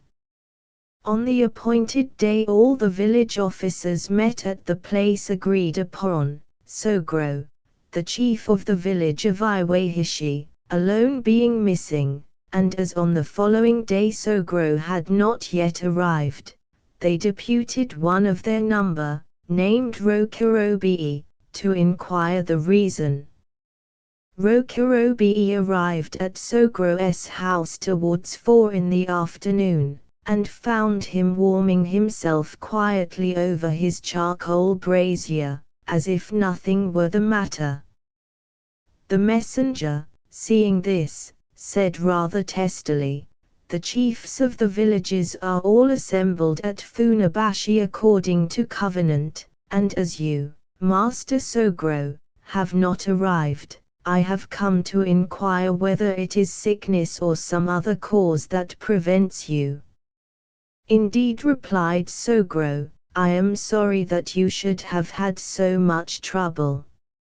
My intention was to have set out yesterday, but I was taken with a colic, with which I am often troubled, and, as you may see, I am taking care of myself, so for a day or two I shall not be able to start. Pray be so good as to let the others know this." Rokurobi, seeing that there was no help for it, went back to the village of Funabashi and communicated to the others what had occurred.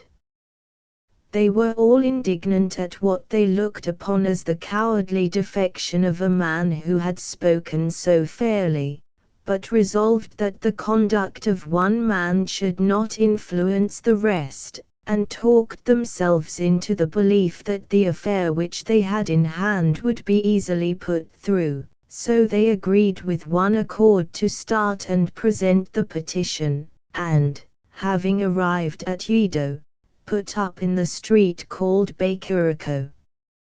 But although they tried to forward their complaint to the various officers of their lord, no one would listen to them. The doors were all shut in their faces, and they had to go back to their inn, crestfallen and without success. On the following day, being the 18th of the month, they all met together at a tea house in an avenue, in front of a shrine of Kwanon Soma, 61, and having held a consultation, they determined that, as they could hit upon no good expedient, they would again send for Sogro to see whether he could devise no plan. Accordingly, on the 19th, Rokurobi and one Jiuyeman started for the village of Iwahishi at noon, and arrived the same evening. Now the village chief Sogro, who had made up his mind that the presentation of this memorial was not a matter to be lightly treated, summoned his wife and children and his relations, and said to them, I am about to undertake a journey to Yedo, for the following reasons. Our present lord of the soil has increased the land tax, in rice and the other imposts, more than tenfold, so that pen and paper would fail to convey an idea of the poverty to which the people are reduced, and the peasants are undergoing the tortures of hell upon earth. Seeing this, the chiefs of the various villages have presented petitions, but with what result is doubtful. My earnest desire, therefore, is to devise some means of escape from this cruel persecution. If my ambitious scheme does not succeed, then shall I return home no more, and even should I gain my end, it is hard to say how I may be treated by those in power. Let us drink a cup of wine together, for it may be that you shall see my face no more. I give my life to allay the misery of the people of this estate. If I die, mourn not over my fate, weep not for me. Having spoken thus, he addressed his wife and his 4 children, instructing them carefully as to what he desired to be done after his death, and minutely stating every wish of his heart.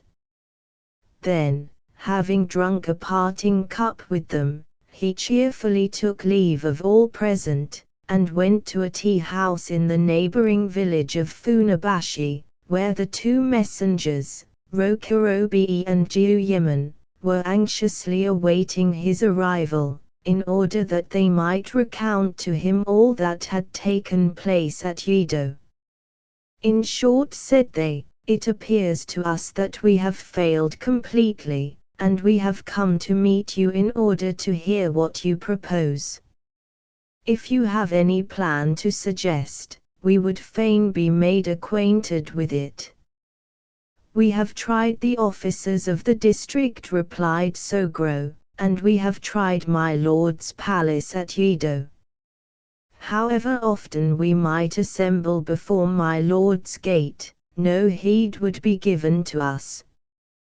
There is nothing left for us but to appeal to the shogun. So they sat talking over their plans until the night was far advanced, and then they went to rest. The winter night was long, but when the cawing of the crows was about to announce the morning, the 3 friends started on their journey for the tea-house at Asakusa, at which, upon their arrival, they found the other village elders already assembled. Welcome, Master Sogro, said they. How is it that you have come so late? We have petitioned all the officers to no purpose, and we have broken our bones in vain. We are at our wits' end, and can think of no other scheme. If there is any plan which seems good to you, we pray you to act upon it. Sirs, replied Sogro, speaking very quietly, although we have met with no better success here than in our own place, there is no use in grieving. In a day or 2 the Goroju will be going to the castle. We must wait for this opportunity, and following one of the litters, thrust in our memorial. This is my opinion, what think you of it, my masters? One and all, the assembled elders were agreed as to the excellence of this advice, and having decided to act upon it, they returned to their inn. Then Sogro held a secret consultation with Jiuyeman, Hanza, Rokurobi, Shinzo, and Kinchio, 5 of the elders, and, with their assistance, drew up the memorial, and having heard that on the 26th of the month, when the Goroju should go to the castle, Ku's Yamato no Kami would proceed to a palace under the western enclosure of the castle, they kept watch in a place hard by. As soon as they saw the litter of the Gorogyu approach, they drew near to it, and, having humbly stated their grievances, handed in the petition, and as it was accepted, the 6 elders were greatly elated, and doubted not that their heart's desire would be attained, so they went off to a tea-house at Ryogoku, and Jiuyeman said, "We may congratulate ourselves on our success. We have handed in our petition to the Gorogyu, and now we may set our minds at rest. Before many days have passed, we shall hear good news from the rulers." To Master Sogro is due great praise for his exertions. Sogro, stepping forward, answered, "Although we have presented our memorial to the Gorogyu, the matter will not be so quickly decided. It is therefore useless that so many of us should remain here. Let 11 men stay with me, and let the rest return home to their several villages. If we who remain are accused of conspiracy and beheaded, let the others agree to reclaim and bury our corpses. As for the expenses which we shall incur until our suit is concluded, let that be according to our original covenant. For the sake of the 136 villages we will lay down our lives, if needs must, and submit to the disgrace of having our heads exposed as those of common malefactors." Then they had a parting feast together, and, after a sad leave-taking, the main body of the elders went home to their own country, while the others, wending their way to their quarters, waited patiently to be summoned to the Supreme Court. On the 2D day of the 12th month, Sogro, having received a summons from the residents of the Gorogyu-ku's Yamato no Kami, proceeded to obey it, and was ushered to the porch of the house, where 2 councillors, named Ajima Jidaiyu and Yamaji Yoi, met him, and said, "Some days since you had the audacity to thrust a memorial into the litter of our Lord Yamato no Kami. By an extraordinary exercise of clemency, he is willing to pardon this heinous offense, but should you ever again endeavor to force your petitions upon him, you will be held guilty of riotous conduct," and with this they gave back the memorial. I humbly admit the justice of his lordship's censure. But oh, my lords, this is no hasty nor ill-considered action. Year after year, affliction upon affliction has been heaped upon us, until at last the people are without even the necessaries of life, and we, seeing no end to the evil, have humbly presented this petition. I pray your lordships of your great mercy to consider our case and deign to receive our memorial. Vouchsafe to take some measures that the people may live, and our gratitude for your great kindness will know no bounds. Your request is a just one, replied the 2 councillors after hearing what he said, but your memorial cannot be received, so you must even take it back. With this they gave back the document, and wrote down the names of Sogro and 6 of the elders who had accompanied him. There was no help for it, they must take back their petition, and return to their inn. The 7 men, dispirited and sorrowful, sat with folded arms considering what was best to be done, what plan should be devised, until at last, when they were at their wits' end, Sogro said, in a whisper, "So our petition, which we gave in after so much pains, has been returned after all.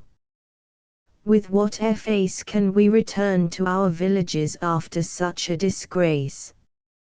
I, for one, do not propose to waste my labor for nothing. Accordingly, I shall bide my time until some day, when the shogun shall go forth from the castle, and, lying in wait by the roadside, I shall make known our grievances to him, who is lord over our lord.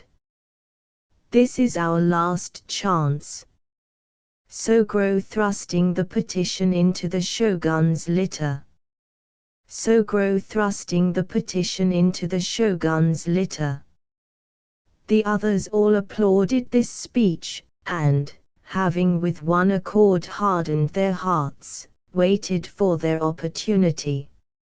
Now it so happened that, on the 20th day of the 12th month, the then shogun, Prince Iemitsu, was pleased to worship at the tombs of his ancestors at Uyeno, 62, and Sogro and the other elders, hearing this, looked upon it as a special favor from the gods, and felt certain that this time they would not fail. So they drew up a fresh memorial, and at the appointed time Sogro hid himself under the Same Bridge, in front of the Black Gate at Uyeno. When Prince Iemitsu passed in his litter, Sogro clambered up from under the bridge, to the great surprise of the shogun's attendants, who called out, "Push the fellow on one side," but, profiting by the confusion, Sogro, raising his voice and crying, "I wish to humbly present a petition to His Highness in person," thrust forward his memorial, which he had tied on to the end of a bamboo stick 6 feet long, and tried to put it into the litter, and although there were cries to arrest him, and he was buffeted by the escort, he crawled up to the side of the litter, and the shogun accepted the document. But Sogro was arrested by the escort, and thrown into prison. As for the memorial, His Highness ordered that it should be handed into the Goroju Hotakotsuke no Suke, the lord of the petitioners. When Hotakotsuke no Suke had returned home and read the memorial, he summoned his counselor, Kojima Shikabu, and said, "The officials of my estate are mere bunglers." When the peasants assembled and presented a petition, they refused to receive it, and have thus brought this trouble upon me. Their folly has been beyond belief, however, it cannot be helped. We must remit all the new taxes, and you must inquire how much was paid to the former lord of the castle. As for this Sogro, he is not the only one who is at the bottom of the conspiracy, however, as this heinous offense of his in going out to lie in wait for the shogun's procession is unpardonable, we must manage to get him given up to us by the government, and, as an example for the rest of my people, he shall be crucified, he and his wife and his children, and, after his death, all that he possesses shall be confiscated. The other 6 men shall be banished, and that will suffice. My lord, replied Shikabu, prostrating himself, your lordship's intentions are just. Sogro, indeed, deserves any punishment for his outrageous crime. But I humbly venture to submit that his wife and children cannot be said to be guilty in the same degree. I implore your lordship mercifully to be pleased to absolve them from so severe a punishment. Where the sin of the father is great, the wife and children cannot be spared, replied Kotsuke no Suke, and his counselor, seeing that his heart was hardened, was forced to obey his orders without further remonstrance. So Kotsuk no Suk, having obtained that Sogro should be given up to him by the government, caused him to be brought to his estate of Sakura as a criminal, in a litter covered with nets, and confined him in prison. When his case had been inquired into, a decree was issued by the Lord Kotsuk no Suk that he should be punished for a heinous crime, and on the 9th day of the 2d month of the 2nd year of the period styled Shoho, AD 1644, he was condemned to be crucified. Accordingly Sogro, his wife and children, and the elders of the 136 villages were brought before the courthouse of Sakura, in which were assembled 4 to 5 chief officers. The elders were then told that, yielding to their petition, their lord was graciously pleased to order that the oppressive taxes should be remitted, and that the dues levied should not exceed those of the olden time. As for Sogro and his wife, the following sentence was passed upon them: whereas you have set yourself up as the head of the villagers, whereas, secondly, you have dared to make light of the government by petitioning His Highness the Shogun directly, thereby offering an insult to your lord, and whereas, thirdly, you have presented a memorial to the Goroju, and, whereas, fourthly, you were privy to a conspiracy, for these 4 heinous crimes you are sentenced to death by crucifixion. Your wife is sentenced to die in like manner, and your children will be decapitated. This sentence is passed upon the following persons: Sogro, chief of the village of Iwahishi, aged 48. His wife, Man, aged 38. His son, Genosuke, aged 13. His son, Soya, aged 10. His son, Kaihachi, aged 7. The eldest daughter of Sogro, named Hatsu, 19 years of age, was married to a man named Jiuyeman, in the village of Hakamura, in Shitakai, beyond the river, in the territory of Matsudera Matsu no Kami, the prince of Sendai. His second daughter, whose name was Saki, 16 years of age, was married to one Tojiro, chief of a village on the property of my lord Naito Jeki. No punishment was decreed against these 2 women. The 6 elders who had accompanied Sogro were told that although by good rights they had merited death, yet by the special clemency of their lord their lives would be spared, but that they were condemned to banishment. Their wives and children would not be attainted, and their property would be spared. The 6 men were banished to Oshima, in the province of Idzu. Sogro heard his sentence with pure courage. The 6 men were banished, but 3 of them lived to be pardoned on the occasion of the death of the shogun, Prince Geniu, in 63, and returned to their country. According to the above decision, the taxes were remitted, and men and women, young and old, rejoiced over the advantage that had been gained for them by Sogro and by the 6 elders, and there was not one that did not mourn for their fate. When the officers of the several villages left the courthouse, one Zembe, the chief of the village of Seikato, told the others that he had some important subjects to speak to them upon, and begged them to meet him in the temple called Fukushoin. Every man having consented, and the 136 men having assembled at the temple, Zembe addressed them as follows: the success of our petition, in obtaining the reduction of our taxes to the same amount as was levied by our former lord, is owing to Master Sogro, who has thus thrown away his life for us. He and his wife and children are now to suffer as criminals for the sake of the 136 villages. That such a thing should take place before our very eyes seems to me not to be borne.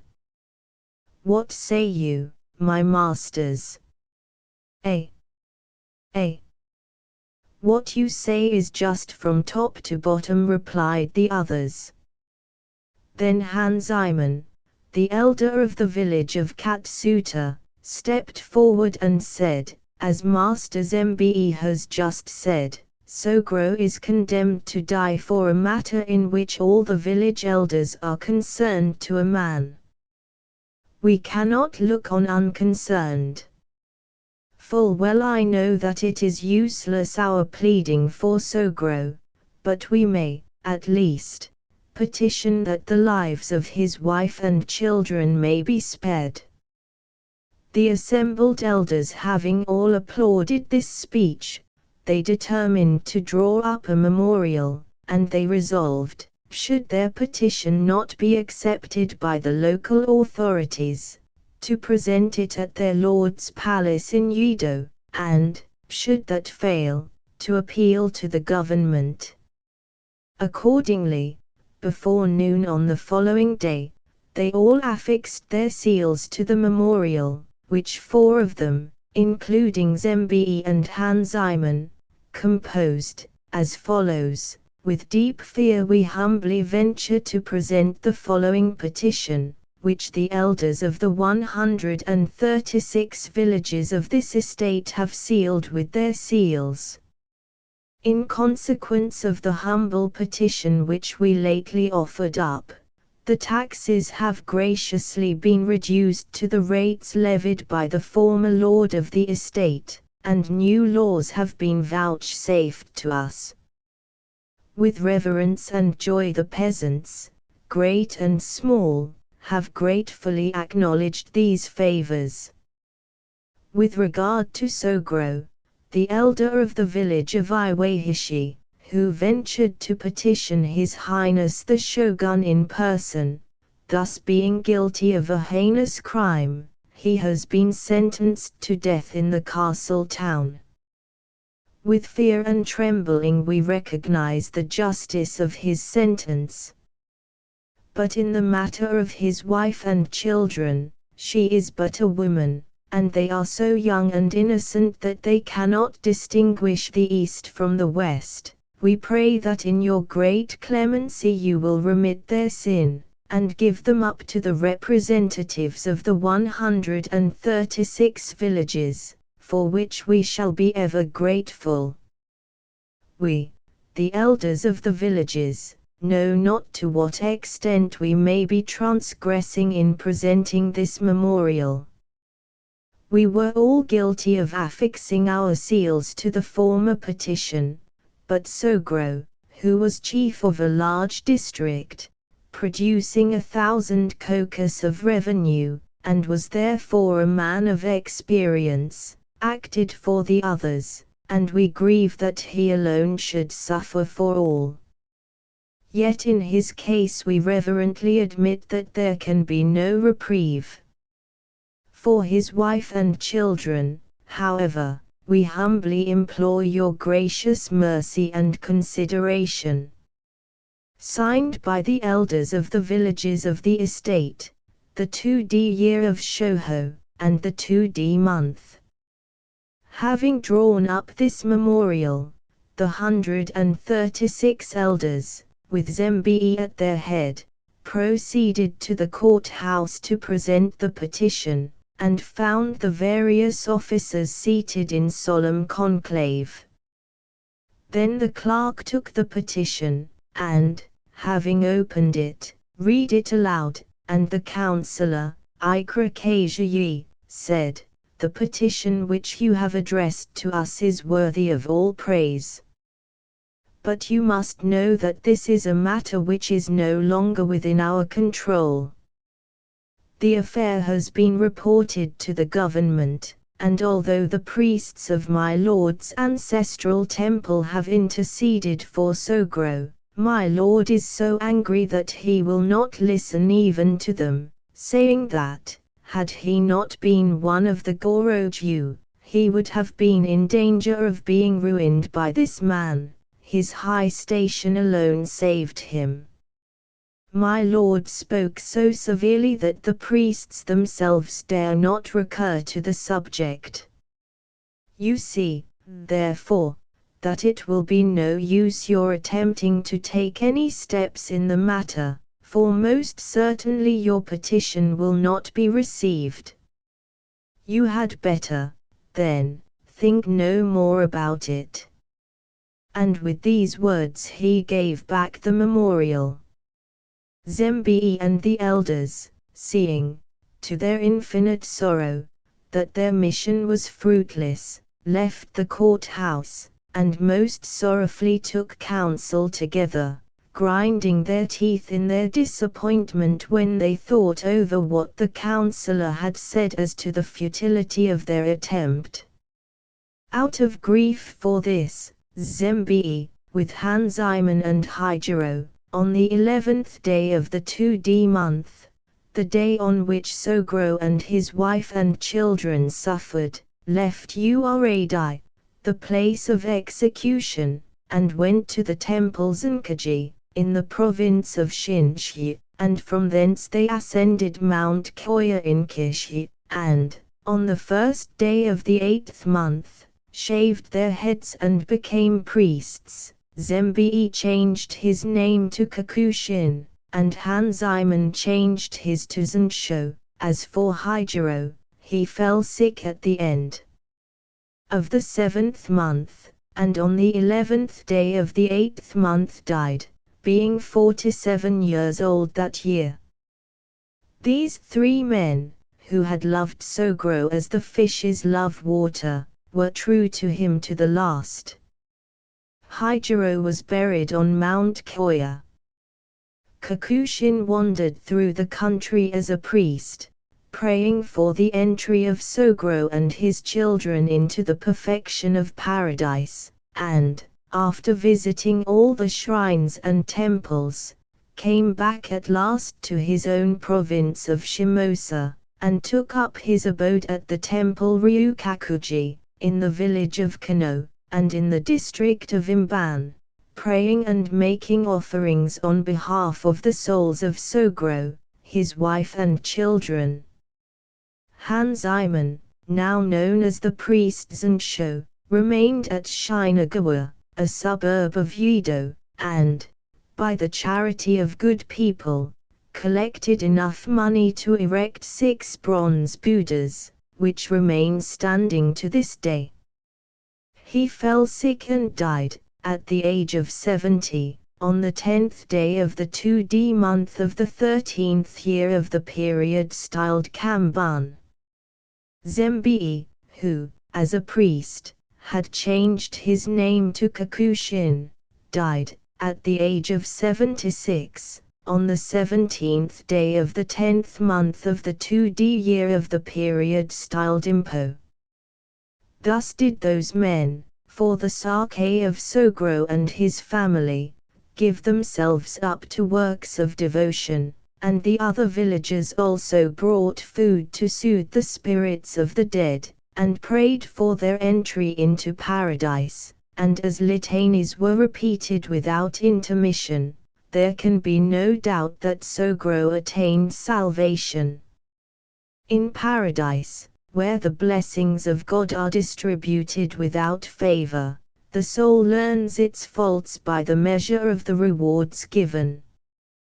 The lusts of the flesh are abandoned, and the soul, purified, attains to the glory of Buddha 64 on the 11th day of the 2D month of the 2D year of Shoho. Sogro having been convicted of a heinous crime, a scaffold was erected at Uradai, and the councillor who resided at Yedo and the councillor who resided on the estate, with the other officers, proceeded to the place in all solemnity, Then the priests of Tokaji, in the village of Sekenaga, followed by coffin-bearers, took their places in front of the councillors, and said, "We humbly beg leave to present a petition.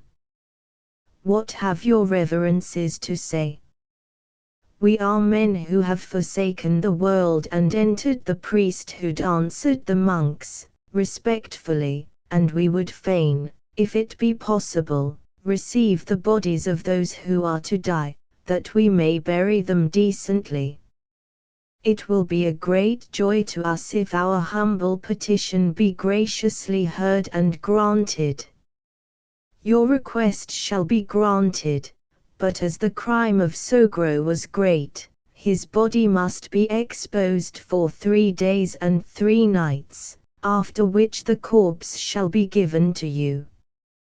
At the hour of the snake, 10 a.m., the hour appointed for the execution, the people from the neighboring villages and the castle town, old and young, men and women, flocked to see the sight. Numbers there were, too, who came to bid a last farewell to Sogro, his wife and children, and to put up a prayer for them. When the hour had arrived, the condemned were dragged forth bound, and made to sit upon coarse mats. Sogro and his wife closed their eyes, for the sight was more than they could bear, and the spectators, with heaving breasts and streaming eyes, cried cruel and pitiless, and taking sweetmeats and cakes from the bosoms of their dresses threw them to the children. At noon precisely Sogro and his wife were bound to the crosses, which were then set upright and fixed in the ground. When this had been done, their eldest son Genosuke was led forward to the scaffold, in front of the 2 parents. Then Sogro cried out, "Oh! Cruel, cruel! What crime has this poor child committed that he is treated thus? As for me, it matters not what becomes of me." And the tears trickled down his face. The spectators prayed aloud, and shut their eyes, and the executioner himself, standing behind the boy, and saying that it was a pitiless thing that the child should suffer for the father's fault, prayed silently. Then Genosuke, who had remained with his eyes closed, said to his parents, "Oh, my father and mother, I am going before you to paradise, that happy country, to wait for you. My little brothers and I will be on the banks of the river Sunzu 65 and stretch out our hands and help you across.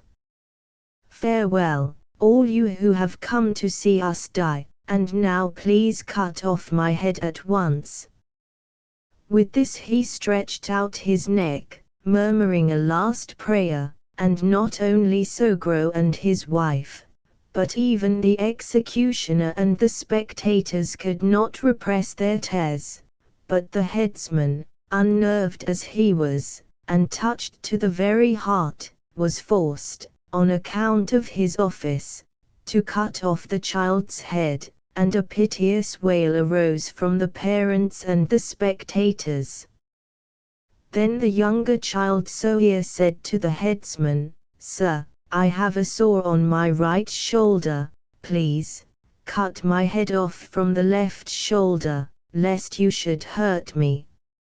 Alas! I know not how to die, nor what I should do." When the headsman and the officers present heard the child's artless speech, they wept again for very pity, but there was no help for it, and the head fell off more swiftly than water is drunk up by sand. Then little Kaihachi, the 3rd son, who, on account of his tender years, should have been spared, was butchered as he was in his simplicity eating the sweetmeats which had been thrown to him by the spectators. When the execution of the children was over, the priests of Tokaji took their corpses, and, having placed them in their coffins, carried them away, amidst the lamentations of the bystanders, and buried them with great solemnity. Then Shigeemon, one of the servants of Danzaemon, the chief of the eaters, who had been engaged for the purpose, was just about to thrust his spear, when Oman, Sogro's wife, raising her voice, said, "Remember, my husband, that from the first you had made up your mind to this fate. What though our bodies be disgracefully exposed on these crosses, we have the promises of the gods before us, therefore, mourn not. Let us fix our minds upon death, we are drawing near to paradise, and shall soon be with the saints. Be calm, my husband. Let us cheerfully lay down our single lives for the good of many. Man lives but for one generation, his name, for many. A good name is more to be prized than life." So she spoke, and Sogro on the cross, laughing gaily, answered, "Well said, wife. What though we are punished for the many? Our petition was successful, and there is nothing left to wish for. Now I am happy, for I have attained my heart's desire. The changes and chances of life are manifold. But if I had 500 lives, and could 500 times assume this shape of mine, I would die 500 times to avenge this iniquity. For myself I care not, but that my wife and children should be punished also is too much. Pitiless and cruel. Let my Lord fence himself in with iron walls, yet shall my spirit burst through them and crush his bones, as a return for this deed." And as he spoke, his eyes became vermilion red, and flashed like the sun or the moon, and he looked like the demon Reisetsu. 66 "Come," shouted he, "make haste and pierce me with the spear." "Your wishes shall be obeyed," said the Eta, Shigeemon, and thrust in a spear at his right side until it came out at his left shoulder, and the blood streamed out like a fountain. Then he pierced the wife from the left side, and she, opening her eyes, said in a dying voice, "Farewell, all you who are present. May harm keep far from you. Farewell. Farewell." And as her voice waxed faint, the second spear was thrust in from her right side, and she breathed out her spirit.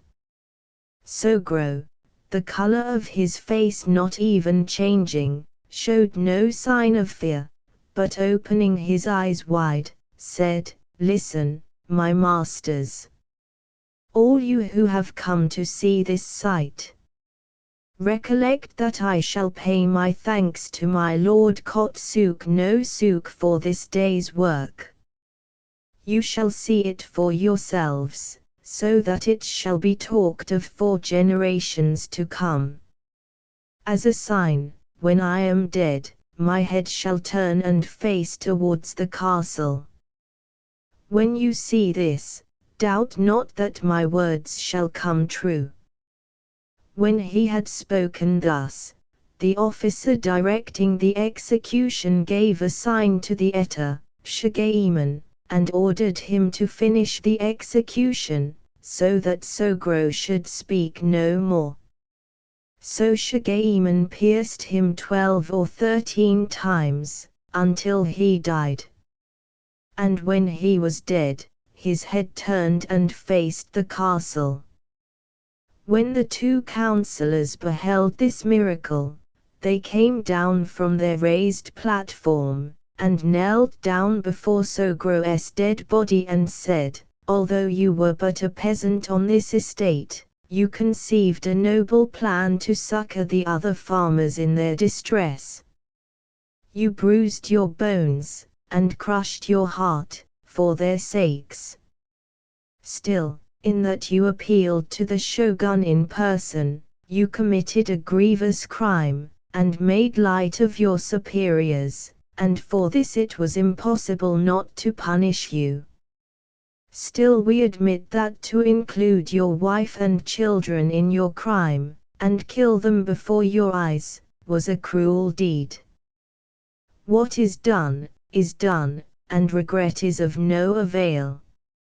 However, honors shall be paid to your spirit, you shall be canonized as the Saint Daimyo, and you shall be placed among the tutelar deities of my lord's family.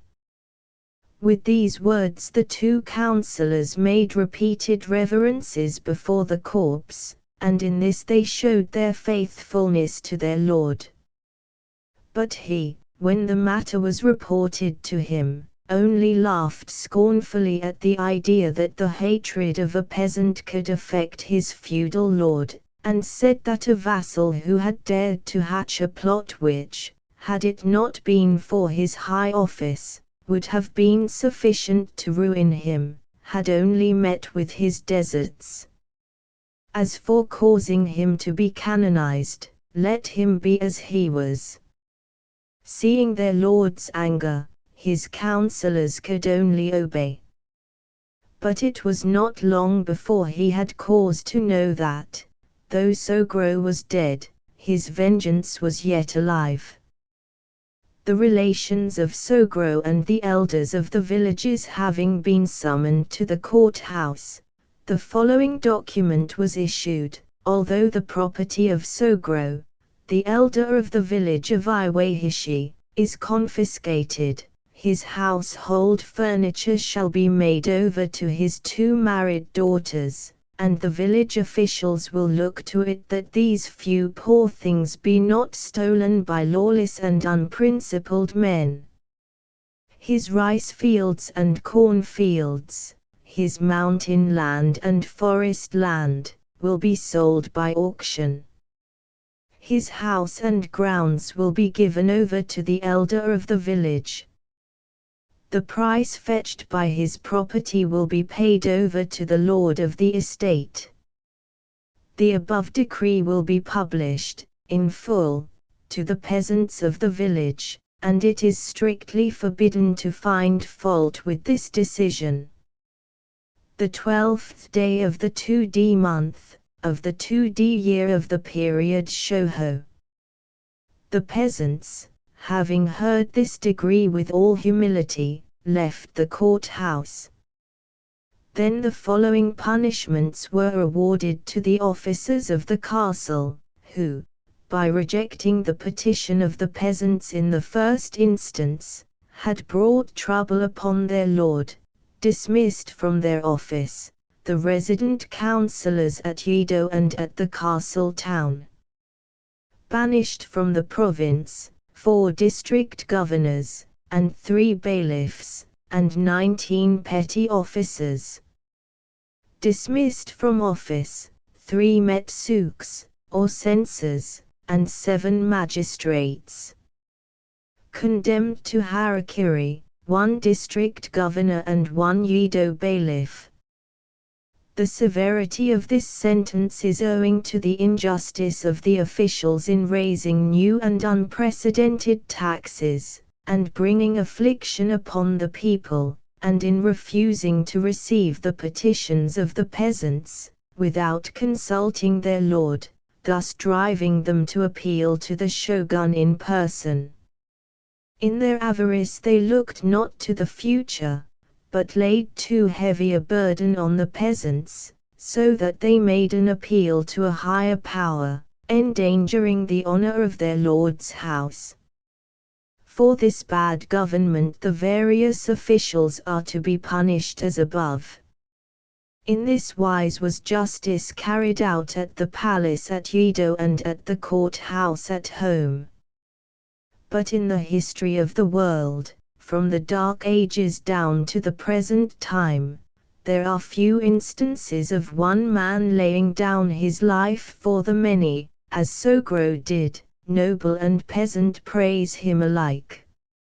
As month after month passed away, towards the 4th year of the period Shoho, the wife of my Lord Kotsuk no Suk, being with child, was seized with violent pains, and retainers were sent to all the different temples and shrines to pray by proxy, but all to no purpose. She continued to suffer as before. Towards the end of the 7th month of the year, there appeared, every night, a preternatural light above the lady's chamber. This was accompanied by hideous sounds as of many people laughing fiendishly, and sometimes by piteous wailings, as though myriads of persons were lamenting. The profound distress caused by this added to her sufferings, so her own privy councillor, an old man, took his place in the adjoining chamber, and kept watch. All of a sudden, he heard a noise as if a number of people were walking on the boards of the roof of my lady's room. Then there was a sound of men and women weeping, and when, thunderstruck, the councillor was wondering what it could all be, there came a wild burst of laughter, and all was silent. Early the following morning, the old women who had charge of my lady's household presented themselves before my Lord Kotsuk no Suk, and said, "Since the middle of last month, the waiting women have been complaining to us of the ghostly noises by which my lady is nightly disturbed, and they say that they cannot continue to serve her. We have tried to soothe them, by saying that the devils should be exorcised at once, and that there was nothing to be afraid of. Still we feel that their fears are not without reason, and that they really cannot do their work, so we beg that your lordship will take the matter into your consideration. This is a passing strange story of yours, however. I will go myself tonight to my lady's apartments and keep watch. You can come with me." Accordingly, that night my Lord Kotsuk no Suk sat up in person. At the hour of the rat, midnight, a fearful noise of voices was heard, and Sogro and his wife, bound to the fatal crosses, suddenly appeared, and the ghosts, seizing the lady by the hand, said, "We have come to meet you. The pains you are suffering are terrible, but they are nothing in comparison with those of the hell to which we are about to lead you." At these words, Kotsuk no Suk, seizing his sword, tried to sweep the ghosts away with a terrific cut, but a loud peal of laughter was heard, and the visions faded away. Kotsuk no Suk, terrified, sent his retainers to the temples and shrines to pray that the demons might be cast out, but the noises were heard nightly, as before. When the 11th month of the year came round, the apparitions of human forms in my lady's apartments became more and more frequent and terrible, all the spirits railing at her, and howling out that they had come to fetch her. The women would all scream and faint, and then the ghosts would disappear amid yells of laughter. Night after night this happened, and even in the daytime the visions would manifest themselves, and my lady's sickness grew worse daily, until in the last month of the year she died, of grief and terror. Then the ghost of Sogro and his wife crucified would appear day and night in the chamber of Kotsuk no Suk, floating round the room, and glaring at him with red and flaming eyes. The hair of the attendants would stand on end with terror, and if they tried to cut at the spirits, their limbs would be cramped, and their feet and hands would not obey their bidding. Kotsuk no Suk would draw the sword that lay by his bedside, but, as often as he did so, the ghosts faded away, only to appear again in a more hideous shape than before, until at last, having exhausted his strength and spirits, even he became terror-stricken. The whole household was thrown into confusion, and day after day mystic rites and incantations were performed by the priests over braziers of charcoal, while prayers were recited without ceasing, but the visions only became more frequent, and there was no sign of their ceasing. After the 5th year of Shoho, the style of the years was changed to Kian, and during the 1st year of Kian the spirits continued to haunt the palace, and now they appeared in the chamber of Kotsuk no Suk's eldest son, surrounding themselves with even more terrors than before, and when Kotsuk no Suk was about to go to the shogun's castle, they were seen howling out their cries of vengeance in the porch of the house. At last the relations of the family and the members of the household took counsel together, and told Kotsuk no Suk that without doubt no ordinary means would suffice to lay the ghosts. A shrine must be erected to Sogro, and divine honors paid to him, after which the apparitions would assuredly cease. Kotsuk no Suk having carefully considered the matter and given his consent, Sogro was canonized under the name of Sogo Daimyo, and a shrine was erected in his honor. After divine honors had been paid to him, the awful visions were no more seen, and the ghost of Sogro was laid forever.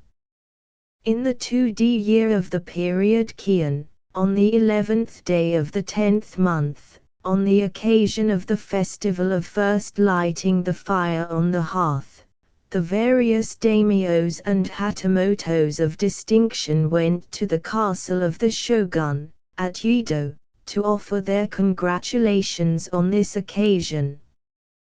During the ceremonies, my lord Hotta Kotsuk no Suk and Sekai Iwami no Kami, lord of the castle of Matsumoto, in the province of Shinshi, had a quarrel, the origin of which was not made public, and Sekai Iwami no Kami, although he came of a brave and noble family, received so severe a wound that he died on the following day, at the age of 43, and in consequence of this, his family was ruined and disgraced. 67 My lord Kotsuk no Suk, by great good fortune, contrived to escape from the castle, and took refuge in his own house, whence, mounting a famous horse called Hira Abumi 68 he fled to his castle of Sakura, in Shimosa,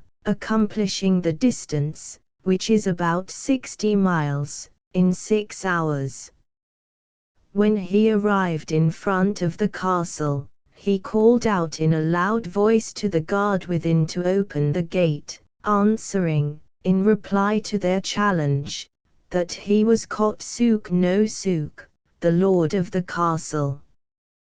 The guard, not believing their ears, sent word to the counselor in charge of the castle, who rushed out to see if the person demanding admittance were really their lord. When he saw Kotsuk no Suk, he caused the gates to be opened, and, thinking it more than strange, said, "Is this indeed you, my lord? What strange chance brings your lordship hither thus late at night, on horseback and alone, without a single follower?"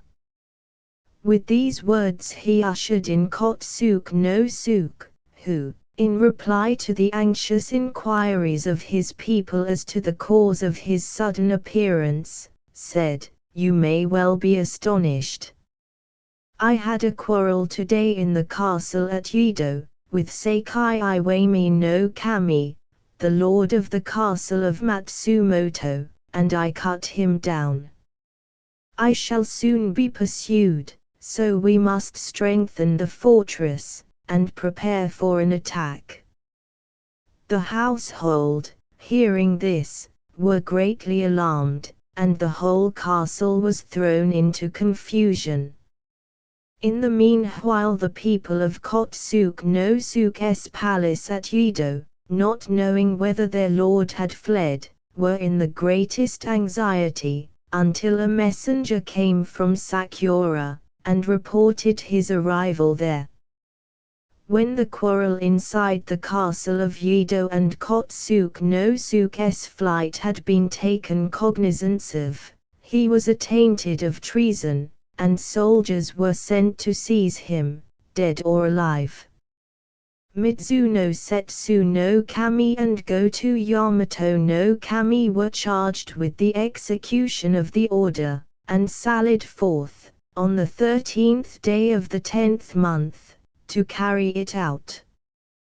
When they arrived at the town of Sasai, they sent a herald with the following message: "Whereas Kotsuke no Suke killed Sekai Iwami no Kami inside the castle of Yedo, and has fled to his own castle without leave, he is attainted of treason, and we, being connected with him by ties of blood and of friendship, have been charged to seize him."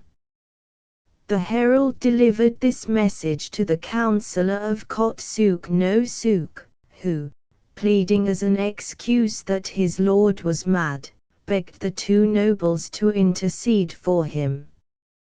Goto Yamato no Kami upon this called the councillor to him, and spoke privately to him, after which the latter took his leave and returned to the castle of Sakura.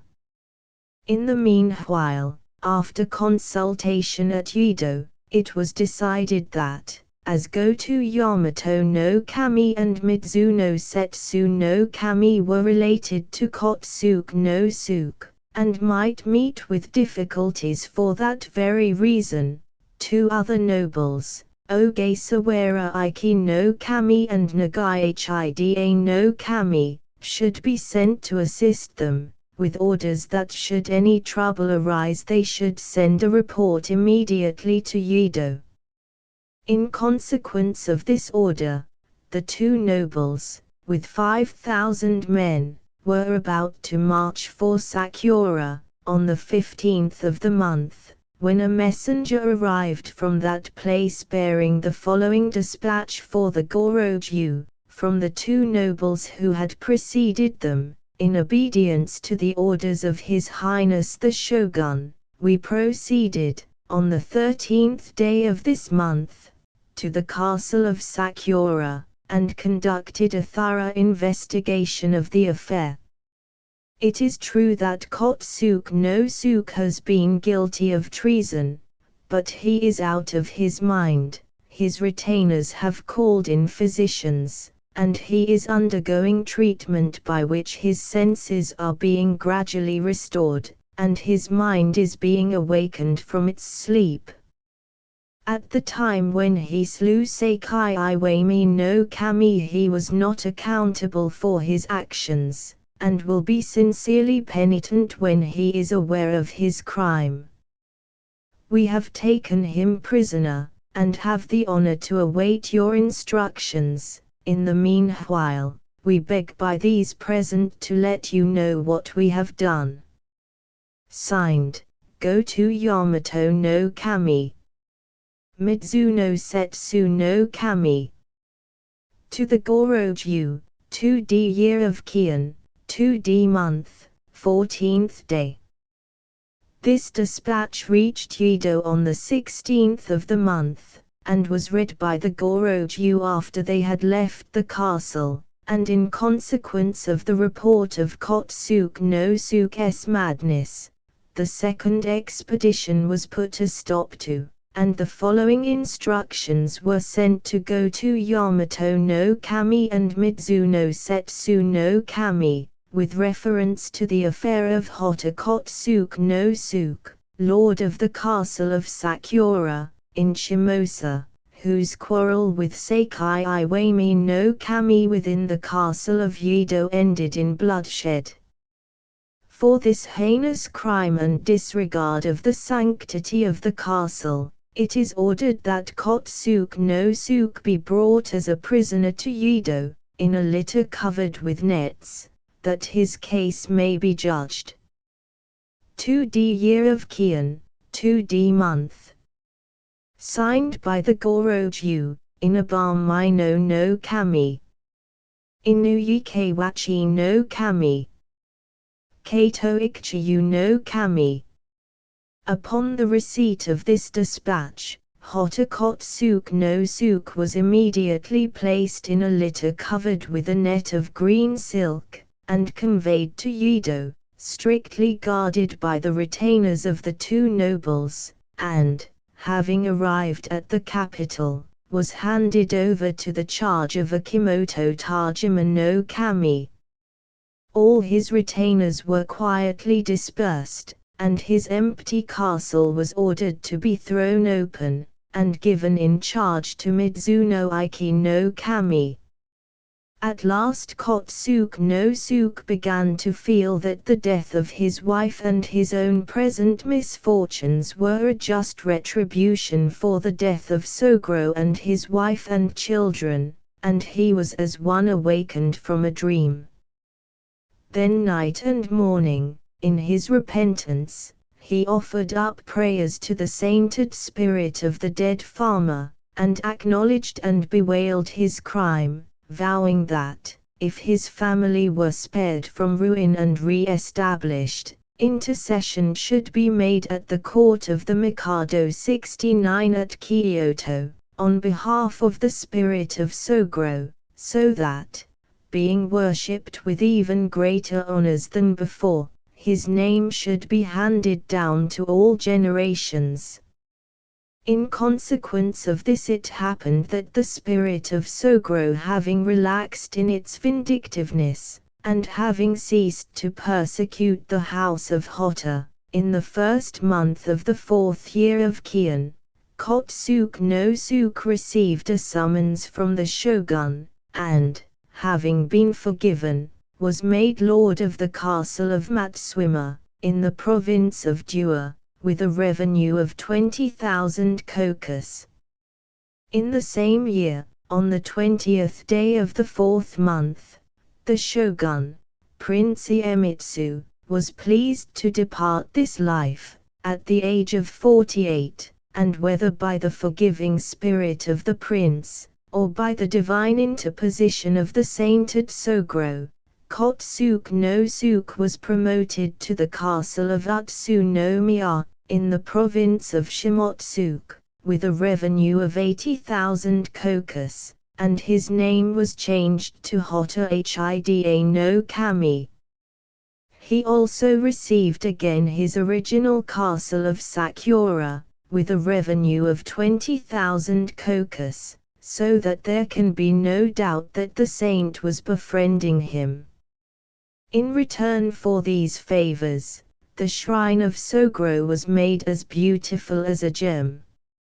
It is needless to say how many of the peasants of the estate flocked to the shrine. Any good luck that might befall the people was ascribed to it, and night and day the devout worshipped at it. Here follows a copy of the petition which Sogro presented to the shogun. We, the elders of the 136 villages of the district of Chiba, in the province of Shimosa, and of the district of Buji, in the province of Kadzusa, most reverently offer up this our humble petition. When our former lord, Dushasho, was transferred to another castle, in the 9th year of the period Kanye, Hotokiga no Kami became lord of the castle of Sakura, and in the 17th year of the same period, my Lord Kotsuk no Suk succeeded him. Since that time the taxes laid upon us have been raised in the proportion of 1 to and 2 sho to each koku. 70 item. At the present time, taxes are raised on 19 of our articles of produce, whereas our former lord only required that we should furnish him with pulse and sesamum, for which he paid in rice. Item. Not only are we not paid now for our produce, but, if it is not given into the day, we are driven and goaded by the officials, and if there be any further delay, we are manacled and severely reprimanded, so that if our own crops fail, we have to buy produce from other districts, and are pushed to the utmost extremity of affliction. Item. We have over and over again prayed to be relieved from these burthens, but our petitions are not received. The people are reduced to poverty, so that it is hard for them to live under such grievous taxation. Often they have tried to sell the land which they till, but none can be found to buy, so they have sometimes given over their land to the village authorities, and fled with their wives to other provinces, and 730 men or more have been reduced to begging. 185 houses have fallen into ruins, land producing 7,000 kokus has been given up, and remains untilled, and 11 temples have fallen into decay in consequence of the ruin of those upon whom they depended.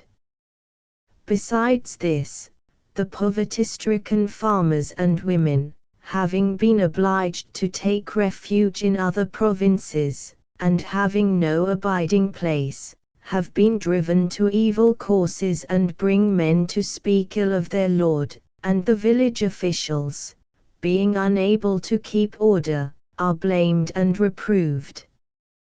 No attention has been paid to our repeated representations upon this point, so we were driven to petition the Gorojuku's Yamato no Kami as he was on his way to the castle, but our petition was returned to us.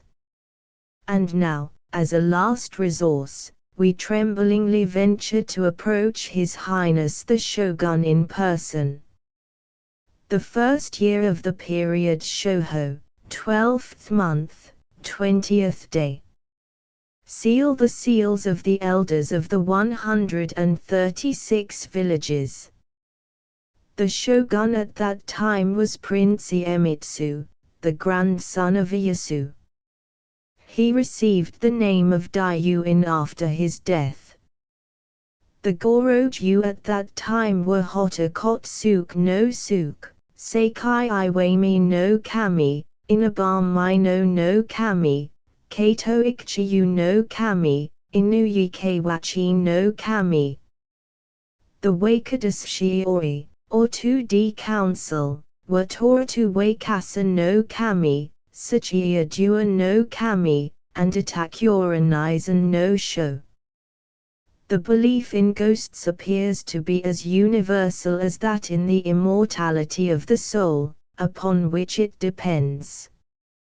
Both in China and Japan the departed spirit is invested with the power of revisiting the earth, and, in a visible form, tormenting its enemies and haunting those places where the perishable part of it mourned and suffered.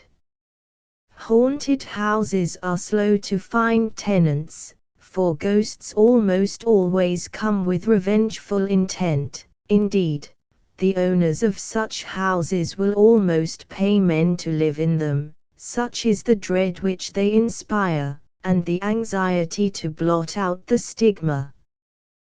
One cold winter's night at Yedo, as I was sitting, with a few Japanese friends, huddled round the imperfect heat of a brazier of charcoal, the conversation turned upon the story of Sogro and upon ghostly apparitions in general. Many a weird tale was told that evening, and I noted down the 3 or 4 which follow, for the truth of which the narrators vouched with the utmost confidence.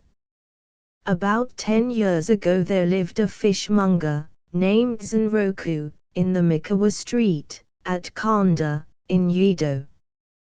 He was a poor man, living with his wife and 1 little boy. His wife fell sick and died, so he engaged an old woman to look after his boy while he himself went out to sell his fish. It happened, one day, that he and the other hucksters of his guild were gambling, and this coming to the ears of the authorities, they were all thrown into prison. Although their offense was in itself a light one, still they were kept for some time in durance while the matter was being investigated, and Zenroku, owing to the damp and foul air of the prison, fell sick with fever. His little child, in the meantime, had been handed over by the authorities to the charge of the petty officers of the ward to which his father belonged, and was being well cared for Zenroku was known to be an honest fellow, and his fate excited much compassion. One night Zenroku, pale and emaciated, entered the house in which his boy was living, and all the people joyfully congratulated him on his escape from jail. "Why, we heard that you were sick in prison." This is, indeed, a joyful return. Then Zenroku thanked those who had taken care of the child, saying that he had returned secretly by the favor of his jailers that night, but that on the following day his offense would be remitted, and he should be able to take possession of his house again publicly. For that night, he must return to the prison. With this he begged those present to continue their good offices to his babe, and, with a sad and reluctant expression of countenance, he left the house. On the following day, the officers of that ward were sent for by the prison authorities. They thought that they were summoned that Zenroku might be handed back to them a free man, as he himself had said to them. But to their surprise, they were told that he had died the night before in prison, and were ordered to carry away his dead body for burial. Then they knew that they had seen Zenroku's ghost, and that when he said that he should be returned to them on the morrow, he had alluded to his corpse. So they buried him decently, and brought up his son, who is alive to this day. The next story was told by a professor in the college at Yedo, and, although it is not of so modern a date as the last, he stated it to be well authenticated, and one of general notoriety. About 200 years ago there was a chief of the police, named Aoyama Shuzen, who lived in the street called Banko, at Yedo. His duty was to detect thieves and incendiaries. He was a cruel and violent man, without heart or compassion, and thought nothing of killing or torturing a man to gratify spite or revenge. This man Shuzen had in his house a servant maid, called Okaiku, the chrysanthemum, who had lived in the family since her childhood, and was well acquainted with her master's temper. One day Okaiku accidentally broke one of a set of 10 porcelain plates, upon which he set a high value. She knew that she would suffer for her carelessness, but she thought that if she concealed the matter her punishment would be still more severe, so she went at once to her master's wife, and, in fear and trembling, confessed what she had done. When Shuzen came home, and heard that one of his favorite plates was broken, he flew into a violent rage, and took the girl to a cupboard, where he left her bound with cords, and every day cut off one of her fingers. O Kaiku, tightly bound and in agony, could not move, but at last she contrived to bite or cut the ropes asunder, and, escaping into the garden, threw herself into a well, and was drowned. From that time forth, every night a voice was heard coming from the well, counting 1, 2, 3, and so on up to 9, the number of the plates that remained unbroken, and then, when the 10th plate should have been counted, would come a burst of lamentation. The servants of the house, terrified at this, all left their master's service, until Shuzen, not having a single retainer left, was unable to perform his public duties, and when the officers of the government heard of this, he was dismissed from his office. At this time there was a famous priest, called Mikatsuki Shinin, of the temple Denzuin, who, having been told of the affair, came one night to the house, and, when the ghost began to count the plates, reproved the spirit, and by his prayers and admonitions caused it to cease from troubling the living. The laying of disturbed spirits appears to form one of the regular functions of the Buddhist priests, at least, we find them playing a conspicuous part in almost every ghost story. About 30 years ago there stood a house at Mitsume, in the Honjo of Yedo, which was said to be nightly visited by ghosts, so that no man dared to live in it, and it remained untenanted on that account.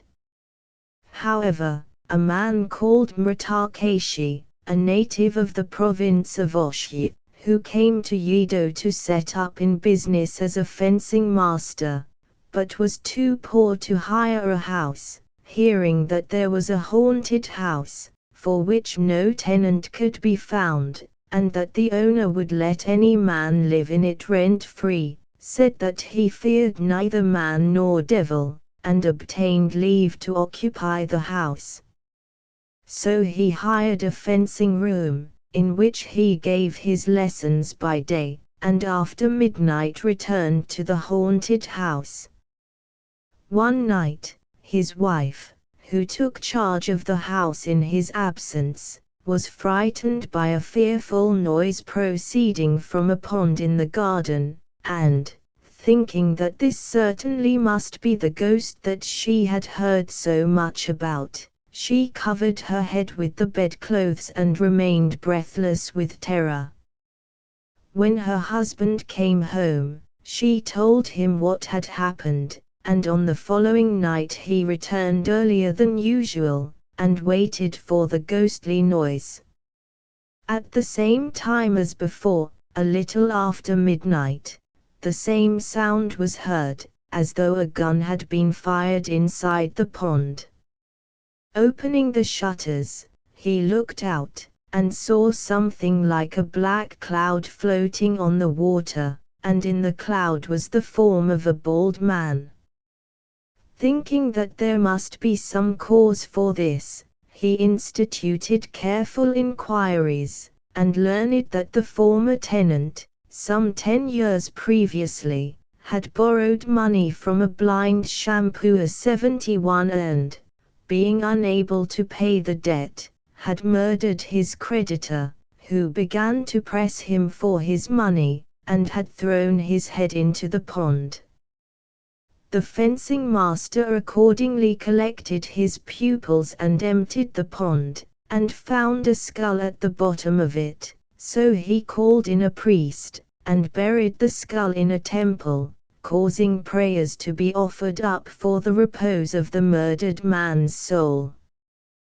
Thus the ghost was laid, and appeared no more. The belief in curses hanging over families for generations is as common as that in ghosts and supernatural apparitions. There is a strange story of this nature in the house of Asai, belonging to the Hatamoto class. The ancestor of the present representative, 6 generations ago, had a certain concubine, who was in love with a man who frequented the house, and wished in her heart to marry him, but, being a virtuous woman, she never thought of doing any evil deed. But the wife of my Lord Asai was jealous of the girl, and persuaded her husband that her rival in his affections had gone astray. When he heard this he was very angry, and beat her with a candlestick so that he put out her left eye. The girl, who had indignantly protested her innocence, finding herself so cruelly handled, pronounced a curse against the house, upon which, her master, seizing the candlestick again, dashed out her brains and killed her. Shortly afterwards my Lord Asai lost his left eye, and fell sick and died, and from that time forth to this day, it is said that the representatives of the house have all lost their left eyes after the age of 40, and shortly afterwards they have fallen sick and died at the same age as the cruel lord who killed his concubine.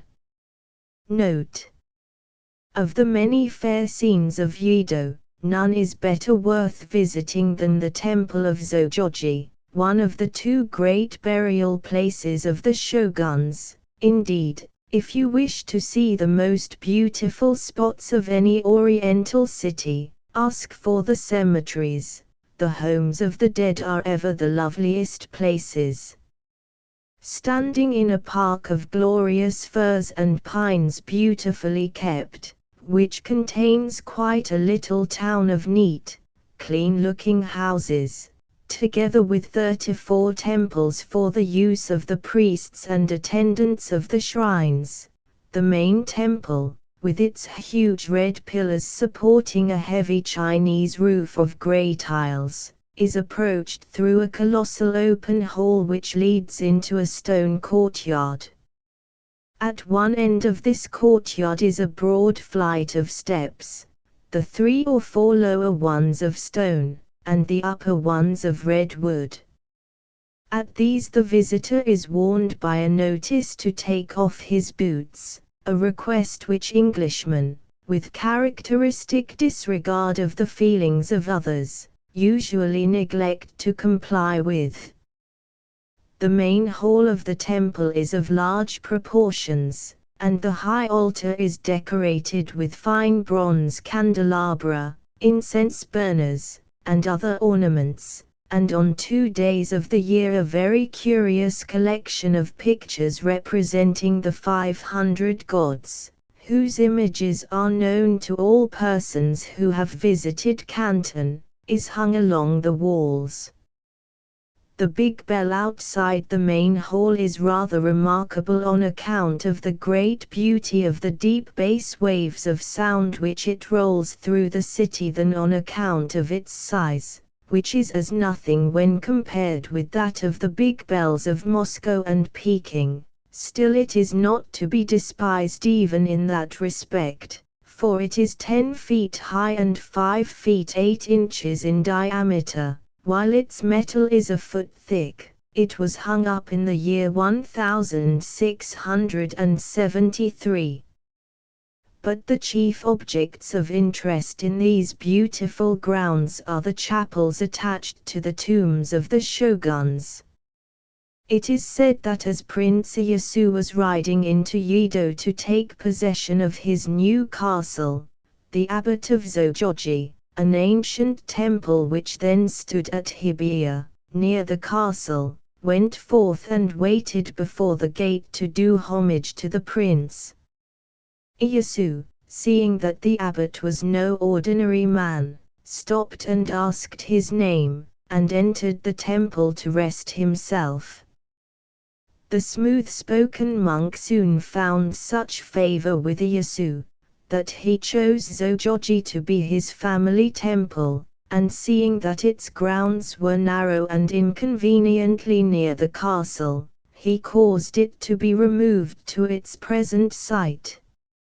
In the year 1610 the temple was raised, by the intercession of Ieyasu, to the dignity of the imperial temples, which, until the last revolution, were presided over by princes of the blood, and to the abbot was granted the right, on going to the castle, of sitting in his litter as far as the entrance hall, instead of dismounting at the usual place and proceeding on foot through several gates and courtyards. Nor were the privileges of the temple confined to barren honors, for it was endowed with lands of the value of 5,000 kokus of rice yearly. When Ieyasu died, the shrine called Antoku-in was erected in his honor to the south of the main temple. Here, on the 17th day of the 4th month, the anniversary of his death, ceremonies are held in honor of his spirit, deified as Gongan Soma, and the place is thrown open to all who may wish to come and pray. But Ieyasu is not buried here. His remains lie in a gorgeous shrine among the mountains some 80 miles north of Yedo, at Nikko, a place so beautiful that the Japanese have a rhyming proverb which says, that he who has not seen Nikko should never pronounce the word kekko, charming, delicious, grand, beautiful. Hitada, the son and successor of Ieyasu, together with Ieyasu, Itsugu, Iishige, Iyoshi, and Iemuchi, the 6th, 7th, 9th, 12th, and 14th shoguns of the Tokugawa dynasty, are buried in 3 shrines attached to the temple. The remainder, with the exception of Iemitsu, the 3rd shogun, who lies with his grandfather at Nikko, are buried at Uyeno. The shrines are of exceeding beauty, lying on one side of a splendid avenue of Scotch firs, which border a broad, well-kept gravel walk. Passing through a small gateway of rare design, we come into a large stone courtyard, lined with a long array of colossal stone lanterns, the gift of the vassals of the departed prince. A second gateway, supported by gilt pillars carved all round with figures of dragons, leads into another court, in which are a bell tower, a great cistern cut out of a single block of stone like a sarcophagus, and a smaller number of lanterns of bronze. These are given by the Gosankei, the 3 princely families in which the succession to the office of shogun was vested. Inside this is a 3rd court, partly covered like a cloister, the approach to which is a doorway of even greater beauty and richness than the last.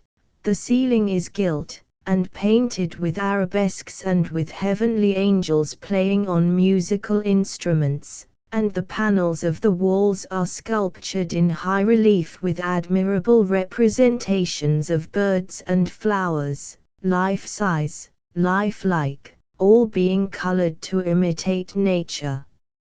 Inside this enclosure stands a shrine, before the closed door of which a priest on one side, and a retainer of the house of Tokugawa on the other, sit mounting guard, mute and immovable as though they themselves were part of the carved ornaments. Passing on one side of the shrine, we come to another court, plainer than the last, and at the back of the little temple inside it is a flight of stone steps, at the top of which, protected by a bronze door, stands a simple monumental urn of bronze on a stone pedestal. Under this is the grave itself, and it has always struck me that there is no small amount of poetical feeling in this simple ending to so much magnificence. The sermon may have been preached by design, or it may have been by accident, but the lesson is there. There is little difference between the three shrines, all of which are decorated in the same manner. It is very difficult to do justice to their beauty in words.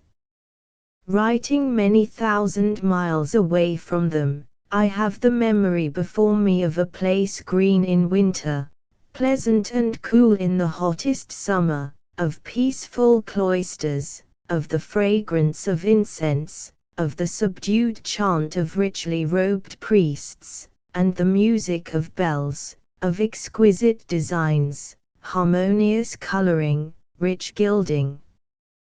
The hum of the vast city outside is unheard here. Ieyasu himself, in the mountains of Nikko, has no quieter resting place than his descendants in the heart of the city over which they ruled.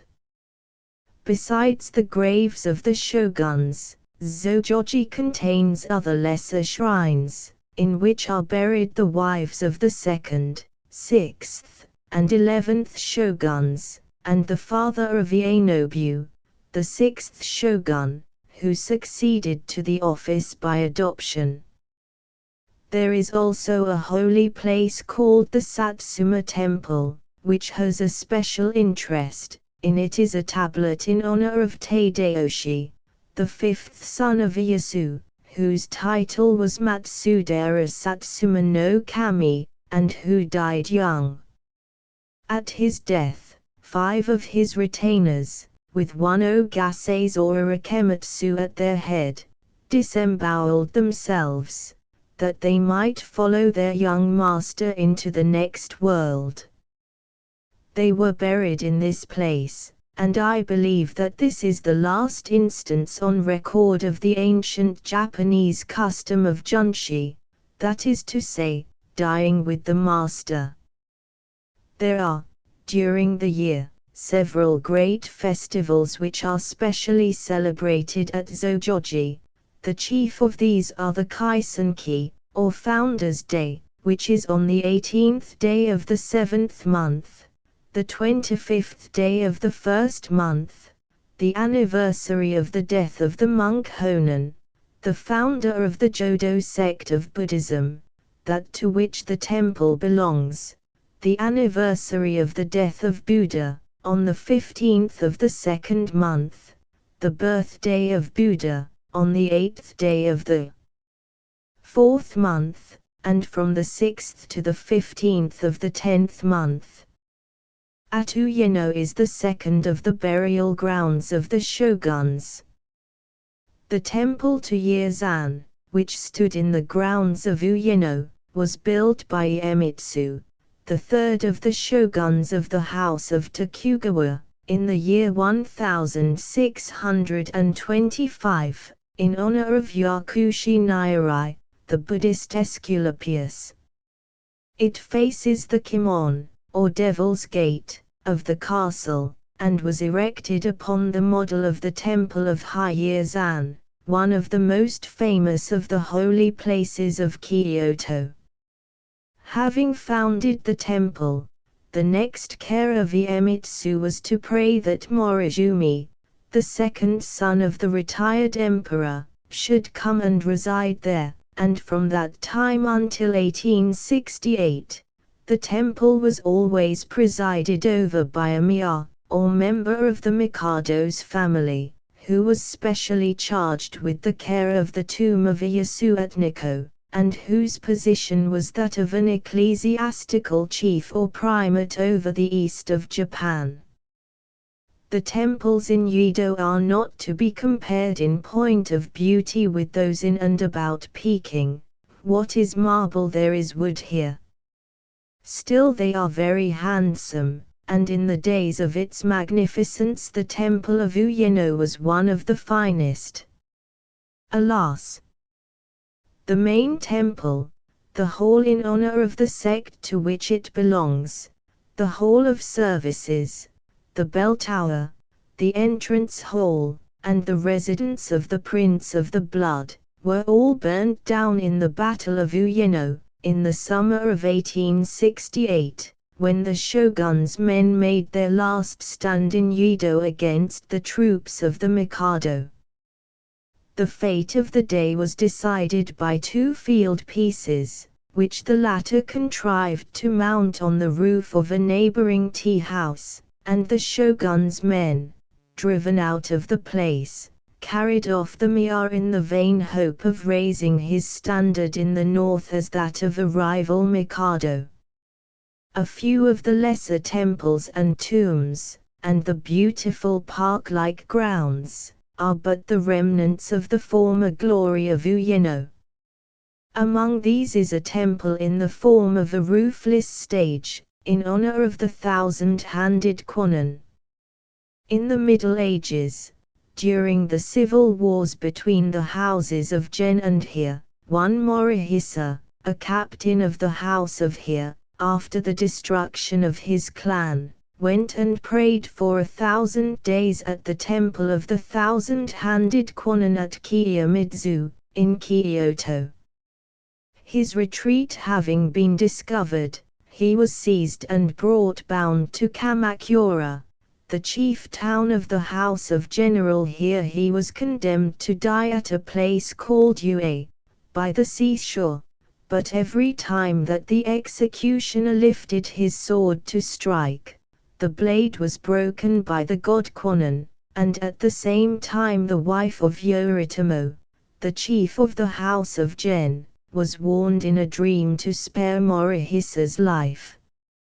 So Morihisa was reprieved, and rose to power in the state, and all this was by the miraculous intervention of the god Kwannon, who takes such good care of his faithful votaries.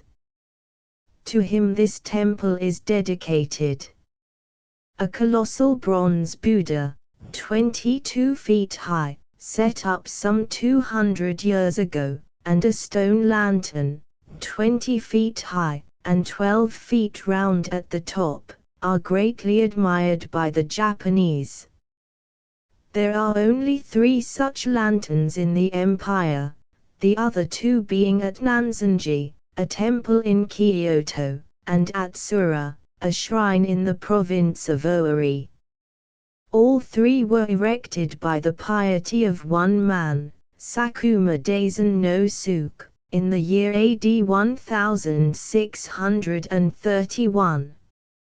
Iemitsu, the founder of the temple, was buried with his grandfather, Ieyasu, at Nikko, but both of these princes are honored with shrines here. The shoguns who are interred at Uyeno are Itsuna, Tsuneyoshi, Yoshimune, Iru, Ienari, and Isada, the 4th, 5th, 8th, 10th, 11th, and 13th princes of the line. Besides them, are buried 5 wives of the shoguns, and the father of the 11th shogun. How Tajima Shum was tormented by a devil of his own creation once upon a time, a certain Ronin, Tajima Shum by name, an able and well-read man, being on his travels to see the world, went up to Kyoto by the Tokaido. 72 one day, in the neighborhood of Nagoya, in the province of Owari, he fell in with a wandering priest, with whom he entered into conversation.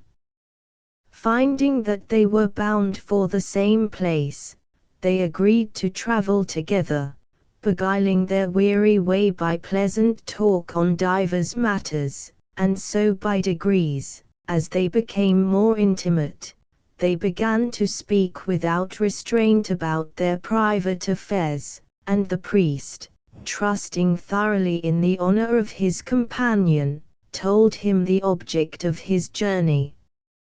For some time past, said he, I have nourished a wish that has engrossed all my thoughts, for I am bent on setting up a molten image in honor of Buddha, With this object I have wandered through various provinces collecting alms and, who knows by what weary toil, we have succeeded in amassing 200 ounces of silver, enough, I trust, to erect a handsome bronze figure. What says the proverb?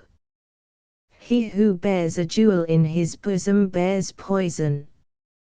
Hardly had the Ronin heard these words of the priest than an evil heart arose within him, and he thought to himself, man's life, from the womb to the grave, is made up of good and of ill luck. Here am I, nearly 40 years old, a wanderer, without a calling, or even a hope of advancement in the world. To be sure, it seems a shame, yet if I could steal the money this priest is boasting about, I could live at ease for the rest of my days. And so he began casting about how best he might compass his purpose.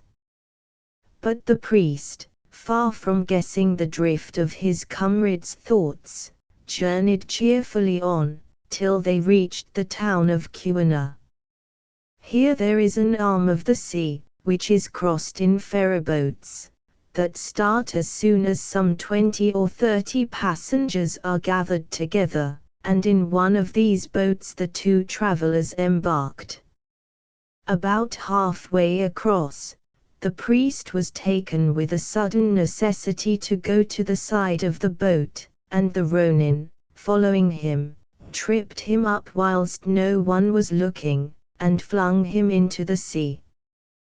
When the boatmen and passengers heard the splash, and saw the priest struggling in the water, they were afraid, and made every effort to save him, but the wind was fair, and the boat running swiftly under the bellying sails, so they were soon a few hundred yards off from the drowning man, who sank before the boat could be turned to rescue him. When he saw this, the Ronin feigned the utmost grief and dismay, and said to his fellow passengers, "This priest, whom we have just lost, was my cousin. He was going to Kyoto, to visit the shrine of his patron, and as I happened to have business there as well, we settled to travel together. Now, alas! By this misfortune, my cousin is dead, and I am left alone." He spoke so feelingly, and wept so freely, that the passengers believed his story, and pitied and tried to comfort him. Then the Ronin said to the boatman, "We ought, by rights, to report this matter to the authorities, but as I am pressed for time, and the business might bring trouble on yourselves as well, perhaps we had better hush it up for the present, and I will at once go on to Kyoto and tell my cousin's patron, besides writing home about it. What think you, gentlemen?" added he, turning to the other travelers. They, of course, were only too glad to avoid any hindrance to their onward journey, and all with one voice agreed to what the Ronin had proposed, and so the matter was settled. When, at length, they reached the shore, they left the boat, and every man went his way, but the Ronin, overjoyed in his heart, took the wandering priest's luggage, and, putting it with his own, pursued his journey to Kyoto. On reaching the capital, the Ronin changed his name from Shum to Takubi, and, giving up his position as a samurai, turned merchant, and traded with the dead man's money. Fortune favoring his speculations, he began to amass great wealth, and lived at his ease, denying himself nothing, and in course of time he married a wife, who bore him a child. Thus the days and months wore on, till one fine summer's night, some 3 years after the priest's death, Taqube stepped out onto the veranda of his house to enjoy the cool air and the beauty of the moonlight. Feeling dull and lonely, he began musing over all kinds of things, when on a sudden the deed of murder and theft, done so long ago, vividly recurred to his memory, and he thought to himself, "Here am I, grown rich and fat on the money I wantonly stole. Since then, all has gone well with me, yet, had I not been poor, I had never turned assassin nor thief. Woe betide me! What a pity it was!" And as he was revolving the matter in his mind, a feeling of remorse came over him, in spite of all he could do. While his conscience thus smote him, he suddenly, to his utter amazement, beheld the faint outline of a man standing near a fir tree in the garden. On looking more attentively, he perceived that the man's whole body was thin and worn and the eyes sunken and dim, and in the poor ghost that was before him he recognized the very priest whom he had thrown into the sea at Cumana. Chilled with horror, he looked again, and saw that the priest was smiling in scorn. He would have fled into the house, but the ghost stretched forth its withered arm, and, clutching the back of his neck, scowled at him with a vindictive glare, and a hideous ghastliness of mien, so unspeakably awful that any ordinary man would have swooned with fear. But Taqube, tradesman though he was, had once been a soldier, and was not easily matched for daring, so he shook off the ghost, and, leaping into the room for his dirk, laid about him boldly enough, but, strike as he would, the spirit, fading into the air, eluded his blows, and suddenly reappeared only to vanish again. And from that time forth Taqube knew no rest, and was haunted night and day. At length, undone by such ceaseless vexation, Taqube fell ill, and kept muttering, "Oh, misery! Misery! The wandering priest is coming to torture me." Hearing his moans and the disturbance he made, the people in the house fancied he was mad, and called in a physician, who prescribed for him. But neither pill nor potion could cure Taqube, whose strange frenzy soon became the talk of the whole neighborhood. Now it chanced that the story reached the ears of a certain wandering priest who lodged in the next street.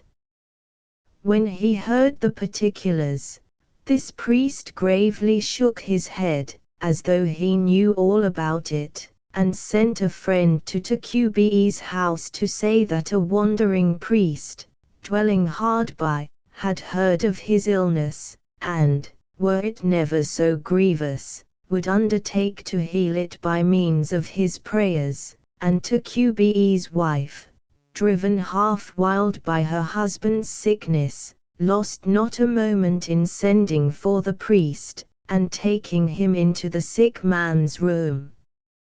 But no sooner did Taqube see the priest than he yelled out, "Help! Help! Here is the wandering priest come to torment me again.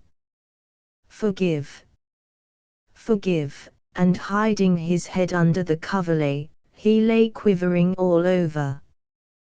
Then the priest turned all present out of the room, put his mouth to the affrighted man's ear, and whispered, "3 years ago, at the Cumana ferry, you flung me into the water, and well you remember it."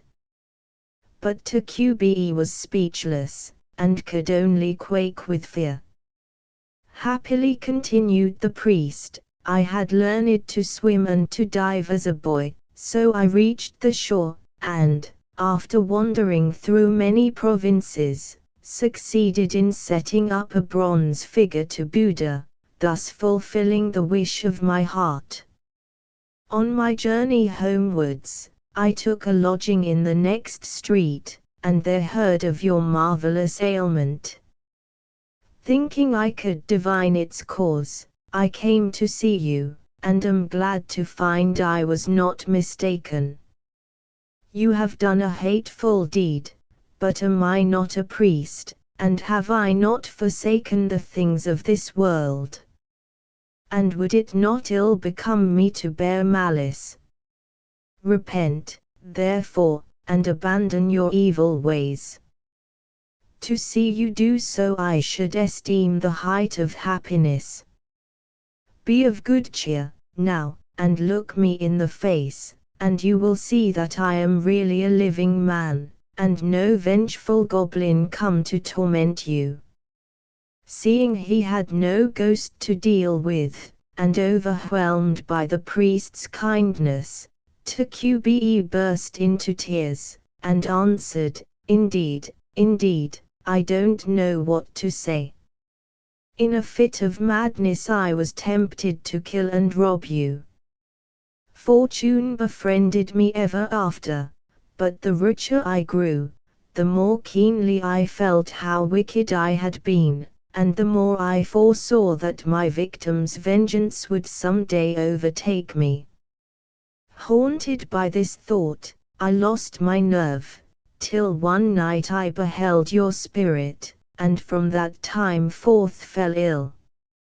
But how you managed to escape, and are still alive, is more than I can understand. A guilty man, said the priest, with a smile, shudders at the rustling of the wind or the chattering of a stork speak. A murderer's conscience preys upon his mind till he sees what is not. Poverty drives a man to crimes which he repents of in his wealth. How true is the doctrine of Moshe 73 that the heart of man, pure by nature, is corrupted by circumstances. Thus he held forth, and Taqube, who had long since repented of his crime, implored forgiveness, and gave him a large sum of money, saying, Half of this is the amount I stole from you 3 years since, the other half I entreat you to accept as interest, or as a gift. The priest at first refused the money, but Taqube insisted on his accepting it, and did all he could to detain him, but in vain, for the priest went his way, and bestowed the money on the poor and needy. As for Taqube himself, he soon shook off his disorder, and thenceforward lived at peace with all men, revered both at home and abroad, and ever intent on good and charitable deeds. Concerning certain superstitions, cats, foxes, and badgers are regarded with superstitious awe by the Japanese, who attribute to them the power of assuming the human shape in order to bewitch mankind. Like the fairies of our Western tales, however, they work for good as well as for evil ends. To do them a good turn is to secure powerful allies, but woe betide him who injures them, he and his will assuredly suffer for it. Cats and foxes seem to have been looked upon as uncanny beasts all the world over, but it is new to me that badgers should have a place in fairyland. The island of Shikoku, the southernmost of the great Japanese islands, appears to be the part of the country in which the badger is regarded with the greatest veneration. Among the many tricks which he plays upon the human race is one, of which I have a clever representation carved in ivory. Lying in wait in lonely places after dusk, the badger watches for benighted wayfarers. Should one appear, the beast, drawing a long breath, distends his belly and drums delicately upon it with his clenched fist, producing such entrancing tones that the traveler cannot resist turning aside to follow the sound, which, will-o'-the-wisp-like, recedes as he advances, until it lures him on to his destruction. Love is, however, the most powerful engine which the cat, the fox, and the badger alike put forth for the ruin of man. No German poet ever imagined a more captivating water nymph than the fair virgins by whom the knight of Japanese romance is assailed. The true hero recognizes and slays the beast, the weaker mortal yields and perishes. The Japanese storybooks abound with tales about the pranks of these creatures, which, like ghosts, even play a part in the histories of ancient and noble families. I have collected a few of these, and now beg a hearing for a distinguished and two-tailed 74 connection of Puss in Boots and the Chat Blanche. The vampire cat of Nabeshima. There is a tradition in the Nabeshima 7-5 family that, many years ago, the Prince of Hisen was bewitched and cursed by a cat that had been kept by one of his retainers. This prince had in his house a lady of rare beauty, called Otoyo. Amongst all his ladies she was the favorite, and there was none who could rival her charms and accomplishments. One day the prince went out into the garden with Otoyo, and remained enjoying the fragrance of the flowers until sunset, when they returned to the palace, never noticing that they were being followed by a large cat. Having parted with her lord, Otoyo retired to her own room and went to bed. At midnight she awoke with a start, and became aware of a huge cat that crouched watching her, and when she cried out, the beast sprang on her, and, fixing its cruel teeth in her delicate throat, throttled her to death. What a piteous end for so fair a dame, the darling of her prince's heart, to die suddenly, bitten to death by a cat.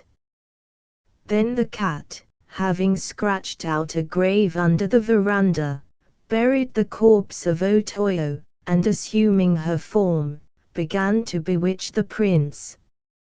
But my lord the prince knew nothing of all this, and little thought that the beautiful creature who caressed and fondled him was an impish and foul beast that had slain his mistress and assumed her shape in order to drain out his life's blood.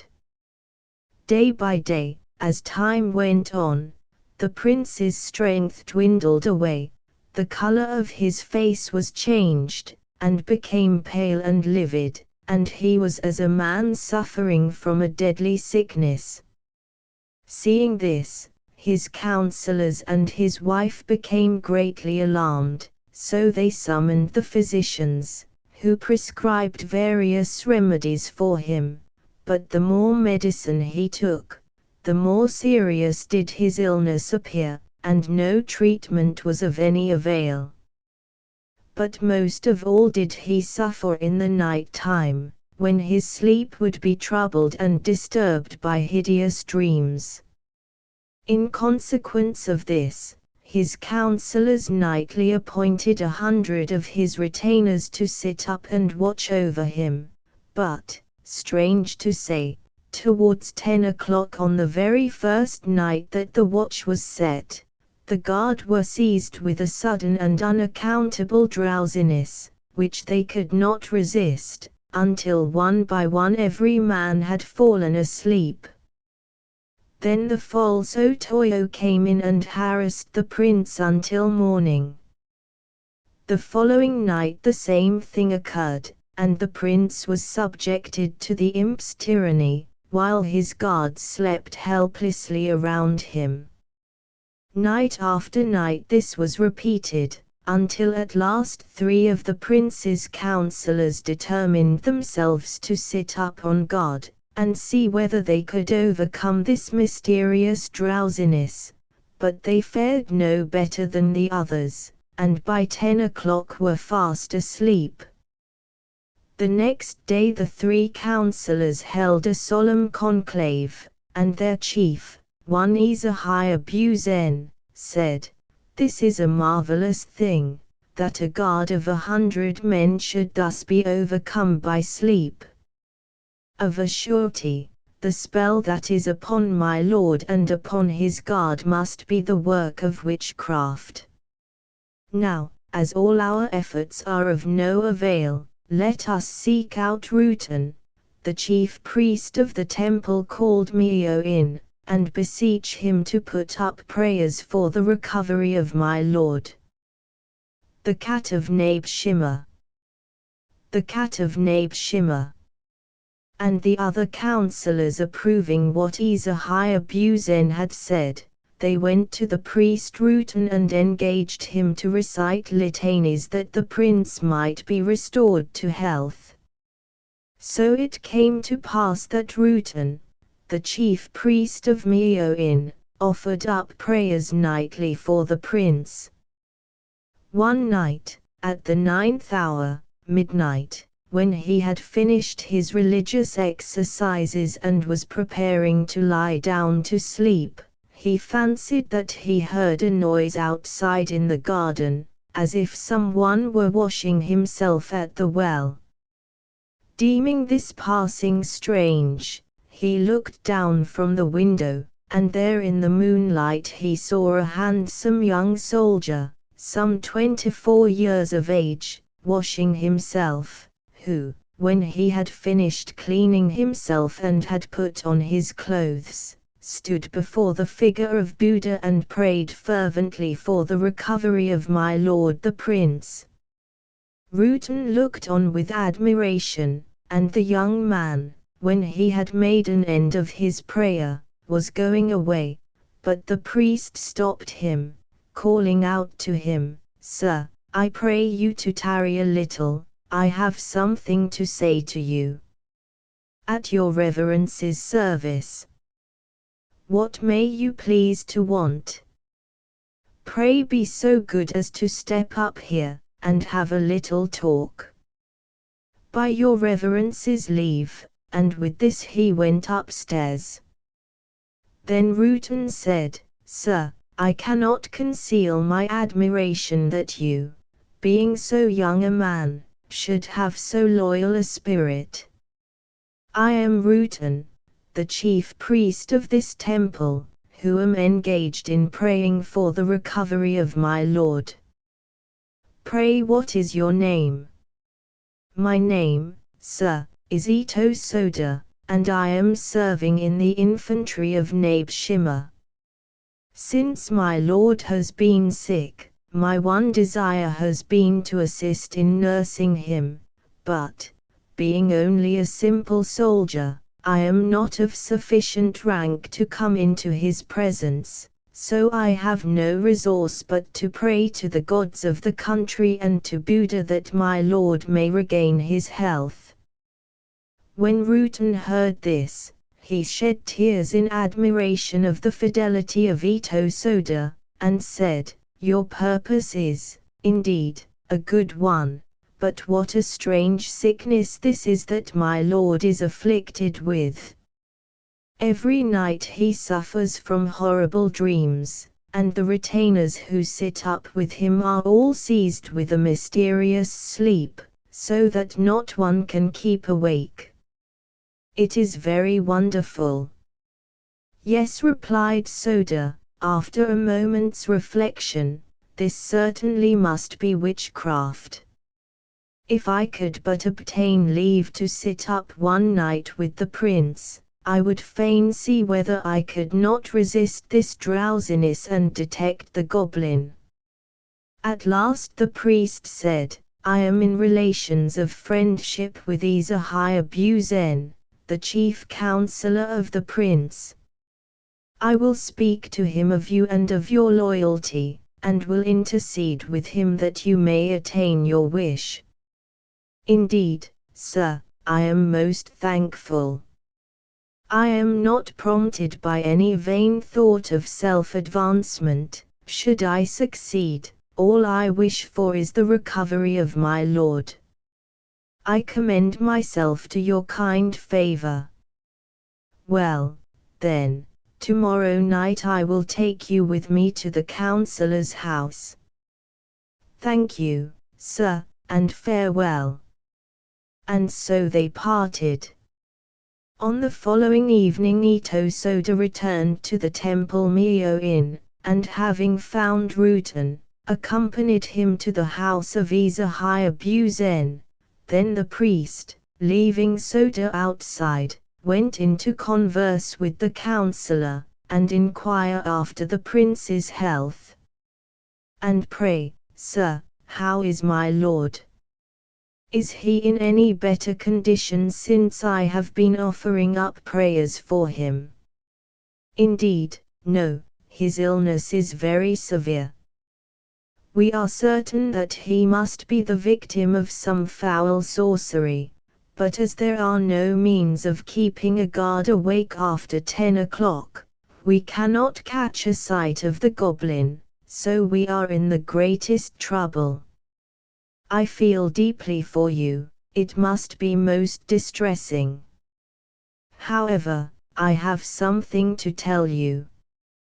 I think that I have found a man who will detect the goblin, and I have brought him with me. Indeed. Who is the man? Well, he is one of my lord's foot soldiers, named Ito Soda, a faithful fellow, and I trust that you will grant his request to be permitted to sit up with my lord. Certainly, it is wonderful to find so much loyalty and zeal in a common soldier, replied Izahaya Buzen, after a moment's reflection. Still it is impossible to allow a man of such low rank to perform the office of watching over my lord. It is true that he is but a common soldier, urged the priest, but why not raise his rank in consideration of his fidelity, and then let him mount guard? It would be time enough to promote him after my lord's recovery. But come, let me see this Ito Soda, that I may know what manner of man he is. If he pleases me, I will consult with the other councillors, and perhaps we may grant his request. I will bring him in forthwith, replied Rutan, who thereupon went out to fetch the young man. When he returned, the priest presented Ito Soda to the councillor, who looked at him attentively, and, being pleased with his comely and gentle appearance, said, So I hear that you are anxious to be permitted to mount guard in my lord's room at night. Well, I must consult with the other councillors, and we will see what can be done for you. When the young soldier heard this he was greatly elated, and took his leave, after warmly thanking Biton, who had helped him to gain his object.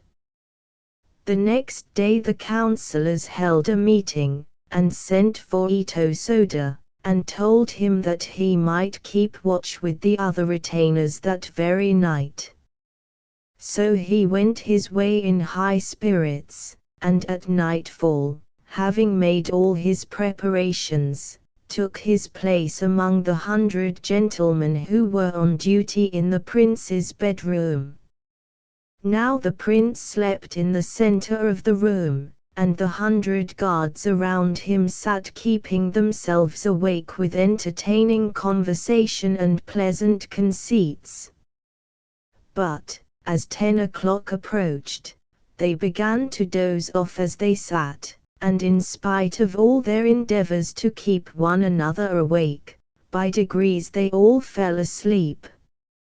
Ito Soda all this while felt an irresistible desire to sleep creeping over him, and, though he tried by all sorts of ways to rouse himself, he saw that there was no help for it, but by resorting to an extreme measure, for which he had already made his preparations. Drawing out a piece of oil paper which he had brought with him, and spreading it over the mats, he sat down upon it. Then he took the small knife which he carried in the sheath of his dirk, and stuck it into his own thigh. For a while the pain of the wound kept him awake, but as the slumber by which he was assailed was the work of sorcery, little by little he became drowsy again. Then he twisted the knife round and round in his thigh, so that the pain becoming very violent, he was proof against the feeling of sleepiness, and kept a faithful watch. Now the oil paper which he had spread under his legs was in order to prevent the blood, which might spurt from his wound, from defiling the mats. So Ito Soda remained awake, but the rest of the guard slept, and as he watched, suddenly the sliding doors of the prince's room were drawn open, and he saw a figure coming in stealthily, and, as it drew nearer, the form was that of a marvelously beautiful woman some 23 years of age. Cautiously she looked around her, and when she saw that all the guard were asleep, she smiled an ominous smile, and was going up to the prince's bedside, when she perceived that in one corner of the room there was a man yet awake. This seemed to startle her, but she went up to Soda and said, "I am not used to seeing you here. Who are you?" "My name is Ito Soda, and this is the first night that I have been on guard." "A troublesome office, truly." "Why, here are all the rest of the guard asleep. How is it that you alone are awake? You are a trusty watchman." "There is nothing to boast about. I'm asleep myself, fast and sound." "What is that wound on your knee?" "It is all red with blood." "Oh. I felt very sleepy, so I stuck my knife into my thigh, and the pain of it has kept me awake." "What wondrous loyalty," said the lady. "Is it not the duty of a retainer to lay down his life for his master? Is such a scratch as this worth thinking about?"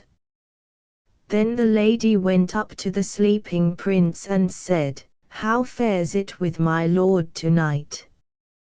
But the prince, worn out with sickness, made no reply. But Soda was watching her eagerly, and guessed that it was Otoyo, and made up his mind that if she attempted to harass the prince he would kill her on the spot. The goblin, however, which in the form of Otoyo had been tormenting the prince every night, and had come again that night for no other purpose, was defeated by the watchfulness of Ito Soda, for whenever she drew near to the sick man, thinking to put her spells upon him, she would turn and look behind her, and there she saw Ito Soda glaring at her, so she had no help for it but to go away again, and leave the prince undisturbed. At last the day broke, and the other officers, when they awoke and opened their eyes, saw that Ito Soda had kept awake by stabbing himself in the thigh, and they were greatly ashamed, and went home crestfallen. That morning Ito Soda went to the house of Izahiabu Zen, and told him all that had occurred the previous night. The councillors were all loud in their praises of Ito Soda's behavior, and ordered him to keep watch again that night. At the same hour, the false Otoyo came and looked all round the room, and all the guard were asleep, excepting Ito Soda, who was wide awake, and so, being again frustrated, she returned to her own apartments. Now as since Soda had been on guard the prince had passed quiet nights, his sickness began to get better, and there was great joy in the palace, and Soda was promoted and rewarded with an estate. In the meanwhile Otoyo, seeing that her nightly visits bore no fruits, kept away, and from that time forth the night guard were no longer subject to fits of drowsiness. This coincidence struck Soda as very strange, so he went to Izahiya-Buzen and told him that of a certainty this Otoyo was no other than a goblin. Izahiya-Buzen reflected for a while, and said, "Well, then, how shall we kill the foul thing?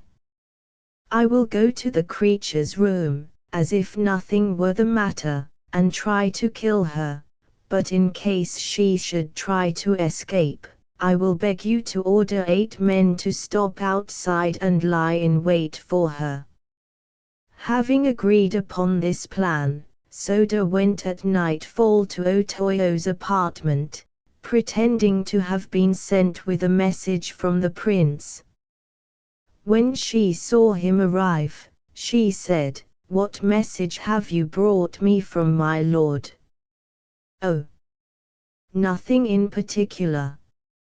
"Be so look as to look at this letter," and as he spoke, he drew near to her, and suddenly drawing his dirk cut at her, but the goblin, springing back, seized a halberd, and glaring fiercely at Soda, said, "How dare you behave like this to one of your lord's ladies? I will have you dismissed," and she tried to strike Soda with the halberd. But Soda fought desperately with his dirk, and the goblin, seeing that she was no match for him, threw away the halberd, and from a beautiful woman became suddenly transformed into a cat, which, springing up the sides of the room, jumped onto the roof. Izahiya-Buzen and his 8 men who were watching outside shot at the cat, but missed it, and the beast made good its escape. So the cat fled to the mountains, and did much mischief among the surrounding people, until at last the prince of Hizan ordered a great hunt, and the beast was killed. But the prince recovered from his sickness, and Ito Soda was richly rewarded. The story of the faithful cat. About 60 years ago, in the summertime, a man went to pay a visit at a certain house at Osaka, and, in the course of conversation, said, "I have eaten some very extraordinary cakes today," and on being asked what he meant, he told the following story: "I received the cakes from the relatives of a family who were celebrating the 100th anniversary of the death of a cat that had belonged to their ancestors. When I asked the history of the affair, I was told that, in former days, a young girl of the family, when she was about 16 years old, used always to be followed about by a tomcat, who was reared in the house, so much so that the two were never separated for an instant. When her father perceived this, he was very angry, thinking that the tomcat, forgetting the kindness with which he had been treated for years in the house, had fallen in love with his daughter, and intended to cast a spell upon her, so he determined that he must kill the beast. As he was planning this in secret, the cat overheard him, and that night went to his pillow, and, assuming a human voice, said to him, "You suspect me of being in love with your daughter, and although you might well be justified in so thinking, your suspicions are groundless. The fact is this: there is a very large old rat who has been living for many years in your granary. Now it is this old rat who is in love with my young mistress, and this is why I dare not leave her side for a moment, for fear the old rat should carry her off. Therefore I pray you to dispel your suspicions. But as I, by myself, am no match for the rat, there is a famous cat, named Butchie, at the house of Mr. So-and-so, at Ajakawa. If you will borrow that cat, we will soon make an end of the old rat.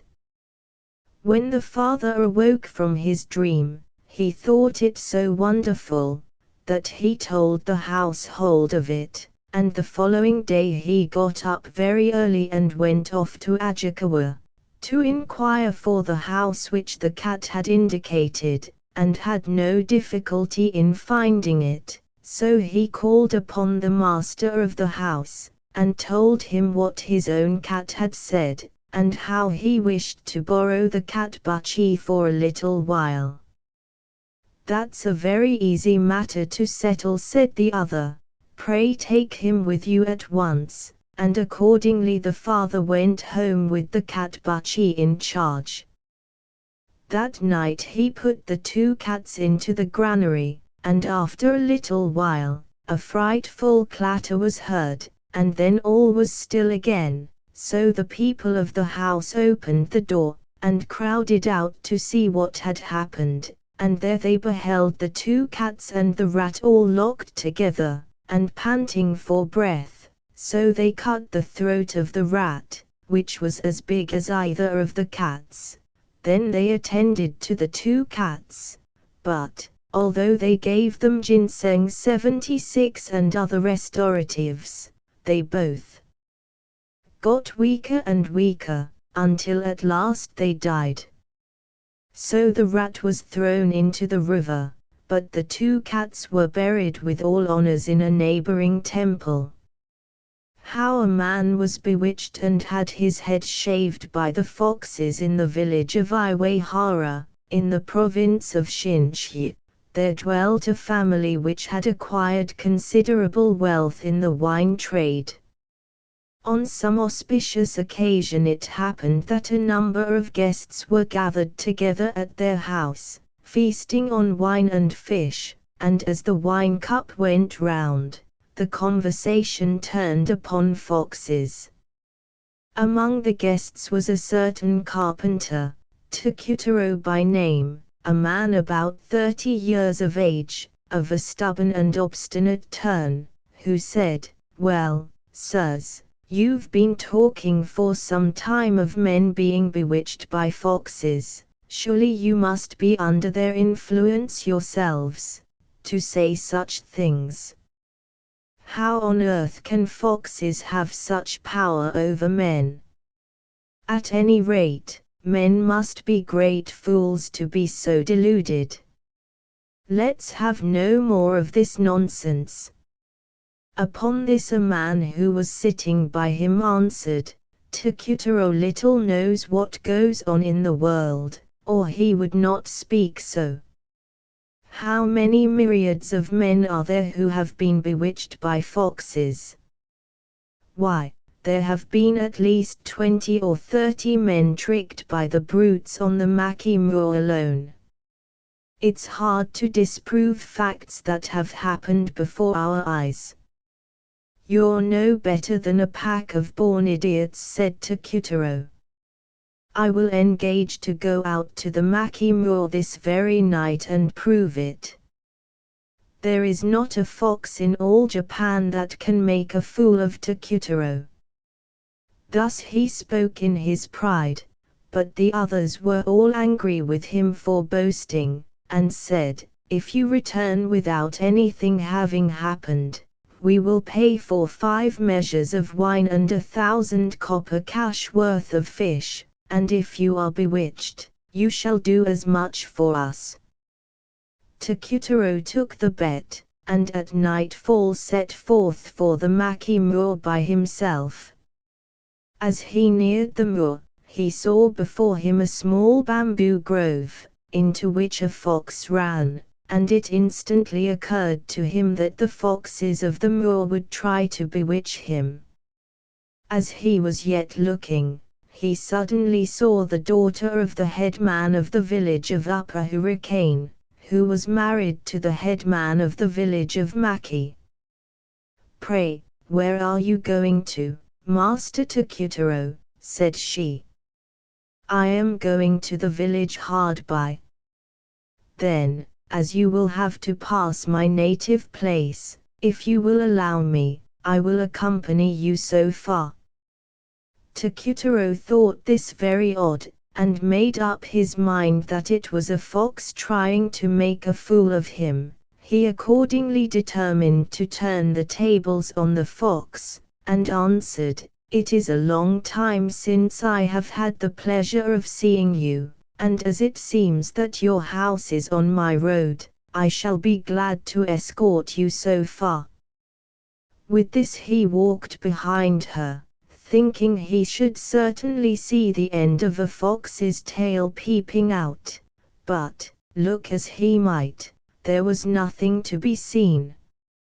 At last they came to the village of Upper Hurricane, and when they reached the cottage of the girl's father, the family all came out, surprised to see her.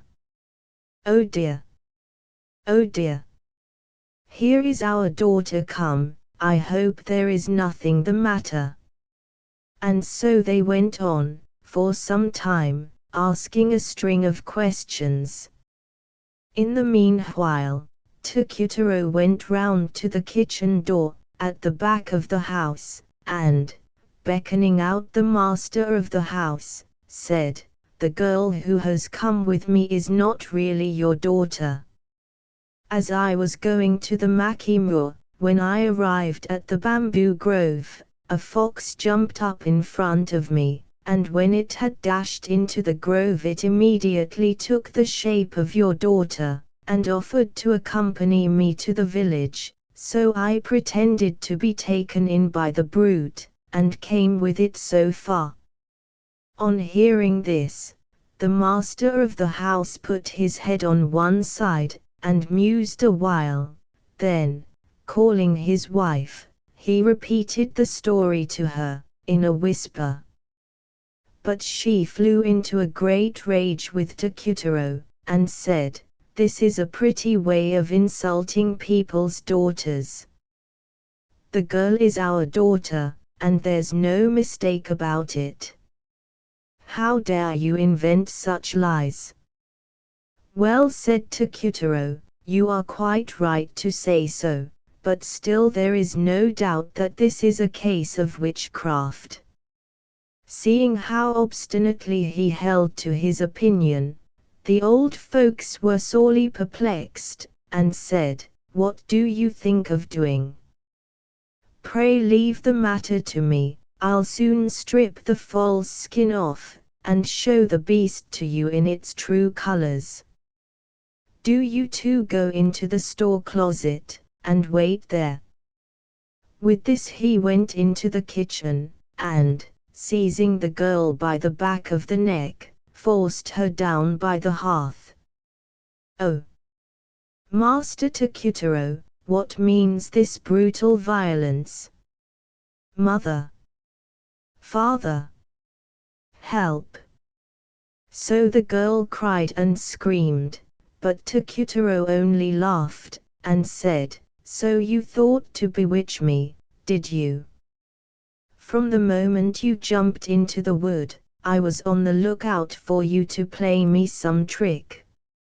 I'll soon make you show what you really are." And as he said this, he twisted her two hands behind her back, and trod upon her, and tortured her, but she only wept, and cried, "Oh!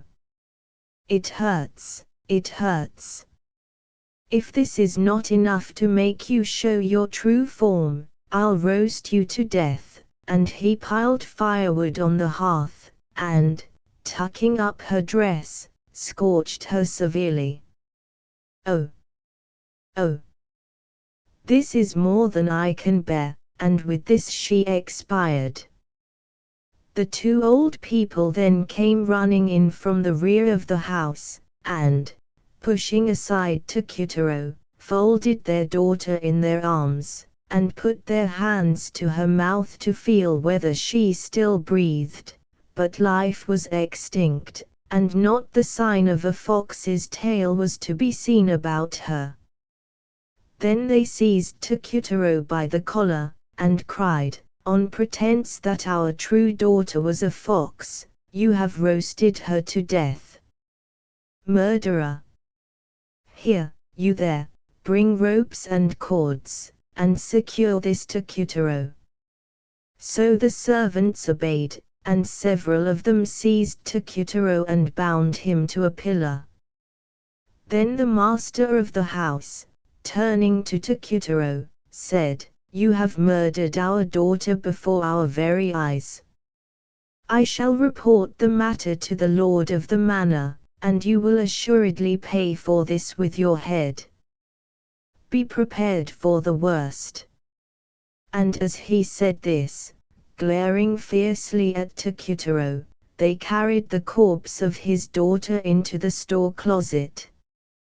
As they were sending to make the matter known in the village of Maki, and taking other measures, who should come up but the priest of the temple called Anrakuji, in the village of Iwahara, with an acolyte and a servant, who called out in a loud voice from the front door, "Is all well with the honorable master of this house? I have been to say prayers today in a neighboring village, and on my way back I could not pass the door without at least inquiring after your welfare. If you are at home, I would fain pay my respects to you."